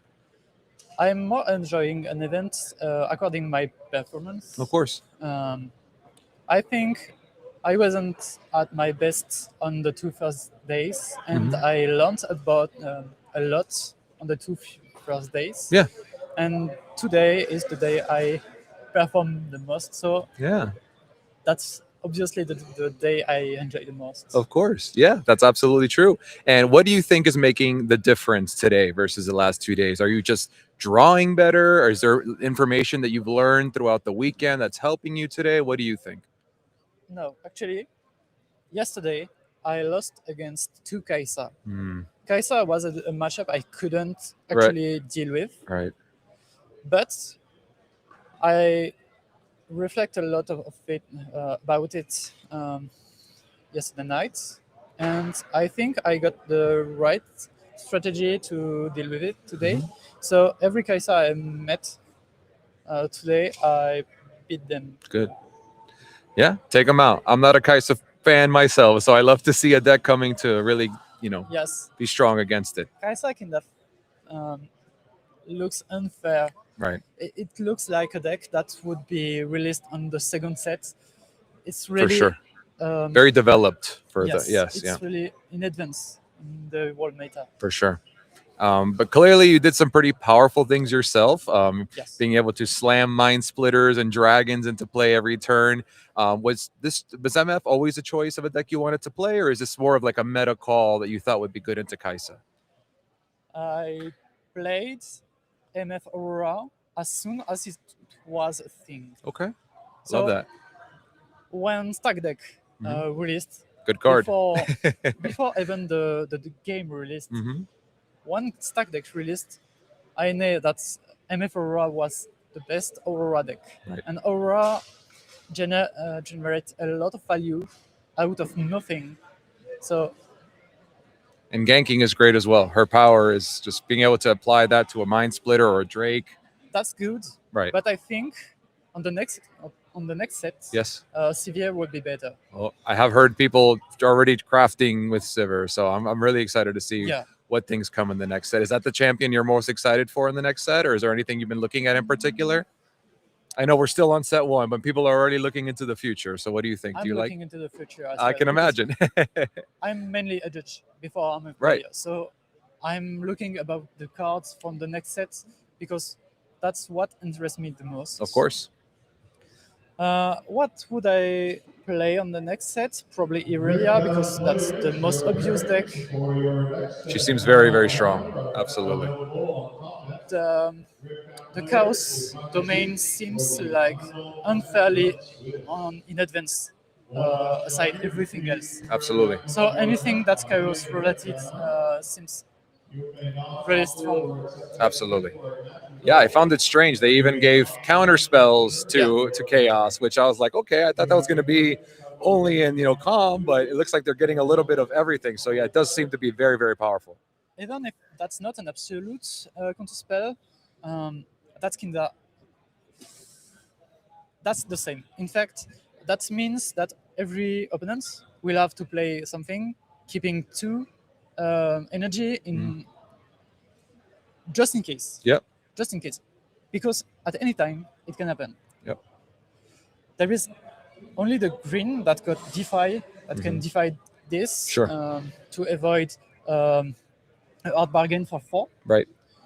But for every other deck, they will have to play the spell before anything else on the turn. Yeah. And that's a tax in Yep. a way that will make Chaos really, really, really strong for Of the course. next. Sets up so specific ways that you have to play around it. So yeah, Yes. very, very powerful. Well, So- Luna, go ahead. I'm sorry. Finish what you were saying. So Annie will take a buff as well. Okay. I think purple in general, you think? Yes. I know it's not a real deck, but I do enjoy me some Yasuo. I played at locals. I know it's not a strong deck. I'm hoping that it gets some new weapons in the new set, but I know every legend cannot be powerful. So I'm willing to accept if Yasuo stays bad forever. Actually, I think Yasuo is just Irelia is just better than Yasuo. Right. It's unfortunate. I felt like, having an ability to maybe accelerate every turn could be powerful, but unfortunately it just, It's not a bad legend. right. I think there is something you can do with it. Mm-hmm. There is a card that says when I move, get a gold. Mm-hmm. With this, Yasuo is really good because Yes. you get to Generate the gold sooner. generate power without recycling your stones, Sure. your runs. Right. So it makes you value out of nothing. It's kind of good as well. But when you have something that's aggro against you, that won't be any use because it will be killed at any time. Yeah, for sure. You still have the opportunity to play it 1st, then move to the battlefield, conquer, then grab it back, Right. and get 2 goals. Yep. That's still something that's good. Absolutely. That's powerful. So there is still things you can do with Yasuo. Of course, there's still a lot of exploring to be done in general. So, but I don't know how good will be the goals. sure. I think there will be some good things to do with it, but most of the gold exploits you can do would be on blue and red probably, because in red you can break a gold on yourself and draw 2. Right. That's pretty good. Pretty good. And the other one is horn that stack mites for every gold you get. Yes. I've seen some players already looking really excited to play Ornn, especially because you get to abuse the new equipment mechanic, which looks to be pretty powerful. So yeah, that set 2 is gonna. Set 1 feels kind of like almost like a beta to what the game is going to become with this new mechanic and this new way to interact. I like the way that they add a lot of ability or cards you can play on the opponent turn. Yes. The reaction timing. Yes. With the quick draw. Yep. You get even more cards you can play, and you have to take in account when you build your deck and when you play. Of course. So you are even less free to do anything. You're always thinking about what could it be? What could it be? Absolutely. Mainly because red gets the longsword. Longsword is +2 in red. That's something that lacked a lot. Cleave was good. Yes. But cleave is only on attack. Yeah. And not on any time else. Sure. But no, this one will change a lot. Absolutely. And then you have also people looking towards Lucian, which apparently Lucian has been playing pretty decently in play testing. I have not play tested yet, just going based on what I've heard, but I've heard Lucian could be quite fun. So we'll see. I didn't even take Lucian in account because that's not something I'm enthusiastic about. Sure. Probably it will be good, but the most obvious deck would be the Chaos based one, and the one I'm most enthusiastic about it would be Renata Glask. Yep. Some deck that will play around Ornn and the gold generation. Sure. So you will have a lot of might out of just the legend that give you gold every turn. Sure. But that would be a deck that would be like Timo this time with Mundo. Timo Mundo is the same. It's a huge unit on board you have to deal with. But Ornn wouldn't be as huge as Mundo is. I don't know how good it can be. Sure. More remains to be seen. There's still some time left. I know China's most likely already, are well ahead doing their developments as well. So it's going to be interesting to see how both metas shake up. I'm enthusiastic about Renata Glask, but I know that it's not a deck that will be meta for the next. Right. I'm just enthusiastic about it because I like the card. Her ability seems very interesting. I also like her in League of Legends. I enjoy I'm a support main, so I do enjoy me some Renata Glask. So I want to see her be successful, and I see people with high hopes for her. So we'll find out if it's enough. I think so. Well, maybe not right away, but I hope so. Yeah. So I think it will be a lot better when we'll get more support for the blue color. Sure. White is a bit on the backside as well. So I think when those colorways will shine, she will be playable. Absolutely. But for now, I think both low and calm domain, mind domain, calm and low, are really back. Yeah, not underpowered, but in comparison to the others, you would say. I think that's good support color. Sure. That's good when played with something else, but not for themselves. Not a main color, for sure. Well, and Luna? as Chaos Low doesn't exist, Chaos Order. For sure. Chaos Order doesn't exist. Not yet. As the development goes, I doubt that will be a thing yet. Right. Because there is some broken things you can do with it.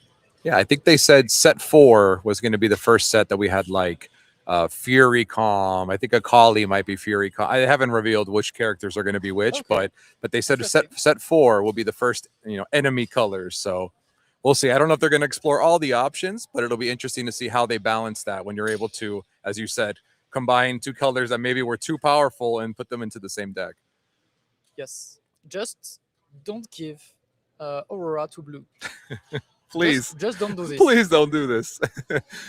Well, Luna, thank you so much. I wish you best of luck on the rest of your day today. I'm confident you'll be doing wonderful. And thank you so much for your time and for letting me interview today. Thank you. My pleasure. Back to you guys. Enjoy. Thank you, Luna. I appreciate you and best of luck. Okay. Thank you. My pleasure. And if I All right, and with that we are back. I'm very surprised. I know that obviously we just found out that Luna is a player from France that traveled all the way to Orlando to participate in this event. I'm a little surprised to hear that she wanted to come this weekend, just because I know that there's a TFT Riftbound event in Paris that's happening right now, and I assume obviously that's a little bit closer, but we are grateful for her to be here, doing well in this tournament, giving us some really high level Riftbound gameplay, and I'm not someone to ever shy away from that, so I am enjoying it nonetheless, and we are of course welcome to have her. Hell yeah! I mean, heck yeah! That was pretty cool. I'm curious if Luna's just here because Luna was at the Houston Regional, and then we just wanted to stay a bit. That's a very good point. Yep. Because like you come all the way to the States, maybe you want to see the sights, and there's a lot of stuff to do in Orlando. So absolutely. Speaking of which, round 8 is something that can be done in Orlando, and that's what we're gonna get into right now. We got Tristan versus Jack in the pair down round. We got Caban versus George. We got Jason versus Luna. So we may end up getting that round. We may not. We got LND versus Daniel. And then I guess we got to see who draws and who plays it out. Looks like we already have. Well, it looks like we already have someone marked as a winner. So that's interesting. I wonder what's up with that. 2 minutes into the round. Yeah, I think it's supposed to be an ID, and they might have submitted incorrectly. Either that, or maybe someone had to go. That's fair. Possibly. That's fair. Yeah. Catch a flight or something like that. That is definitely fair for sure. It's getting to the wee hours. I don't know who we have actually. I don't know who we have pulled, but we are going to get into round 8 shortly. Mm-hmm. Okay, so we're gonna wait for production to send us over whoever because of course the intentional draw. So it looks like if players have 18 points, they probably will just intentionally draw. We're cutting to top 8 though, so. So we have 1, 2, 3, 4, 5, 6, 7. 7 players with 18 points, 1 player with 21. This is really tricky because Mo and John have 16. So if they win their round, they could upset someone who intentionally draws. Very true. Very true. So I don't think anyone can intentionally draw. And John's John's the person that just got the win already. So yeah, it looks like Mo could be playing for a winning in right here for sure. Yeah. So maybe if they played out, we could get Mo, because that'd be like one of the games that actually is like again. Yeah, exactly. It matters. It's a win for sure. It only matters for Mo because Joshua. Joshua's can't make it. Yeah. So it's either does Joshua dream crush Mo on camera, or do you imagine on stream? Yeah. I don't know if we should. I don't know if we should cover that, but. The players should have to play it out theoretically. They may still intentionally draw. They may still be tired. Yeah. I mean, Luna sounded like the travel and the jet lag was a bit wearisome, so perhaps that is a consideration for that table. But I think the only player who can effectively draw is going to be Tristan, maybe Jack. Jack is the highest seed right now still, so he'll probably have the best tiebreakers if he does draw with Tristan. So yeah, we probably won't see that one. That would have been an interesting match, though. I think Tristan is on, if I remember correctly, Kaisa. So it would have been a Kaisa versus Master Yi mid-range match. Mm-hmm. a lot more of the like Kaisa Annie stuff today on Sunday. I'm noticing, Yeah, and a lot. 100%, 100%. I think a lot of the Misfortune players were just still wrapped up in the 10K while this was going on. Yeah, 100%, 100%. But yeah, cool stuff. I Yes, think. sir. Have you looked through the list at all, or not really? Not really too much. I think I was more looking at pairings. I guess I don't really do normally like a deep dive until we get into like the top cut, because then that's when we can really I guess really focus on like the inner workings and what makes them different from like your standard decks. Normally we just look at like legends just to see the spread and see what we could be going into. Yeah, I feel that. At our in contention for top 8, we've got Tristan, who is on Kaisa, Jack, who's on Master Yi mid range, Kaban, who's on Annie, George, who's on Kaisa, Jason, who's on Annie, Luna, who's on Misfortune, Aurora, LND, who I believe is on Kaisa. I could be wrong. Yep, LND's on Kaisa. Daniel, who's on Master Yi, Aurora, and then we've got Mo, who I believe is on. I think he's MF as well. Yeah. Yeah, and then John, who Daniel is on Master Yi mid range. So we got Daniel, second place of last weekend's at Houston. He did well earlier this weekend as well. And L&D Megan, if I remember correctly, I think he's actually the owner and operator and leader of the L&D boys. Like I said, he's been L&D is a team that was established very, very early on in Riftbound. I think they might have even come together during the time of when Riftbound was still considered Project K. Very, very good group of players. If I remember correctly, I think early on, like before reveal season was over, they were like really big on Volibear. Obviously now Megan is on Kaisa, but definitely a good playtesting group, and clearly in this Sunday event, 6-1 is not a record to laugh at for sure. So I would expect some really, really good gameplay here in our final round of Swiss. Yeah, I'm actually pretty pumped here. 5 orange runes there from Daniel, but thankfully I think the orange ones are the ones that you need. They're the green ones. There we go. We're finally. Yeah, pretty good start here from Daniel to already be up to 9 runes while only facing down a potential of 2 points is pretty much exactly where you want to be with these Aurora style decks. Did they both already have a win? I don't understand the game counter. Did we? No. There's no way.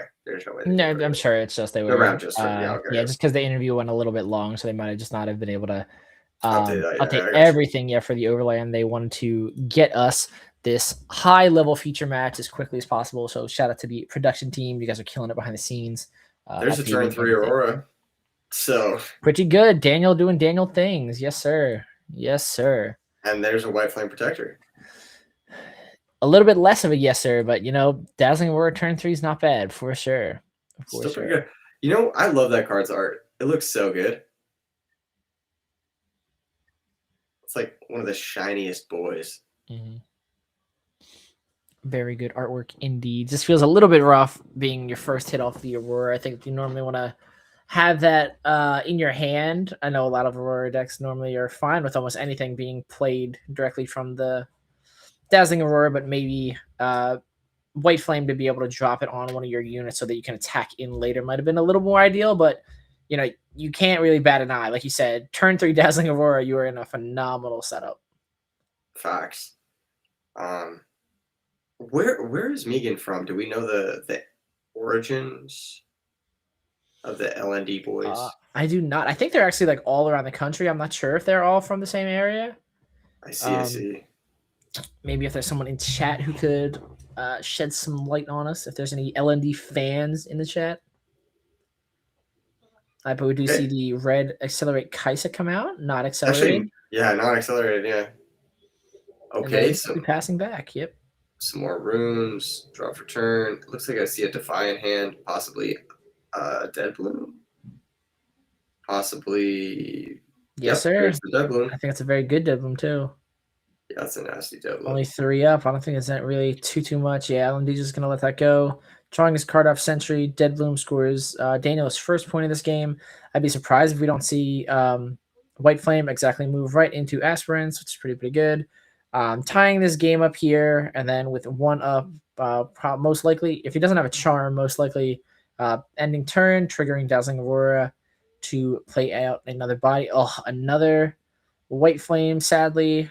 Basically just big vanilla bodies at this point, but can't be too mad. It's just big units for free.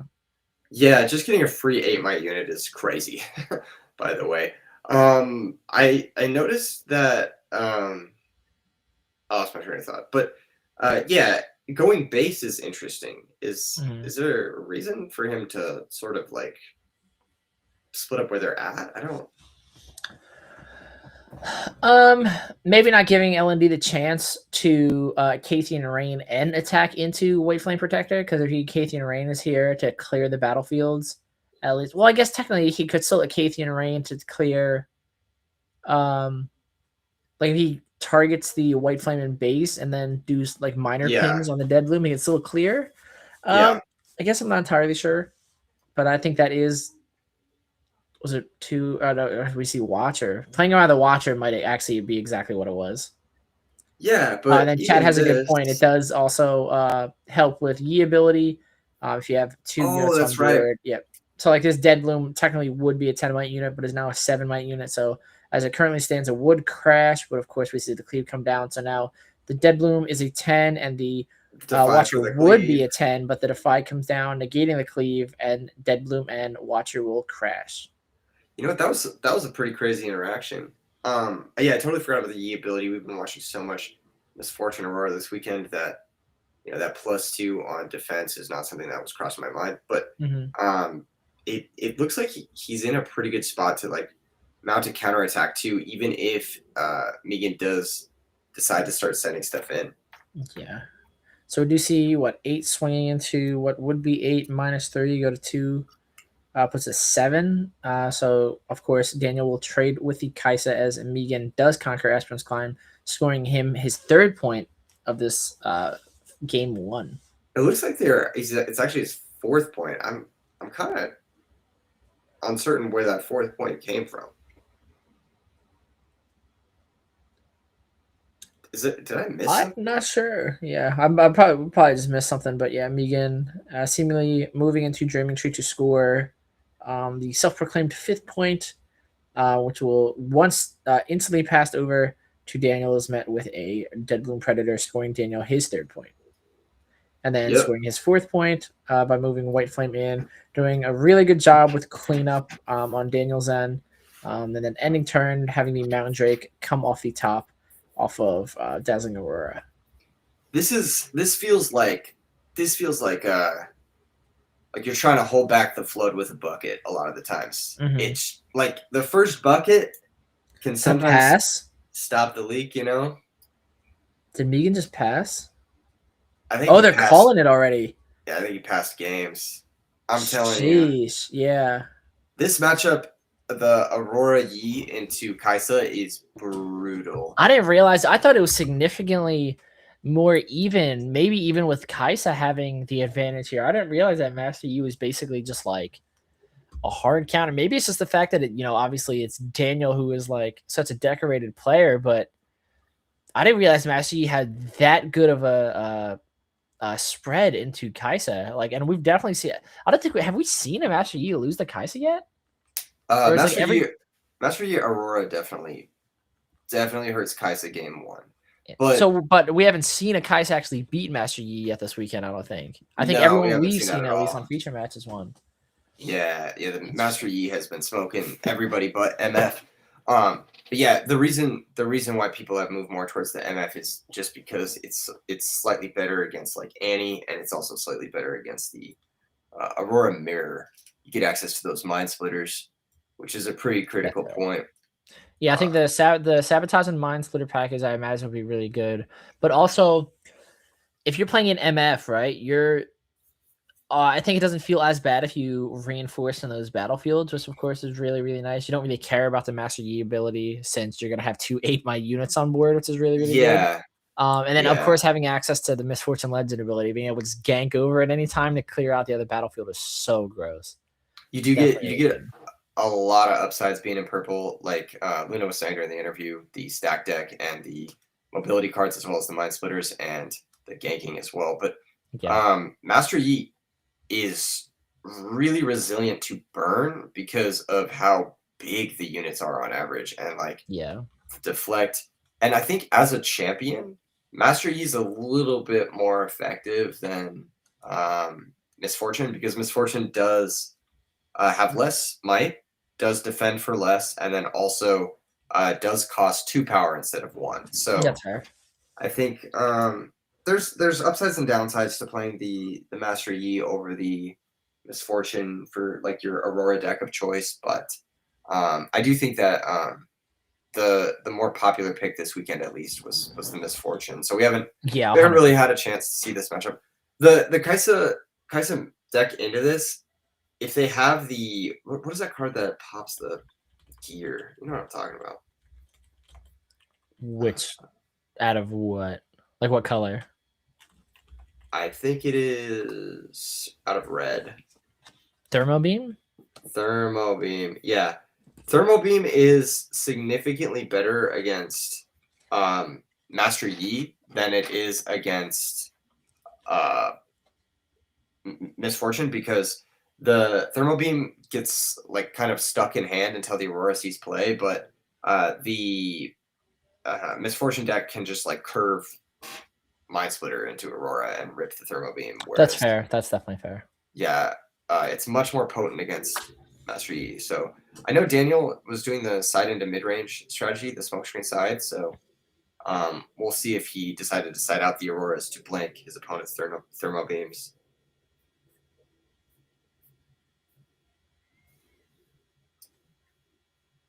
Yeah, sorry, Chet does have a good point. Master, you would have access to Windwall though as well, which I think is definitely more cost efficient for sure.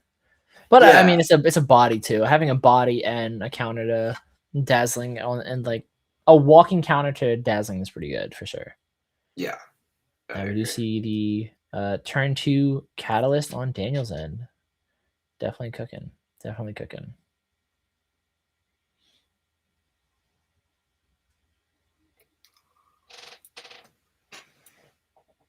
Here comes the Sentry. First point of the game for Megan. And then we do see Accelerate Kaisa moving in right on that obelisk, scoring him a second point. And of course, when Kaisa conquers, we'll draw Megan a card as well. I have seen a lot of Kaisa players that are like super aggressive this weekend. Time and time again, we're seeing these Kaisa players that are totally leaving themselves like vulnerable by exhausting all of their runes, and like they aren't really able to defend themselves from anything. Like obviously, we're gonna see Daniel right now throw this Tasty Fate Folk right into the Kaisa to retake obelisk and just totally get rid of that Kaisa from the future. Yeah, it's very interesting because I'm so used to seeing Kaisa players like leave like 2 or 3 up, but a lot of the Kaisa players this weekend have just been going absolute full send into making sure to get early access to these points. I think it's interesting how the shifts has happened in the Kaisa decks. You either see them going a little bit bigger with like Time Warps, Acathian Reigns, and even Singularities, or you see them going like lower to the ground. Like we watched one earlier, I believe this weekend, that had the main decked smokescreens and the Arena's Greatest even, which is an interesting choice for Kaisa. So yeah, definitely very aggressive, and the play patterns have been pretty aggressive too. I noticed Megan took off his coat. Maybe he felt time he was to lock holding in. it back. Yeah, there. Time to lock in. I was like reading something about that, how like a physical change can even help you lock in and like change your mental with something. That makes sense, yeah. Especially if you think you're a little constricted, might be a little claustrophobic.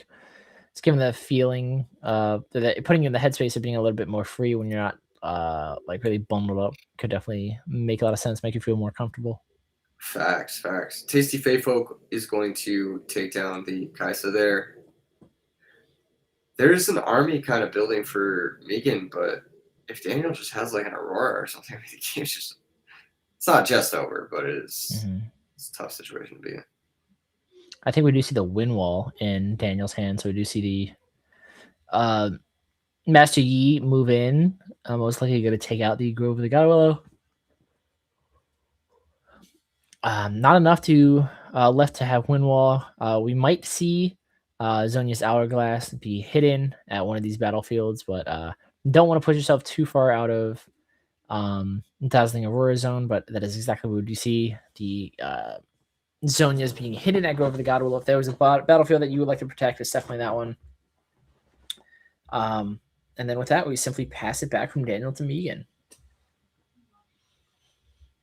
2 up for sure. Potentially double defy. Like I said, we do know that there is a win wall in Daniel's hand. He might not want to really use any more resources once again, just in case.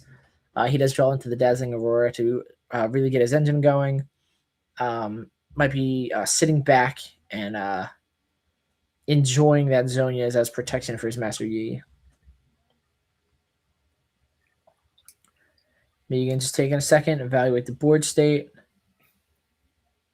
Is there a way he could maybe try to break through here? He has a lot of runes. It looks like that Watcher's itching in his hand, but he's not able to accelerate it, obviously. Yeah. Is that double Thurbo being in the hand? Wait, I think he can accelerate it. Doesn't he have 8 runes here? Am I miscounting? Oh, you're right. He does have 8. Yeah, I miscounted. My apologies. Okay, am I tripping? Darius. Oh no, I swear my brain was just glitching because it definitely did look like 7 and then it looked like 8 and now it's 7 again.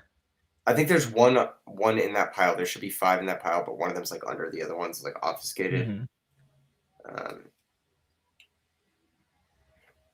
So yeah. It's the Darius and Cleave to ready Darius.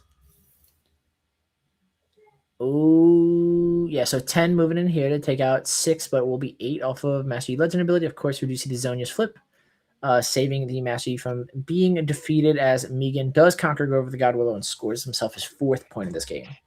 I really love how balanced Assault is in this format, because it's like, okay, I can take the battlefield, but can you secure it? Yeah, and exactly. That's like really what matters. Assault definitely does not help you when you're trying to fight back, because like Darius on the offensive is like super scary, but like it is one of the easiest units to just outright just run over when you're trying to move into a battlefield. Right, high offense, low defense. It makes I don't even know how to say it. It's just very interesting how much the number can change, you know? Yeah, for sure. Okay. A few more dudes a little bit more reinforcement for sure. Reinforce. I wonder why he's holding back that 1 sentry. That seems kind of. A primal strength here would be great for Daniel. He's going to get a hold point going to 5 off the Tasty Faithful Obelisk. Yeah, primal strength clearing out this battlefield would be big.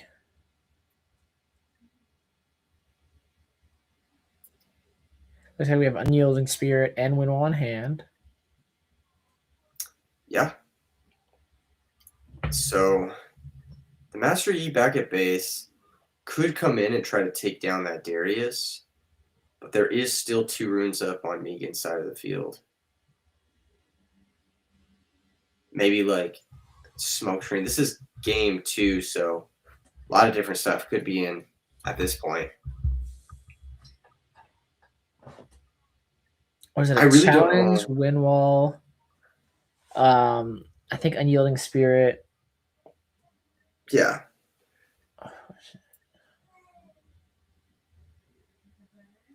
Let's see what Yi does. Initiates As the right now, showdown. you can trade with Darius and this Sentry. So what happens here if you challenge? Does that damage stay till the end of the showdown? Yes. Interesting. Very interesting. Interesting. Just going for a full trade there. Very interesting. Yeah, very interesting. So now what? I guess he's like, okay, that is exactly what it is. Yeah, okay, that makes sense. That is quite good. We've been seeing a lot of value out of these dead blooms this weekend. Daniel's going to go up to 5 points here. 6 points here, 5 points, 6 points. 6 points because he held for the turn. Another one because he scored the dead bloom. This is a pretty bad spot for Megan to be in, because if he doesn't answer both battlefields, then Daniel wins the game. And if he answers only one battlefield, then all Daniel has to do is just dead bloom whatever he answered with, and then it's just game over. So Megan really needs to answer both battlefields. I just don't see that happening that easily. It could happen. It could happen, but with this little in play, it might be kind of tricky.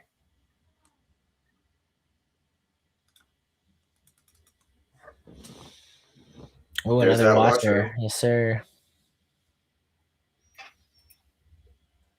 Don't have enough up for Rune Prison. This does drop them pretty low. This drops the Fey Folk down to 3, but then up to 5 because of the Hold Alone. And then the Dead Bloom down to 5, up to 7 because of the Hold Alone. So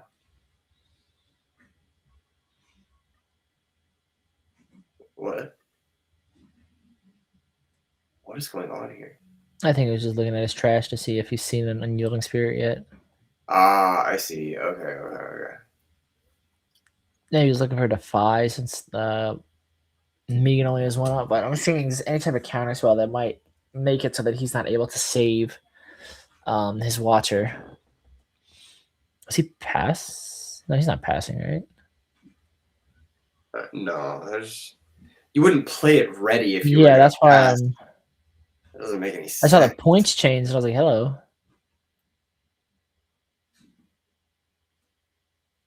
All right, attempt to crash. Oh no, this is my apologies, 5 because of Master Yi. I was thinking of the other one, the Dead Bloom.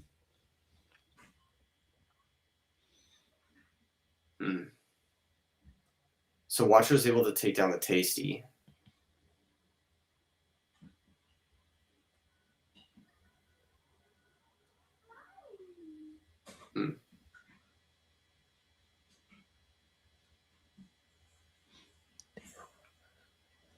Yeah, no dazzling. No runes for dazzling. Just gonna score 1 off of the Devlin, which he already did. He has a huge hand. There has to be a way to answer this in his hand. I don't believe that there's no way to answer this in his hand.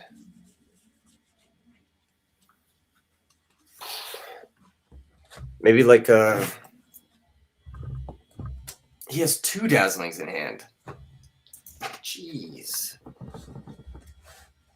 Do you take an opportunity to get a dazzling down here? Is that double Thermobeam in Megan's hand? That's so awkward. That is double Thermobeam in Megan's hand. But like the thing is like the Aurora will still get you a unit. So like that's fair. That's fair. Worst case scenario, like you force him to Thermo Beam and you get a free unit. And so you just basically time warp twice, which is that's pretty good. Especially because of the position that Daniel's in. If Daniel was trying to come back and not at a neutral position like he is now, then this would not be a good play. But because he's at a neutral position and that this is forcing, he basically just gets a couple of time warps here, like for free. Uh-oh. Retreat the... Why? Sentry. I think he needs runes or something. I don't really know, actually. Or is he trying to retreat the Watchful?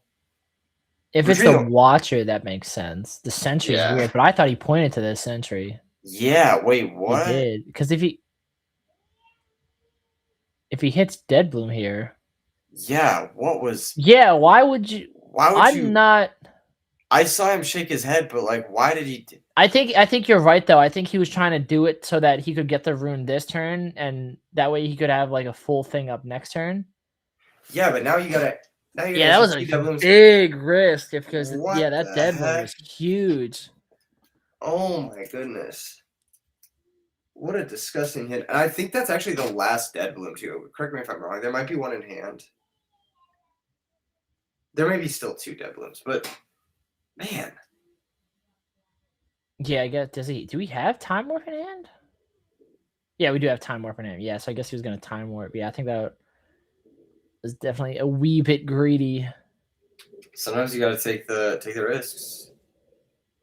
This is interesting. He's just cycling a Time Warp. Is he Time Warping just for the giggles? For the extra draw, I guess? That's literally what it is. He's going -1 ring, +1 draw, -1 time warp. He's going to show his hand, and he's going to say, "There's nothing I can do here. I lose." Because yeah, that was very interesting. Daniel's at 7 points, so he has to. Hopefully, we can get an interview, and Skinner can ask, like Daniel to shed some light on. Well, because I guess it was trying to put enough up for time warp. Yeah. Because what Megan's at 5, he would have went to 6 off the hold. Time warp went to 7 off the hold, and then drop another watcher to take out the dead bloom. Yeah, that makes sense. Okay, yeah, I think that was the train of thought, but yeah. And he had to not hit the dead bloom off the Aurora in order for that to. Yeah. Oh my! But at the end of the day, if that was hitting the dead bloom off the top was brutal. Yeah, and given that that's what needed to happen there to close that game out. Yeah. Daniel's one lucky guy. Definitely, high risk, high reward play by Megan there. Because obviously, we're looking at this as unfortunate because Daniel did rip the dead bloom off the top. But if it's literally anything else, Megan's a god for pulling that off. So it's definitely just a high risk, high reward play. I respect it. I respect it. I respect it for sure. I respect it too. But that's going to be the match here. Daniel's going to take a 2-0 over Megan. A pretty decisive 2-0 too. It did not look like, and then obviously there was a lucky dead bloom there at the end. But that's part of card games, though. Don't got to be good if you're lucky. Yeah, and you build your deck to do that, right? Like you build your deck to see the dead blooms and hit them off the Aurora. So that's what the card does, you know. Yes, sir. And that's the downside with playing the what is that? The card I keep forgetting. The Thermobeam. That's the downside of Thermobeam is like the Aurora already gets the thing, and then by the time it's already gotten like at least value for a turn before you're able to respond to it. Yeah, for sure. You're much better off trying to like just go under and then get the points and then like race it at the end. But like that's hard to do too because like there isn't really a lot that deals with multiple 8-power units coming down every single turn. So yeah, that was a great round. Yeah, like I said though, if Daniel hits anything other than dead bloom and Megan wins off that, he's a god, right? He's an absolute unit, but it's just super unlucky that it was the dead bloom for sure. For sure. But yeah, that was our last round of Swiss. Looks like we're gonna we must have a lot of time, because I guess that was kind of a quick 2-0. So it looks like production is going to find someone going into game 3 so that we can have another game before we do break and end Swiss and move into top 8 top cut, which is really, really cool. Right, let's see. Let's take a look at let's take a look at these pairings. Let's see how everybody did so far. We saw wow, I think there's like barely any tables that are finished. I'm gonna go use the restroom real quick. Yeah, you're good. And yes, I will be back right before we hop into our backup match. So one moment, everybody. Sounds good. All right, boys. So it looks like we're moving into Mo Emotional. I know that we've been trying to get him on stream for 3 days straight, basically. Fingers crossed we can actually get him in this time. I believe Mo is the winning in. We were speculating that he might just ID or I don't know if it's collusion in Riftbound. I know ID is not collusion in Riftbound, but it might be colluding if Mo is like, if you want to scoop to me because I have a shot at getting in. But it seems like he's playing it out. So, and they're in game 3. So they're definitely fighting for it in this one. So if this is indeed a win and in, it's definitely going to be very interesting since obviously Mo needs it to have the chance of even getting in. So I think it'd be really, really cool high stakes gameplay for you guys.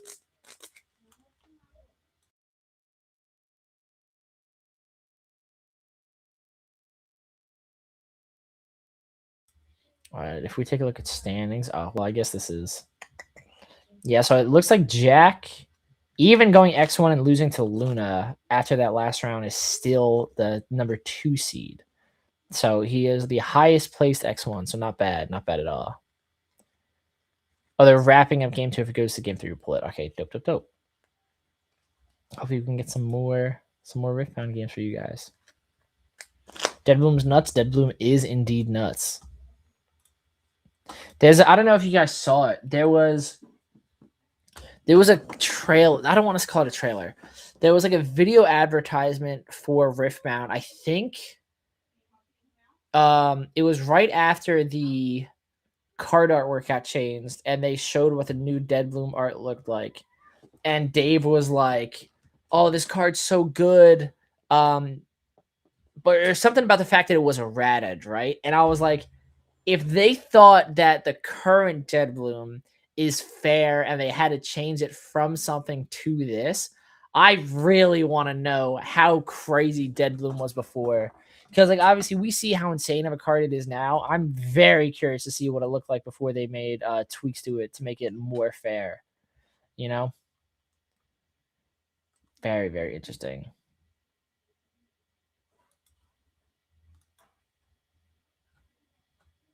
So hype for sure. Dude, I'm actually feeling a lot of FOMO for the TFT Paris players. I literally went to PAX, I went to Gen Con, I went to Houston. I'm participating in Orlando, and like the one event that I'm not I'm at, I'm like, grr, I wish I could have been there. As if like 5 out of 6 isn't good enough. 4 out of 5. Houston, Gen Con, PAX, Orlando. Yeah, 4 out of 5.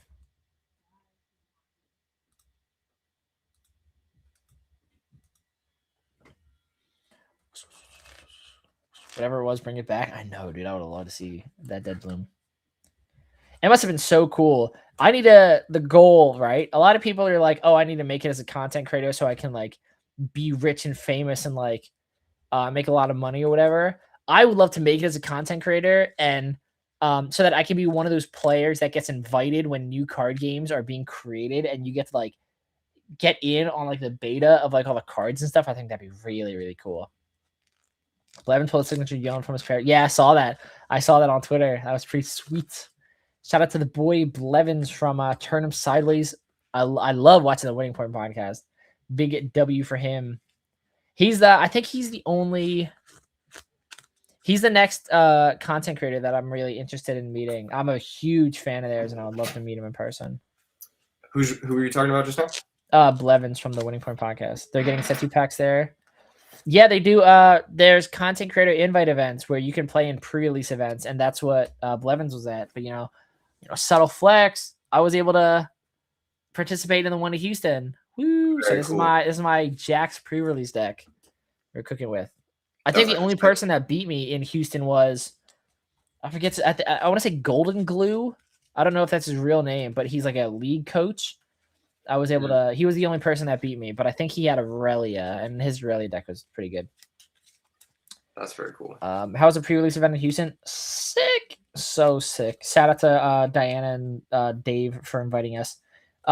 Actually, everybody from the podcast got invited, but Gail was like obviously popping off, winning the best of Yasuo. So, he was, obviously prioritized that, which understandable, Next podcast episode, we should be, depending on how late we finish at PPG, we should be recording the podcast tonight. If it goes like past like 9:30, 10 for PPG, I don't expect it to, but if we go past like 9:30, 10, I'll probably chalk the podcast tonight and do it tomorrow because I am tired. I'm not gonna lie to you, dude. This weekend has been a marathon, dude. Yes, sir. Like, yes, sir. We've actually like, if you like, we've actually been live for 10 hours today already. Yes, sir. Yesterday was what, 13, and then the day before was like 10 also, I think. I think we were closer to 12 or day one. I think 12 on day one. Yeah, okay. Yeah, 12 on day one sounds right. So yes, sir. We've been live for like 36 hours. Yes, sir. 3 days. Yes, sir. Oh my goodness. Yes, sir. And you got to do more and you got to bathe your kids, bro. That's like, yes, sir. Yeah, that's why I'm glad I did it earlier, so I don't have to like wake them up, which is really, really good. No, yeah, that's nice, dude. That's working out well. When so pre-release? I think the week before. I think what set 2 comes out in February. I think it's probably like a week before. Yeah, it's like a week or two before the regional. We have a backup match we're pulling to, which is the Mo versus Josh Chen. Mm-hmm.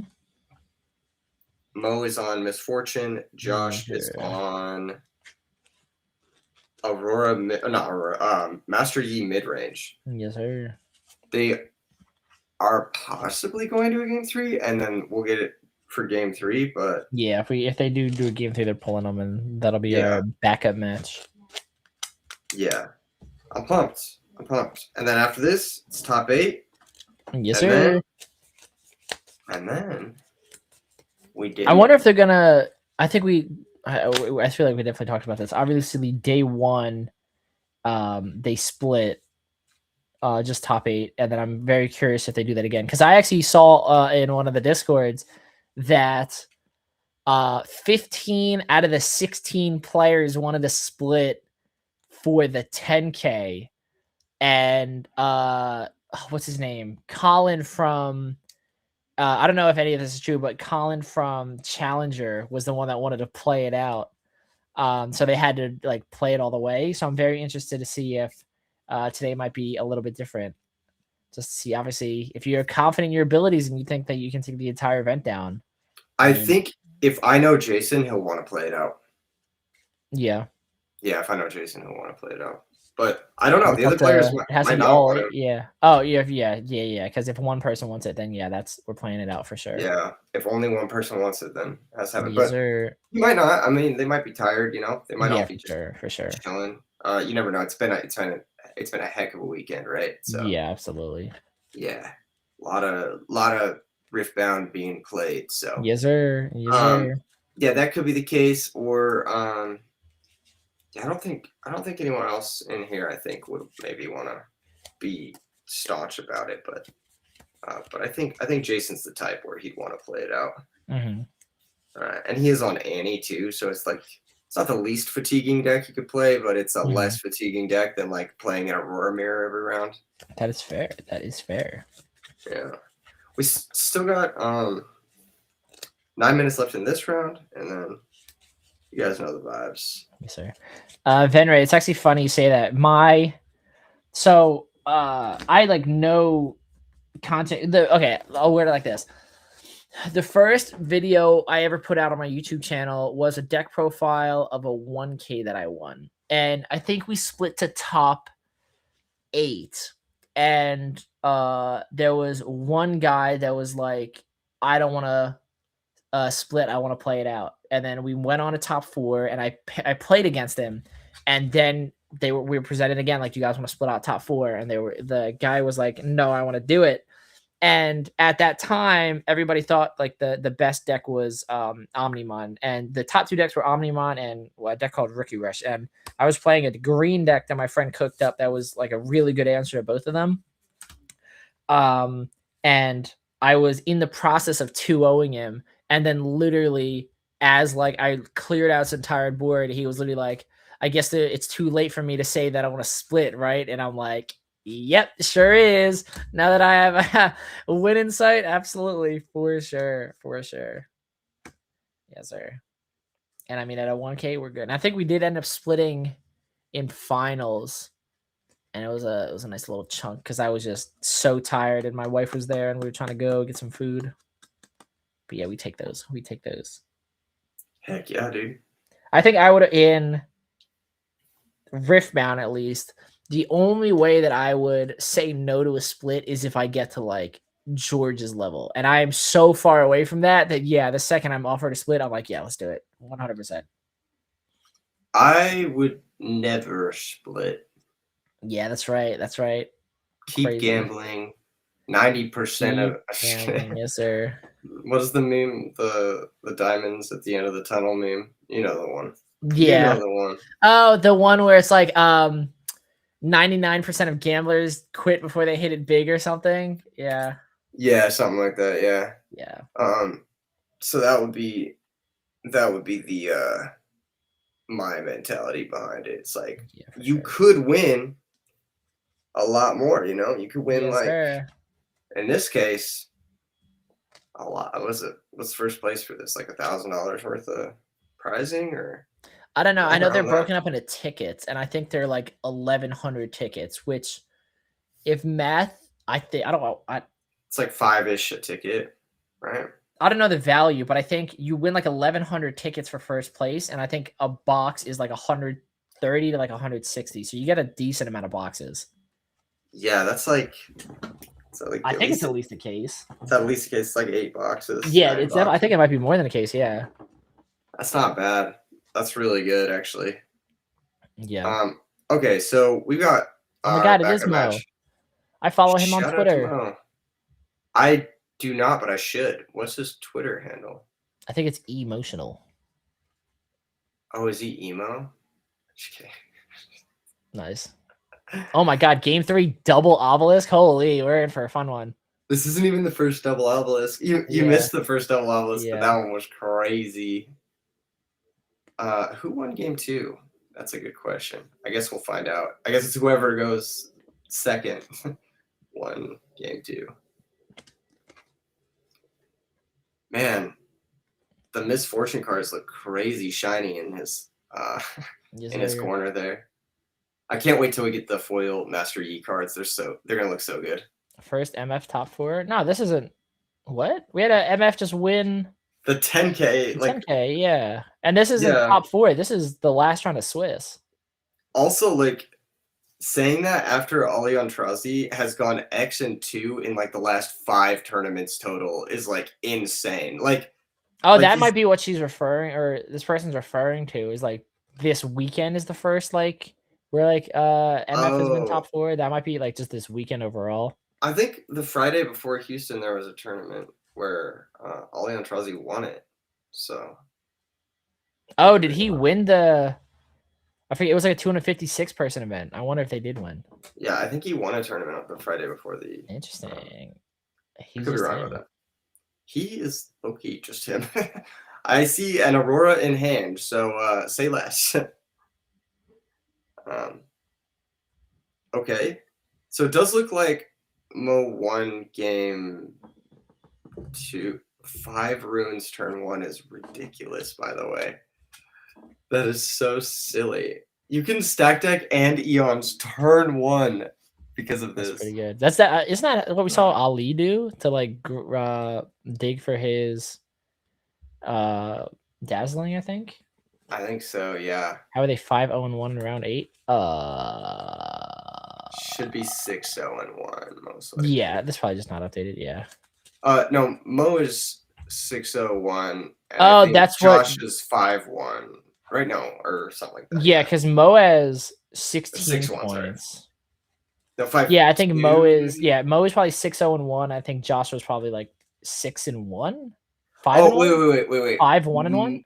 Mo is 5-1-1. Math is hard. Josh is 5-2. It's all. I think that's correct. Yeah, because look at all these 15s underneath. I think you're spitting. Yeah, I think you're right there. Yeah, 5-1-1, 5-2 probably. Yeah, that sounds about right. Josh needs to win this. This is a dream crusher. I didn't think we were, or not Josh. Sorry, Mo.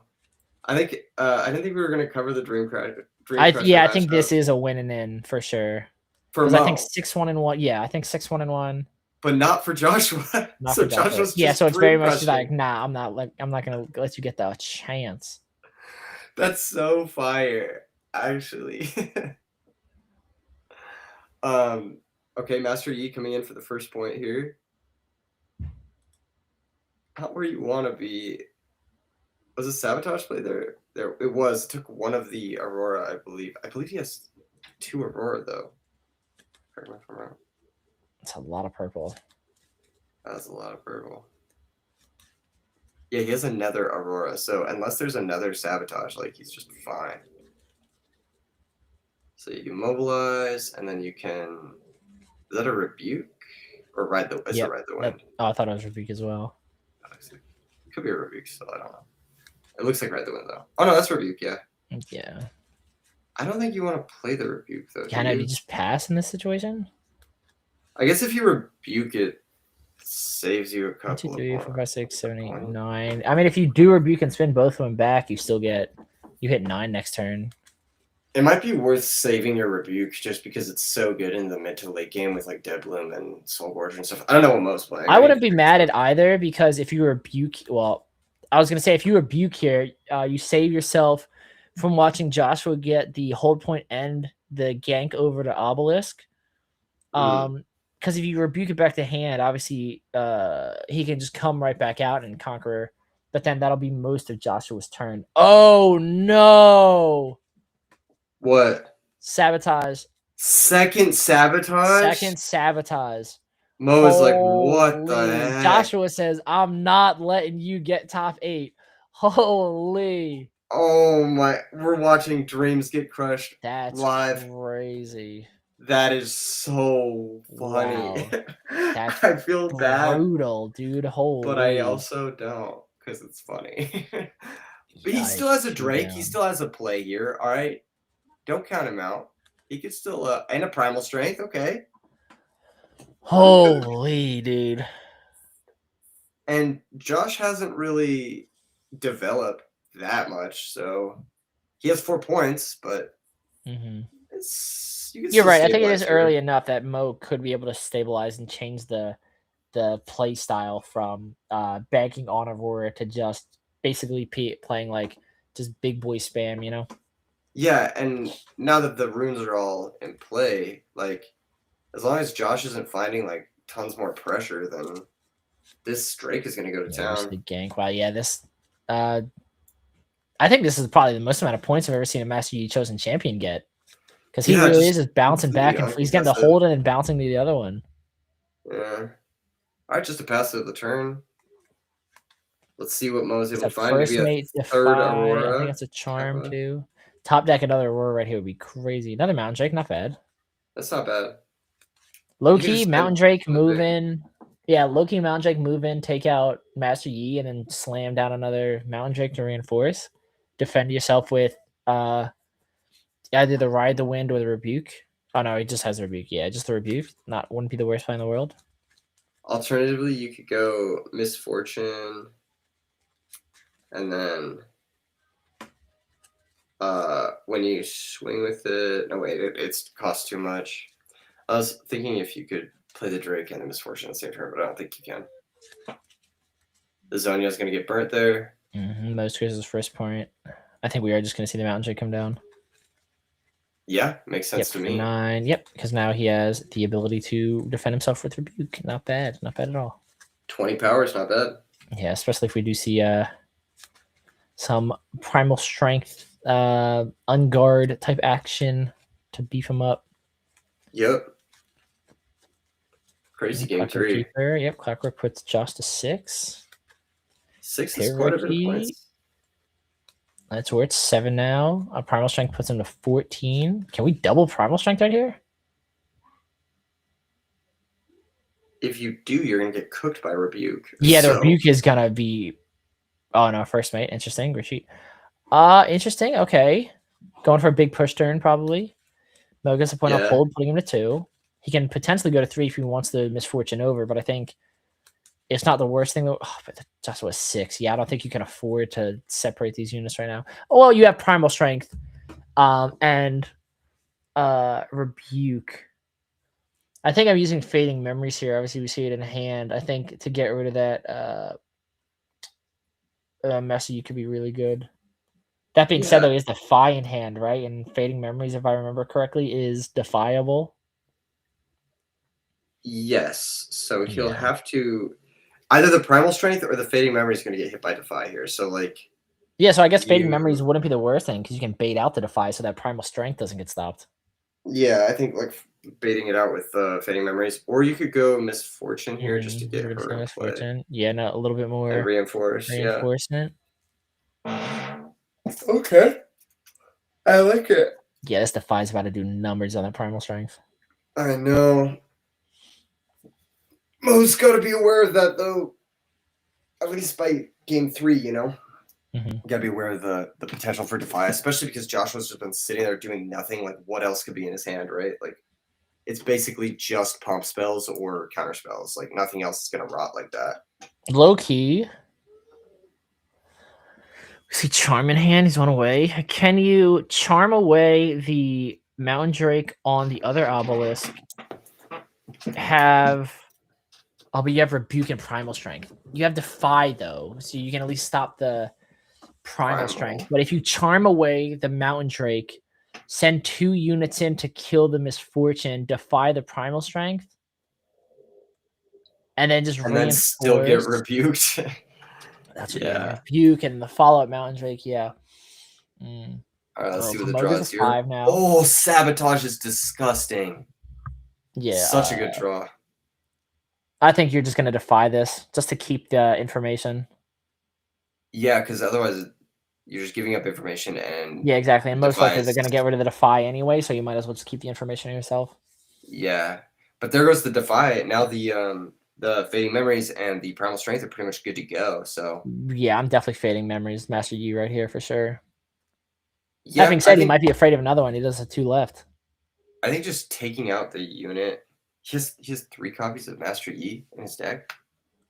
He has 3 copies of Master Yi Is in that his what deck? you said? I thought that's what you just said. Oh no, I was saying fading memories. I was saying he has 3 runes up, so he can technically defy again. I thought you were looking at the list, and I was like, he has 3 Master Yi. No, I just thought he had 3 Master Yi. I'm like, that's kind of based, but also like, what is going on with that? Like, okay, let's see. Kid Leo, no, it's not turns. We have 9 minutes left. Yeah, plus they might have an extension from us moving them over to the future match, potentially. Fading memories is battlefield only? Nah, because you can target. Can't you target Dazzling Aurora? Yeah, I don't. It might be battlefield only for the units. Yeah, unit at a battlefield or a gear. Yeah, yeah. It is Ew, gross. That is kind of cringe. Won't lie. Yeah, and it's not even an action speed. Ugh. Yeah, it's just a spell. I'm not high on the card. I do think temporary is kind of a cool mechanic. It's a cool way to like fry something through like revivals and regenerates and stuff like that. But oh, this is gonna be a big push turn. I really like challenge in this deck because A, it's cheap, and B, it can go base. Like that's like when you can go base, that's like above and beyond good, right? No, the event is not over. This is final round of Swiss, and then we have top 8 after this. Yes, assuming they want to play it out. All right, so we do see the accelerate eggplant move in, potentially trying to trade with the misfortune. Realistically, primal strengthening right there wouldn't be the worst thing in the world, because you at least save the misfortune, and then misfortune will everything will heal obviously when the eggplant dies. So if he tries to move in again, you're still +7 on 2 bodies. Yeah, I actually really like that idea. That's a good idea, Max. I think that might have been a better play. Worth considering. Because if he primal strengths anyway on one of these battlefields, you could have at least kept. But I guess he passed another sabotage. Yeah, right away. Jeez, right off the top. And that just takes the charm. Insta takes the charm. Yeah, probably take the charm. Because I think charm is more if he's like set up, and you can almost use. Because both of these, I think, you're in danger of them using against you offensively. Because if he wants to do a big push, right? If he charms to push off the Mountain Drake, that's just a free conquer that you can send like a Clockwork Keeper and a score on. Yeah, I think charm. You do charm. You have to take charm. Yeah, there's no way. The discipline's good. Don't get me wrong. It's like it does something, but pushing a Mountain Drake off for 1 is so much value. I know he's gonna give it ganking. He's gonna try to just hold up to 8, and I think he's gonna pass here. This is probably checkmate, but what do I know? Mo just doesn't have the draw power, which is really unfortunate. That double Dazzling Aurora rips early on were like really, really big. Yeah. Let's see if Josh has it. Did Josh draw for turn? He did, yes. He did. All right. There's a Dubloom with the discipline to try and trade with one of the drakes. Yes, sir. I think you rebuke here. You can rebuke, or you can primal strength. Or oh my god, he has a. Oh, I was gonna say he has a white flame, but it doesn't matter. Yeah, that's game. All right, so let's see. We have 20 on board. Master Yi's what 7 right now. First mate's another 4, puts you to 11, 12, 13, 14, 15, 16, 17. You don't have enough. Yep, that's game. That's gonna be the handshake. Jeez. Well played, Mo. Getting out of that. Aurora. Yeah, coming back after a double sabotage rip Aurora is insane. GG's, Mo. GG's. That might actually catapult Mo right into top cut. I think. I think he definitely deserves it after that for sure. Yeah, that was a crazy comeback. Yeah, that was very well played. He was he's definitely behind on resources there, but the Drake really just carried its weight above and beyond. Like 10 might is just 10 might is so good, especially when you put them together. Sheesh. I'm kind of surprised that that. Oh, looks like Mo is Mo did get in. We were just in our top 8 bracket. Yeah. We were just in the top 8 bracket. Let's see it. Let's take a look. Do we have Tristan against Mo, Caban against George, Daniel against Luna. Ooh, Daniel against Luna might be a really good match. Because we've already seen Luna defeat a master. We saw her beat Jack on Master Yi, and Daniel's obviously like the Master Yi guy. He's the final boss because he's also on Aurora Master Yi, not just yes, sir. Yes, sir. I'd be down for anything, whatever you guys want. Yeah, me too. Top 8, I'm good for whatever. Let's do it. That's what I'm saying. Let's knock this bad boy out. All right, chat. Well, let's a chat pit. Well, I don't know if we can do this, but chat. If you could choose, your 4 matches are Tristan and Mo, Caban and George, Daniel and Luna, or Jack and Jason. And yes, George is the Kaisa guy. George. Mo is the Mo that we just watched. Daniel is who got 2nd place at Houston, and Luna was the MF player that we saw beat Jack and his Master Yi on stream earlier. And then obviously Jack is the Master Yi player that we saw earlier, Ghosty. Jack and Jason would be fun. Mo would be fun. I'll watch any of Daniel Luna. Yeah, I'm like it. I'm leaning Daniel Luna too. I'm not gonna lie to you. Yeah, Daniel Luna sounds really fire. Yeah, she did such a good job beating Jack, and Jack is a very good player. So for Luna to be able to beat him was very impressive.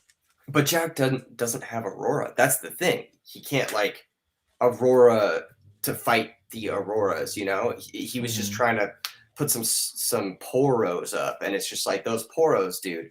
In the face of like main reason all the MF did good at Houston. I don't know. When I think of MF, I think of Ali. Yeah, it's got to be Ali.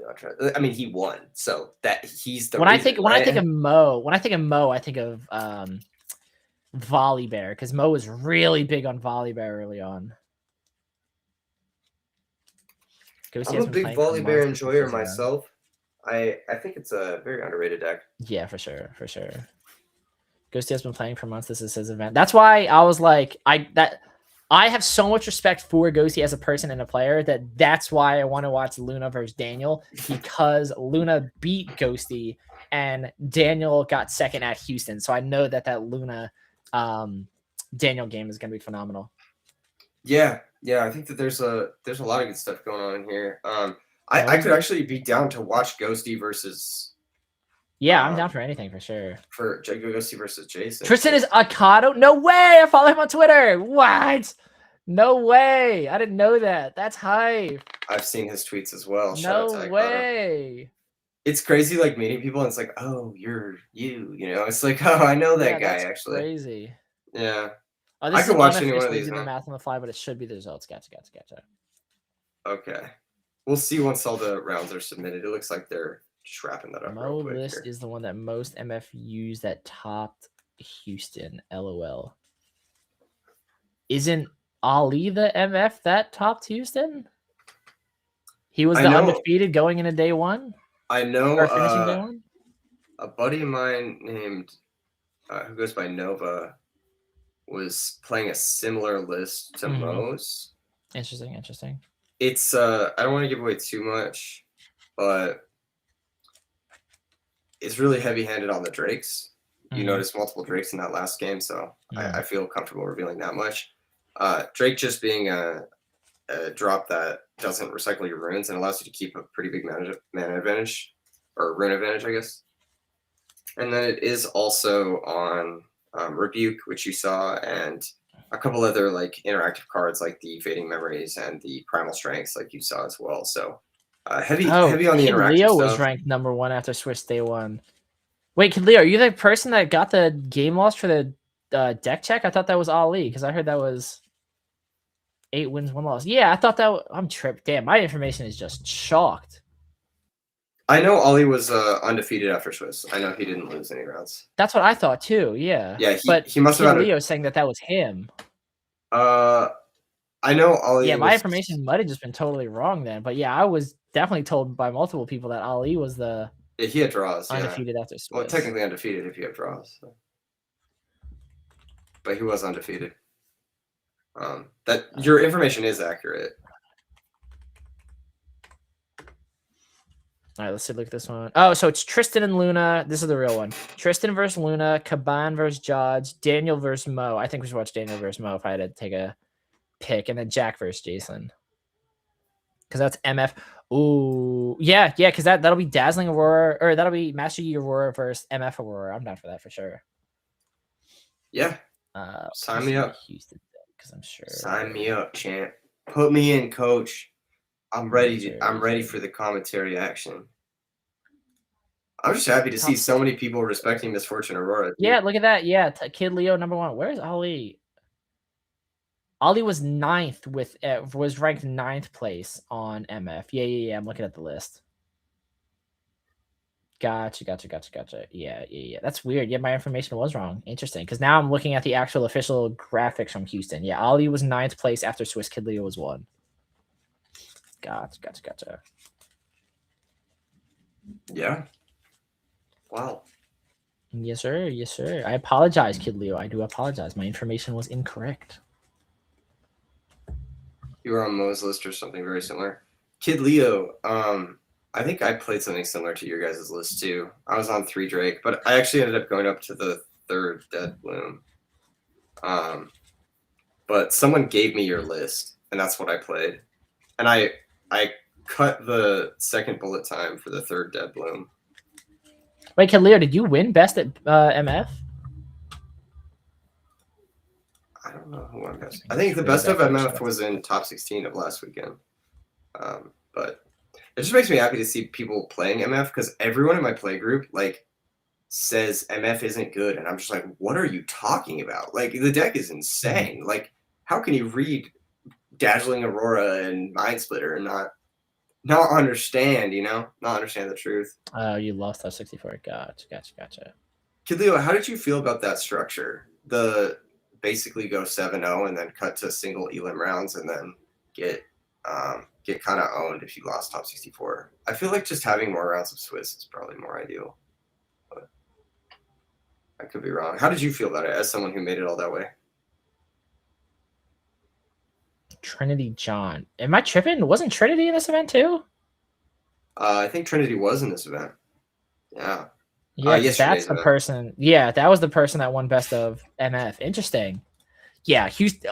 It's basically everyone that did good in Houston was like, you know what? I'm on a roll. Let me pull up to Orlando. That's crazy. The game is addictive too. Like if you've practiced for it, it's like you might as well. I mean, these are the last few events of the year as well. Yeah. And this is one of the last few premier events where you're going to be able to practice for. Oh, Trinity is a team. Vegas. Oh, so I might be a team member here then. Interesting. I see. I did see someone with a Trinity tag entered in this event. Interesting. I was like, Gotcha. Just that might have been what I saw. Yeah, I thought it was just the person's name too. I see. Interesting. Yeah, I definitely was surprised. I'm definitely someone who's under the belief that if there is a day 2, I think everybody in day 2 should get something. Either that or like if there is a top cut, everybody in top cut should probably get something. Yeah, for sure. I'm also how do I wear this? You can't do top 32 for those events, but I think everybody that makes day 2 should at least get a playmat, bare minimum. I think that's enough. That you can have like a cool top 64 playmat. I like that. I'm a big fan of that. There's only one man in the bracket. Just kidding. There's the whole bracket. Subtle foreshadowing. Maybe Tristan takes down this whole event. Oh no, the predictive commentators first. Oh yeah, I heard 64 doesn't get invites to Nats. I thought that was top 32. Because I think that's what Gale was told after he bubbled that or lost his first round in 64. I could be wrong though. Top so 56. Sheesh. Who are we seeing? Who do you want to see? You said you wanted Luna. I want to see Daniel Mo. Oh, you want to see Daniel Mo? Okay. And I'll just be 100% out. That's just because, the players that I'm interested in watching right now are Luna, George, Daniel, Mo, and Jack. And the fact that 2 of them are together in the first round is what I would like to watch. And all right, we're watching Daniel Mo. That's what we're watching. Yes, sir. Yes, sir. Sounds like we got that from production. So we're gonna be watching MF Aurora versus Master Yi Aurora. Who is the top Aurora? Sound off in the chat. Let us know which one is better. Me personally, I have no stake in the game, but it's clearly MF. No, I'm just kidding. You guys want to hear a little bit of like? I know I actually probably shouldn't talk about that. Never mind. What are you talking about? Nothing. Never mind. Yes, it is China George. China George. I don't think I've heard him called that before. That's funny. I've heard George the Kaisa guy. I heard George G. I've heard George. What is it? The Ghost of Chong Jing, which I think is like one of the hardest card game nicknames I've ever heard. But China George is definitely funny. That's a funny name. That's like my favorite. George from China. Yeah. He lives here, just China is George. from here, but he's China George. He is China George. Yeah, I'm excited to see this. I think Misfortune kind of goes crazy in the mirror though, because you got the Mind Splitters. And that's like a pretty. That is big, very big. I mean, Daniel, I'm sure has access to sabotages. Ghost of Shongjing is low-key racist. Yeah, I guess. Yeah, because I mean, he like to my understanding, he likes it, and I think if it's one person, but yeah, it is kind of. Yeah.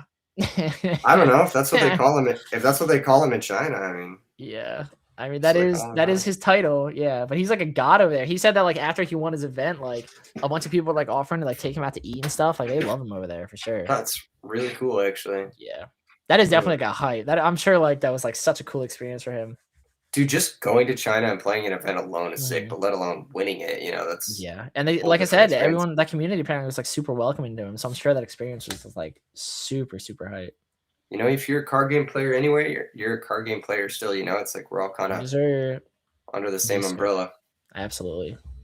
I've traveled a lot internationally recently for card game related stuff, and like I'm telling you, like you meet people in other countries and that commonality is there because you both game, you know, you both know what +1 means. So yes, sir, you do indeed. You do indeed. I'm really excited to get in this top 8. I cannot wait. I want to see some action right now. I need to see an Aurora trigger happen right now. I'm gonna go insane, Max. Absolutely.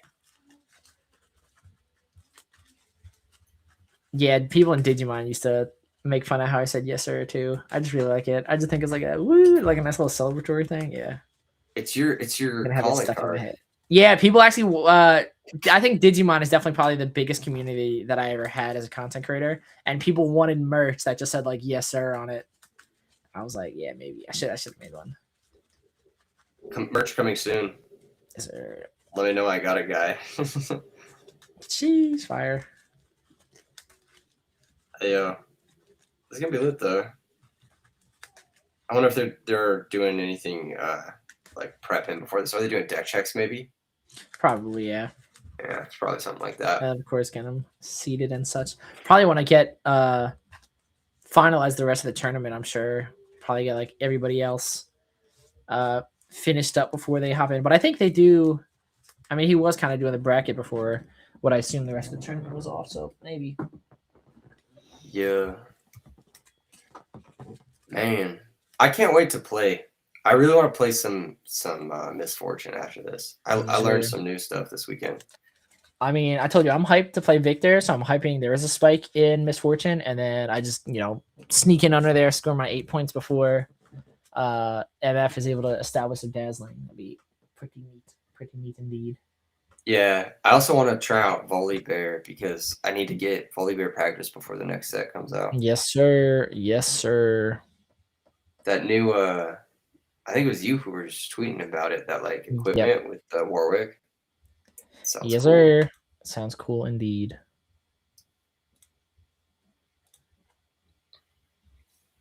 Paris Open champ. What is TFT? I'm assuming it's like League, right? But like, what makes it different? It's like a auto chess. It's a video game. Auto chess, interesting. Yeah, one of my buddies is like really highly ranked in TFT. Interesting. Okay. I don't know. Is he in Paris? He's kind of a shut-in, so I don't Oh, think no, I'm guessing, I don't yeah. think he would leave his house. Yeah. That's fair. I feel that. Yeah. That's right. Unironic. So I've never been a competitive video game player or someone who plays digital card games. I've always been like a physical card game player. I really enjoy going to locals. I like having the physical cards in my hand for sure.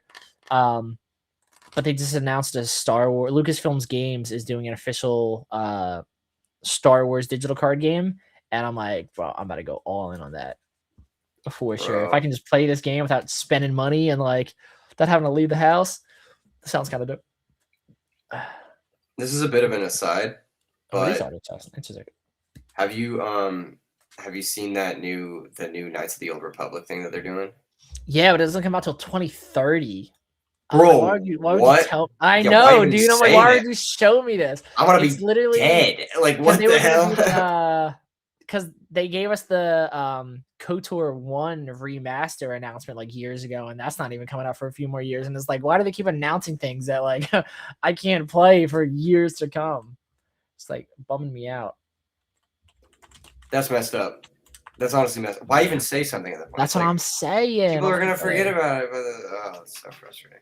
Yeah. But it is gonna be sick. It made me hype. I'm not gonna lie. When I saw the announcement, I'm like, oh, we're in there for sure. Yeah, and it's the same game lead who did the first KOTOR, so that's really hype. Yeah, the director, I don't remember his name, but you will have to spend money for sure. Nah, I'm hoping it's gonna be one of those digital card games where like everything's like you only pay for the cosmetics, or if you want to like buy more packs, but you can like earn packs if you win. Because I'll just like rock with whatever basic. I don't know how digital card games work, but I'm hoping they give you like a starter deck or something that you can like learn off of, and I'll just grind that. If you want to know how digital card games work, this is how they work typically.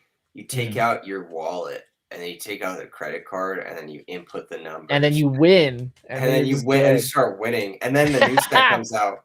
Gotta do it again. Yes, sir. Gotta do it again. And then that's funny. That's a large part of it. Now there's only one digital card game where it's been like truly free to play at the top level, and that's like Pokemon. From my experience, I heard Legends of Runeterra was really free to play, but it was almost like bad. Like they gave away so much stuff for free that they like couldn't really support it. But I heard that the lore was really good and like free for players. I think if they did one for Riftbound, they could get away with making it like very much free to play because the product, like the marketing for the product itself, would pay for itself.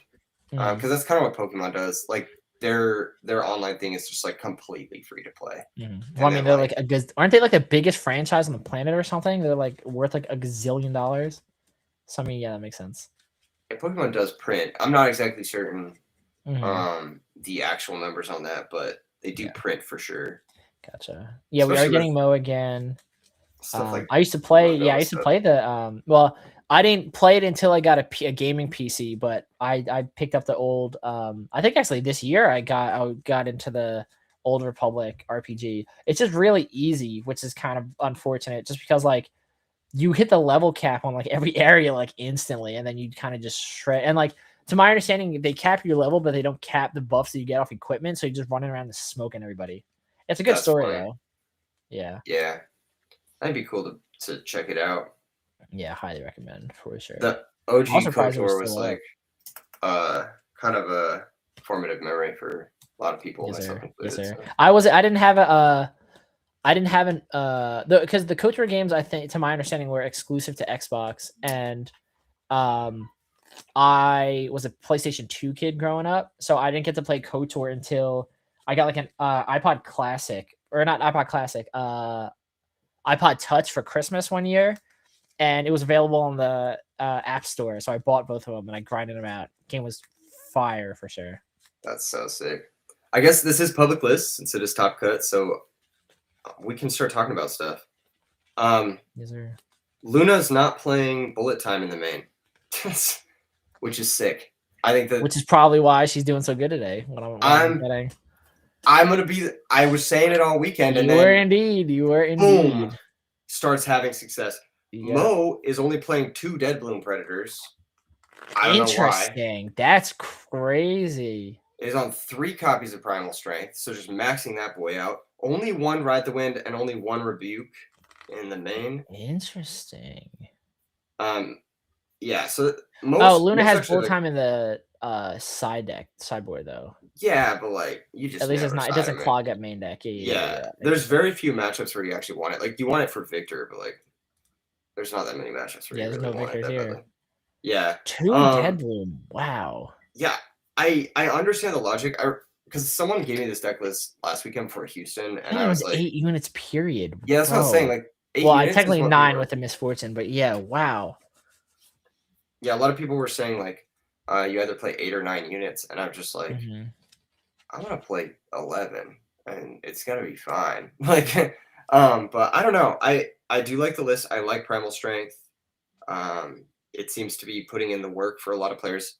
Ollie on Trazi was also on 3, 2 main, 1 side, and looks like Mo's on 3 in the main as well. So yeah, it is interesting. And with such not such low units, but like with the lower count of units, you draw them slightly less, but when you do draw them, you're more likely to have stuff that keeps them alive, like or just like crucial interactive pieces.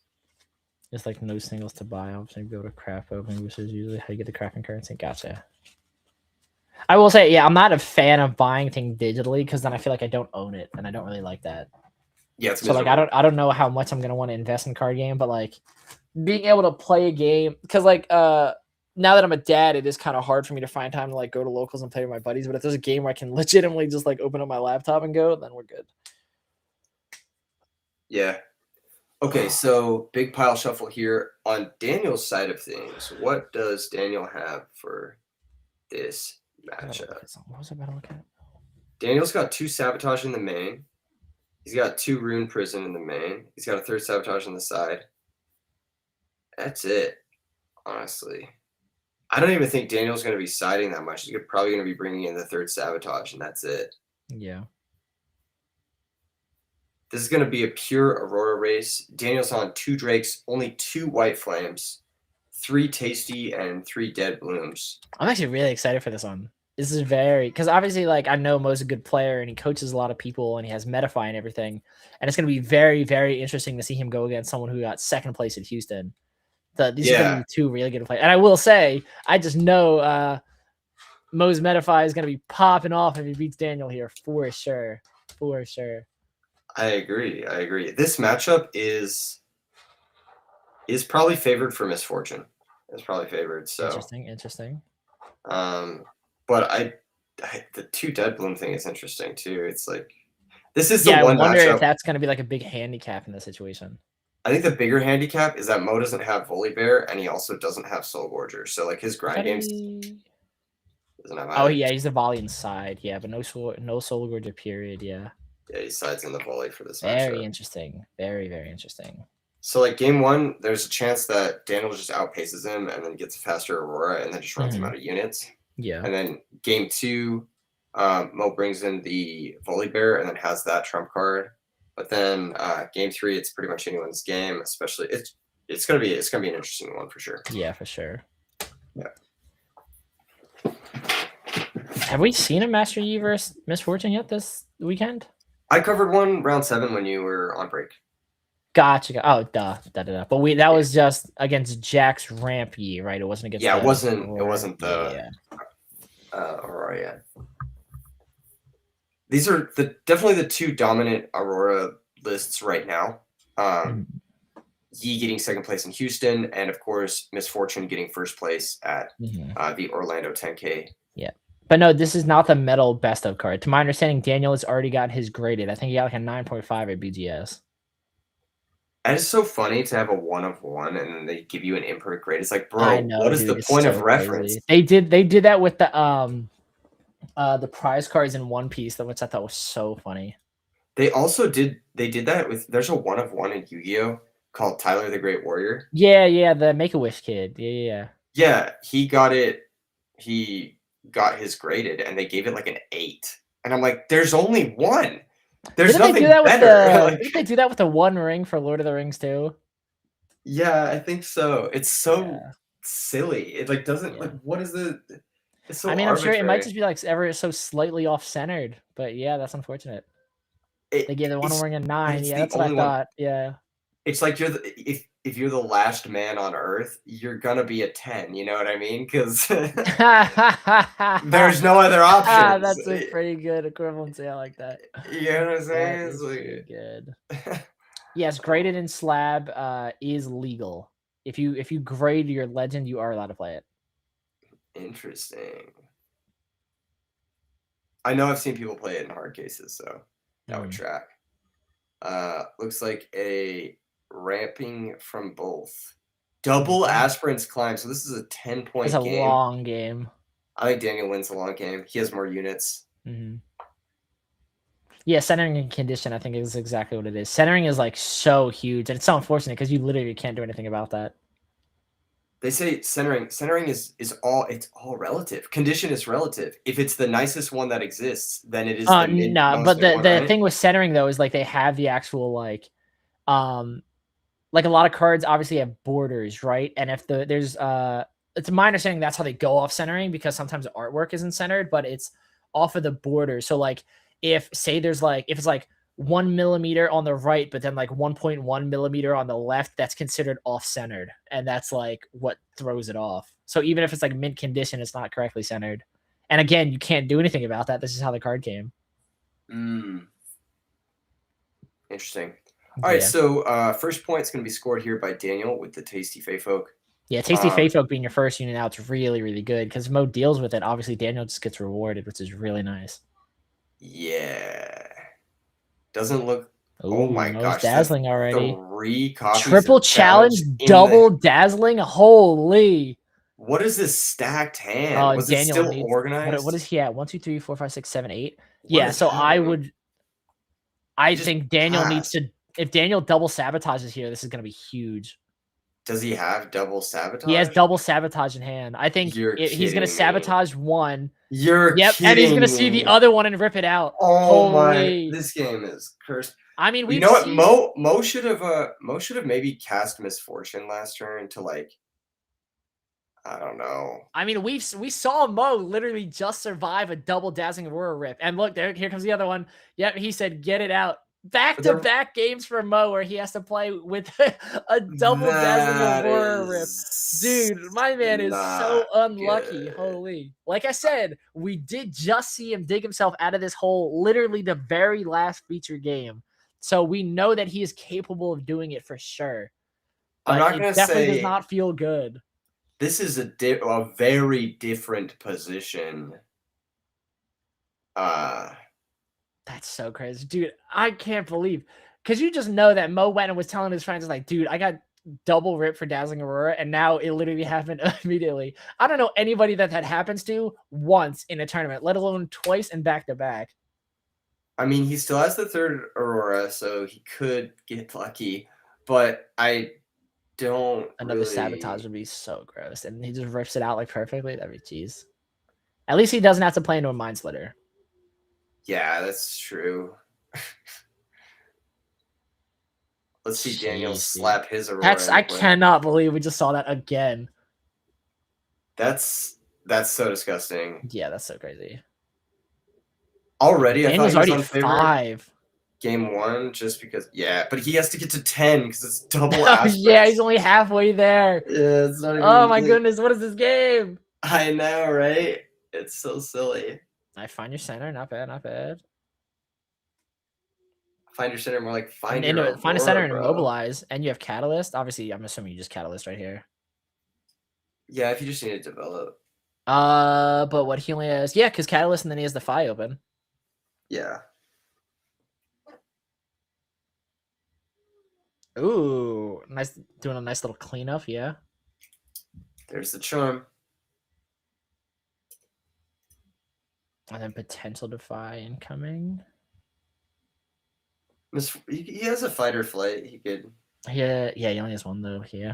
He could push the Tasty back, but then the Tasty is still, triple challenge went from really good to really like unfortunate.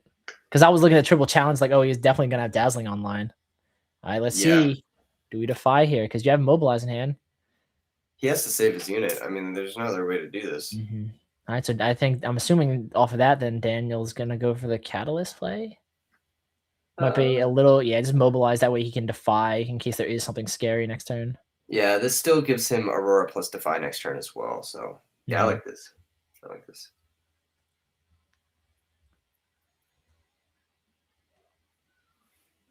Yeah, I still can't believe that happened twice to this dude. Golly. That's so funny. I'm assuming here you just defy. I mean, what? You only have, 3 cards in hand? Maybe you don't really care that much about the information? You probably prefer the runes. Wow. Okay, he's gonna defend the catalyst. Yeah, I don't know if I would have. Because I was gonna take the defy anyway, so it's like probably. Yeah, I was probably gonna take the defy anyway. I probably would have let him rip it. Yeah. And the information I don't think is too bad. Him knowing about a catalyst and a Mountain Drake, I don't think are the worst things. Yeah, I don't think it changes anything really. Yeah. I go to 7. This is so weird, dude. Going to 10. All right, let's see the draw. Daniel, show us your hand. One time for the fans. No, he just set it down on the table. He heard you and did the exact opposite. Yeah, he's like, you know what? No. Yeah, okay, there's the Drake. Yes, sir. Yes, sir. I can't get over the fact that we just saw that happen to Mo twice. That's so messed up. I'm actually flabbergasted. That's the commentator's curse, bro. Zonia's interesting. I guess Zonia's was his draw. Not a bad draw. Yes, sir. Not a bad draw. And he bumps back to Augusta's the draw. Do you ever just concede if you're Mo? Like, I guess not. You can always hit Aurora next turn, Copium. I don't think there's a way out of this. Golly, dude, that was And if you're Daniel, could you imagine being like, oh, I have 2 sabotage in hand, and the first sabotage to real double dazzling? That must feel so good. He didn't even let Mo pick up his cards. He just instantly was like, yeah, we're taking the other one.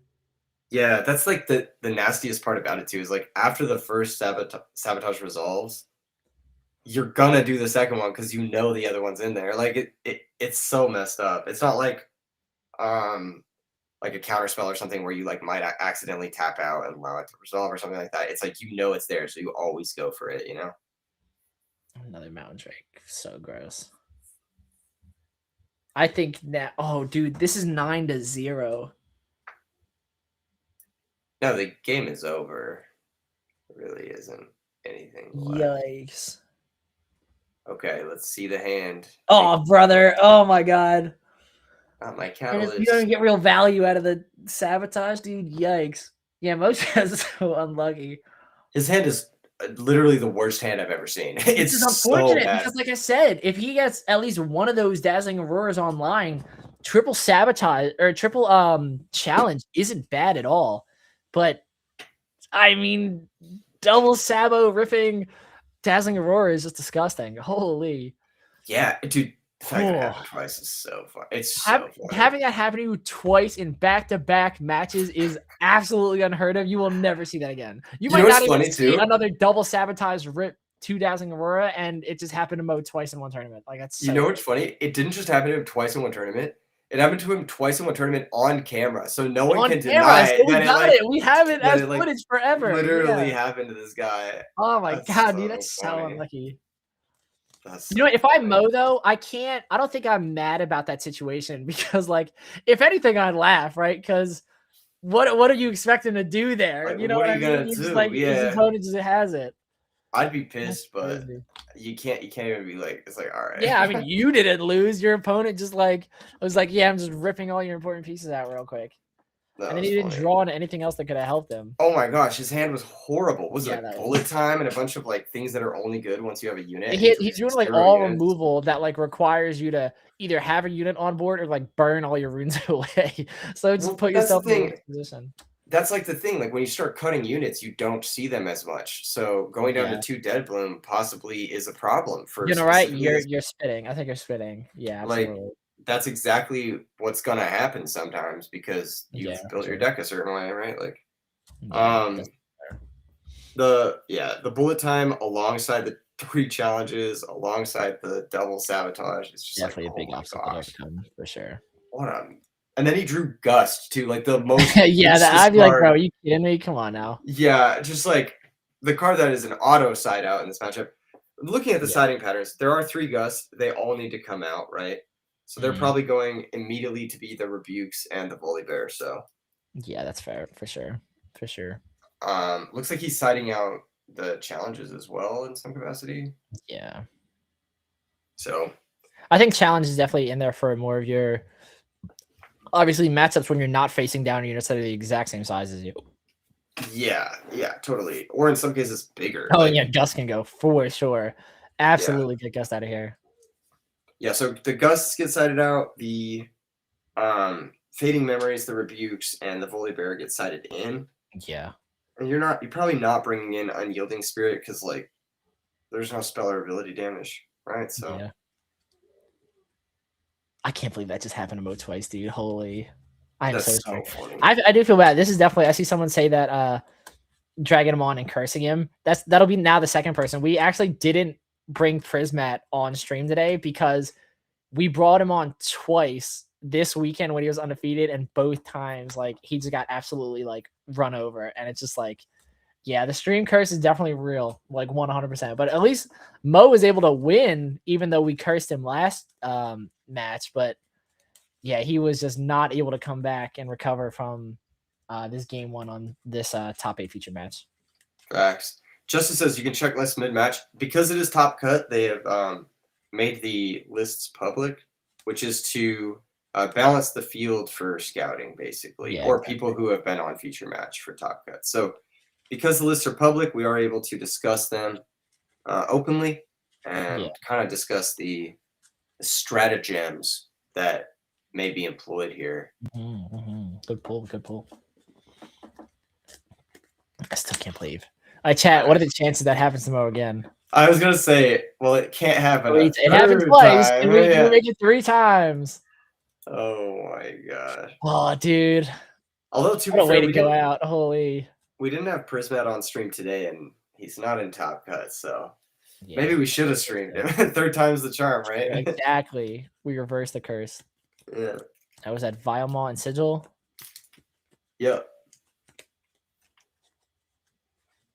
Interesting.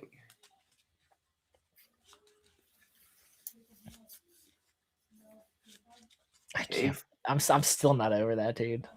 Dude, if that happened to me, I'm not gonna be over that for a while. I'm gonna be like, oh, do you remember that time that Mo got like double dazzling ripped out of his hand in back-to-back match? Yeah, that's crazy, dude.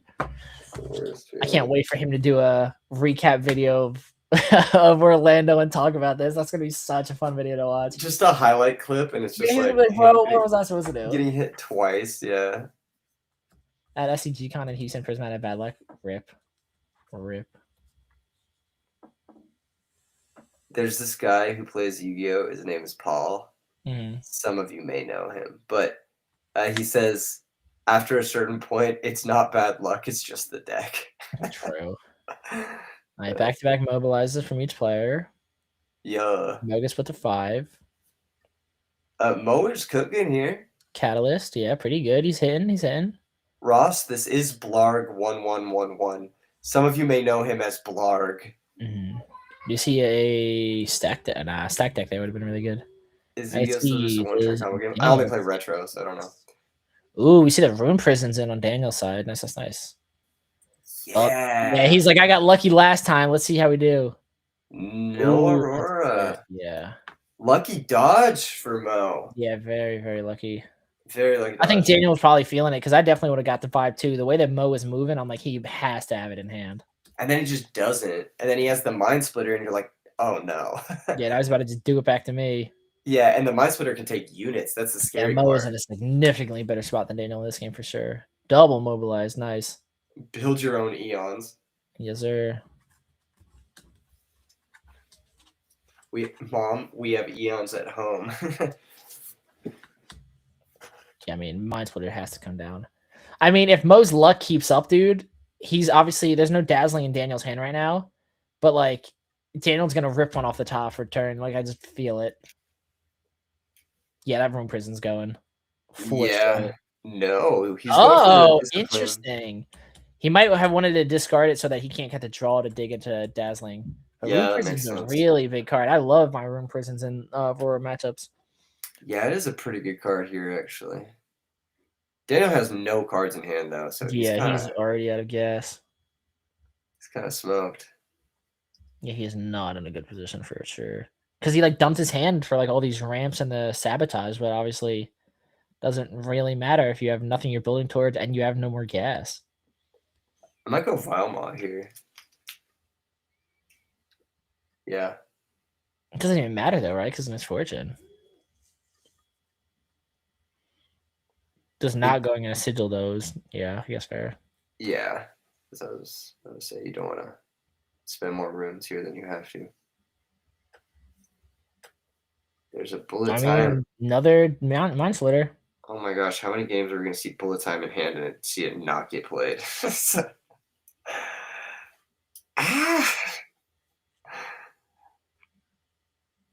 Thank goodness Luna listened.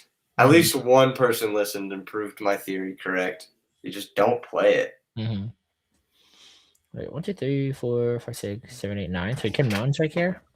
Yeah, I think that's the play, but if I'm Mo though, I do kind of get the vibe that obviously you didn't see Daniel slam down the Dazzling this turn, so I'm trying my luck at holding the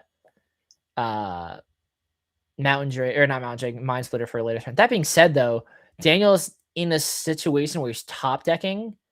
So I think once he does top deck yeah,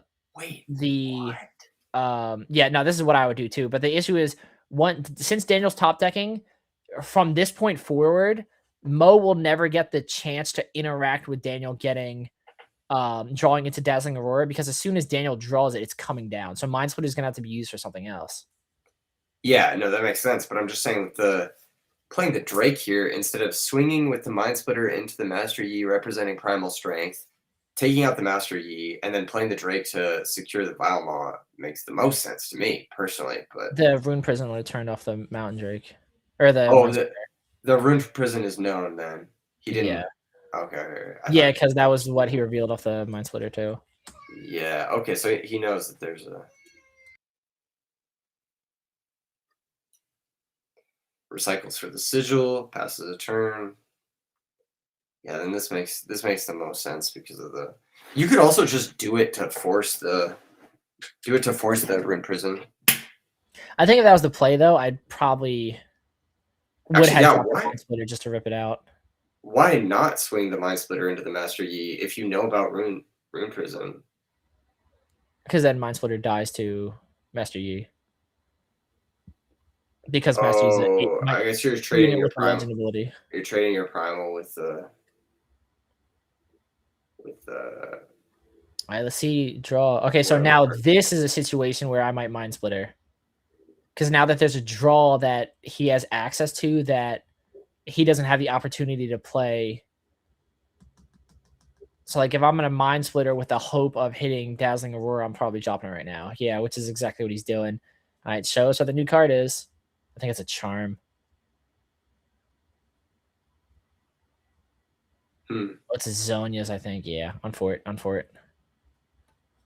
High key now, I think I'm taking Rune Prison.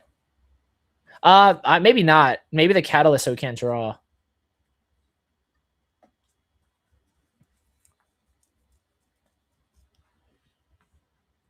Yeah, I mean, I don't think there's honestly any bad choices here for sure. Because the Rune Prison, obviously, that way you can just move in for and take out this Master Yi for sure.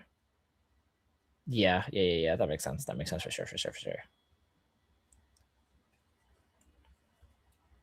Yeah, no, what that puts him to 2. Mind Splitter just reinforce.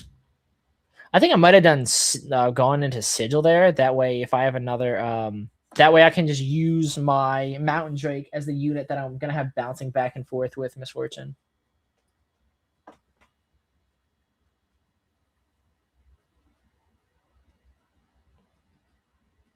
Is that a Sabo in hand? Yeah, I drew in a Sabotage. Yeah, that's unfortunate. Yeah, getting rid of primal strength.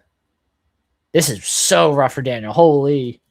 Can we just get one close game? Because yikes, I feel like both of these so far have been just like absolutely like massacres. Fading memories on the Zonias would be so funny right here. Just to add insult to injury. I think we're going to see misfortune. Yep.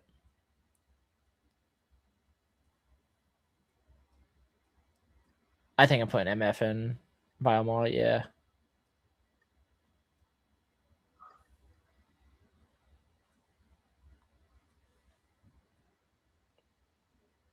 Interesting. Okay. I'm putting mode of 4. Draw. It's still kind of close, you know? Oh, yikes. Oh.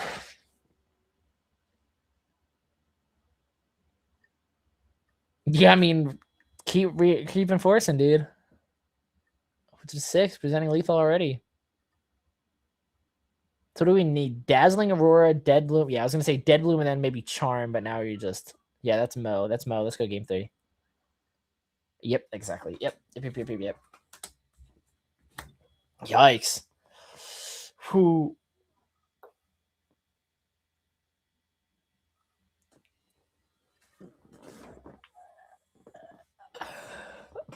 Yeah, so we are gonna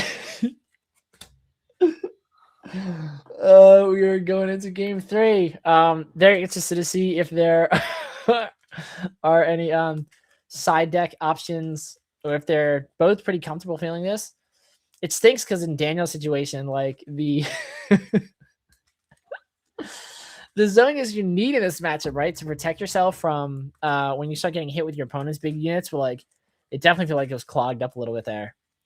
Very interested to see. Oh, I wonder if the judges remind them, because something that's been really, really good this weekend is no one has forgotten to take the chosen champion out of their deck and out of out of their discard. Everybody has been really, really good with starting the game with their chosen champion in the correct zone. So props to them. I'm very curious if the judges are there to remind them, because that'd be a super helpful resource.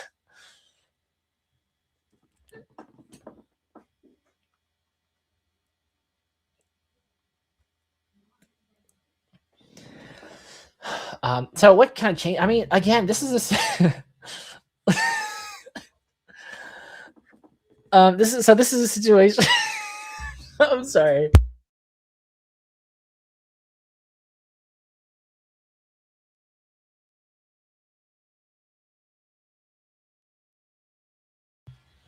So I think this is like, if you're, again, this is a situation where you can't feel bad if you're either Mo or or Daniel, because obviously neither of these players lost because they made incorrect plays and they couldn't they made bad decisions, right? The reason why both of these players lost, obviously Mo lost that first one off because he just simply couldn't recover after having a double sabotage, ripping the Dazzling Auroras. Yeah. And his hand clearly was just not good enough where he could draw and restabilize. And then obviously we saw that Daniel just was not able to do anything there whatsoever. Both of these players were in control of each of their respected game-winning games. And then I think hopefully now both of these players will be able to draw better. I agree. Hopefully we'll have a real game 3 here.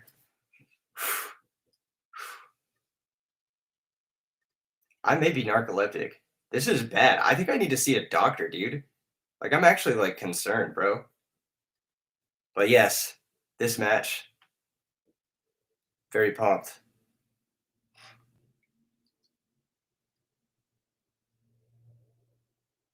Going into game 3. Did we lose Max? Did I lose Max? No, we're good. Sorry. Okay, Max is here. I'm like, now I feel like I'm like in a weird like dream state. Yeah, I just like randomly fell asleep. Go see a doctor? That's not normal? Yeah, okay. I think I need to go see the doctor, bro. Oh, no. I'll go tomorrow. To be fair, it has been very, very long for, as we talked about. I mean, we got to be at least pushing 40 hours of casting right now. Yeah, So I definitely don't understand. mind. And it's like super early your time, isn't it? Because it's like today we you're on started the at West Coast, right? we started at 4 a.m. my time, yeah. And Yeah, that's crazy. it's now past 4 p.m. So Yeah, that is. I do not blame you, my friend. I do not blame you. Yeah, I didn't really feel tired though. That's not good, right? Oh, double obelisk game 3 hype. Hopefully everyone is able to draw into their pieces, especially being able to Let's start do it. on. I need this right now. I need double obelisk. I need double obelisk right now. Daniel not being able to catalyst is definitely a little unfortunate. I think we do see Daniel's dazzling for sure. Do we see a sabotage? I think we see 2 sabotages on Mo end. Oh, Mo's about to hit Daniel with a payback here. I know, right? Really, really Wait, big. he's actually gonna double sabotage him back. You said we weren't gonna see this. If we see this again, but now Mo gets to do it, it's gonna be so funny. Yeah. There's definitely at least 1 in there. Yeah, he has 2, but I think Daniel only has 1. But if Mo is able to pull off a payback double sabotage ripping, oh, he doesn't do it. I guess he doesn't need to now, right? Oh, we do see the defy on Daniel's end, but Mo having 2 could be huge. Oh no, do you get a catalyst? Okay, yeah, I would keep the defy. Okay. Keep enough to defy to protect yourself from the sabotages. Yeah, you have to be able to block the sabotages so you can guarantee your Aurora like hits. Because this matchup's all about is your Aurora hitting, right? Like yeah, exactly. Yeah.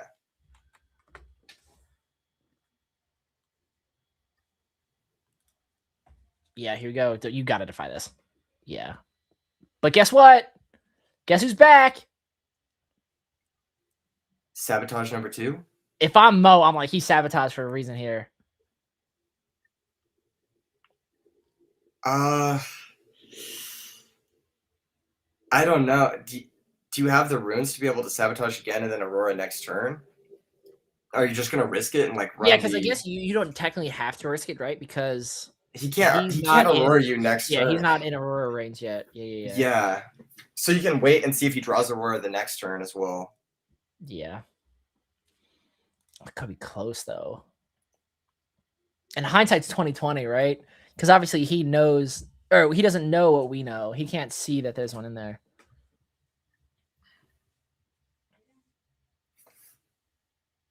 Oh my goodness. Yep. Oh, you can see Daniel's like, oh. He's actually gonna do it. There goes the Aurora. And he can't win wall. He can't win wall. You're doing yeah, because you could take this sabotage because he's only on 5 runes. Because then he's gonna take your Aurora, and then it's can you win that fight? Yeah, 100%. Do you think you're better positioned to win off your Aurora? Because you could Aurora first and hit Mind Splitter, right? Yeah. Oh no, maybe he can't Aurora first. Maybe he set himself back too much by going for the second sabotage. You're right. You have a good point. It might have been a good creep, but I mean, he is. He's gonna take sabotage. He's not even gonna take the Aurora. He says, "My Aurora is better." But in this race, what are we at? 1, 2, 3, 4, 5, 6 to what will Daniels be 7 on the next turn? Very interesting. Oh, interesting. He's playing that MF. MF can get him an extra rune on the next turn, but not enough to get to the dazzling. I mean, it's still only 8 energy, right? Yeah.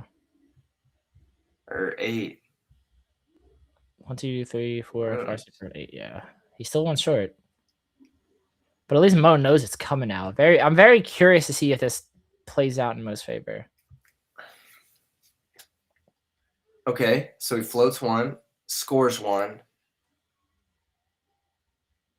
But yeah, because he played the second Sabo, he has the slower Aurora. He just has to pass. And now, 2, 3, 4, Daniel has the Aurora first. Yeah, he's like, I'm not letting him get a chance to do that to me again. Nope, we are definitely bringing it out. Wait. All right, here we go. That's Dead Bloom off the top. Face Poke's not bad. It's not bad. It's not ideal, but it's not bad. Yeah, exactly. Mo does have the point advantage, and now he does get to slam this Aurora. And he has the Fading Memories. He could Fading Memories the Aurora right now. That might be why he was probably banking on that. Yeah, he does have the He's outs, tapped whereas out, so he can't defy or anything. yeah, he can't defy it right now. So you should take this opportunity to get rid of the Aurora, I feel, and maybe retreat the Misfortune, or like give it to the Aurora. Yeah, Yeah, for sure. And then yeah, you could retreat the Aurora here, or you could gank to score a point and then maybe fight or flight your Aurora back. I think there's a rebuke there too, so maybe you can rebuke the Feyfolk if he goes to contest.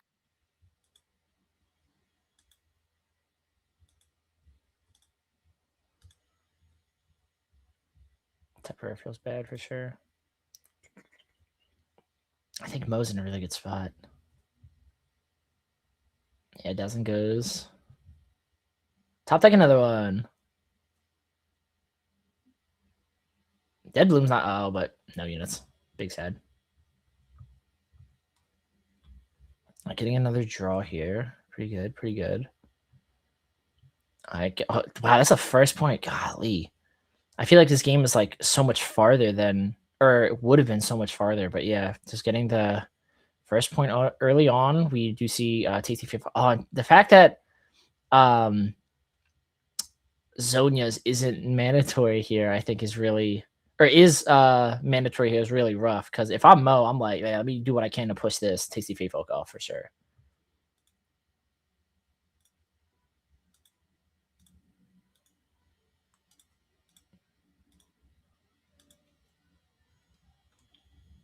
Let's see. All right, doing something big.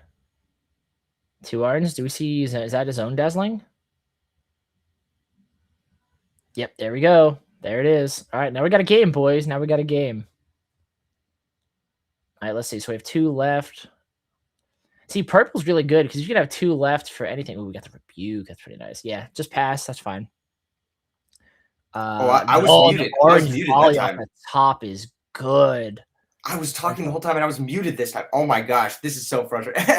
I was saying something so pertinent. I was saying he top decked the Fading Memories, and then now he gets to slam his own Dazzling, and then and now he's actually in a crazy good position, right? Yeah, he's in a Mo's in a phenomenal spot. As soon as that Dazzling came down, I'm like, yeah, this is a game, dude. This is a game. And then the volley triggers here. He gets to draw a card. Yes, sir. Is he missing the volley trigger? Oh, he's reminding him. He's charming. He's charming. Oh, he's charming. Yeah, I think Mo's forgetting about the draw. Yeah, Mo forgot the draw. That's the whole point of the card.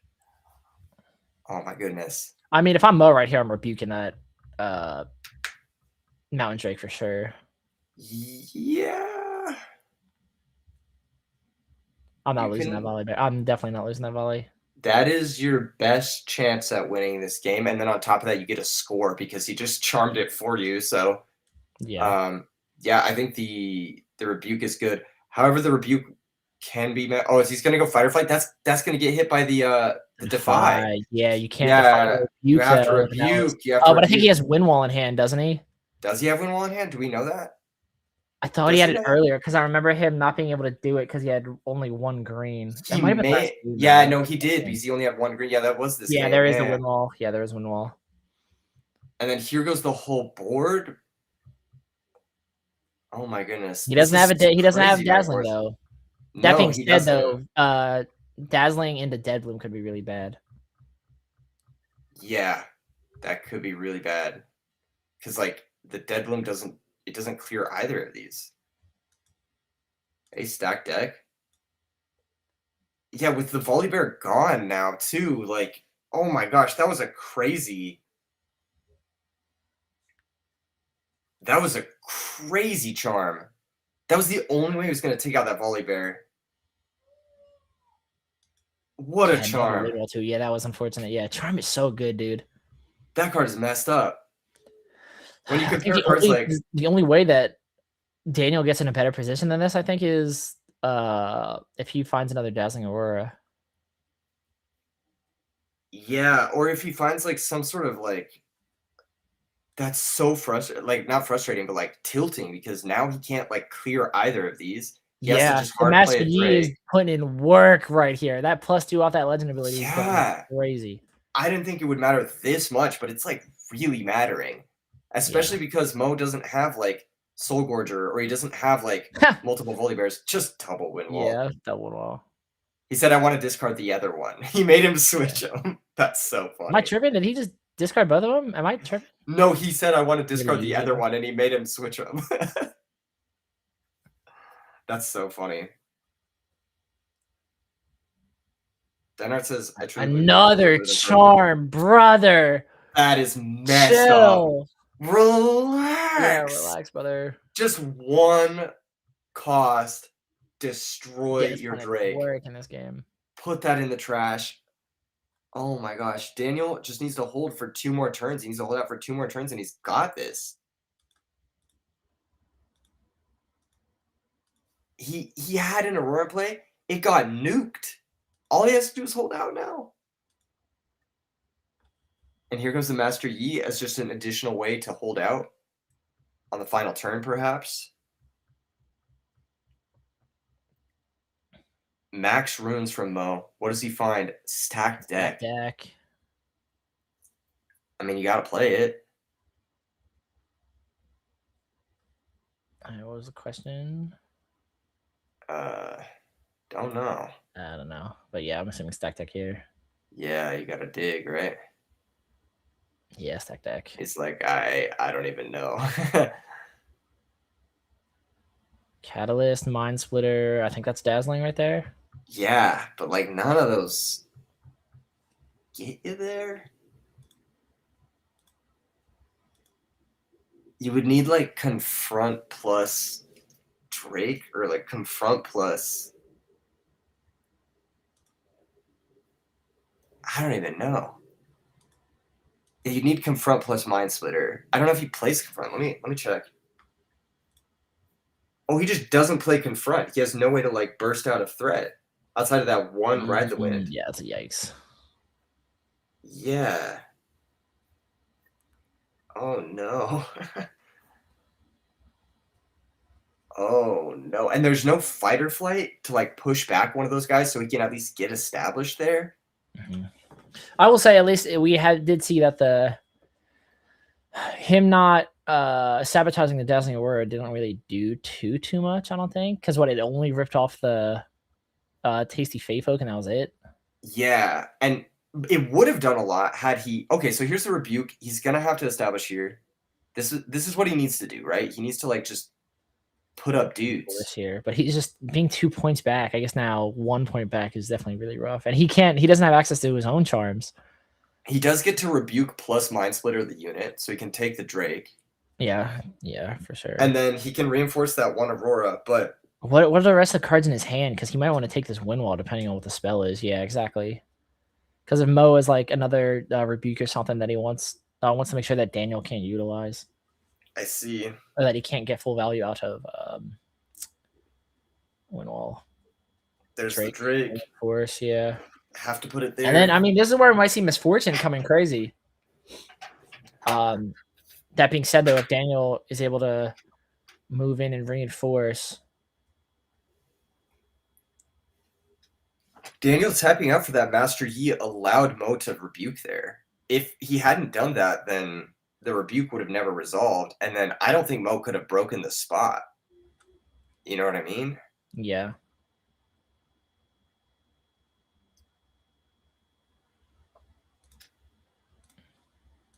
He can send them in and try to trade things off. Mo is already down a significant number of units. Or he could just reinforce and try to hold because he's at 6. He has the point advantage here. Yeah, I like this a lot, actually. I think just like, say I have the point advantage. Wait, what? He's retreating? This is definitely going to be a big turn right here. Yeah, I guess like he gives it ganking. He gives the Drake ganking, and it's still not enough. Yeah, I don't know if I would have retreated there. Because, I mean, he ganks over and trades. But then I guess potentially, yeah, Mountain No, Drake. he doesn't trade because of the Bladesman. It's 10 into 12. So he'll spitting. need, You're right. yeah, he'll need a primal strength or something like that. But I still would have Well, I meant like if left the Dead Bloom. I guess what he might have been afraid of, right? If he had Dead Bloom on, well, yeah, I guess that wouldn't make sense either. I was gonna say if Dead Bloom's on there, you can trade because there's no Master Yi Legend ability. Misfortune ganks over the Mountain Drake, they trade, and then you can hit the Dead Bloom off of Dazzling Aurora. But obviously, then at that point, Dazzling's a 10 might unit. So, I guess it's not the worst play ever, but it just, I don't know, not being loaded up on the battlefield feels kind of weird when you have that such a big point advantage. Yeah, I agree. I feel like just slapping them all there and just being like, okay, I'm gonna outrace you is the move, but now Mo can't really retreat. He can't really move his guys away because then he gets beat down on that other obelisk. So I guess this Mind Splitter goes base.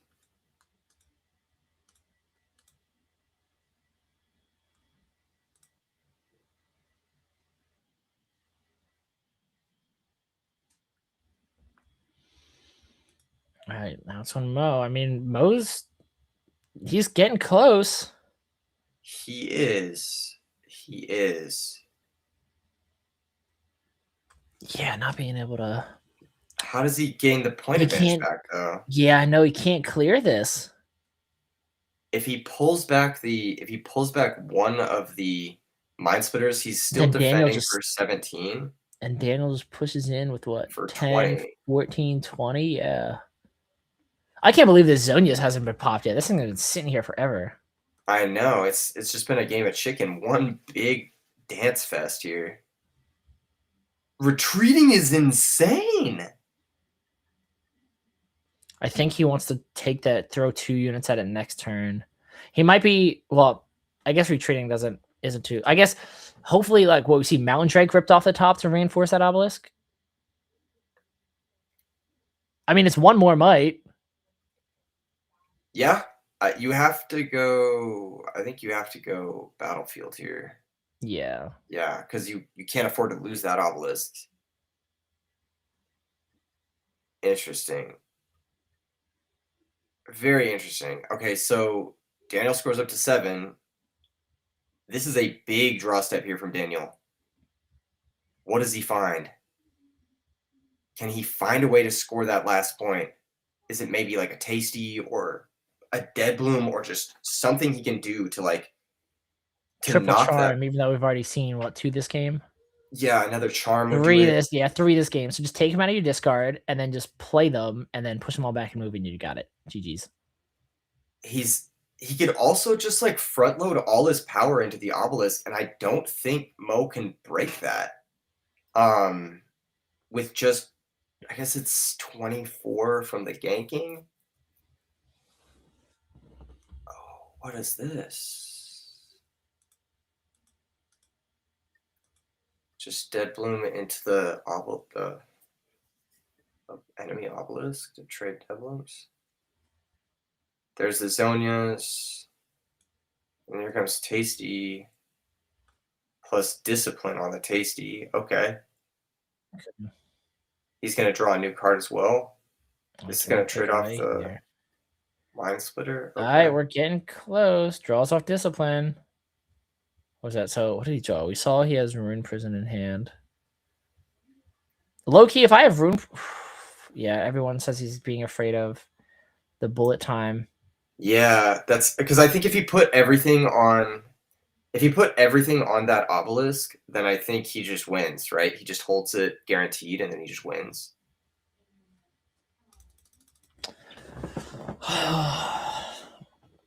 I'm very interested to see how this plays out. Does he know about the bullet time? Does he know about it? I don't think so. I don't know if he saw it. If he knows about it, then that's different.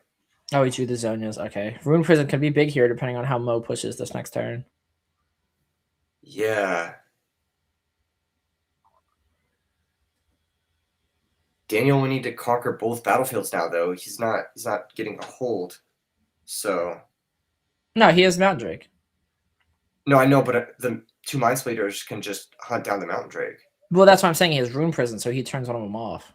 Oh, he has a Rune Prison. Yeah. But then he can also gank with the other Mountain Drake. So he can send 3 units that way. Oh, that's right, because it gives it ganking. It doesn't instantly send it Yeah. over. Correct. Yeah, so he can push all 3 at one time, but he doesn't even need to. He doesn't even need to. He's got a Rebuke. Yes, sir. Nope, no win wall. Okay. It's moving pretty easy right now. Puts him to 7. Wow, it's actually coming down to this last point. Oh my gosh, I 7 to can't 7. believe Mo has come back. I think Mo's going to pull this out. I actually think he is too. This is insane. Yeah, I think Mo's got this. I think this is GG's. What a crazy game 3. I don't want to write off Daniel just one card yet in hand, and it's Mind Splitter or not Bullet Time. Is just the only card that Mo has in hand. I don't know what card he has in hand. I can't see it from where I'm sitting. Yeah, it's just one card in hand. That is what a comeback. Right, what do we see in? Okay, we see a Mountain Drake. It's not going to do anything clearly. We have a Rune Prison and then a Dead Bloom. I think Mo just gets this. Yeah, I think he just holds one of these guaranteed. I really. Yeah, I think Mo wins. Wait. Let me think. If he sends in Master Yi and Dead Bloom at the double splitter, that trades, right? That just trades. But then if it is Bullet Time last card, then he just Bullet Times there. I think even without Bullet Time, I think Mo just has it. I don't think Daniel can clear this. Yeah, I don't think he can either. No, he can. He can. No, he can't. Wait, can he? No, there's no way. He has Dead Bloom. Does he has the Rune Prison, right? Yeah. So on the other side of the Rune Prison doesn't do anything offensively because you'll be the one that gets bounced off. Oh, you get bounced off. That's right. Yeah, you don't need Bullet Time. Mo just got this. Unironically, Bullet Time still being unnecessary. That was a crazy comeback from Mo. I did not expect this. I did not see the line. I did not see this happening. Yeah, so it looks like all 3 after this concludes the Jack and Jason game will be the only one that's left going. Interesting.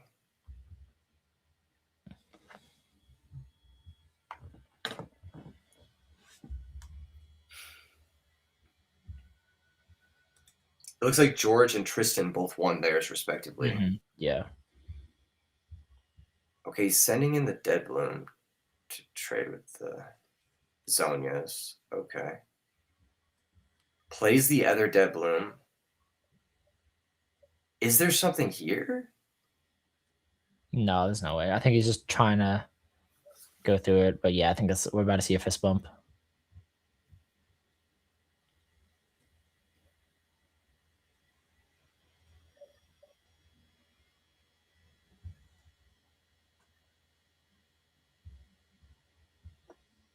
Yeah, I don't think this mattered anyway.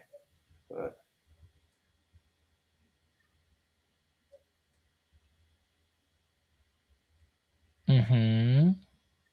Okay, there goes the Dead Bloom. And yeah, I was gonna say, I'm like, I don't think.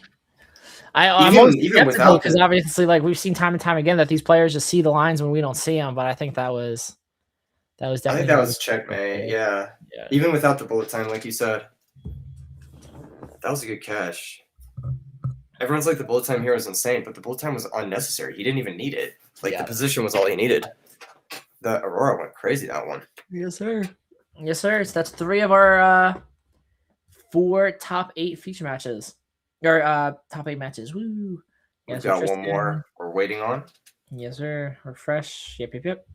What a game. That was a really good game. Only 2 minutes over time and round, or what would be time and round, and then untimed game. Bro, I think I need to go see a sleep specialist because that was weird. I'm not even joking. That felt weird. It felt like someone switched the lights off, you know? Oh, that's probably not a good thing to hear. Yeah. Yeah, I know, right? That's not a good sign, right? Anyway, we'll check it out. We'll check it out tomorrow. My posture's so bad. I gotta stop. I know, same, dude. I'm like plugged I'm like into so slouched over. How do people even sit up straight like in a way that doesn't look like super like weird? Like I feel like every time I like try to like stand up straight or like sit up straight, it like is like there's no way this is natural, right? Like this just seems like not human. I think I've heard that the best thing you can do is like constantly change your position. Like don't stay in one position for too long. I think that's what I've heard, okay. but I don't know. Interesting. All right, I gotcha. But you might want to fact check me on that. I'm not a doctor or anything. So the timing was too perfect with your armor. No, I know. Strengthen your back and neck muscles. Just work out back only, bro. Back and neck day. Never skip neck day. Swole, trying to get out like Ali. Neck rolls only. Yeah, dude. I'm a misfortune player. He wore a tank top today. Like, come on. Yes, sir. Like, yes, sir. What is going on, dude? I mean, show him if you got him, I guess. Show him if you got him. Yeah, no, that's pretty cool. It would be pretty crazy if Misfortune takes down both days. That would be huge. Yeah, that would be nuts. It looks like Luna did get knocked out of top 8, I believe. Interesting. By Tristan, yeah. So we know George's on Kaisa. We know Mo is obviously on MF. Do we know what Tristan's on? Tristan's on Kaisa, I believe. He might be on. Yeah, he's on Kaisa. So it's Kaisa between Master Yi and Annie, and then one Misfortune for top 4. Yeah. We could have a Kaisa mirror match in finals. Yay! I'm so pumped. Yay! Woo. I gotta run go use the restroom real quick. I will be I'll be right back for the continuation, the top 4. Oh, that's right. We might do an interview. I was about to say we can send in a break, but we could probably have an interview. All right, I'll be right back. Yes, sir.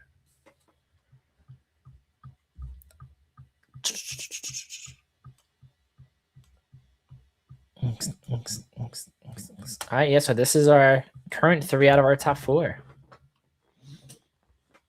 Tristan and George. Yeah, okay, so interesting. So it looks like the Kaisa players are going to be playing the mirror match, so we won't even see the Kaisa mirror match, and we'll definitely be avoiding a Kaisa mirror match in finals, so that's nice at least.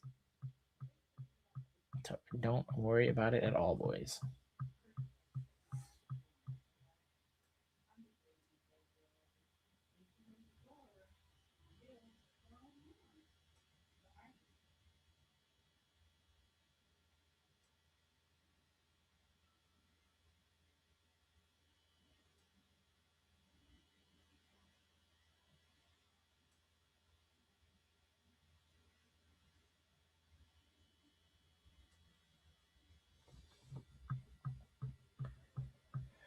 Womp, womp, womp. Oh, got a notification from production. Get ready to send it over. All right. So it looks like we do have Mo ready for his interview. They're getting it ready. Stefan, whenever you are ready, feel free to send it over, my friend. And let's hear that great Skinner interview. What's up, everybody? Welcome to the conclusion of the top 8 match here at the 5K at Sunday Pro Play Games Summit. I am joined by a fan favorite who was highly requested today, actually. I am joined by Mo. Mo, how are you feeling today? All right, yeah. All right. I'm just like happy I topped something this weekend. I've bubbled every tournament I've played in so far. Oof. And like topped the 10K, topped this, so feels good. That's good, man. Yeah. So talk to me a little bit about your decision to play MF. There's been a lot of conversation. Yi is is Yi the better Aurora deck? Is MF the better Aurora deck? I know Ali said it's no comparison. The MF is way crazier.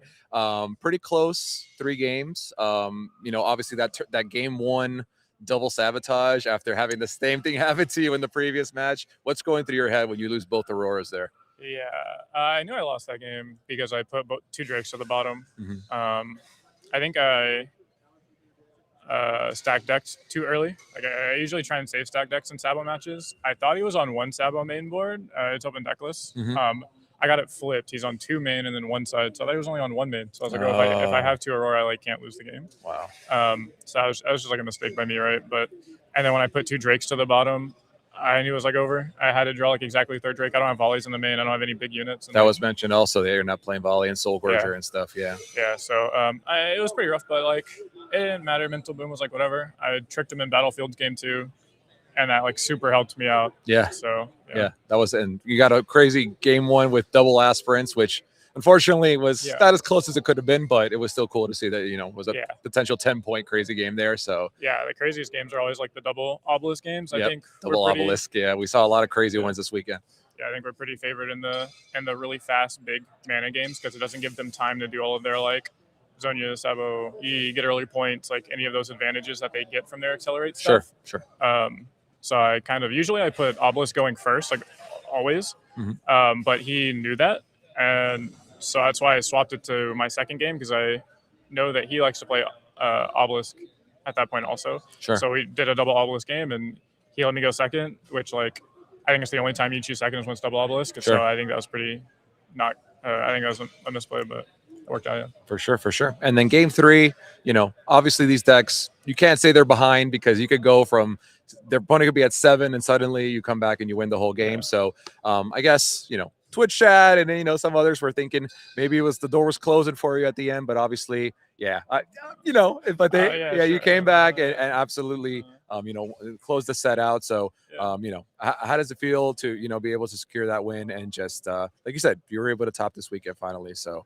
Yeah, I mean, overall, it felt good. I do a lot of like guides and articles and videos that are like educational and competitive focused. For sure. And so it feels good to like this like validation thing, right? Yeah. Where it's like you actually do the thing instead of bubbling every tournament. So for sure. Like. Yeah, you got a lot of people that are like, "Oh, I did great at my, you know, I did great at my skirmish. Check out all my cool, you know." It's like $20 meta. Yeah, exactly. So it's cool to see, you know, some credentials, you know, some street cred for you, some riff cred. Yeah, exactly. There you go. Cred, it felt good. Well, I appreciate you, Mo. We're yet to be decided what will happen in top 4. There may be a split, there may not be a split, but if we do happen to see you play, I wish you the best of luck, and I appreciate you joining us today for the event. Yes, sir. I appreciate you for hosting. And of course, man. Great. Thank you guys so much, and back to you guys. Thank you, my brother. Yes, Big fan, man. Great games today. Let me grab that. Thank you so much, man.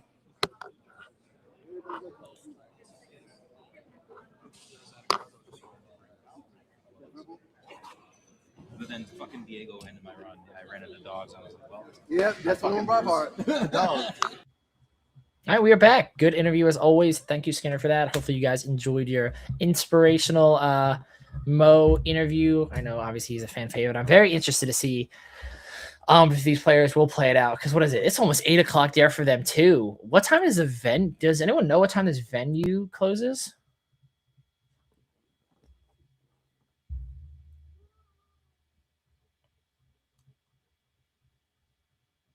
I'm very interested to see, because I'm sure at a point like we might be getting close. I'm glad Mo could get his top though. Like I said, it's definitely good for. Yeah, I mean, it's like Skinner said too. It's good for the Metafy being able to be like, yeah, like I know clearly, like here are my tops. I know what I'm talking about. And he's like bubbled he was right there every single tournament this weekend. So good to know that he finally got one in there.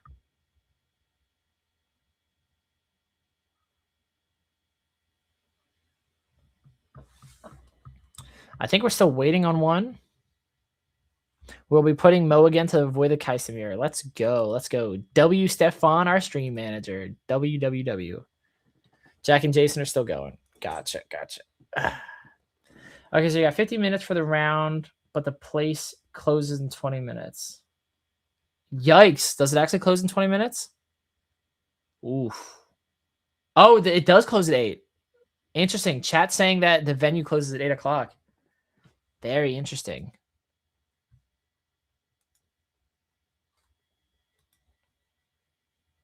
Yeah, they might have to force a split. I remember at Gen Con, they had to do that where there was one general audience has to vacate, but players get to stay. Oh, nice. W venue.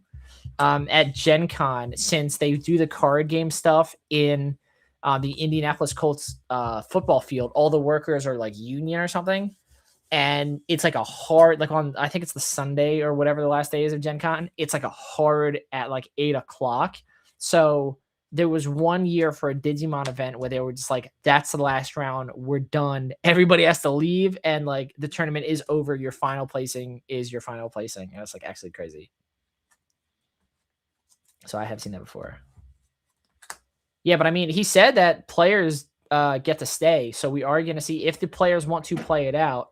We are going to see the duration of this tournament. It's just everybody who's not currently playing in the top cut has to leave. Yeah. Just play the finals in the parking lot. That'd be really funny. Dude, I actually did that. Like, okay, not even the parking lot. Low key. So I threw this tournament last year in New York, and the venue was like, "Yeah, we're kicking you out." Like they were like, "No, you can't finish here. You have to go somewhere else." And so we went to a like abandoned warehouse, rigged up the cameras and lights, and just started playing. Like, there wasn't even bathrooms. There wasn't even like lights. It was just like, and then we recorded it, and then we posted it. Like we obviously didn't have internet there, so we were able to post it afterward. But like, I thought people were going to be pissed. People ended up loving it. Like they thought it was like really hype. Tournament for sure, absolutely. People would have been pissed if you guys like didn't finish the tournament. Yeah. Shout out to all the people who were at that tournament or who helped run that tournament, because that was a banger, bro. So yeah, they're deciding if they want to play it out, or they're deciding if they want to split, or. So we're still waiting on Jack and Jason to finish. Oh really? Yeah. Really? And then we'll see how it goes. All right, Skinner says top 4 May splits. Let's see. Okay. We shall see. So you guys are stuck with us for at least the duration of this round. Yeah. What's up, chat? Gang. Now taking recommendations for sleep specialists in my area. Just kidding. So you said you're gonna record your podcast tonight when you're done with this, right? Yeah, dude. Yeah. So immediately after, are you gonna try to get some food or something? Yeah, I'm actually so hungry. I might eat on the podcast, high key. That's honestly 2 for 1, dude. 2 for 1, yeah. And normally, so our podcast is supposed to be an hour every week, and every single week is like an hour and a half to like 2.5 hours. So like it can get there, but like today we definitely have to hard cap it. We're probably just gonna hang out. We'll talk about obviously our time in Houston. Probably talk about PPG a little bit. Maybe go over some card reveals, but like everything's out now. I don't think there's too much, so it could be like. Yeah, high key. Just do the announce the winner for the giveaway. Announce the winner for the giveaway. Talk about Houston and talk about Orlando. And honestly, that could be like an hour right there, and we should be good. Dude, if you could, I could talk about Houston, Orlando for like as long as we've been talking about it, bro. Like I think it's like, and we'll have like 3 different perspectives because we weren't together the whole time, and obviously, like Sneaky and I played in the content creator events, and Gail won his best surprise card. Yeah, so we should be able to make an hour out of that for sure. Lance in the chat is saying, is it live streamed? No, but if you become a patron of. No, we were thinking about. Oh, you haven't done it yet. We were gonna start like a Patreon or something where, like, it's like $5 a month. You could be in the Discord call with us, listening live. But then we're like, that's still because none of us are fans of paywalling content, and we thought that was even too much. Even though, you be in there and it'd be live and you get like first listen to the podcast, but we're just like, nah. So yeah, just every Monday normally, tournament permitting, right? So we didn't do one last week because we were all in Houston. Yeah, there's a chance I wasn't going to do this one depending on when PPG finished, but I'm pretty sure we're going to be able to squeeze an hour, at least a quick one out, because I do want to announce the winner of the giveaway, just because I know a lot of people have been waiting to see who wins this PG box. They want to know. The people want to know. Yes, sir. I mean, free Proving Grounds box. I bought this thing for $30, and I think it's like $200 right now. So it's a pretty big giveaway, if I say so myself. Lance, if you search Max Tapera on YouTube, you will find. Yes, sir. You will find our boy. Yes, sir. It should be it'll be Nexus Cast podcast. I forget what episode it was, but it says we're doing a giveaway in the title. It's our second to last episode of the podcast. You can also, funny enough, if for any of you who you guys are obviously Riftbound players, for any of you guys who use Piltover Archive for your news or deck building, we were actually sponsored by Piltover Archive. And if you go on Piltover Archive, our podcast is on the homepage. So those videos that you always see that you like scroll past to get to your deck, yeah, that's us. So it's those guys. Yes, sir. We're the guys that are always in the way of your deck building. Is it auto sound on too? So I just hear your lovely. No, it's just the playlist. Could you imagine you're like stuck? Just like I think we're still on the cover or on the homepage. No, that's cool, dude. I've never like done a podcast type content before, but it's so easy. You can sit, kick back, talk with the boys. Yeah, we're right above top decks of the week. Let's go. We're in between the featured news and the top decks of the week. That's us. That's cool. Shout out to the boys. Yes, sir. That's sick. I think the closest thing I've done is like interview style content where I'll like ask a player like how their tournament went or something like that. Yeah, But, yeah. For the most part, Podcasting is real easy content, but we were a YouTube only podcast for the longest time, but like the #1 request we got was to go on Spotify. So we are now also on Spotify, but I am so bad at uploading those on time. Like it's almost like every 3rd episode is when I go in and I upload all of them on Spotify because I know a lot of people really like it, but it is very weird just because I personally don't listen to podcasts. So like Spotify is like not a thing for me. Yeah, also like uploading to Spotify is kind of a pain. Like it's not as simple as just drag and drop on YouTube. You know? Exactly. Yeah. That's what I wish it was. Yeah. There's like so many layers of friction just to like post something. It's like, bro, come on. Yeah, exactly. Like, yeah, for sure. Yeah, so Yep. I actually have a lot of beef with Spotify from my like day job. I do not like that company. So interesting. All right. All right. But I'm not gonna say anything. This is a professional stream. You know, Yeah. this is just a personal beef that can be ignored by everyone in the chat. Keep That's enjoying fair. your Rapt or whatever. Yes, sir. Man, I'm just thinking about the food I'm gonna eat after this. I'm gonna eat like yes, sir. 4-course meal. Yes, sir. It's gonna hit.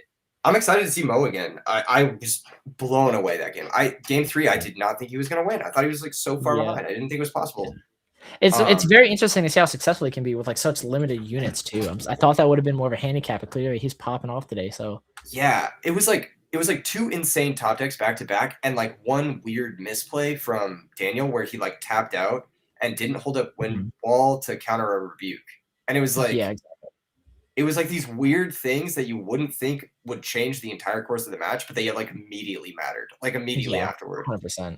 And I was like, you wouldn't know that that's like the #1 thing. Like, oh, you need to leave up wind wall to counter rebuke here while you're holding because it can't break. And like, yeah, it was a really strange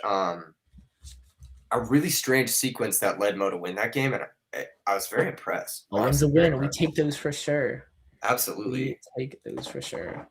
That's kind of been the story of this weekend in general too. Like MF just winning games that it has no business winning, like out of nowhere, like weird navigational stuff that like all of a sudden your opponent's just like, wait, I can't win anymore, you know? I think everybody found that podcast. I'm getting like notifications out the wazoo that people are entering into the giveaway. That's actually really funny. That was really cool. Yes, sir. And if you guys do want more Riftbound content as well beyond the podcast, check me out on E3TCG on YouTube. Or do you have separate YouTube channels for separate games? Yeah, I do. I have Yu-Gi-Oh one. That's probably my biggest one, obviously. But the TCG one is growing quick, and the last Riftbound video I posted is doing all right. It's doing pretty good. Yes, sir.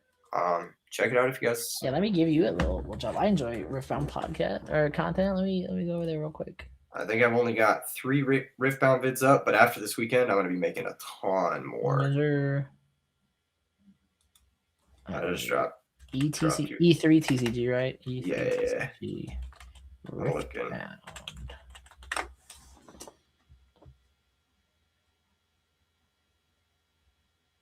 I got you. I got you with the subscribe, bro. Good stuff. Right. Yeah, I'm actually pretty surprised. Like for the newer games, like I don't expect people to like actually watch the videos or whatever. But for Riftbound, like the views out the gate are pretty good. Like oh my god, you're the guy that did the Volibear deck list. I watched this video. What the hell? Wait, you watched that video? Did you? Yeah, that's actually crazy. That's actually so funny. Wait, that's nuts. I've watched your video before even like knowing that we were casting together. That's actually crazy. Small world, dude. Small world. Yeah, that's I popped up in your algorithm. That was sick. I think that video was cool because like I was at Houston, right? And I lost to 2 Volibears and I was like, bro, I gotta watch these guys. So I like followed them around. I'm the same way. And then I was watching the guy and I was like, dude, just give me your list. This is way too cool. I gotta share it with the world. And it was sick. The list was cool with the Darius and the Vi and the Volibear. I was like, what the heck? This guy's cooking. And he started off like 5-0 at Houston. I was like, what the heck? But then he just lost a couple like awkward ones because you know it's Volibear, so that happens. That's fair. I mean, that's fair. Yeah, but that's crazy that you watched the video. What did you think? Do you think it was all right or? Yeah, quality is really good. Quality is really good. I'm surprised to hear Yu-Gi-Oh! Don't you have a lot of Pokemon stuff on there? On that channel, yes. But on I have a Yu-Gi-Oh! I have a separate channel that's E3 Yu-Gi-Oh, and that one's like my bigger channel, I guess. Because you're famous. Nah, not even, bro. Brother has 18K subs talking about I'm not famous. All right. Bro, come on. Come on.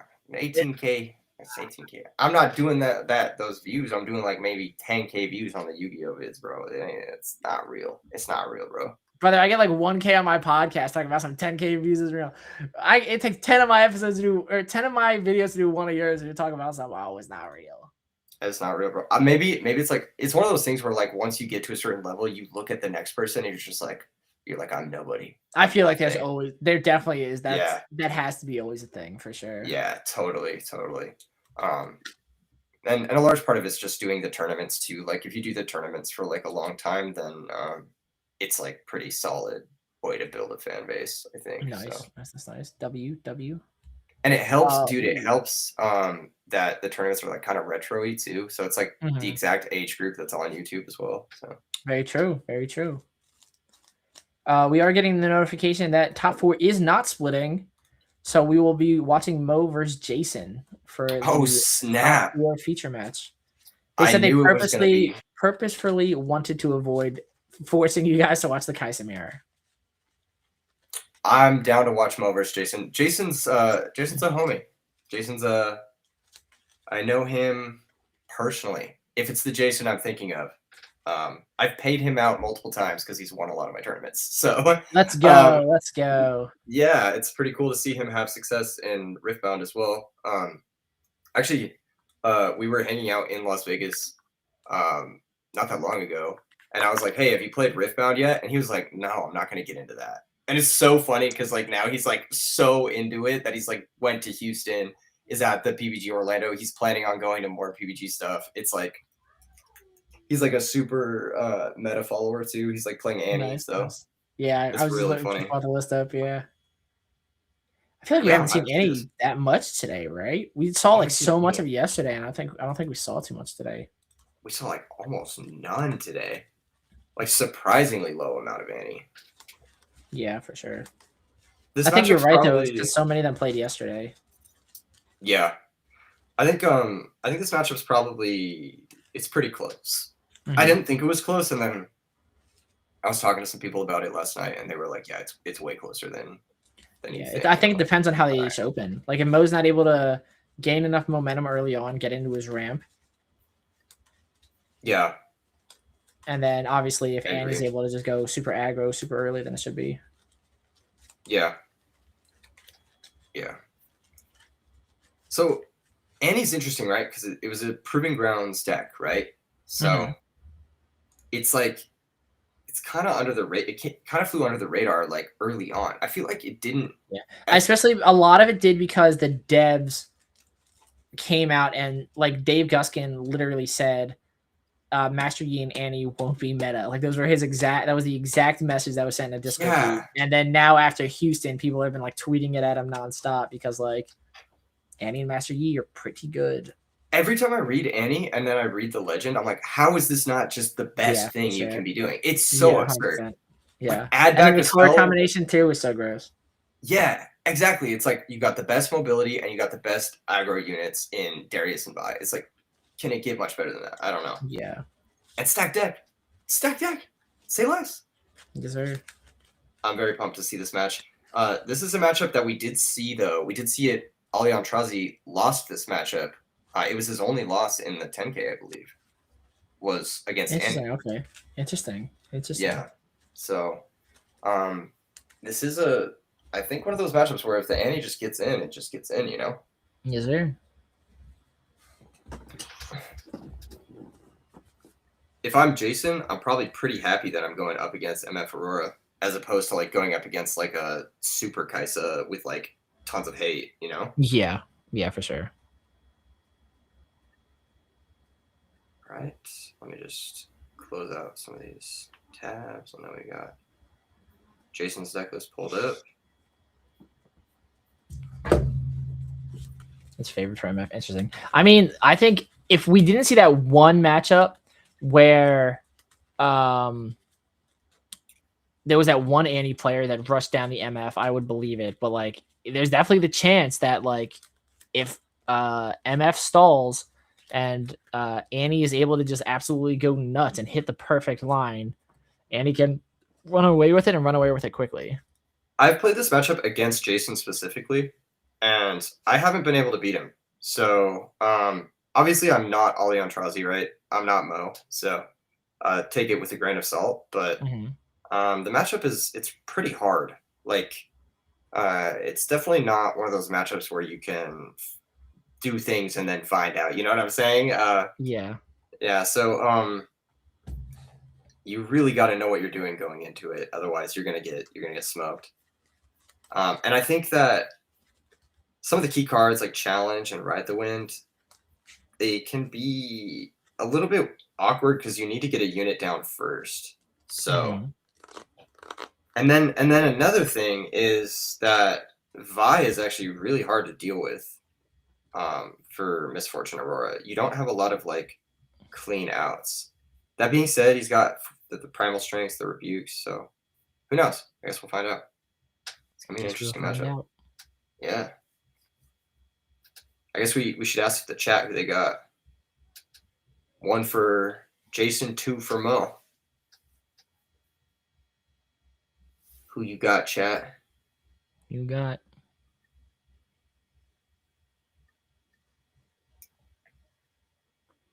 Skinner's tweeting out about the wrong game. Skinner, we're in Riftbound right now, brother. What you doing? Is he tweeting about Cookie Run? Because that game's fire, like low-key. Yeah, that's exactly.